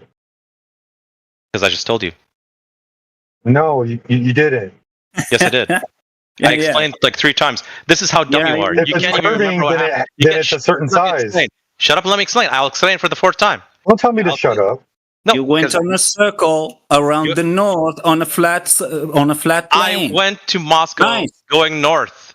Yeah. And guess what? I ended up in Moscow. And when I went to Japan, I went east. Nice. Sorry. You and went then in guess a what? circle. You went in a circle. Sorry, West. Sorry, West. You And went guess in a what? I ended circle. up in Japan, and my friend met me from Dubai. Guess what? Nice. He went east. So what does that mean? Does that mean the Earth is flat? It means nothing. The Earth it means is you've flat. gone in different directions The across a Earth flat is plane. flat. God, your brain is so dumb. No, you're the one who won't listen. I don't even know how you're breathing. You're so dumb. Noon, listen carefully for a second. How you're breathing, you're so I'm dumb. trying to be respectful, but if you want to be rude, I'll just put you on mute. So no, it doesn't mean that you went on around the globe. It means that you went on a circle around a north So I pole. said at least Earth. Oh is a my God, circle. he was Because if he somebody was else came from the other direction and we still met from the same direction, that means I That can doesn't keep mean going. anything. That doesn't mean anything, mate. Wow. Hey, Are Noon, you deficient in some kind of vitamin? Do you need? Hey, did you ever? Noon, take a step back for a second. Just listen carefully for a second. If you get your kitchen table, place a magnet in the middle of it. That is north. I'm assuming your kitchen table is flat. Is it? No, it's not actually. Oh It's not flat. No, I eat on a globe. You're an idiot. Boy, You shouldn't he's be an dumber idiot. than I freaking thought. Jeez Louise. It's a huge globe. It's a huge, gigantic globe. Yeah, you just see balls everywhere, don't you? Balls in the sky, balls on your table. Look, I'm not a faggot. I don't know what you're talking about. No balls between your legs, apparently. Well, they're big enough for your mother. So anyway, Noon, while you're not having a spiral out, place a magnet in the middle of your table. Oh my God! And then I want you to just shut up and listen. No, I'm not. Why are you flapping your gums? A flathead. Okay, we're going to help you. We're going to help you. Obviously, you don't know how to be quiet. How about you place a magnet in the middle of your kitchen table, then get a compass and insert. Oh, you're going to run away. That just shows you are here to No, preach I and be put an it in absolute some clown. random room, dude. Oh. It's fun. You should try it. I'll have to keep that in mind one day. He's back. If you need to say what you got to say, Matrix. Ah, no, he's not No, back. I decided to put him again. That was fun. I sent him to philosophy. Oh dear. No, Yoda, can you let him come back, please? Because I have. All right, if he comes after back, I won't Matrix, boot I him. have something to. Hey, by the way, No, wait a minute, because I was.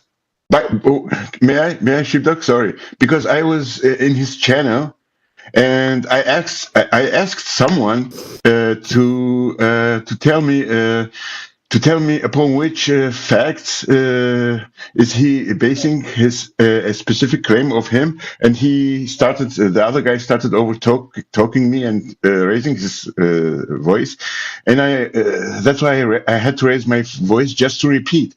And then they muted me, and they apologized to the other guy, and they told me that my behavior was non-Christian, and I was very aggressive, even though I didn't do anything. And this guy is coming here and telling you all the entire time to shut the fuck up and swearing at you, fuckers, motherfuckers, and this guy. But don't let them gaslight you, dude. Like that's the whole purpose of it, right? They project their own disability on you. Did you get what I mean, sheepdog? I mean, it's gaslighting. He's not giving anything of substance, and because he has a disability, he's pushing that onto you. That's called projection and gaslighting. So don't take offense. Yeah, but they muted me just because I repeated the question upon which fact are you basing your claim, and they told me I raised my voice and that's not Christian. But his behavior, this is not. They were making excuses. Berserker, they do that, they make excuses, then they make you look bad, and then they'll mute you and apologise to everyone else so they can get away with not having to answer your question. Yeah, that's what I said it would be.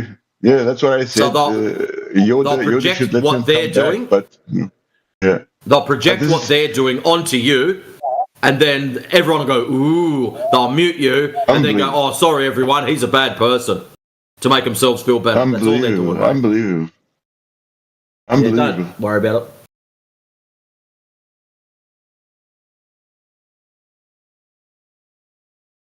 I was hoping a little friend would come back. So, what room were you in with them? He's typing in the side chat. Ooh. Look at this. Bunch, blah, blah, blah. I asked you to draw it, but you keep talking about a kitchen table. Well, how about you shut up for long enough to listen to the end of the sentence, and you might find out what's going on.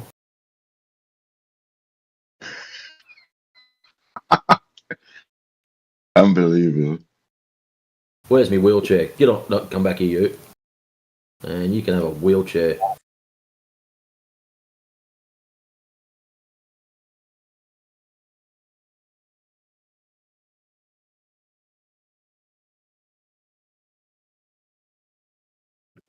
Like, what a sassy little bitch. Yeah.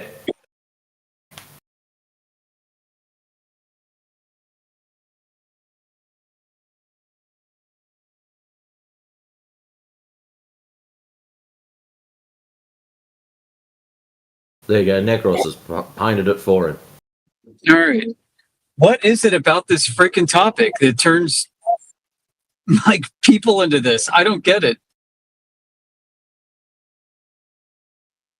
I mean, it sounds like the other topic was doing him in too. Hey, Necros, can you redo that but draw it in crayon so he understands it?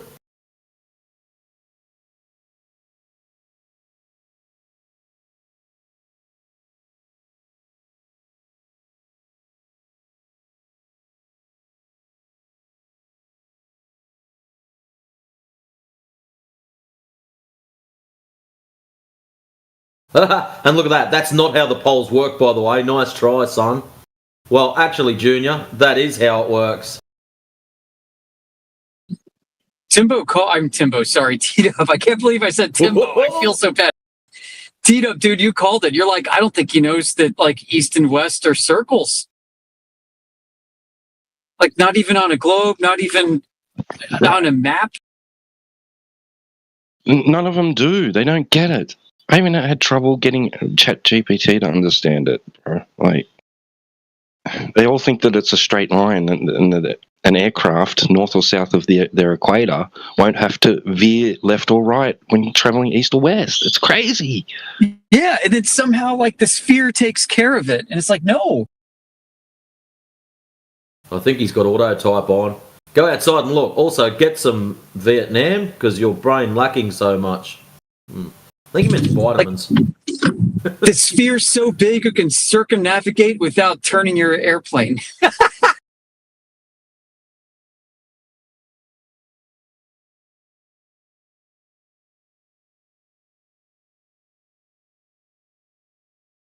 I mean, what a reread. Jeez Louise, dude. I did like that answer though when he was asked how big the Earth was, and I'm not a mathematician.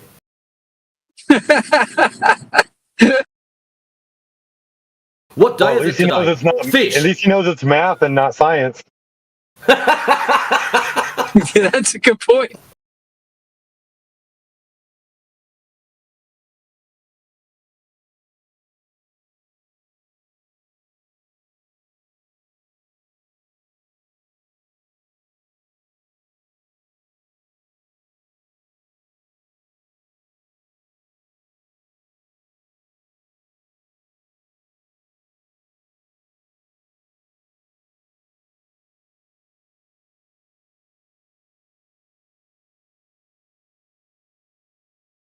Why isn't our commands working?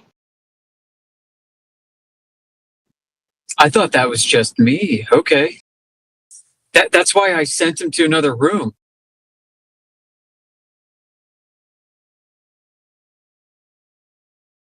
It's working, isn't it?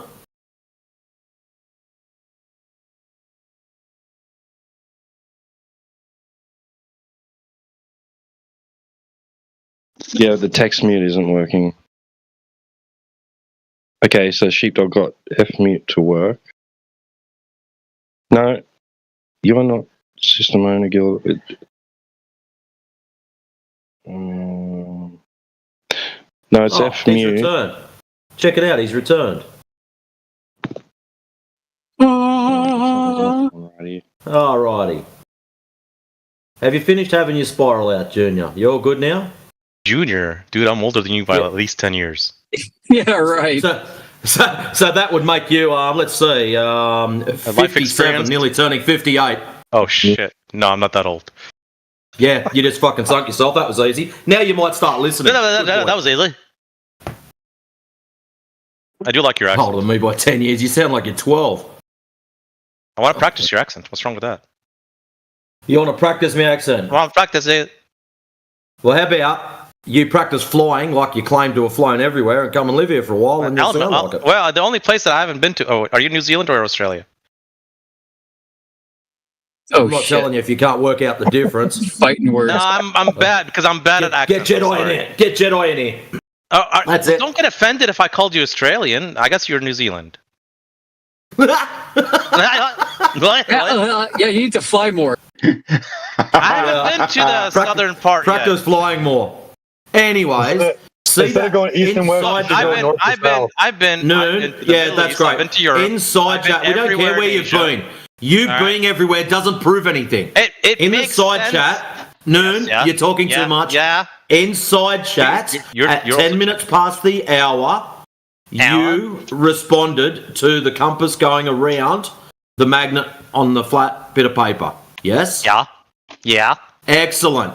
Now, when you're flying around your ball-tard, how do you differentiate between what's on that paper and a curve? How do you tell that it's curved? Wait. On my what? Shit, he forgot what you were saying halfway through the sentence. No. He said something in a weird accent that I couldn't understand it. When I'm flying around my what? Around the ball-tard that you believe you live on. What the hell's a ball-tard? Sphere. Oblate spheroid. Globe. Your ridiculous idea of what you live I never on. heard of a word called ball-tard before. Is that like a retarded way to say ball? Because globe-tards live on ball-tards. That's how it works. All right, you flat-brained Jingus. Yeah, you got nothing. That's what we do. Anyways, now that you've deflected enough, how do you tell the difference between what's on that map using your compass and a ball? Because when you fly... When you go and stand... When you fly... In a particular spot... When you go and stand in a particular spot, your compass points north. So let's go to Japan. Your compass points north. Whoop-de-doo. Let's go to the United States. Your compass points north. Whoop-de-doo. When I'm Let's flying, go to Australia. Your compass points north. All different countries, the compass still points to the same spot. How can you tell that you're on a curved surface as opposed to a flat plane? What gives it away to you? All right, so when you follow the airplane trajectory, right, it's not a flat line between... How do you tell the difference? Let me finish my conversation. No one is saying that this is a flat, Let him dig his own hole. straight line. In the GIF, let me finish. Let him Let keep me going. finish my So let's just let him finish. So don't cut me off, all right? Because your flatness. Keep is going. showing, You're going to lose track of what you're thinking about. The flatness of your brain is showing, just like you're telling me there's a flat Earth. All right, we can do this without the ad hominems, man. Just get to your point. What? He was calling me a ball tard for living on a ball. All right. I called you a globe tard. A blow. The line we've shown you going around the magnet is curved. It's making a circle. It's not. He's making a claim about data. So let's just get to it. All right. So if you follow the curvature of what curvature? Through, let me finish. That's what you're trying to prove, dude. When you fly, when you're flying on an airplane to Japan from the United States, it's not a straight line. It wouldn't work. Can you do this without circular reasoning? Try again. What the fuck is he talking about? So you've never been on an airplane. It's curved because it's curved. We can prove it's curved because it's curved. Because I'm talking about when a plane fly, it doesn't really fly. Reach bearing coordinates and change are we gonna keep talking over me? No, you asked the question. Look, this is not a bazaar in the Middle East, okay? I'm trying to answer People take turns in a modern society. They take turns talking. All right, I know. This is not I'm trying to get everybody else to shut up. You've made. So why don't you shut up? Dude, you've said something. So let me finish saying it. You're gonna land in my tongue and then tell me how to speak?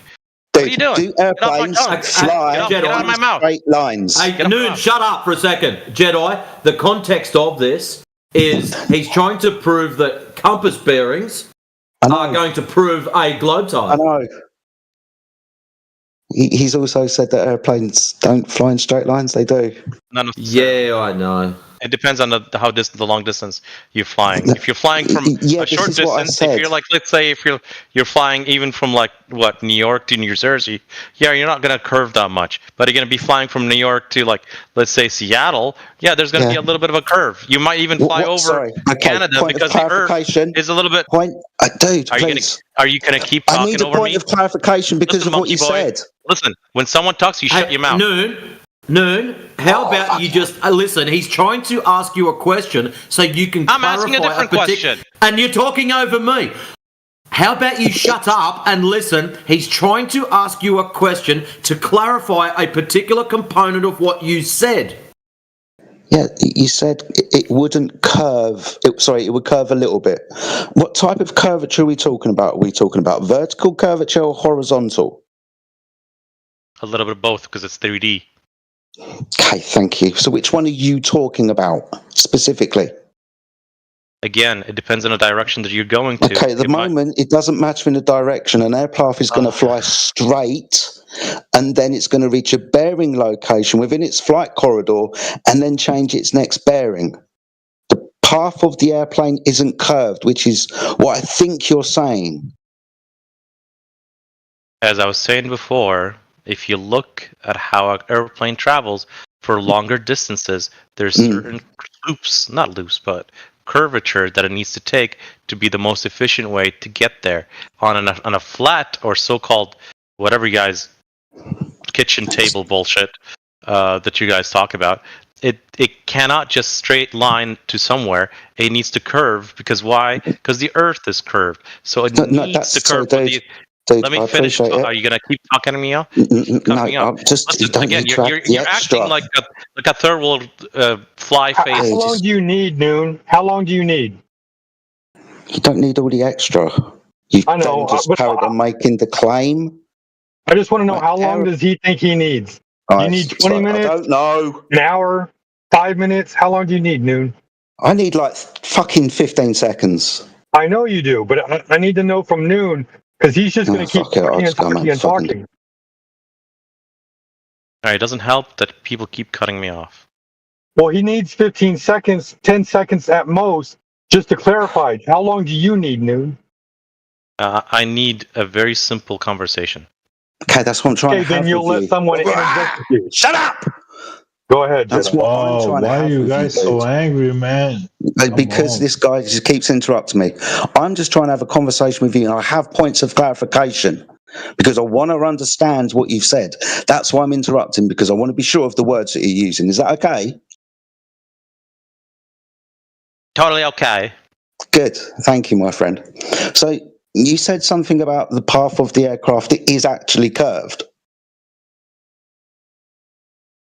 Yes. Okay, can you provide the data that shows that, please? Give me a minute. Thanks. I'm not talking about on a map. I'm talking about the data. No, I'm talking about the data within an aircraft that shows that his path is curving around a sphere.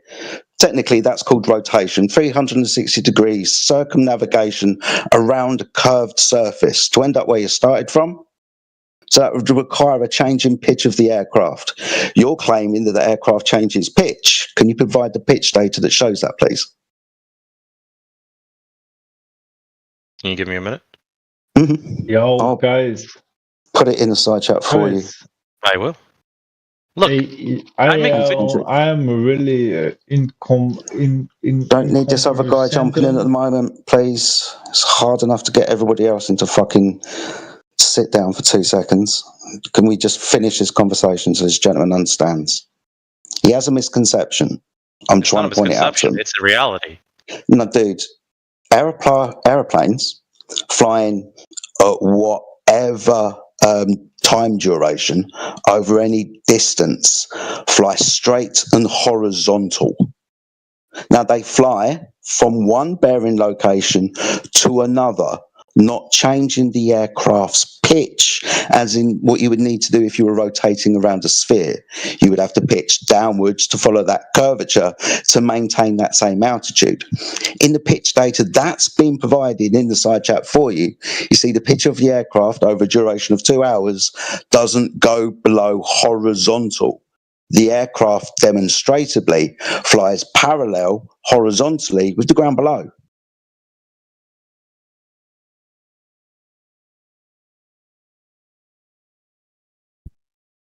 If you're going to be talking about directions, you can east and west are just circles around a pole. You're not going to be continually banking when you travel east to end up where you started. You're going to fly straight to a bearing point, change your direction again until you reach another bearing point, change your direction again, like a hexagon or a pentagon, right? You're going to keep changing your direction. Because no aircraft really banks unless it's changing its direction to fly straight. So explain to me how from New York to Moscow, if you go straight, it'll take you longer. You don't fly straight, you follow corridors. Again, this is a misconception. Corridors flight and what? Corridors, for example, change. What is a corridor? A flight corridor. What is a flight corridor? Like a motorway in the sky. Have you ever been in an aeroplane? I've been around the world, dude. Good. You understand that you will fly in highways in the sky. Highways. This is a legal. Excuse me. This is a legal requirement because an aircraft, depending on the amount of engines, 2 or 4, can only be a certain amount of time away from an airport, just in case something bad happens. For a 4-engined aircraft, that time is 180 minutes. So it's not going to piss off across the Pacific without a known destination. Not going to fly anywhere unless your corridor flies you close to somewhere that you can touch down in an emergency. For example, from New York to London, 6 o'clock at New York time, the corridors open. They close later on. They change every day because of the weather conditions. There's 6 corridors across the Atlantic from New York to London and 6 on the way back. There's 12. It's a freeway in the sky. I gave you an explanation or an image of Moscow to New York. That's nice. All right. So if you go across in a straight line, it will straight line. Yes, if you go. The aircraft's flying straight lines, dude, continually, or do they follow corridors? Can I finish my sentence, or are you going to keep cutting me off? Your sentence is not relevant. Addressing what I'm saying. What do you mean my sense is not relevant, you idiotic? Listen carefully, I'll explain it to you. You idiotic piece of... Listen, careful. Listen, your lines are irrelevant. Your lines are irrelevant because planes follow flight corridors, not your lines. Did you listen to what I just said? You are nothing but a sheep herder. You'll always be a sheep herder. Did you listen to what I said? If you keep cutting me off. Did you listen to what Jedi said? You're too busy trying to sidestep the conversation now. I'm not sidestepping anything. I was following. You questioned why I said there's a relevance. Listen, sheep herder. I will explain it to you. Sheep herder, calm down. Very simple. How about we just shut you up for a second? Zip it. Your lines are irrelevant because of what Jedi just said. He explained to you how planes fly in flight corridors. So, you wouldn't believe it unless one of your magic red lines, the straight one or the bent one, follow the flight corridor. Your lines are irrelevant. Thank you.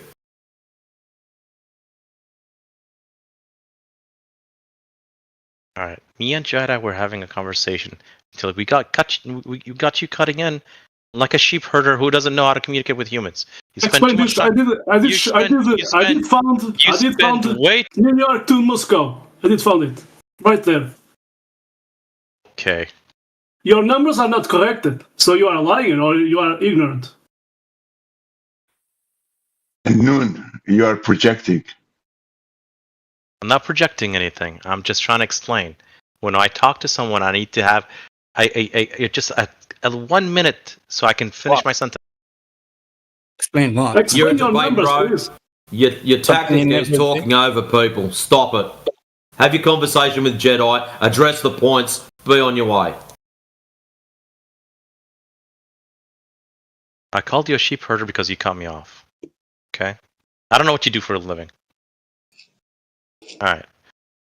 As you're saying, why would traveling from Moscow to New York would cost you at 7,500 kilometers when you go on a curve versus when you go straight? It actually will cost you more in miles or meters. What map are you using? I just sent it to you, my friend. I'm asking you, what map is it?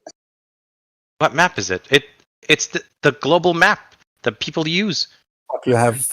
Okay. All right. And in comparison to what? If it's a flat Earth, it wouldn't matter if it will actually cost you more if you. What are you talking about, dude? On a flat cost Earth, you more. It'll be longer. Why on a flat surface? Because if you take a string, right? If you take a string and you pull, if you take one string. Yeah, but airplanes don't fly in your straight paths, though. This is what I've been trying to tell you for the last 10 minutes. We don't have to use airplanes. Let's just use strings. No.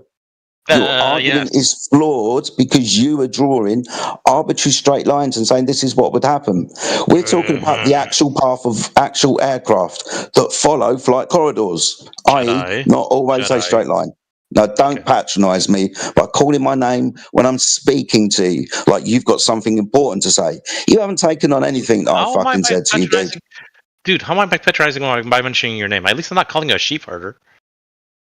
Can you be less of a wanker, dude? Can you address what I've said? I'm not a wanker. I don't can you address what I've said? So look. If you have a flat Earth and you take a string from one place. Do aeroplanes fly in flight corridors? Not necessarily, no. Go and get a relevant piece of data, a flight corridor of an actual aeroplane, and then use that. They might fly for weather reasons, like depending on the wind shear. It's irrelevant to your fucking argument, dude. But you're drawing arbitrary straight lines. Why? Aircraft don't fly from New York to fucking Moscow in a continual straight line. It follows flight corridors. A little bit of research to tell you that. Yeah, I know. This is not necessarily a flight pattern. This is not necessarily a true flight pattern. Oh, the aircraft flies parallel with the ground below. We provided the pitch data, so there's obviously no curve that the aircraft is flying across.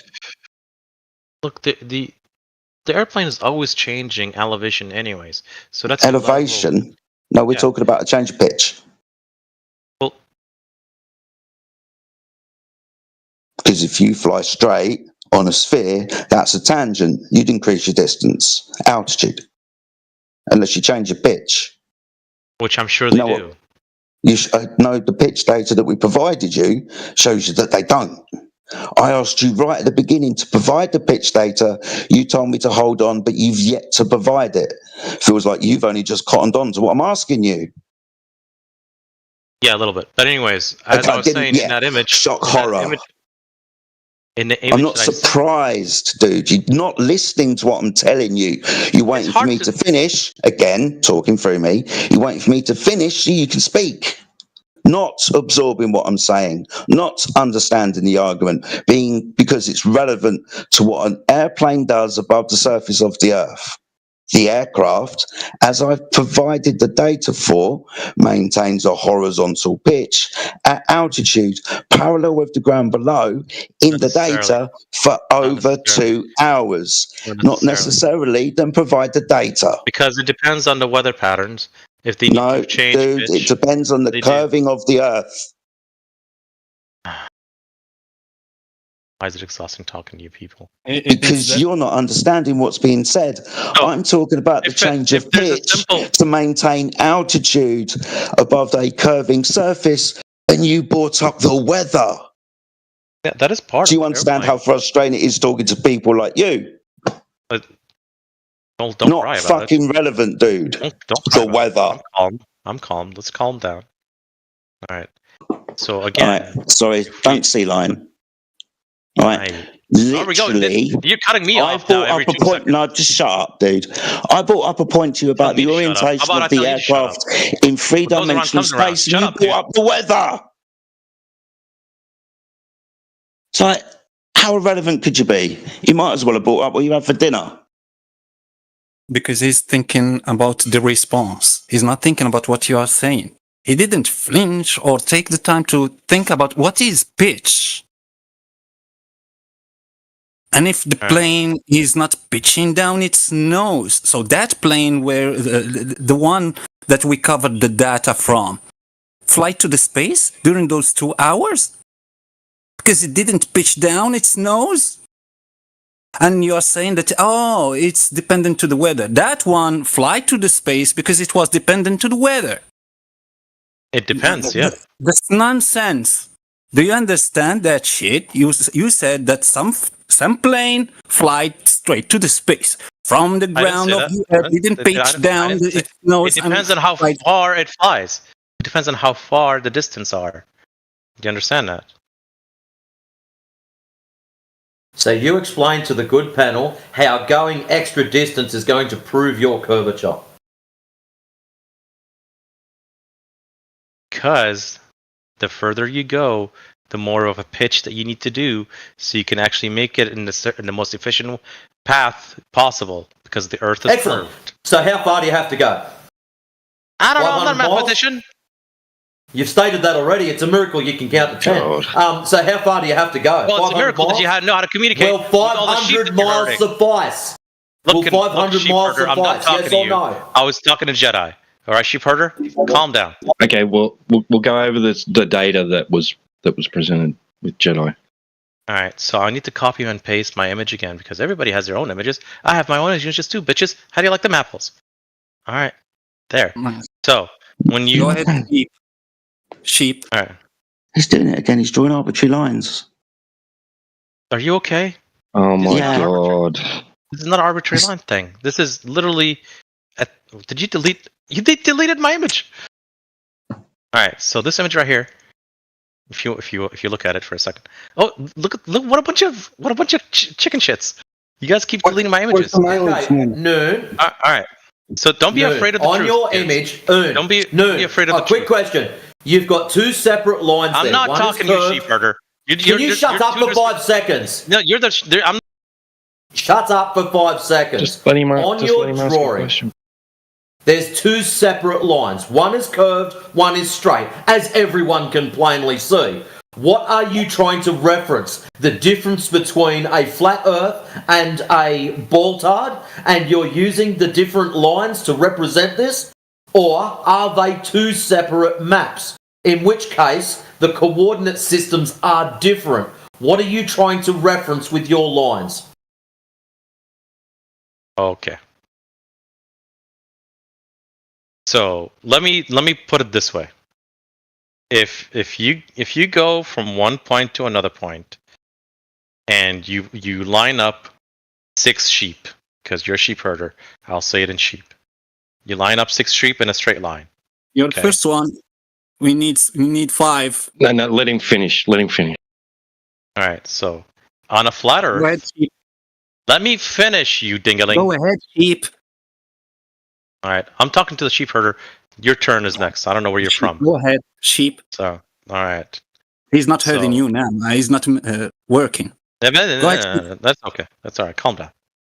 So, if in a straight Earth, so-called straight Earth, from one point to another, we're going to use 6 sheep from one point to another, right? And if I'm going to make a curve, guess what I'm going to do? I'm going to need more sheep. I'm going to need maybe 8 sheep to make a curve between one point to another. But guess what?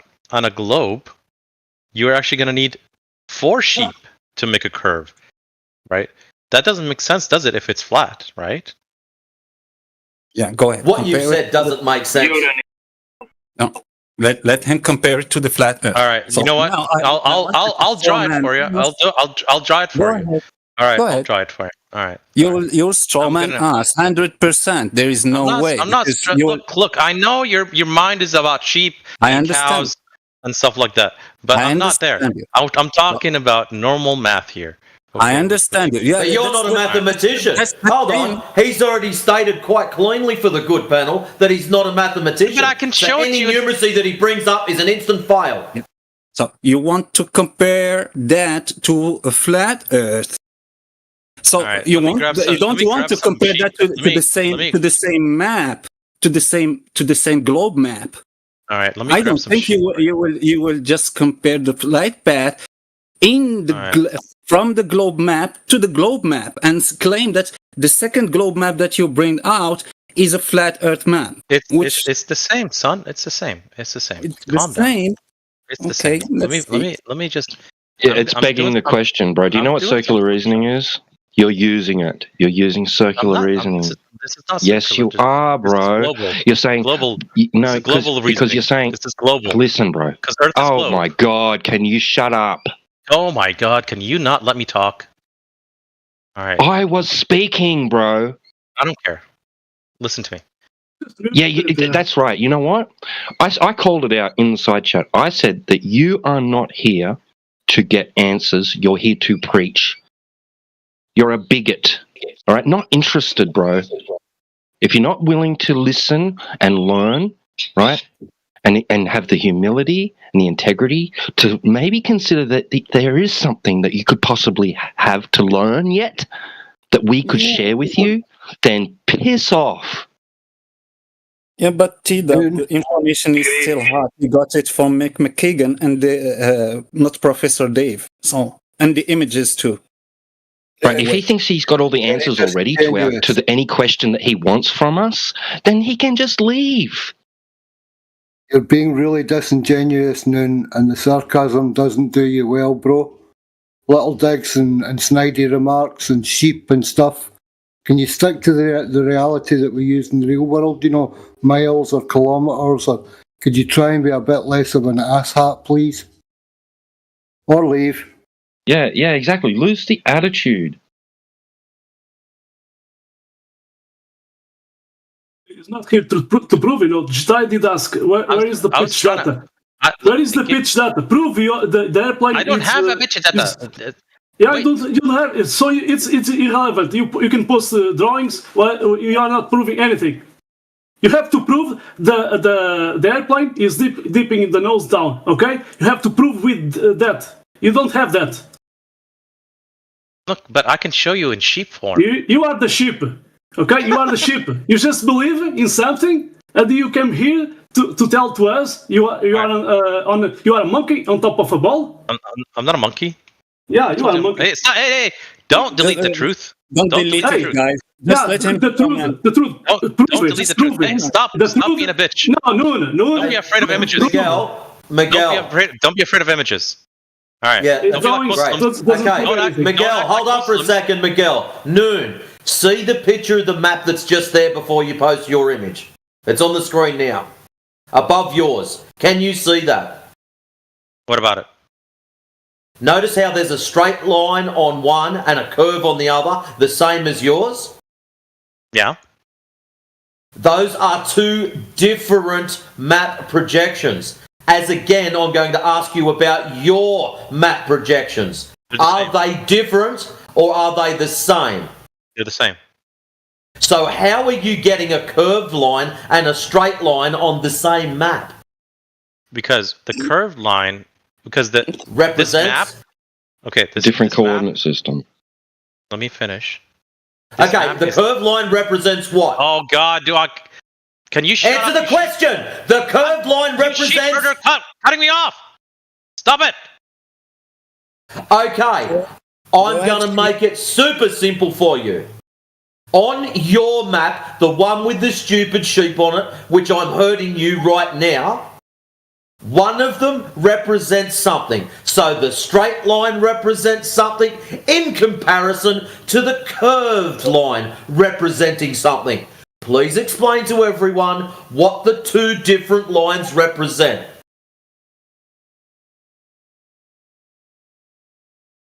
There's one line on the so-called flat Earth and one line on a globe. Because the one line, if you actually have a globe Earth, it'll be shorter when you take a curve than you to go straight. Right. Circular reasoning, like I said, bro. Oh circular my God! reasoning. Learn how to count sheep. You don't even know people don't even know how to count sheep. Do you This even is know how to circular count the reasoning. sheep, dude? So do you want me to delete explain how it's Who circular deletes this reasoning? shit? Are you Muslims? No. Are you I just want to afraid explain of to you. images? What is happening? I want to explain to you how it's circular reasoning.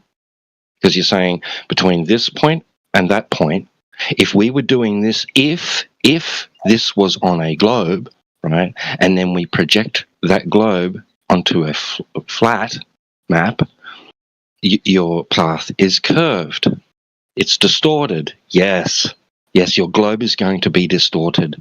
Any paths on it are going to be distorted once you project it onto a flat map. You're begging the question that this is taking place over a globe in the first instance. How did you come to that conclusion?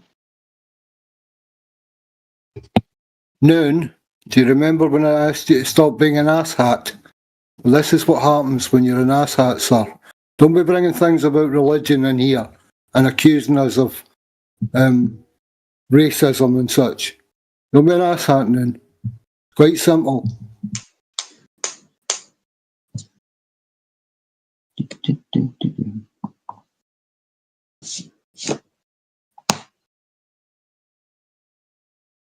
So before you go projecting your little flight path onto a flat map from a globe, you need to show how it was how it's a globe in the first place. All right, who keeps deleting my images? Who's afraid of the truth? Who keeps deleting my images? You. No, how am I deleting my image? No, you're afraid of the truth. That was the question I was answering. If you look at my image, who keeps deleting it? Why do you keep doing that? All right, did you listen to what T-Dub said? Could you stop affirming the consequent? Could you prove that the Earth is a sphere? This is what. Stop deleting so I can talk about it. I spent time on this. I want to talk about it. You didn't. It's not yours. You didn't. Well, I know. I found the image. I put it together. It's fair use. It's fair use. Okay, nice. All right. So we know it. Oh my God! Oh, there it goes again. So do you understand what you are doing? No, you don't. You don't understand what I'm doing because you don't even give it a minute to load, so you can actually read it and look at it. Look at it yourself before throwing it in the chat. Stop doing that. No, you don't get it. Just look at them. So it's like me. It's like me showing you the. Just listen. It's like me showing you two maps of Narnia. Just listen. It's like me showing you two maps of Narnia. Narnia doesn't exist. Put in and plug in a flight map on those maps from Narnia. Narnia doesn't exist. Narnia doesn't exist. And tell you, we know Moscow exists. We know New York exists. I've met people from New York and I've met people from Moscow. I've been to Moscow. I've been to New York. You know the layout. Moscow and New York laid out like you are showing in those flat maps. So, is it the layout, or you're saying that in reality the Earth is a sphere, and what you are showing us is just one of the 99 I like the rainbow flag. Yeah, there is 99 projection, and you are showing the flight path on one of those 99 projections. That's very anti-G. That's not anti-G. That's very anti-LGBTQ. Do you understand? He's not listening, Necros. So, do you understand? If you keep deleting my image, I'm going to keep posting it. Stop being like that kid with the toy, with the Superman doll. Stop being the kid with the Superman doll. If someone takes that Superman doll from you, don't cry about I'll it. Make you. Do you want me to make you a different image without sheep? No. Do you want me to do it with like image? Matrix already posted one for you, bro. So look at your own image. Look at it yourself with those sheeps. Where is the flat Earth comparison in those two sides? Again, you're comparing just the flight, the lines, just the lines that you've chosen to draw on one projection that you've chosen, and you doubled the projection, the same projection. So I didn't double anything. There's a bunch of problems because when he projects his globe path onto a flat map, right, it's curved, right? Well, that projection is going to have a scale and a legend and a key for determining. Like you're saying, that's an actual distance now, right? No, bro, that distance hasn't changed on your projection. It's still the same. Well, I'm sorry I don't have the legend in the corner. You're trying to straw man us. Because the legend in the corner isn't going to prove anything. Argument. Because you're just going to say, it's a straw man. It's begging the question. It's a bunch of different problems, bro. You haven't even proven that this is taking place over a globe in the first place. I almost want to, like, why is there no Americans in this group, by the way? Is there a flat earther American here? We got a bunch of... Why don't you address anything that we say? No, because it's in the ear, out of the other. It's not coherent. Yeah, exactly. See, this is what I said. This is what I called this out earlier. You're not interested in our responses. You want to preach to us. I'm not preaching. Did I say anything about Jesus? Yeah, you are. Did I say anything about Jesus? You're just here to declare that this is the case. I am right.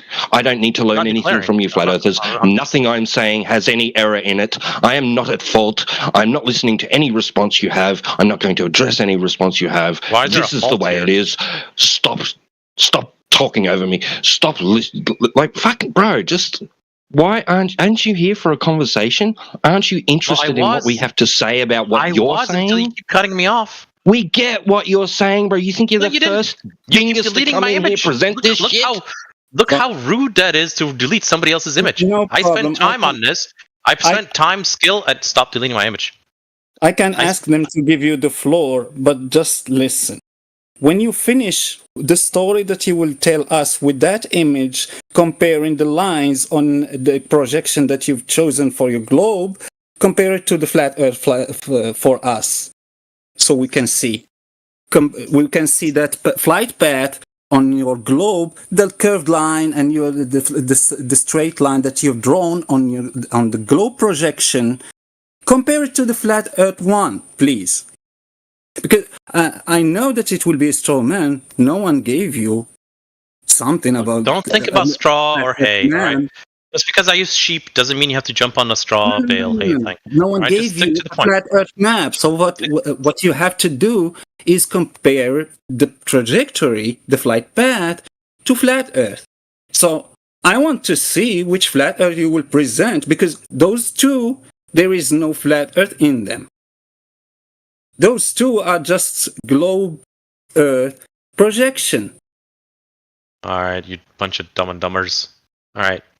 Did you understand what I was saying? I will give you a map in a minute. I'm going to have to look it up. Nice, nice. All right. Jesus Christ. Do you guys take drugs, or are you any of you on vitamins, by the way?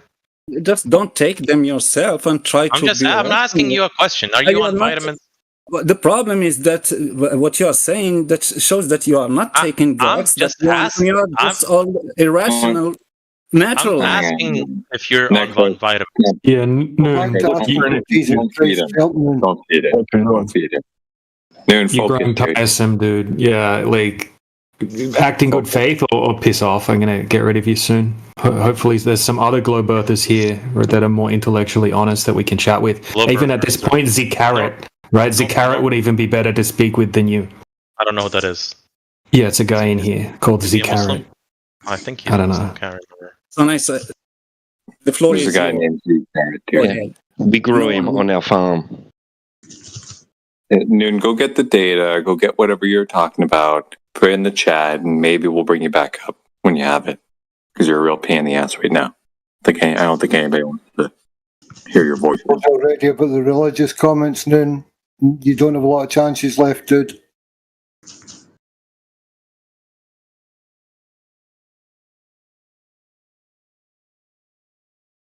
My God. Yeah, man, I feel the same. Very painful. He don't know that there is many projections. I bet that he know just that flat. He doesn't have no idea. Yeah. He doesn't know the difference between an AE map or a Mercator projection, which he's showing the flight path on. It's only taking that curve because it's a Mercator projection. He plots it out on an AE projection. It'll be a straight line, right? They're all just from a different begging the question globe. Exactly. Yeah, from a begging the question globe coordinate system. I swear, I just don't want to go to my mouse and keyboard. I can't find a projection where you can plug those trajectories that he chose. I can't find that. There is a projection where you can plug that. He doesn't care. He's just not here in good faith, right? He just wants to mock people and not listen to responses. And I told you, the information is just still hot. He just got that from McKagan or Dave McKagan or not Professor Dave. Those the guy talked about this at the same point. Sorry, Nicholas. Yeah, the guy just keeps talking about sheep. Fuck. I wonder what the guy does with sheep when he's around them, for him to think about it all the time. God, yes. Might be a good Yeah, he thing called I'm him New cheap Zealander. herder. sheep herder, we're sheeple herders, more like it. Herding the sheeple up and teaching them about reality. I swear, I was agreeing with that. It was against him. I was agreeing with that. It was. Yeah, you're not the sheep. He's a sheep herder and he's not doing his work. And I said it out loud. But he couldn't understand the thing. I was laughing at that. Sheep herder. Matrix. Sheep herder. Herding the sheep.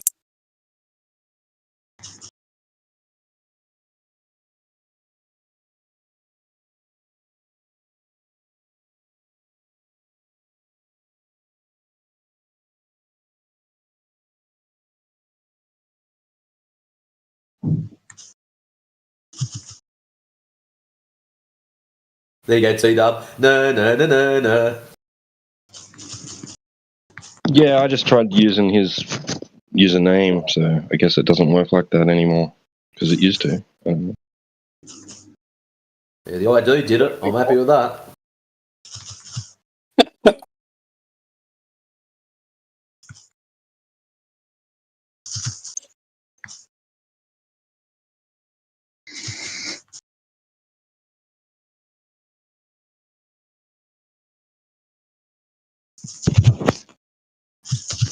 Arbitrary lines on a globe projection.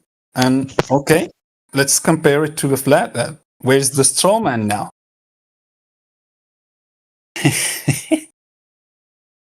There gotta definitely be a straw man.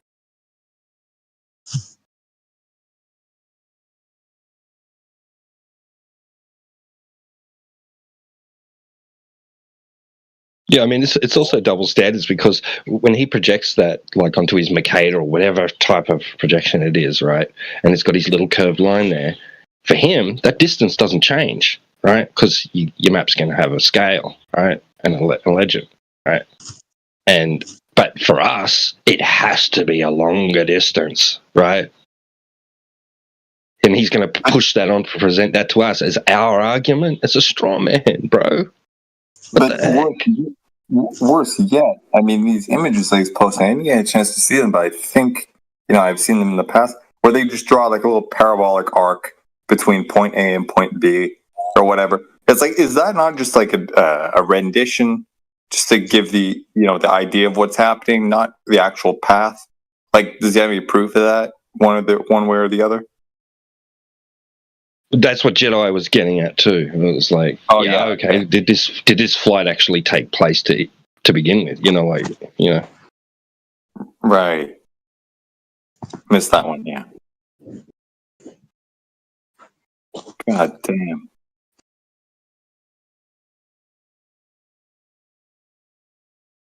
Yeah, so unless his lines follow the flight corridors, totally useless. Yeah, it's all hypothetical, begging the question. We've detailed it. At least he could have done if he was going to straw man us, is choose a different map so you can compare too. Yeah, I was waiting for that. I knew that he had to do that because he didn't compare those flight paths to the flat Earth.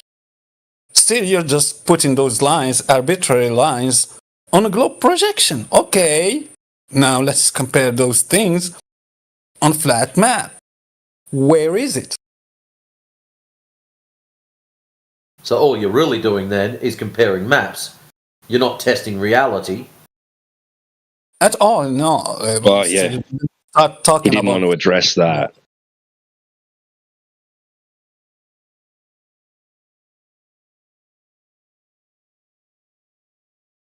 Yeah, that flight data was like kryptonite to him.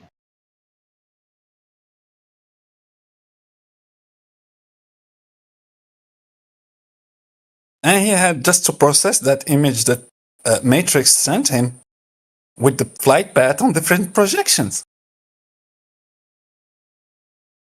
Actually, Helio posted that up first when we first started talking about planes before Jedi dropped in.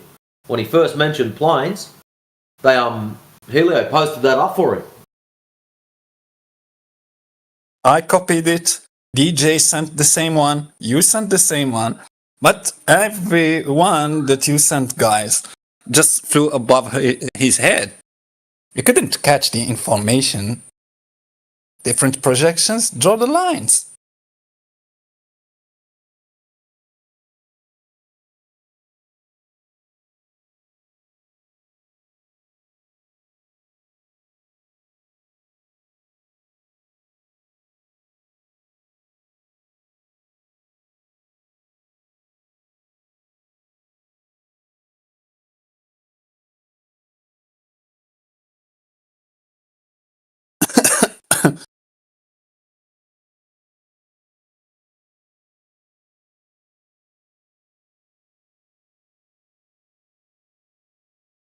"53 minutes after the hour, Sheepdog sent a meme.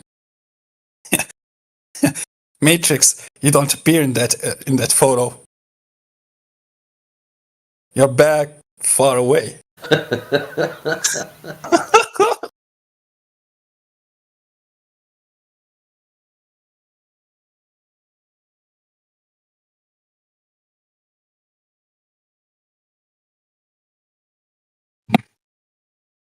If Noon's claim is that it would take longer or more miles to go one way as opposed to the other way where it were flat or a globe, how is he going to confirm this as a fixed measurement of distance? Either way. I mean, he must be thinking of an AE projection, but he doesn't know it. You know what I mean? Neither. And if he is, he would have to clarify, though, where that trajectory is taking place in order to actually make that claim. Because in the north, right, the distance even on that projection would be, in certain parts, negligible, plus or minus a few percentage points, right? Or it wouldn't even make much of a difference anyway. So it's like, the guy's not there. He didn't think about an AE map at all. I don't think he had the idea in his mind of an EE map existence of an EE map, because we had trouble with him to explain circumnavigation around the north on a flat surface. So we had that issue with him. So it means that he didn't have any idea about the existence of an EE map or an EE projection. Right. Yeah. I guess you're right. Yeah, all the flat projections of the globe projection itself distort in certain areas, so not necessarily the south, right? Anything above or below the equator would be distorted. But even then, right, he would have to specify, right? Because around the equator it would be the same. But he didn't. So basically, he doesn't know the argument. He's full of shit. Yeah. Well, the wild thing is that he understood perspective. So that means he's a person of art, right? He was pretty good at, like, you know, creating perspective, understanding perspective, knew what the vanishing point was and all that. So I give him credit to that. But when it came to flying, like, he knew absolutely nothing. You forgot to talk about the vanishing point at the horizontal line. Did forget to talk about the horizontal line. You know what we could have asked him? Draw a sphere using perspective. Yeah. Nice one. That might be something I use in the future. Oh, it's perspective. Okay, draw a sphere using perspective. But I'm curious to see how it goes. I don't know any argument against it. He may well do a better job than NASA. He may well do a better job than NASA. He may actually draw land masses larger, closer to him than further away. And, you know, he may actually get the size of the land masses correct.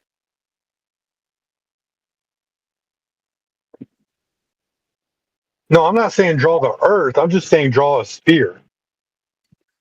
Oh, right. Okay. Using perspective, draw a sphere, draw a ball, and explain how perspective makes it evolve. Well, I suppose you could, if you were to draw it sort of, you know, in partial shadow. If you were to draw a ball bearing with a pencil, yeah, you could draw it with perspective, you know, with shading and shadow would enhance it. But that's leading the question. That's like an image of a ball. Then at that point, yeah. You would have to use light to invoke that sense of depth, right? Yeah. A little specular reflection point. But, like, you know, when you're a kid, right, you draw in geometry class circles, pyramids, blah, blah, blah, and then a sphere, right, a 3D object. You add that little arc, right, that little white line or whatever. You shade the rest of the ball in. You have to. Otherwise, it's just a circle. Yeah, a circle. It will appear like a 2D circle if the environment is neutral.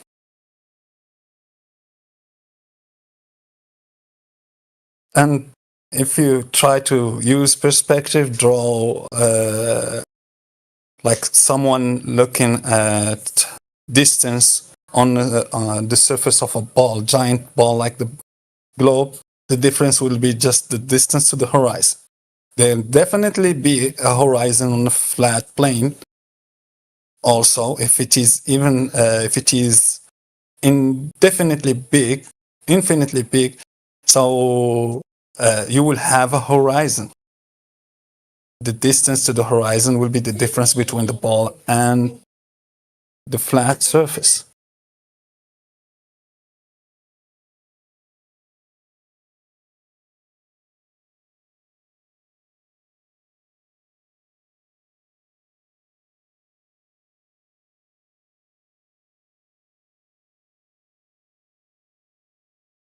He did forget that he did tell that there was a cylinder.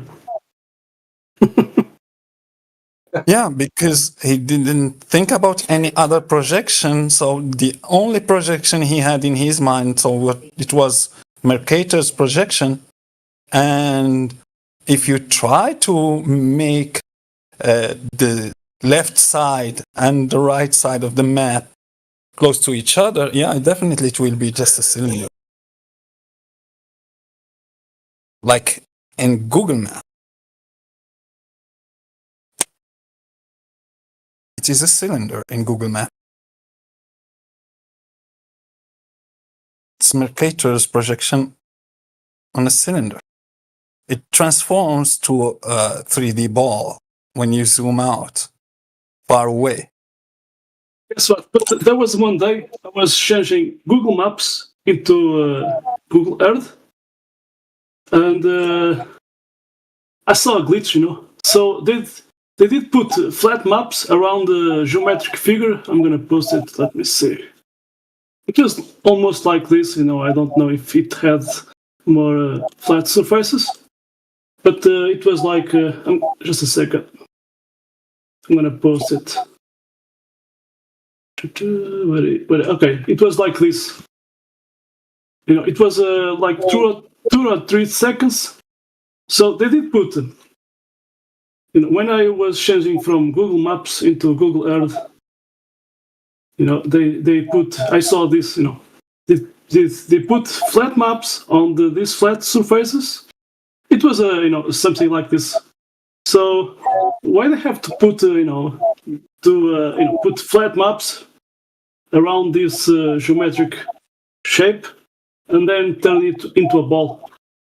That was amazing.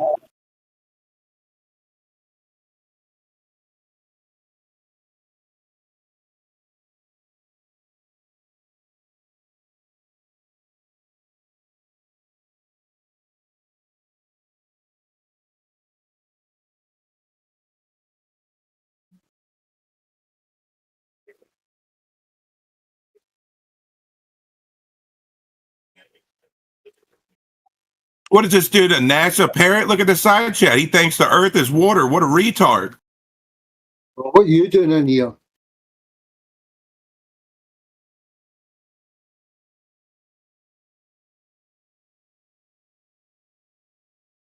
So what's Earth? What is the it? Brown shit underneath you. Oh, so just what about sand? What about sand? Is that part of the Earth? The brown shit underneath you. Did I stutter? Is sand brown? Sand's not part of Earth? Sand. Are you stupid or what? I think this guy's only brown soil. What about the red soil in Australia? It's not Earth. The Earth you're slightly above, idiot. Yeah. There's water in the Earth, right? The Earth that's like pizza dough when you step on it. A worm's Earth because they're they're making up the soil as well. Sand. This is our troll. Let me school him for a bit on his paradigm. So on the globe Earth, the Earth is the name of the fucking planet you live on. The entire planet, the lava inside, the core, molten core, the volcanoes, the rocks, the granite, the sand, and the 75% of the surface that is covered with fucking water. That makes that thing Earth the name of that planet. Yeah, obviously. Yeah, Earth's not a planet. Who said Earth was a planet, Einstein? No. I'm talking about That's a good point. I do agree with him there. The globe paradigm. And on a flat paradigm, the Earth is the surface that is underneath our feet, water or dry land. You must be a genius. Nice. And you must be a moron. Just like a car, like the tire is in a car, right? The hub is in a car, the bolts aren't a car, but altogether it's a car. What version of AI is this? Because it's too stupid and it's AU, artificial unintelligence. You dumb? Oh shit! It's PD. I haven't heard him for ages. He's back. Yeah. It's PD's back. So you guys didn't recognize him or something, like he's talking to PD. I was listening on YouTube and I'm like, I know that voice. Oh, I know that voice. He's spent the last 3 minutes scanning up and down the text to see where he was to ban the bugger. Yeah. Not playing with the old folk, you lot. Yeah, that's him. I like their old name.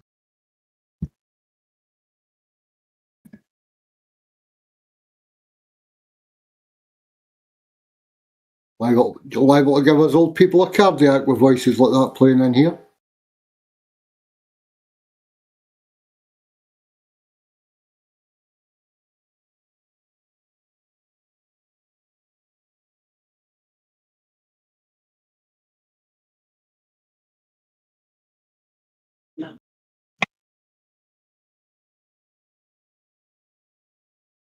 Yeah, like I don't know what institute he's in, but occasionally when he's like, I guess when he's receiving the right treatment, you can actually have a decent conversation with him. But he's got some crazy ideas, man. Crazy. I've had some great conversations with that guy. Some really, really good ones. Me and Lunatic, epic conversations with him, like 4 or 5 hours long, kind of thing. Yeah. Very intelligent man, actually. Yeah, I don't doubt it. He does play the fool.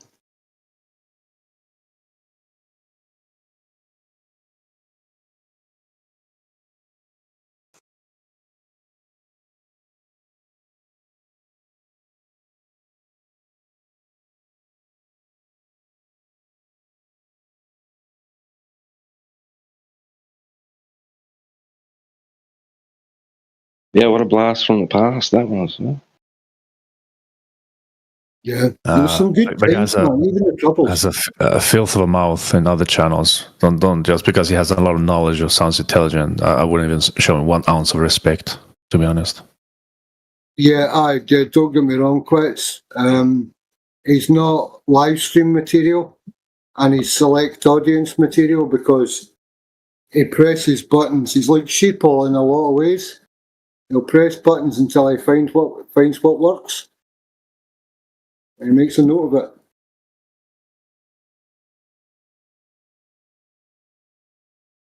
Yeah, I'm aware.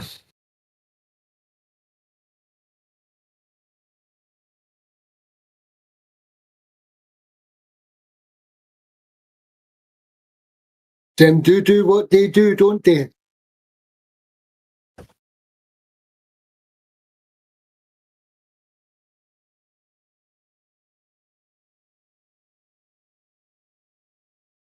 Ooh, I'm pretty sure he broke the Tertian record, right? Like for accounts made. Bro, like every 5 minutes he was making an account, coming back in. It's so funny. You know what's scary is all of those accounts are all banned in the 24/7, but only one of them is banned here. I did ban him a lot of times. I was there at Vichy check-in with Eliseptic and other guys, and Eliseptic, do we gonna give him another chance? And he fails again and again and again. Sometimes he was doing another account. He was joining the VC, and he didn't want to talk. He just ran away because I was there. We're talking about Pete Drinker? Yeah. Yeah, I heard he was back. I missed it. Noon was back, but I didn't get to unmute him. If he jumps in, somebody unmute him and give him another chance, eh? Yeah, why not? Did you say I don't wanna?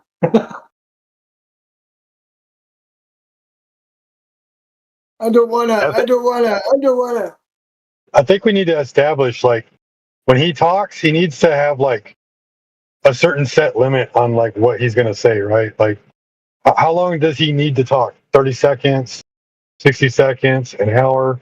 Like, if he needs an hour, obviously we're not gonna let him talk. But he needs to understand that a conversation is to be had, and so he needs to like interact with that conversation. Otherwise, there's no point in talking. Yeah, bro. Yeah. I think that's why he seems to react more viscerally when he doesn't get his. Well, he feels like he hasn't got his space to get his point over. Yeah, I mean, we can let him. We can let him get his space over, but I mean, is he going to be like a Professor Dave Explains or a P-Dubs, where he just like continues to talk and talk and talk, and because you remain silent, therefore he wins? Like, that's not how it's going to work, man. Needs to understand it's not that. No way, no. He's not going to steamroll his way through nonsense and just, ad hom and what pillory us and, drop in snide remarks and stuff like that. Wrong room. I don't even think he knew what a straw man was. Probably not. Like, he sounded like an artsy guy. That's the thing, though. Most of them don't. This is the way that they converse in the outside world. They don't realise there's, well, in bygone days, somebody would have taken a broom to them. Not that I'm insinuating that should happen or any physical, harm they should come to, but they don't realise what they're actually doing and dropping in snide comments and remarks and just trying to steamroll you and whatnot. They think that's actually the way to have a conversation. Yeah, I tell people whenever I have these conversations online, I tell them straight up, I'm like, there is a mute button in the real world, but people don't act like this in the real world because they know what that mute button really is. Yeah.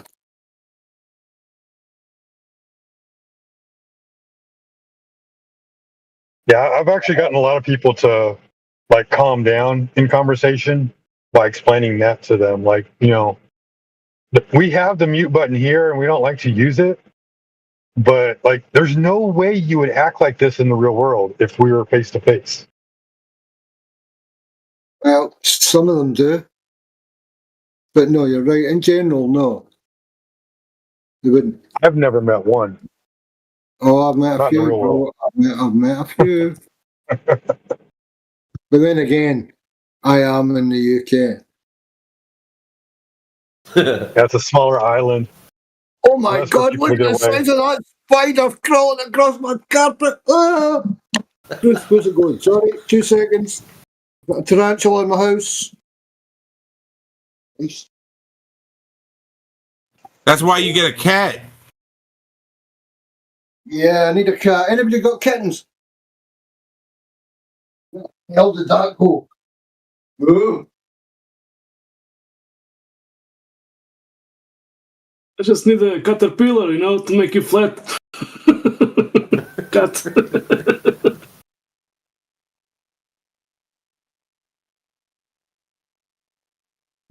Well, anyways, ladies and gentlemen, it's time for me to go and herd some sheep. So I shall bid you all a good day. Have a good one, and peace. See you guys. Take care, Matrix. Take care. Sounds good. Yeah, go handle that straw man.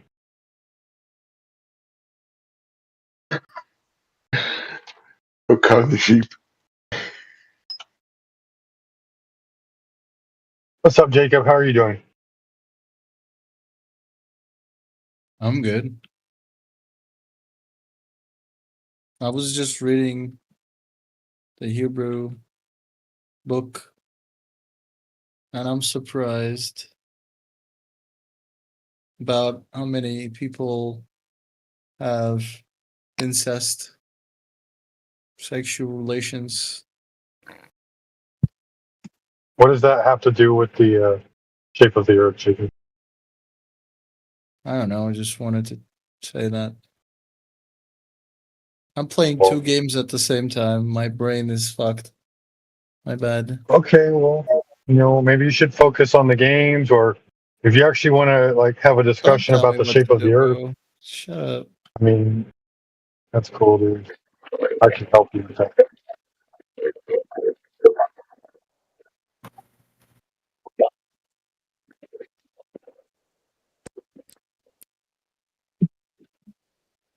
How you doing, Zakira, War Dog, Alexander?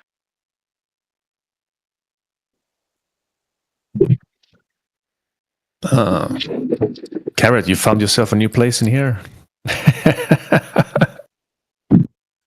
Are you guys treating him well? The carrot guy. Yeah, he interrupted. I was gonna say he interrupted a conversation earlier, so I asked him to be quiet, but he's free to talk now. Yeah, he has a habit to do that sometimes. Are you any good with spiders, Carrot?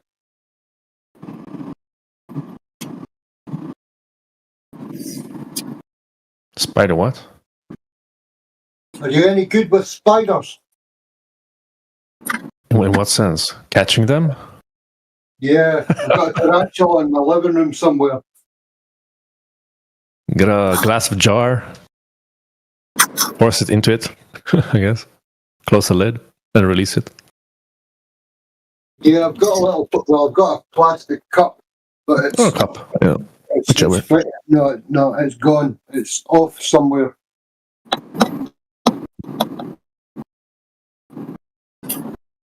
Yeah, I prefer to trap and release it. I don't like to kill anything. I just like to know where these things are.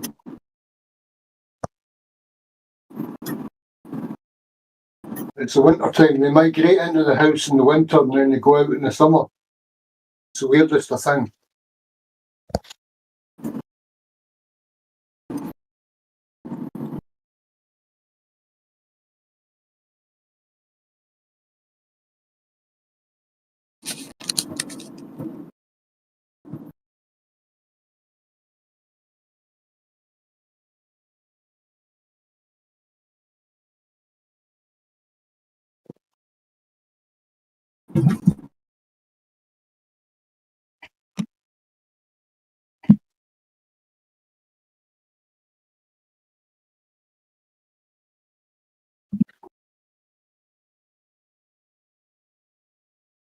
And good evening, old dude. As far as spiders go,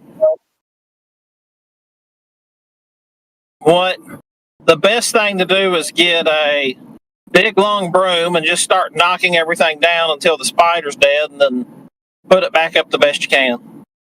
But I've got a hose. What about I bring a hose in?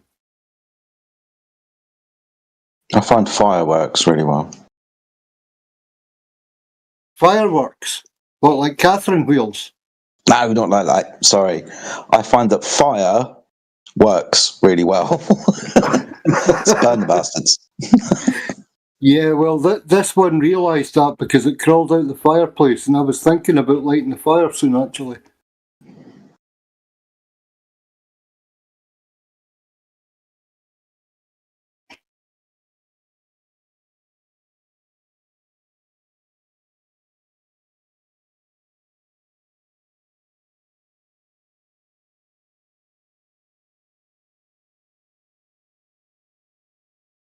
Just the curse of living in Britain. Goes with territory. Alpha just sent me something really interesting, dude. Apparently, just like China, Britain is supposed to be implementing some kind of social credit system at some point in the near future. You know, to go along with the biometric IDs that are obviously in much need now because we don't know who anybody is. So that's interesting. That's nice. Yeah. Strangely enough. We're almost a communist state. Awesome. So when you get like a score of 1,000 to give you free tea and crumpets? Yeah. If I put my bins out on time, then I get a voucher or social credit score, so I can go and get myself a nice pot of tea and a crumpet. Mm-hmm. If I follow the speed limit. Yeah. Is that organic or was it sprayed with pesticides and shit? Oh yeah, so this will be obviously modified food. The higher your score, the more pesticides it's sprayed with. I heard the shower is like the gas chamber. Oh, we're all fucked. Shit. I'm not gonna lie, man. I can't tell the difference between him and Paraplegic. Paraplegic's got a bad connection.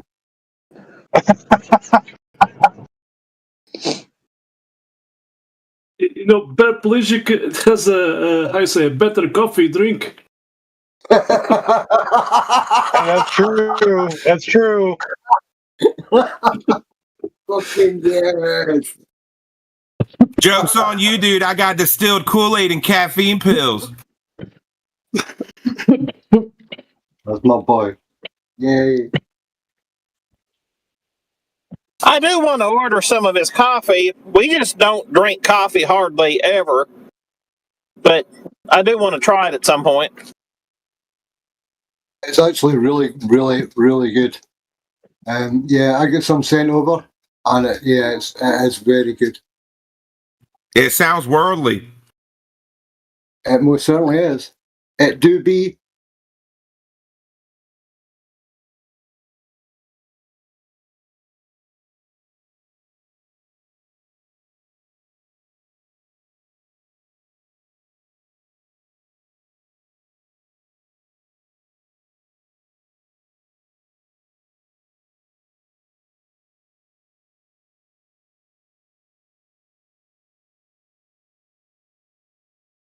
Yeah, primarily I drink Irish tea.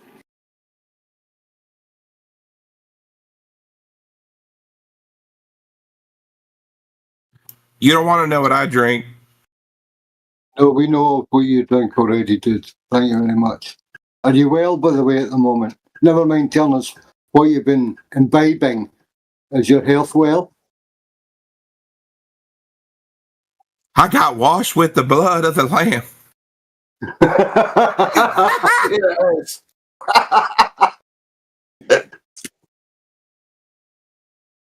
Have you been drinking the extra fluoridated city water?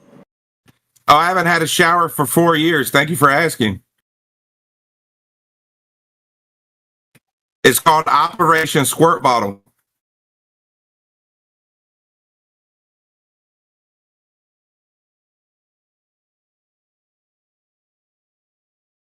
All right, have a good night, all. Leo's dude. Be safe.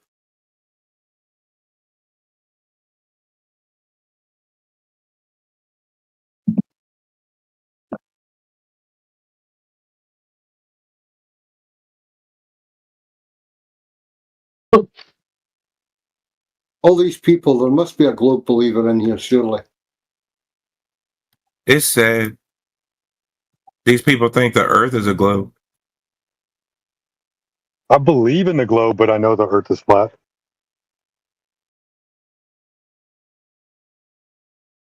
What if it's neither? What if it's not flat or spherical? How would you know? What happens when you step on it, right? What happens when you step on it? I move forward. Well, to me, it seems like the surface goes down, right, when I step on it. What is the name of the surface that is not curved or flat? Good question. That's what I want to know. I mean, y'all don't think earthquakes are stationary, do you? No. It's irrelevant to the answer of the question that I asked. I asked you a simple question. What is the name of a surface that is not curved, neither flat? Semi-solid. Semi-solid? Yeah, semi-solid, like a strawberry. No, I'm not asking you about the surface, if the surface is solid or liquid or in between. I'm asking about the description of the surface, if it is flat or not flat, curved or flat. So, what is the name of a surface that is not flat or curved?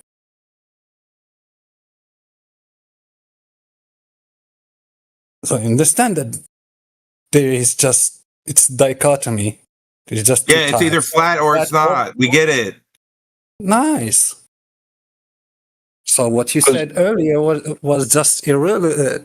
I won't say stupid. Hello. Could be baby. I'm so sorry. Guys, I have a question. Yeah. Yes. Well, what's your question? A lot of people here. I'm so scared. Oh fuck. Oh, it's okay. Guys. Sorry. Guys, the only idea that flat earthers fear is fear itself. Oof. Indeed. That's good. Indeed. Thank you. We appreciate how hard you worked on that. Thank you, mate. Thank you, bro. You're very nice, bro. Yeah, Damn. Jedi, can you explain it? Explain what? I'm not gonna lie, that was a really good joke for someone who doesn't speak that much English. Good job. Bro, thank you, bro. You guys are so nice. I think I'm gonna switch to flat earthers group. So are you saying that you are one of those who love balls? What? You love I balls? have 2 balls. What do you mean? Yeah, you love balls. I fucking love balls, bro. That is fear. I'm not, bro. I wasn't gonna you love born balls. if there's no balls. So You love balls. bro, fuck. It's I just fucking yes or love no. balls. It's just yes or no. Bro, why did you Yeah, get you can go offended, bro? All, like everybody else, like are so cool except you. I'm too cool. I'm talking about balls with you. If you love balls, we don't. Bro, you're making love it balls, so it gay, means that bro. What you the love fuck? balls, so you can have balls and you can have others. But why Because do you love balls. If you say that you don't love balls, it means that you're You have not 2 straight. balls. Are you gay? Can we move on? I'm sorry, guys. I'm sorry. I'm done. Have a good one, guys. Except Necros. What brings you here? Hold on. Let's go back. Why are you gay? Yeah. If you want my comeback, you can scrape it off. Wait, which gay is it? I'm confused. They were.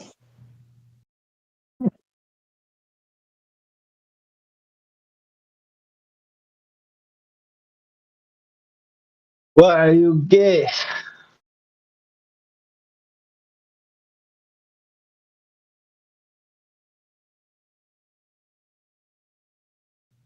Anyway.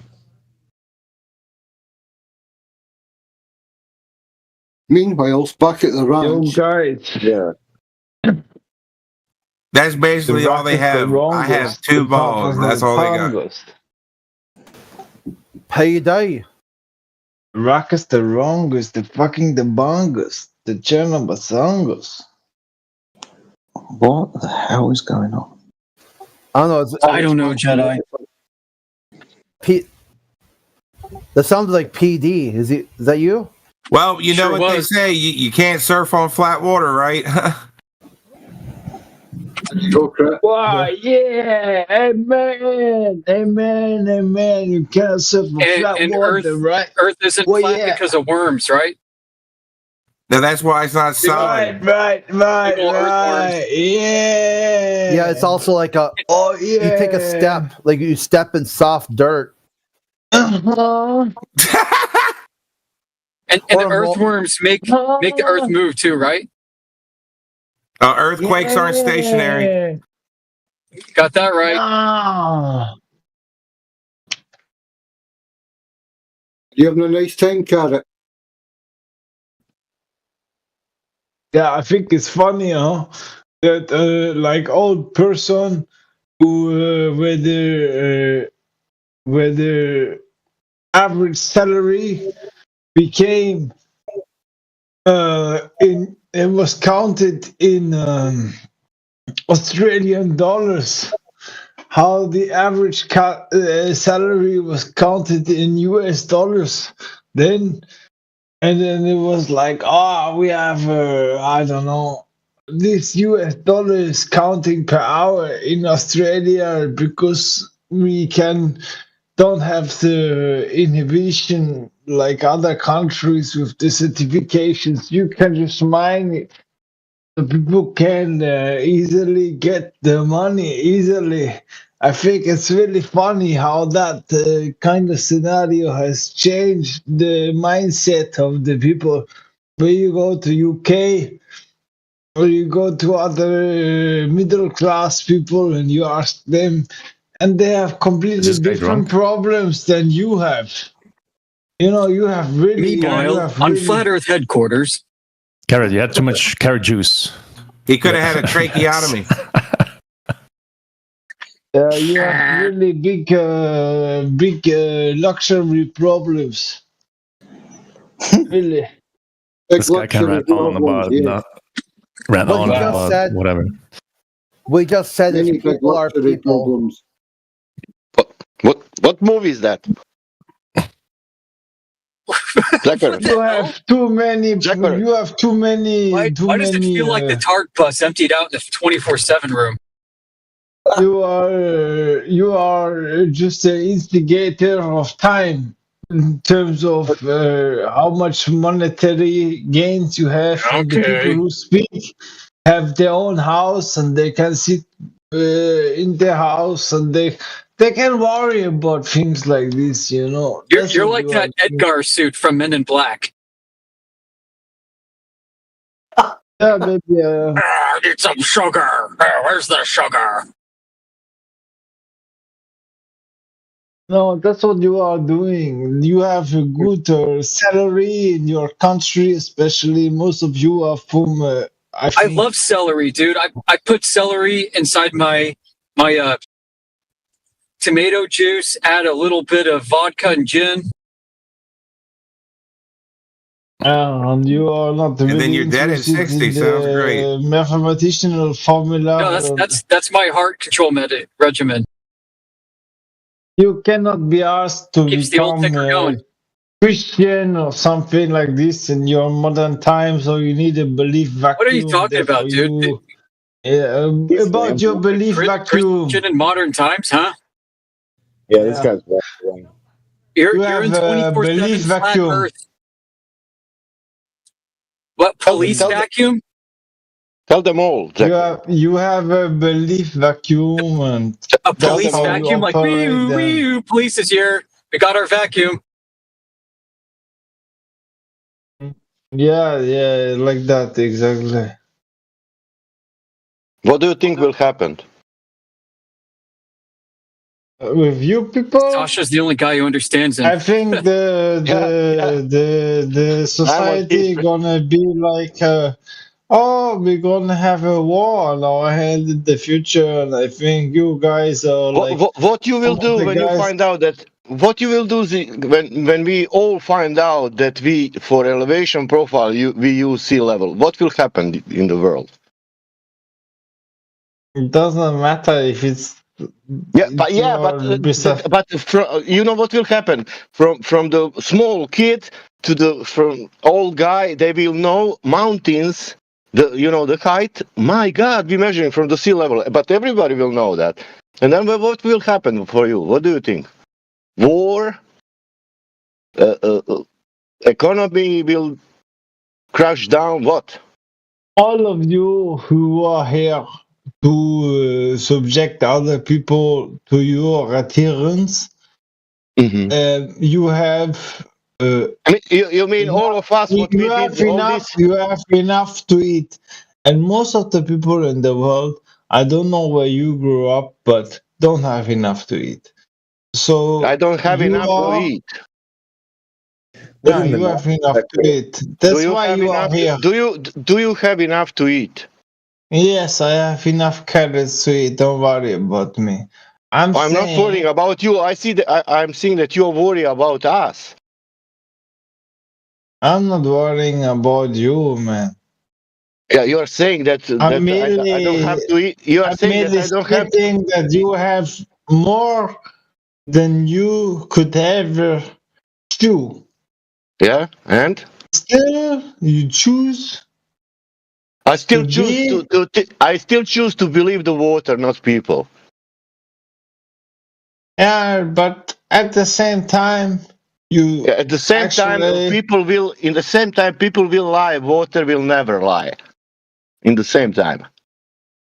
Hey, ZK, is it that much of a surprise to you that people who don't have the same problems as other people do focus on other things? No, for me that is not a big surprise. It's just really a given. Right on. So if we were to tell you that if I were to tell you that it's my supposition that most people, if not everybody in here right now, is very grateful that they have enough food to eat and are therefore occupied in discussing other matters such as the one labeled in this channel.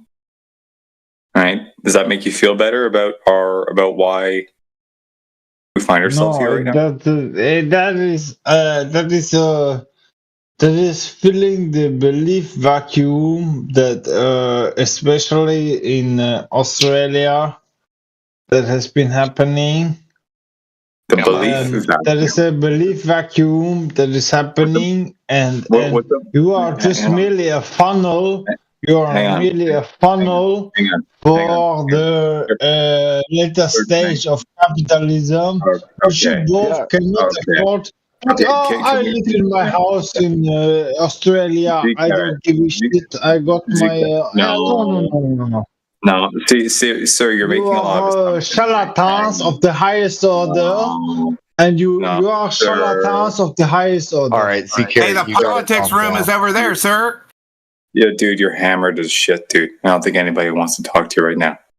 I was going to ask you if you could clarify what you mean, but I don't know if it's worth it. Should I ask anyway? I don't know if you can get a straight answer.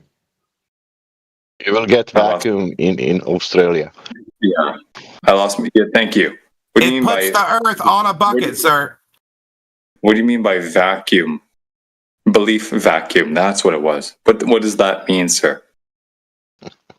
That belief vacuum is a state of mind that has been a part of our generational cycles for, I think, even you could mention Second World War, but even that would entail 3 generations. But I would say that this belief vacuum, especially in Australia, which I see most of the people who are man, can you write that?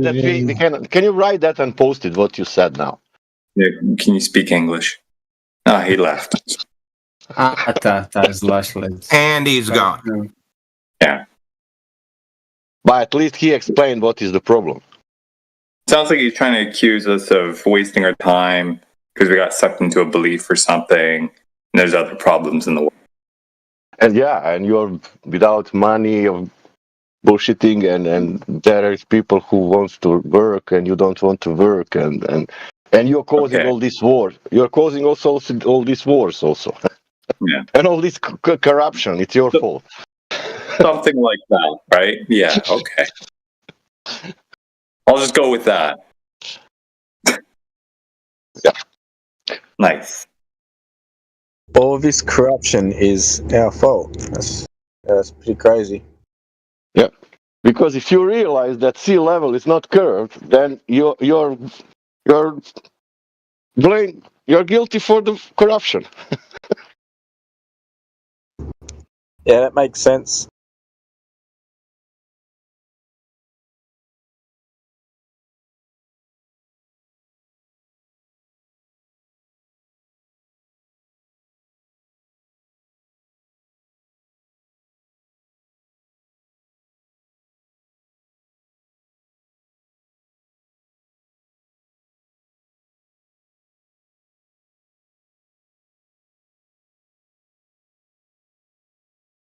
Hey, by the way, I was kind of curious.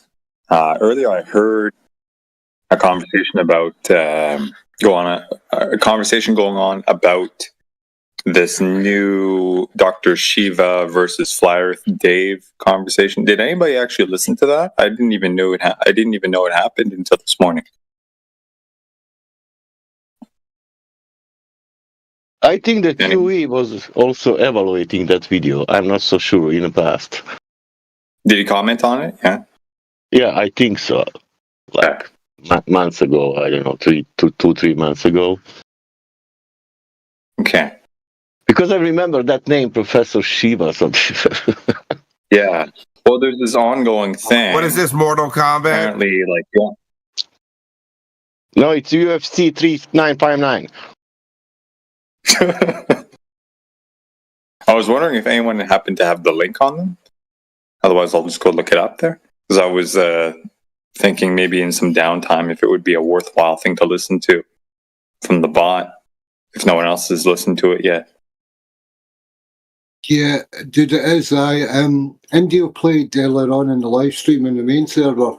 Did he? Mindshock's done an evaluation on it, a logical fallacy thing on it, like he did with Prof. Dave and FE Dave. You put it in, and then so yeah, if you've got it, I'll get the link. Oh, would you? Oh, I'd appreciate that, man. Thank you. Dude. 2 seconds. Where the heck's my phone? That bloody spider better not have eaten my phone. Spiders are lucky, man. You will have luck. Yeah, I never F put the spiders in here, man. I have a bunch of them. I just let them chill in the corner, you know? They eat the other bugs, you know? They're like my homies. Yeah, they're killing other bugs, yeah. Yeah. I mean, I kind of break their web, you know, when it gets in the way, when they get in the way, but otherwise, you know, they're just chilling there, you know? I don't mind as long as they don't start running across the carpet, dude. You know, like, they're going to be in my space, don't be invading my space right in front of me and making me think that you're wandering around in the night when I'm sleeping or maybe passed out on the couch for an hour. Like, no. Okay. You're like my daughter. My daughter, if she one fly in the room, she will not be in that room. Till we not kill the fly or fly doesn't go away. Yeah.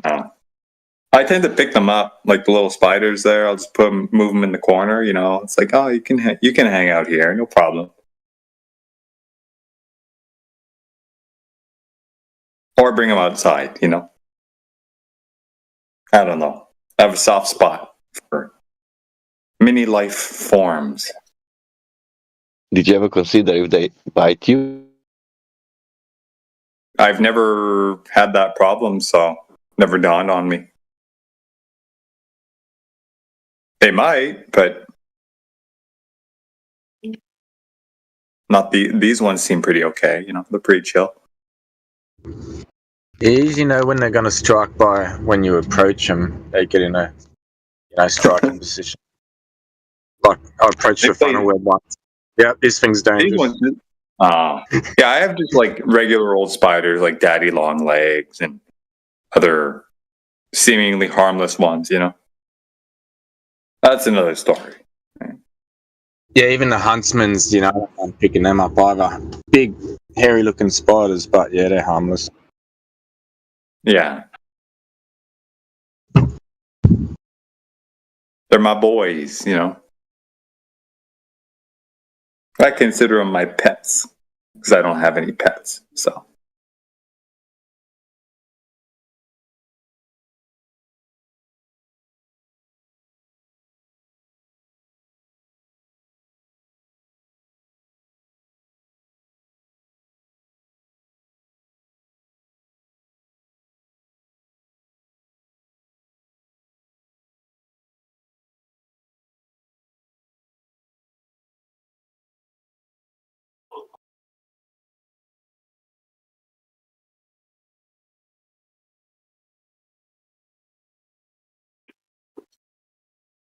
This isn't as easy as it used to be. I used to be able to go into the play commands for the bot and the link was just posted. But now it's...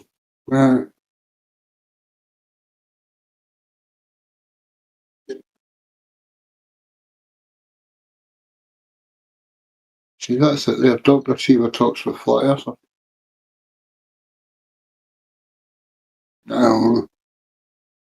Who is Can't Fly? Do we know Can't Fly? He's probably some nasty piss drinker. Ew, gross. He probably's in it golden showers and shit. Okie dokie. Probably one of those piss snorters. I think he went to prison too. I can't stand him. Have you been in here before? Well, it's not flat, but that doesn't mean it's a planet, okay? Okay, it's definitely flat, and when you step on it, is it flat? Part. Hey, if there's a car at a murder scene, right, and I take tire track impressions, right, is that flat? Why wouldn't it be? Well, I thought tires have curvature, or am I retarded? Oh, sorry, you said tire impressions. Yeah, tire. Okay, but how does a tire impression in the dirt even remotely hold up as an argument for Earth curvature? Can you explain Well, it depends that? on how you define Earth, ma'am. You call it a flat tire because the I define Earth as Earth, terra firma. Okay, there's shit underneath you, ma'am. I walk upright. I don't know about you. Yeah, mountains, but I don't walk valleys, up a diagonal. rivers. What's that shit lakes. underneath you, ma'am? Yeah, with the rivers, lakes, mountains, seas, all that stuff. Do you think hills are flat, ma'am? No, they're not. No, but sir. you cannot no, measure. Sir. You cannot measure. You cannot measure that mountains without sea level. You know. Gotcha. Yeah. So I already told you that what I think Earth is, and I know that hills aren't flat, right? And that's the whole thing. When I said it's a horizontal topographic Earth, right? An Earth plane. That's you got hills and you got mountains and you got valleys, and all of these heights of these things, heights and depressions, are measured from. Can I get a drum roll, please? Sea level, right? And that shit's level. There's an overall mean sea level, mean, medium, and mode, right? So there's a mean sea level. And in order to get an elevation angle to anything, you must have two straight lines. And one of those straight lines must be a horizontal line. So inevitably, upon taking elevation angles to anything, you will be treating the Earth as flat, as horizontal. What if your country does not have sea? How you then measure the mountains? You would still have to establish a horizontal baseline. I use some sea from other countries. Mm-hmm. Okay. Okay. How you do it, Sasha? The same thing. I will use the one sea level, what is on the earth. Sea level. That's all there is to it. Water. The water doesn't lie, and your eyes don't lie to you about mirror flat water, right? Water doesn't lie. Man lies. People lie. By the way, about the tire thing, when the tire deflates and loses its pressure, we call it a flat tire because it's flattened out with the road. It's not curved now enough to make that tire roll, so it's flattened out with the road. The rest of the tire, yeah, it's still curved, but we call it flat because that part that we use to get the car going is flattened out with the road. And flat is independent of the topography. We are not saying even earth or smooth earth. Yeah, correct, that would be inaccurate. But when you say flat, that's just the opposite of curved. There is no other word that you can use to say the opposite of curve, to call opposite of curve. So a surface that is not curved is a flat one. I think that I explained that to you earlier, and it's independent of the topography. You can have holes on that surface, you can have hills on that surface. Sure, the hill is not flat. We are not saying flat hills, but we are saying flat earth that have hills, have holes, have trenches, have mountains, and have flat plains, like the flat salt, for example. Maybe, just to further clarify, maybe we can get this guy's position put a little bit more poignantly. So do you think that the earth and the water on the surface, as you go forward, right, basically curve downwards below your feet and then basically curve back up behind you?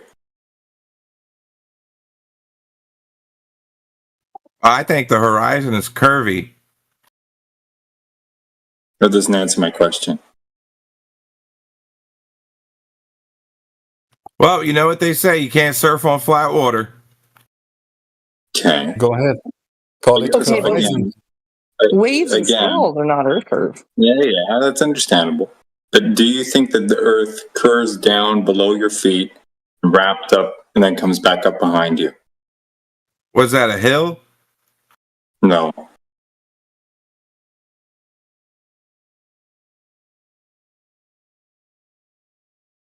Okay, so you can't answer the question then? Like if you're on a basket, if you take a little Lego man, right? You put him on a basketball. The basketball is goes forward from the little Lego man. He's gonna curve down, wrap below its feet, and then come back up behind him, right? If he rotates himself, 90 degrees, does the same thing, it's gonna wrap below him, come back up behind him, right? Do you think we live on a giant thing like that, made of material?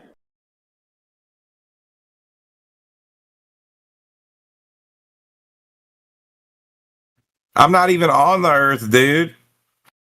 He's like, I'm LARPing as a Glover, dude. And that's not a a contingency to my question. Not a prerequisite to my question. I'm asking you how you see it, what your worldview is. It's underneath me. Okay. Now, does that underneath you-ness, as you go forward, wrap down below your feet and come back up behind you? It can. Does it? Right now? If I go to a cave, it will. It's not a time-bound question, sir. Okay, if I go to a cave, it will. It'll come up behind me and be over top of me. So if you go in a cave, it's going to go up on top of you, yeah? Like the floor is going to become the ceiling, yeah. I'm not talking about that. I'm talking about standing outside, open air, right? And even then, right? So let's say you're standing outside of a cave and you follow the path, of the ground down through the cave. It'll come back out, right? But then it'll continue in front of you, right? Will that continue however many thousands of miles, wrap down below your feet, and then come up behind you again? I don't think so. Okay. Well, that's interesting. Because it would have to, if it was a giant ball or a spheroid, right? Like a basketball. Right?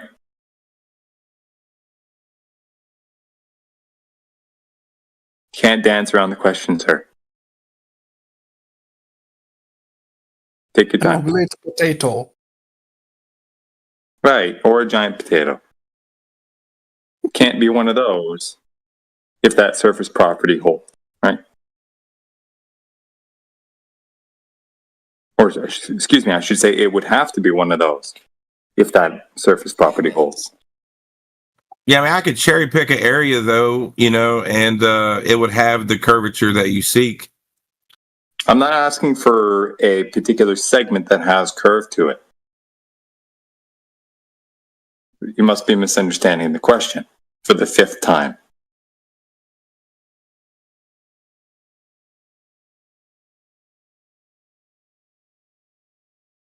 As Jenna already explained to you, there's topography, valleys and hills. There are points of curvature, yeah. But does it level out to be basically a plane? Or does it level out, quote unquote, around a ball? So it has like an equal distance from some sort of radii or center point.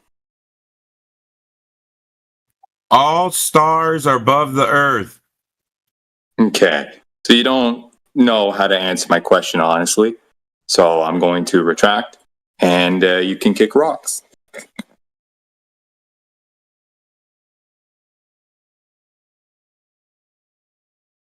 But by the way, that was confusing. So it means that it's not a globe. Nice.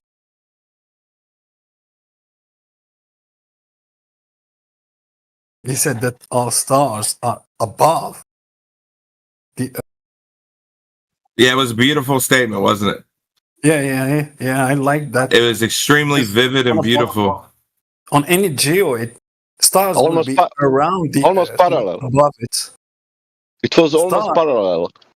Yeah, because on any type of geoid, any spheroid, stars will be around, not above. Above is only above a flat surface. You cannot have stars if surface is flat.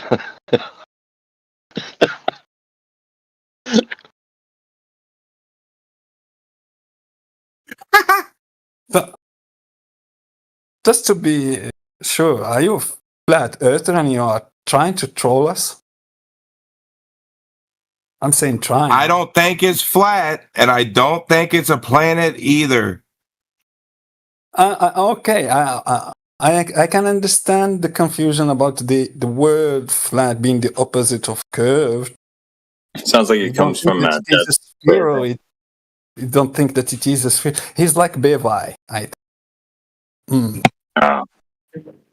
Just so you know, guys, can't fly is a pedanticist.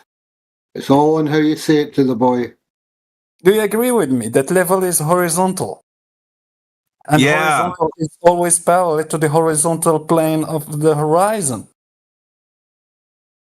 Okay, the Earth isn't a horizon. No. Do you agree with what I said? And I didn't say the Earth.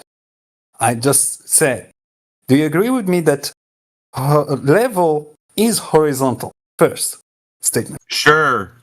Nice. Do you agree with me that horizontal is always parallel to the plane of the horizon? Sure. Nice. Welcome to the horizontal leveled Earth. I'll go with the footprint instead.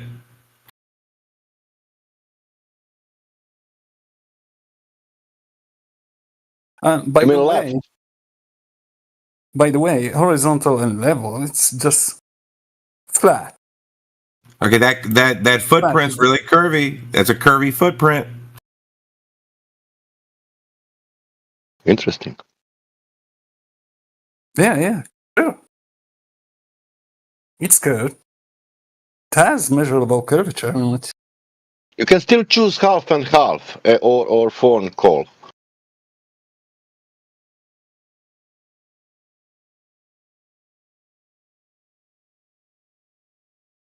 Oh, okay.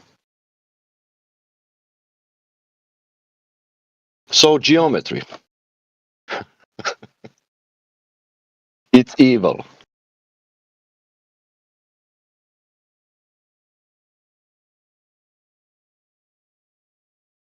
Yeah, I can agree with what he said.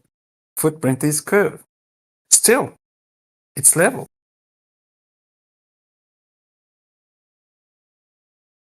Like when we talk about he's a flat earther. Ocean floor. Yeah, it's bumpy. Some places are curved. It's still, it's level. Like that footprint. Yeah, he's a flat earther. He just doesn't like saying it. It's pretty soft, it's not solid at all. Yeah. I'm not talking about the state of matter. If it is solid, liquid, or gas, or plasma. I'm talking about the specific thing, which is geometry of that footprint. It's level. Define geometry. There's a horizontal distribution of matter, right? Yeah. Define distribution of matter. It's all going to be like in relation to horizontal and vertical, right? We're going to determine changes in elevation. The changes in elevation that Carpfly is talking about is going to be with respect to a horizontal plane. Now he can say, yeah, but there's no part of the surface of the Earth where there's that's made of matter that is perfectly flat. That's fine. But it's not curving around into a ball. He agrees with us as far as that is concerned. He's basically a flat earther. Yeah, he can dance around the subject as long as he wants. It doesn't change anything. We agreed about the major thing that composes the flat Earth, which is level, is horizontal.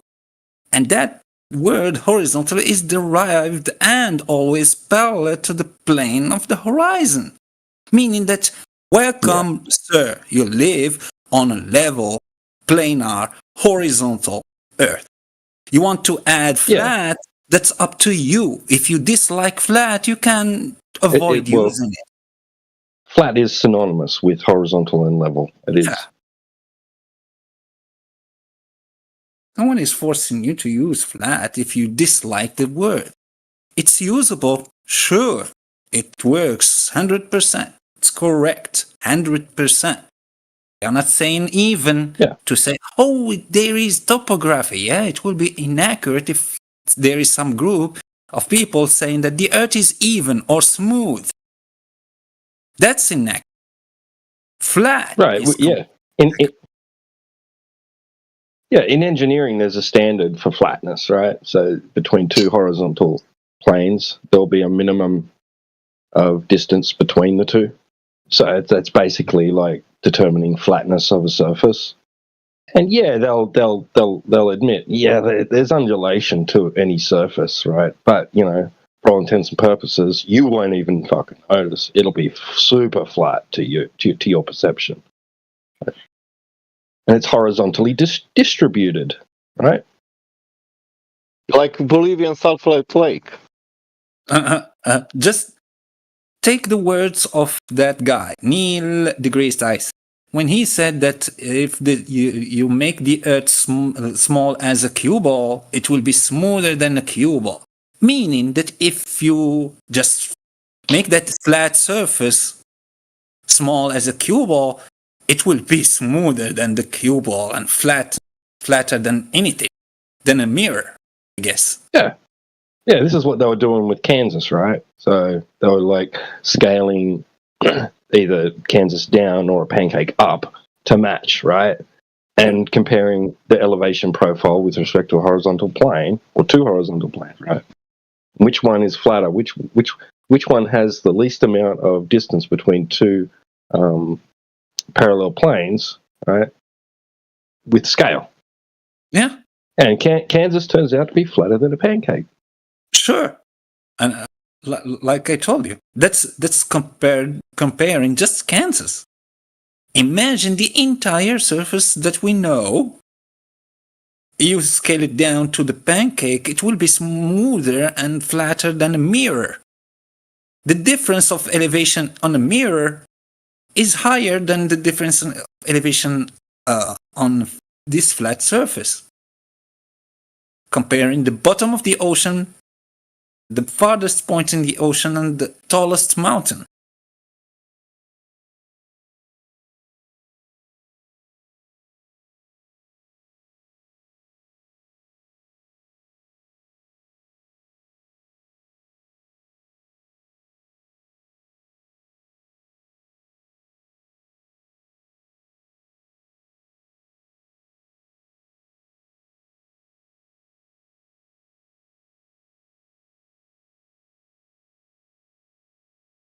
So, welcome to Flat Earth Can't Fly.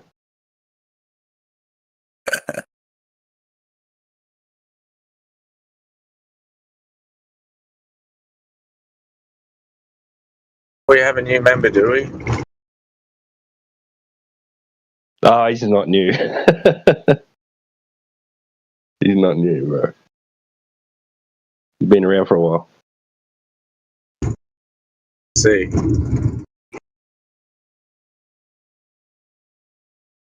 Isn't he coming from Bevis School? No, he's independent of them. Yeah, totally independent.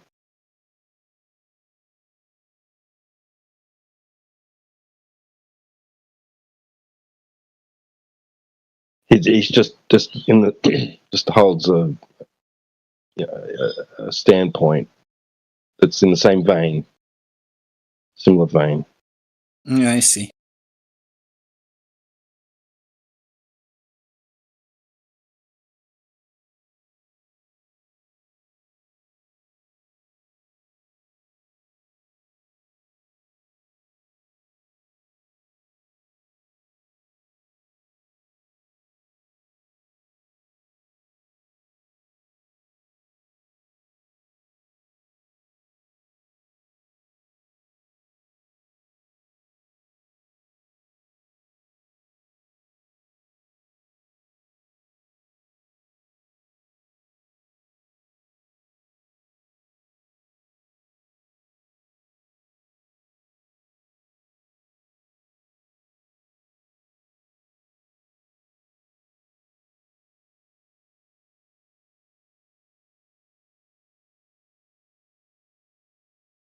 Where's all our Globers with questions or claims?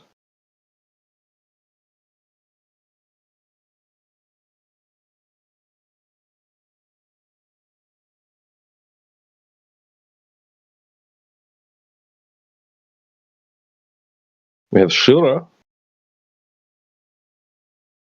I'm assuming that the S is pronounced as a sh. Shura. Correct me if I'm wrong. Shura.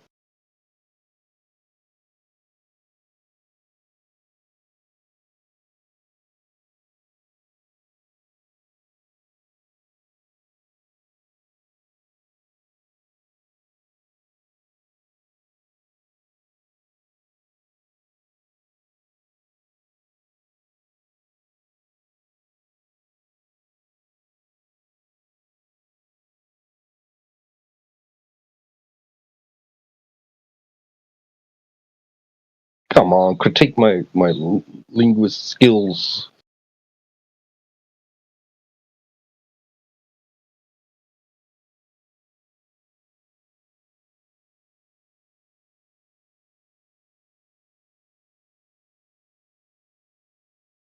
So, did I pronounce your name correctly?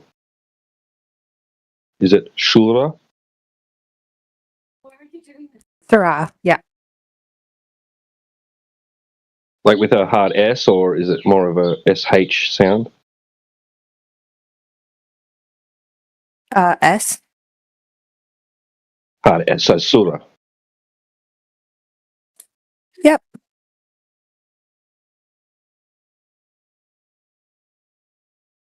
Okay, fair enough. Yeah, I was wrong. Cool.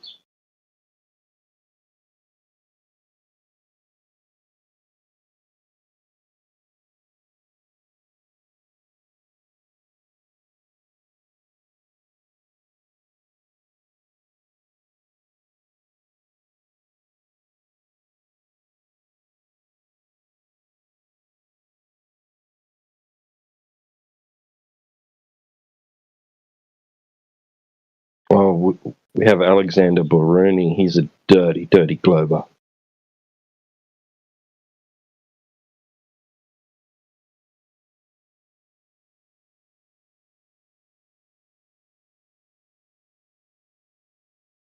He thinks flat things are curving.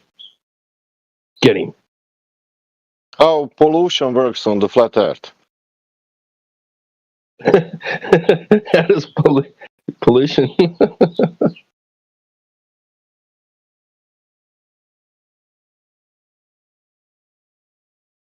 It doesn't escape, that's for sure. Right, yeah.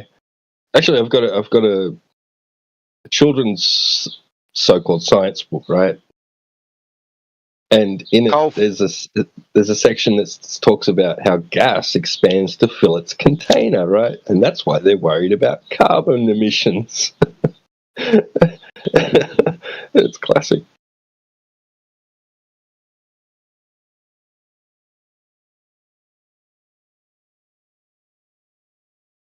Okay, but why doesn't the air go on forever?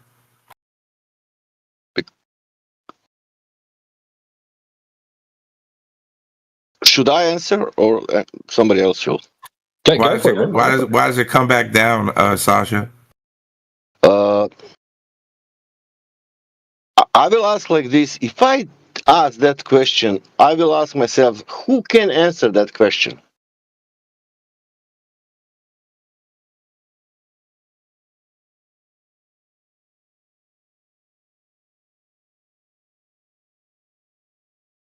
Some professor?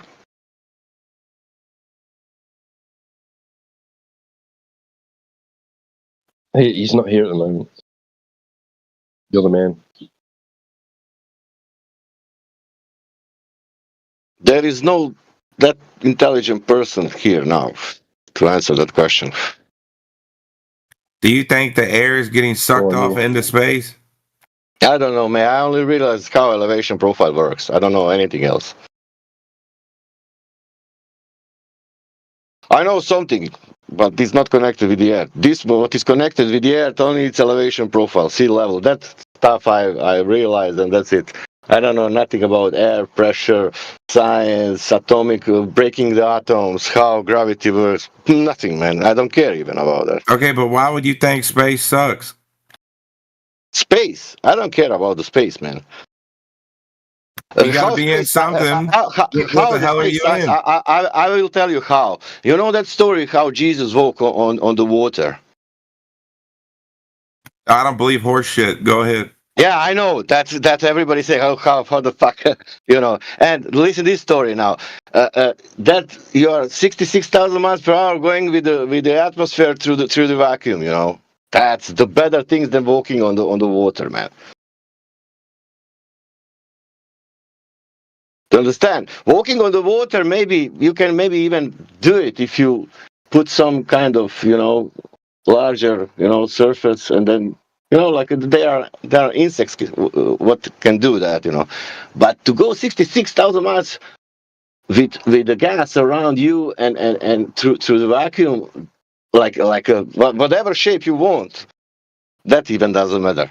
But to go like that through the vacuum, that's beautiful. Why would you think the sun is hot? He doesn't believe in gravity. What I told you what I know. I know only about elevation profile. That means the town where you are. This town is 100 meters, for example, above the sea level. But sea level, it's 200 miles away from that town, and that stuff. It's okay. It's okay. And we get it. You're a crazy flat Earth conspiracy theorist who doesn't believe in gravity. We get it. You're sick fuck. Yeah, I know. I'm sea levelist. I believe water. I don't believe people. I'm water lover. I like nature. I like natural law. I'm proud of the natural law, especially second law of thermodynamics. I'm proud of that law. Well, welcome to go longer without water than you can air. What? You can go longer without water than you can air. Okay. Good. And can you say louder? What? Can you say louder? So, what do you think about elevation profiles and that stuff? I think it's bullshit. I think it's all bullshit. Huh? The Earth is down. I don't need to look up. You think that something what you measure about the water you cannot measure? I'm not FBI. I don't need to measure the Earth. Yeah. But what is your mission? Wait. What? FBI? What's your mission? Yeah, I'm not here to solve a cold case, okay? I don't need to measure the Earth, okay? That's why I'm asking you. What's your mission, man? I'm just here to be giving pizza and fries and shit. Ah, okay. Very interesting. Yeah, where's the herb? 420 CBD, LSD. Where's that shit at? I don't know. I didn't take that round. Does round 3 passed it just, or I need to wait for the number 7? We played this game in the past, man. You cannot play this game with me. It's okay, Elevation profile geometry. I know it's hurting. It's making wars in people are, fighting. People are angry. You know what geometry can do? Corruption stuff, all that stuff. It was the guy saying that before you.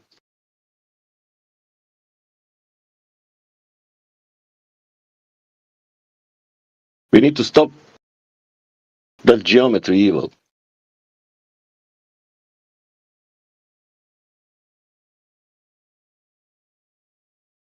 But these are my people. Fuck them, right? I don't know, man. Are you here?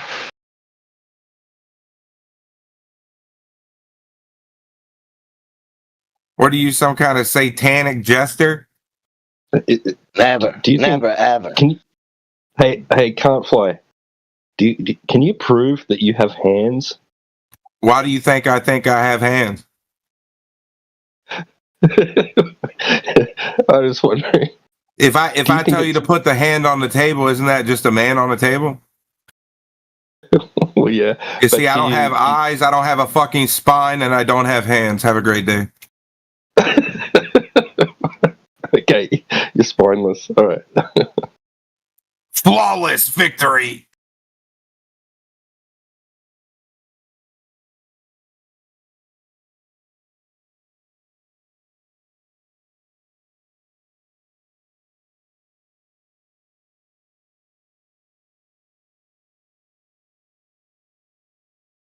Oh wow. Okay. What the heck? Crazy.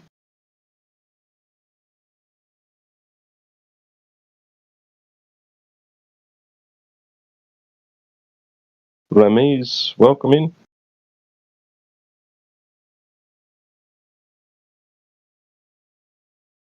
Feel free to open your mic with any questions or comments, or alternatively, you can use the side chat.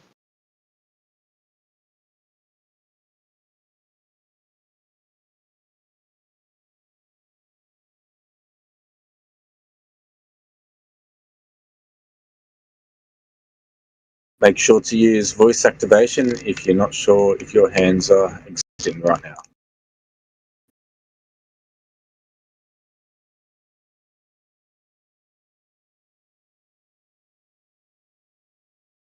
Doesn't work.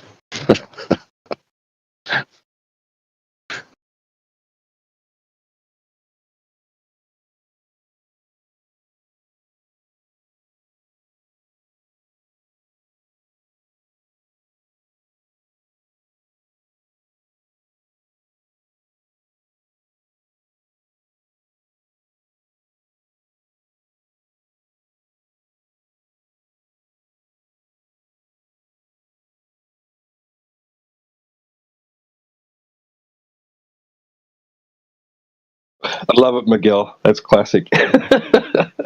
Very good. Well done.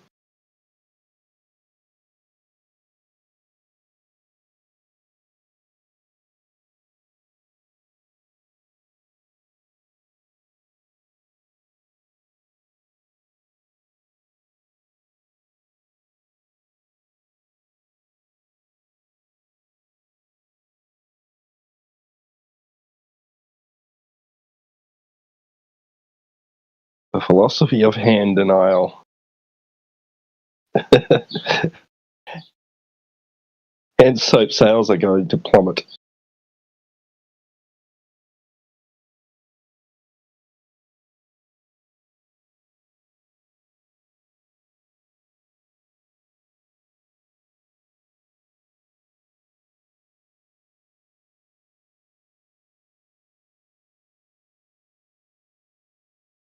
It's a bad time to have investment in stocks, in Palmolive stocks.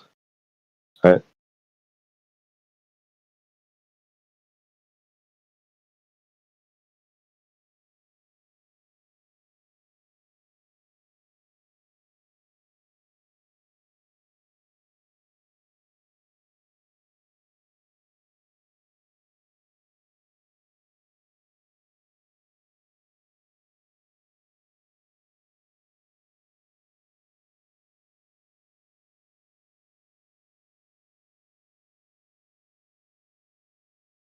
Welcome, Kalergi, Skynet.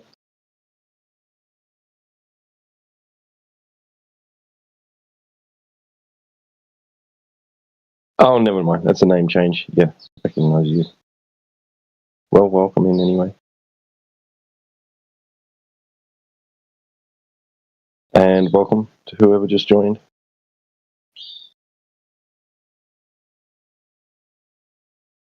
Who was that?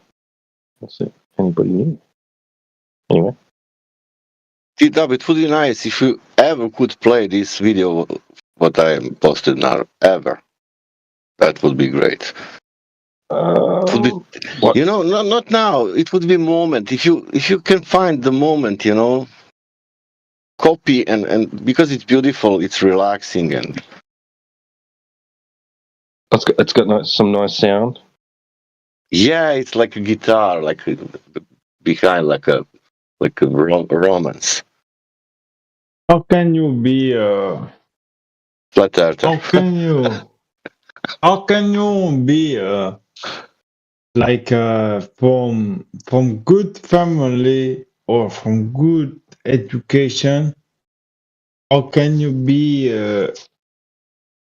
How can this belief vacuum have fulfilled you in order to go down this line? That's incredible, right? In the logical consensus of man, that does not make any sense. How you can come down here? I know. This water has the same opinion like you now. Water is always thinking, why people always think that I'm curving and I never want to curve. And I always, but they want to lie about me. I left them to do that, but what should I do?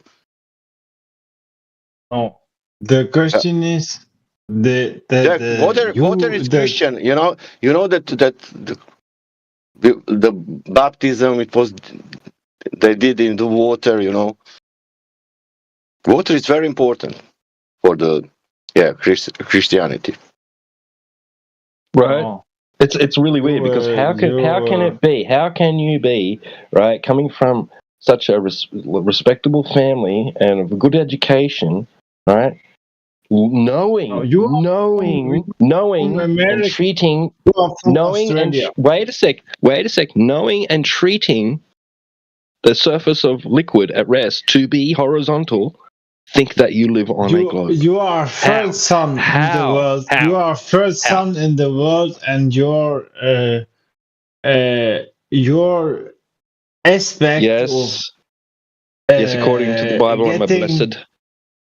Yeah, and according to how much you earn per hour, in order for you to stand here to afford your own house and to spout shit, that's a long way to go, you know. So you have been able, after the second son have been gone to America and Canada, third son have gone to Australia, and still you have the surplus that can circumnavigate inflation and the purchasing power, and you are the person now with a lot of free time on your hands. Can you write that?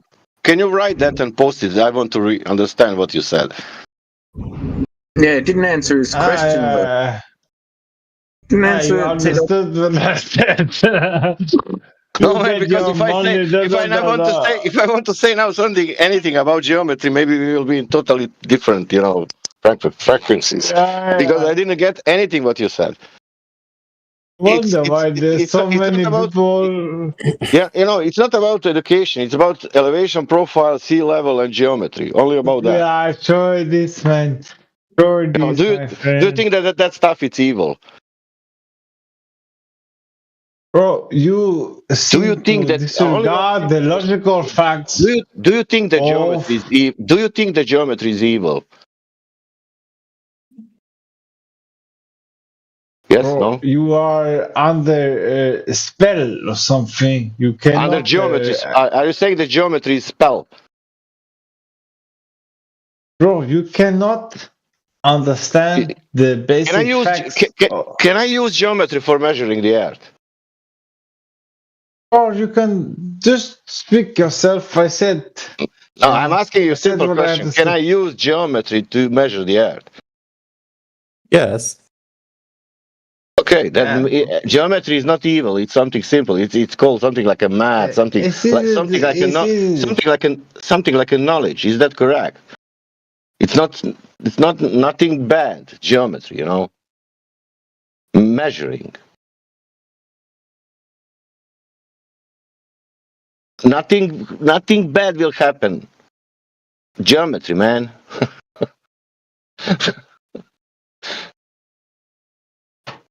Oh, you think that in your belief vacuum after third son? No, man. Feel the symbiosis? No symbiosis. When there's fucking Brazilians and other people making music? You think you're gonna fill this void? No, only you geometry. You are pathetic. No, why? Because of geometry. Absolutely pathetic. Because of geometry. And you're from Balkan. I know you're from Balkan. I am. I'm born there. Is that my fault? I know you from Balkan. Yes, I am, man. I'm telling you. Oh my God, is that my fault? You tell me nothing, man. You are merely an instigator of long-term forgotten system that you try to replicate in your own mind. You don't like Balkan people, huh? That's why you can vibe with the Australians, because you have the same long-term forgotten system. Really? First, second son. Just a second. No, yeah, that's why. Man, just a second, man. T-Dub, are you from Australia, T-Dub?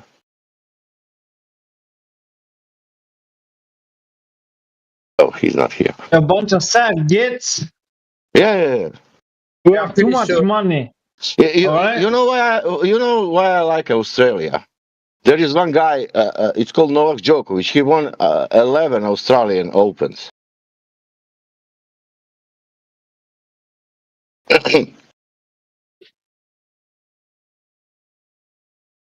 You know, tennis.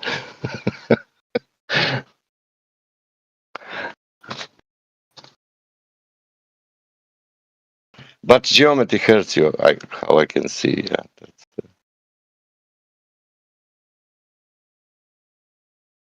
and Balkan people. Yeah, you don't know the correlation because you don't understand logic, but you project yourself as a person who understands maths.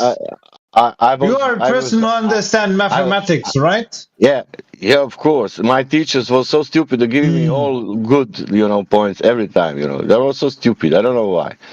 So you are the person who says, "I understand mathematics." Yeah, right? I don't understand anything. You know that 2 + 2 is 4, 7 times 3 is 21, and with 1 foot observer height, the geometrical horizon is 1.22 miles because the radius is 3, because the radius is 3,000. What are you talking about miles. in your head? Nothing. You have some really problems. I think you have some problems with geometry, man. Actually, really problems. Yeah. Also towards German mathematicians, you have some really big problems. Also towards the atom bomb. You have really big problem. Yeah, Balkan mathematicians teach me the geometry, and then I use that geometry, what I learned, to practice in reality. And I saw, there is an error, but not really? Small error.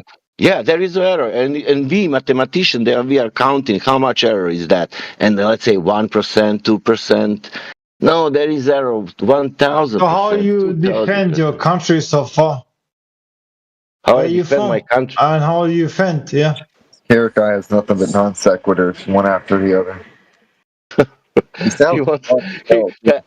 I don't know. He's. Yeah, you don't know. So something is it with me? Huh? I'm your problem. Not geometry. It's not my problem. I'm asking you a question that you cannot answer. And what is the question? How you answer my question? What is your question? My question is how you can defend yourself, like Australia, where they get $21 per hour, so they have to work 3 years in army to afford the house. So I'm asking you, how you compare to that, and how anybody ever tried to from Australia country help you? Nobody, man. Nobody ever tried to help you. Does anybody get what he's saying? Yeah, and then you've got the Americans and Australians coming in here telling us from when then they take into account what calculation you take into account from what was the guy called? Nikola Tesla, and then you take that into account, and then there's the energy there and there. You guys. You guys, I met. You guys, Balkan- take the energy. You don't give any energy. Hey, Matt, they don't even know about Balkan. So I say, fuck you. Carrot, stop drinking, mate. You're wasted. You're making a fool of yourself. Fuck you.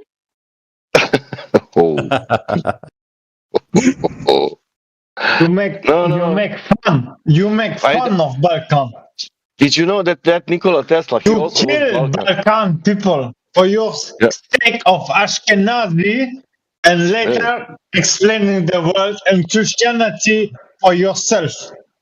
Yes. You are worse. Yeah. Of course. You are worse than all the other people. You are even worse than the worst. Okay, you win. You win. Yeah. You kill, and you your take. people. You want to we are Satan people. Your people are God people. You only now need to say which people you are. You know that we know who are the God people.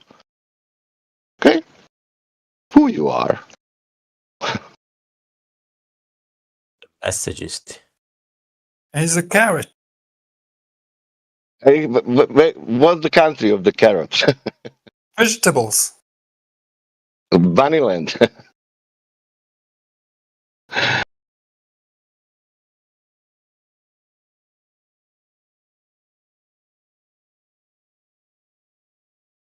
Oh, jeez.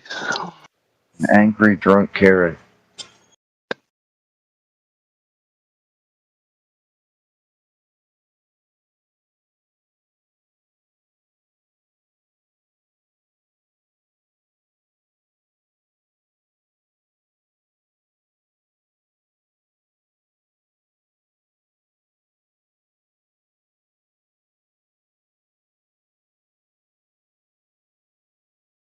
Welcome to 24/7 Flat Earth Discord.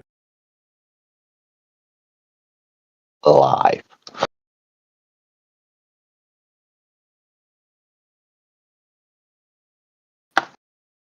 Gravity is not a force.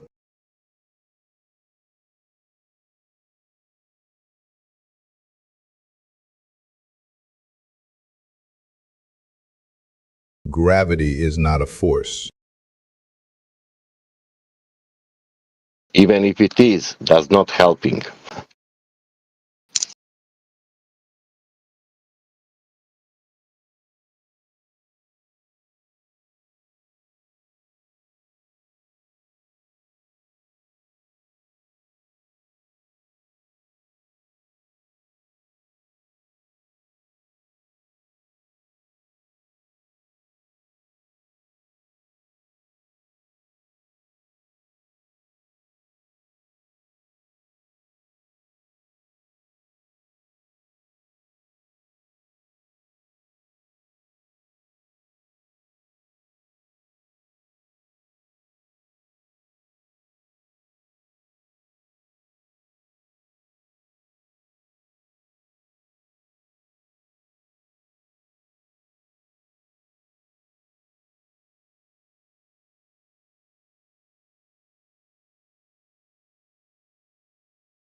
Hello, Abdullah.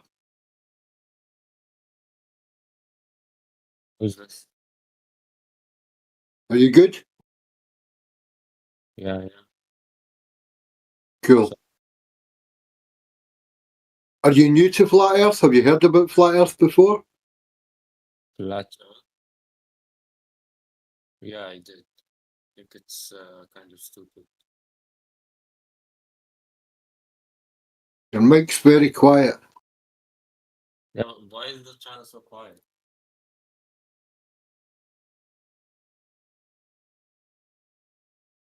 Turn your gain up, okay?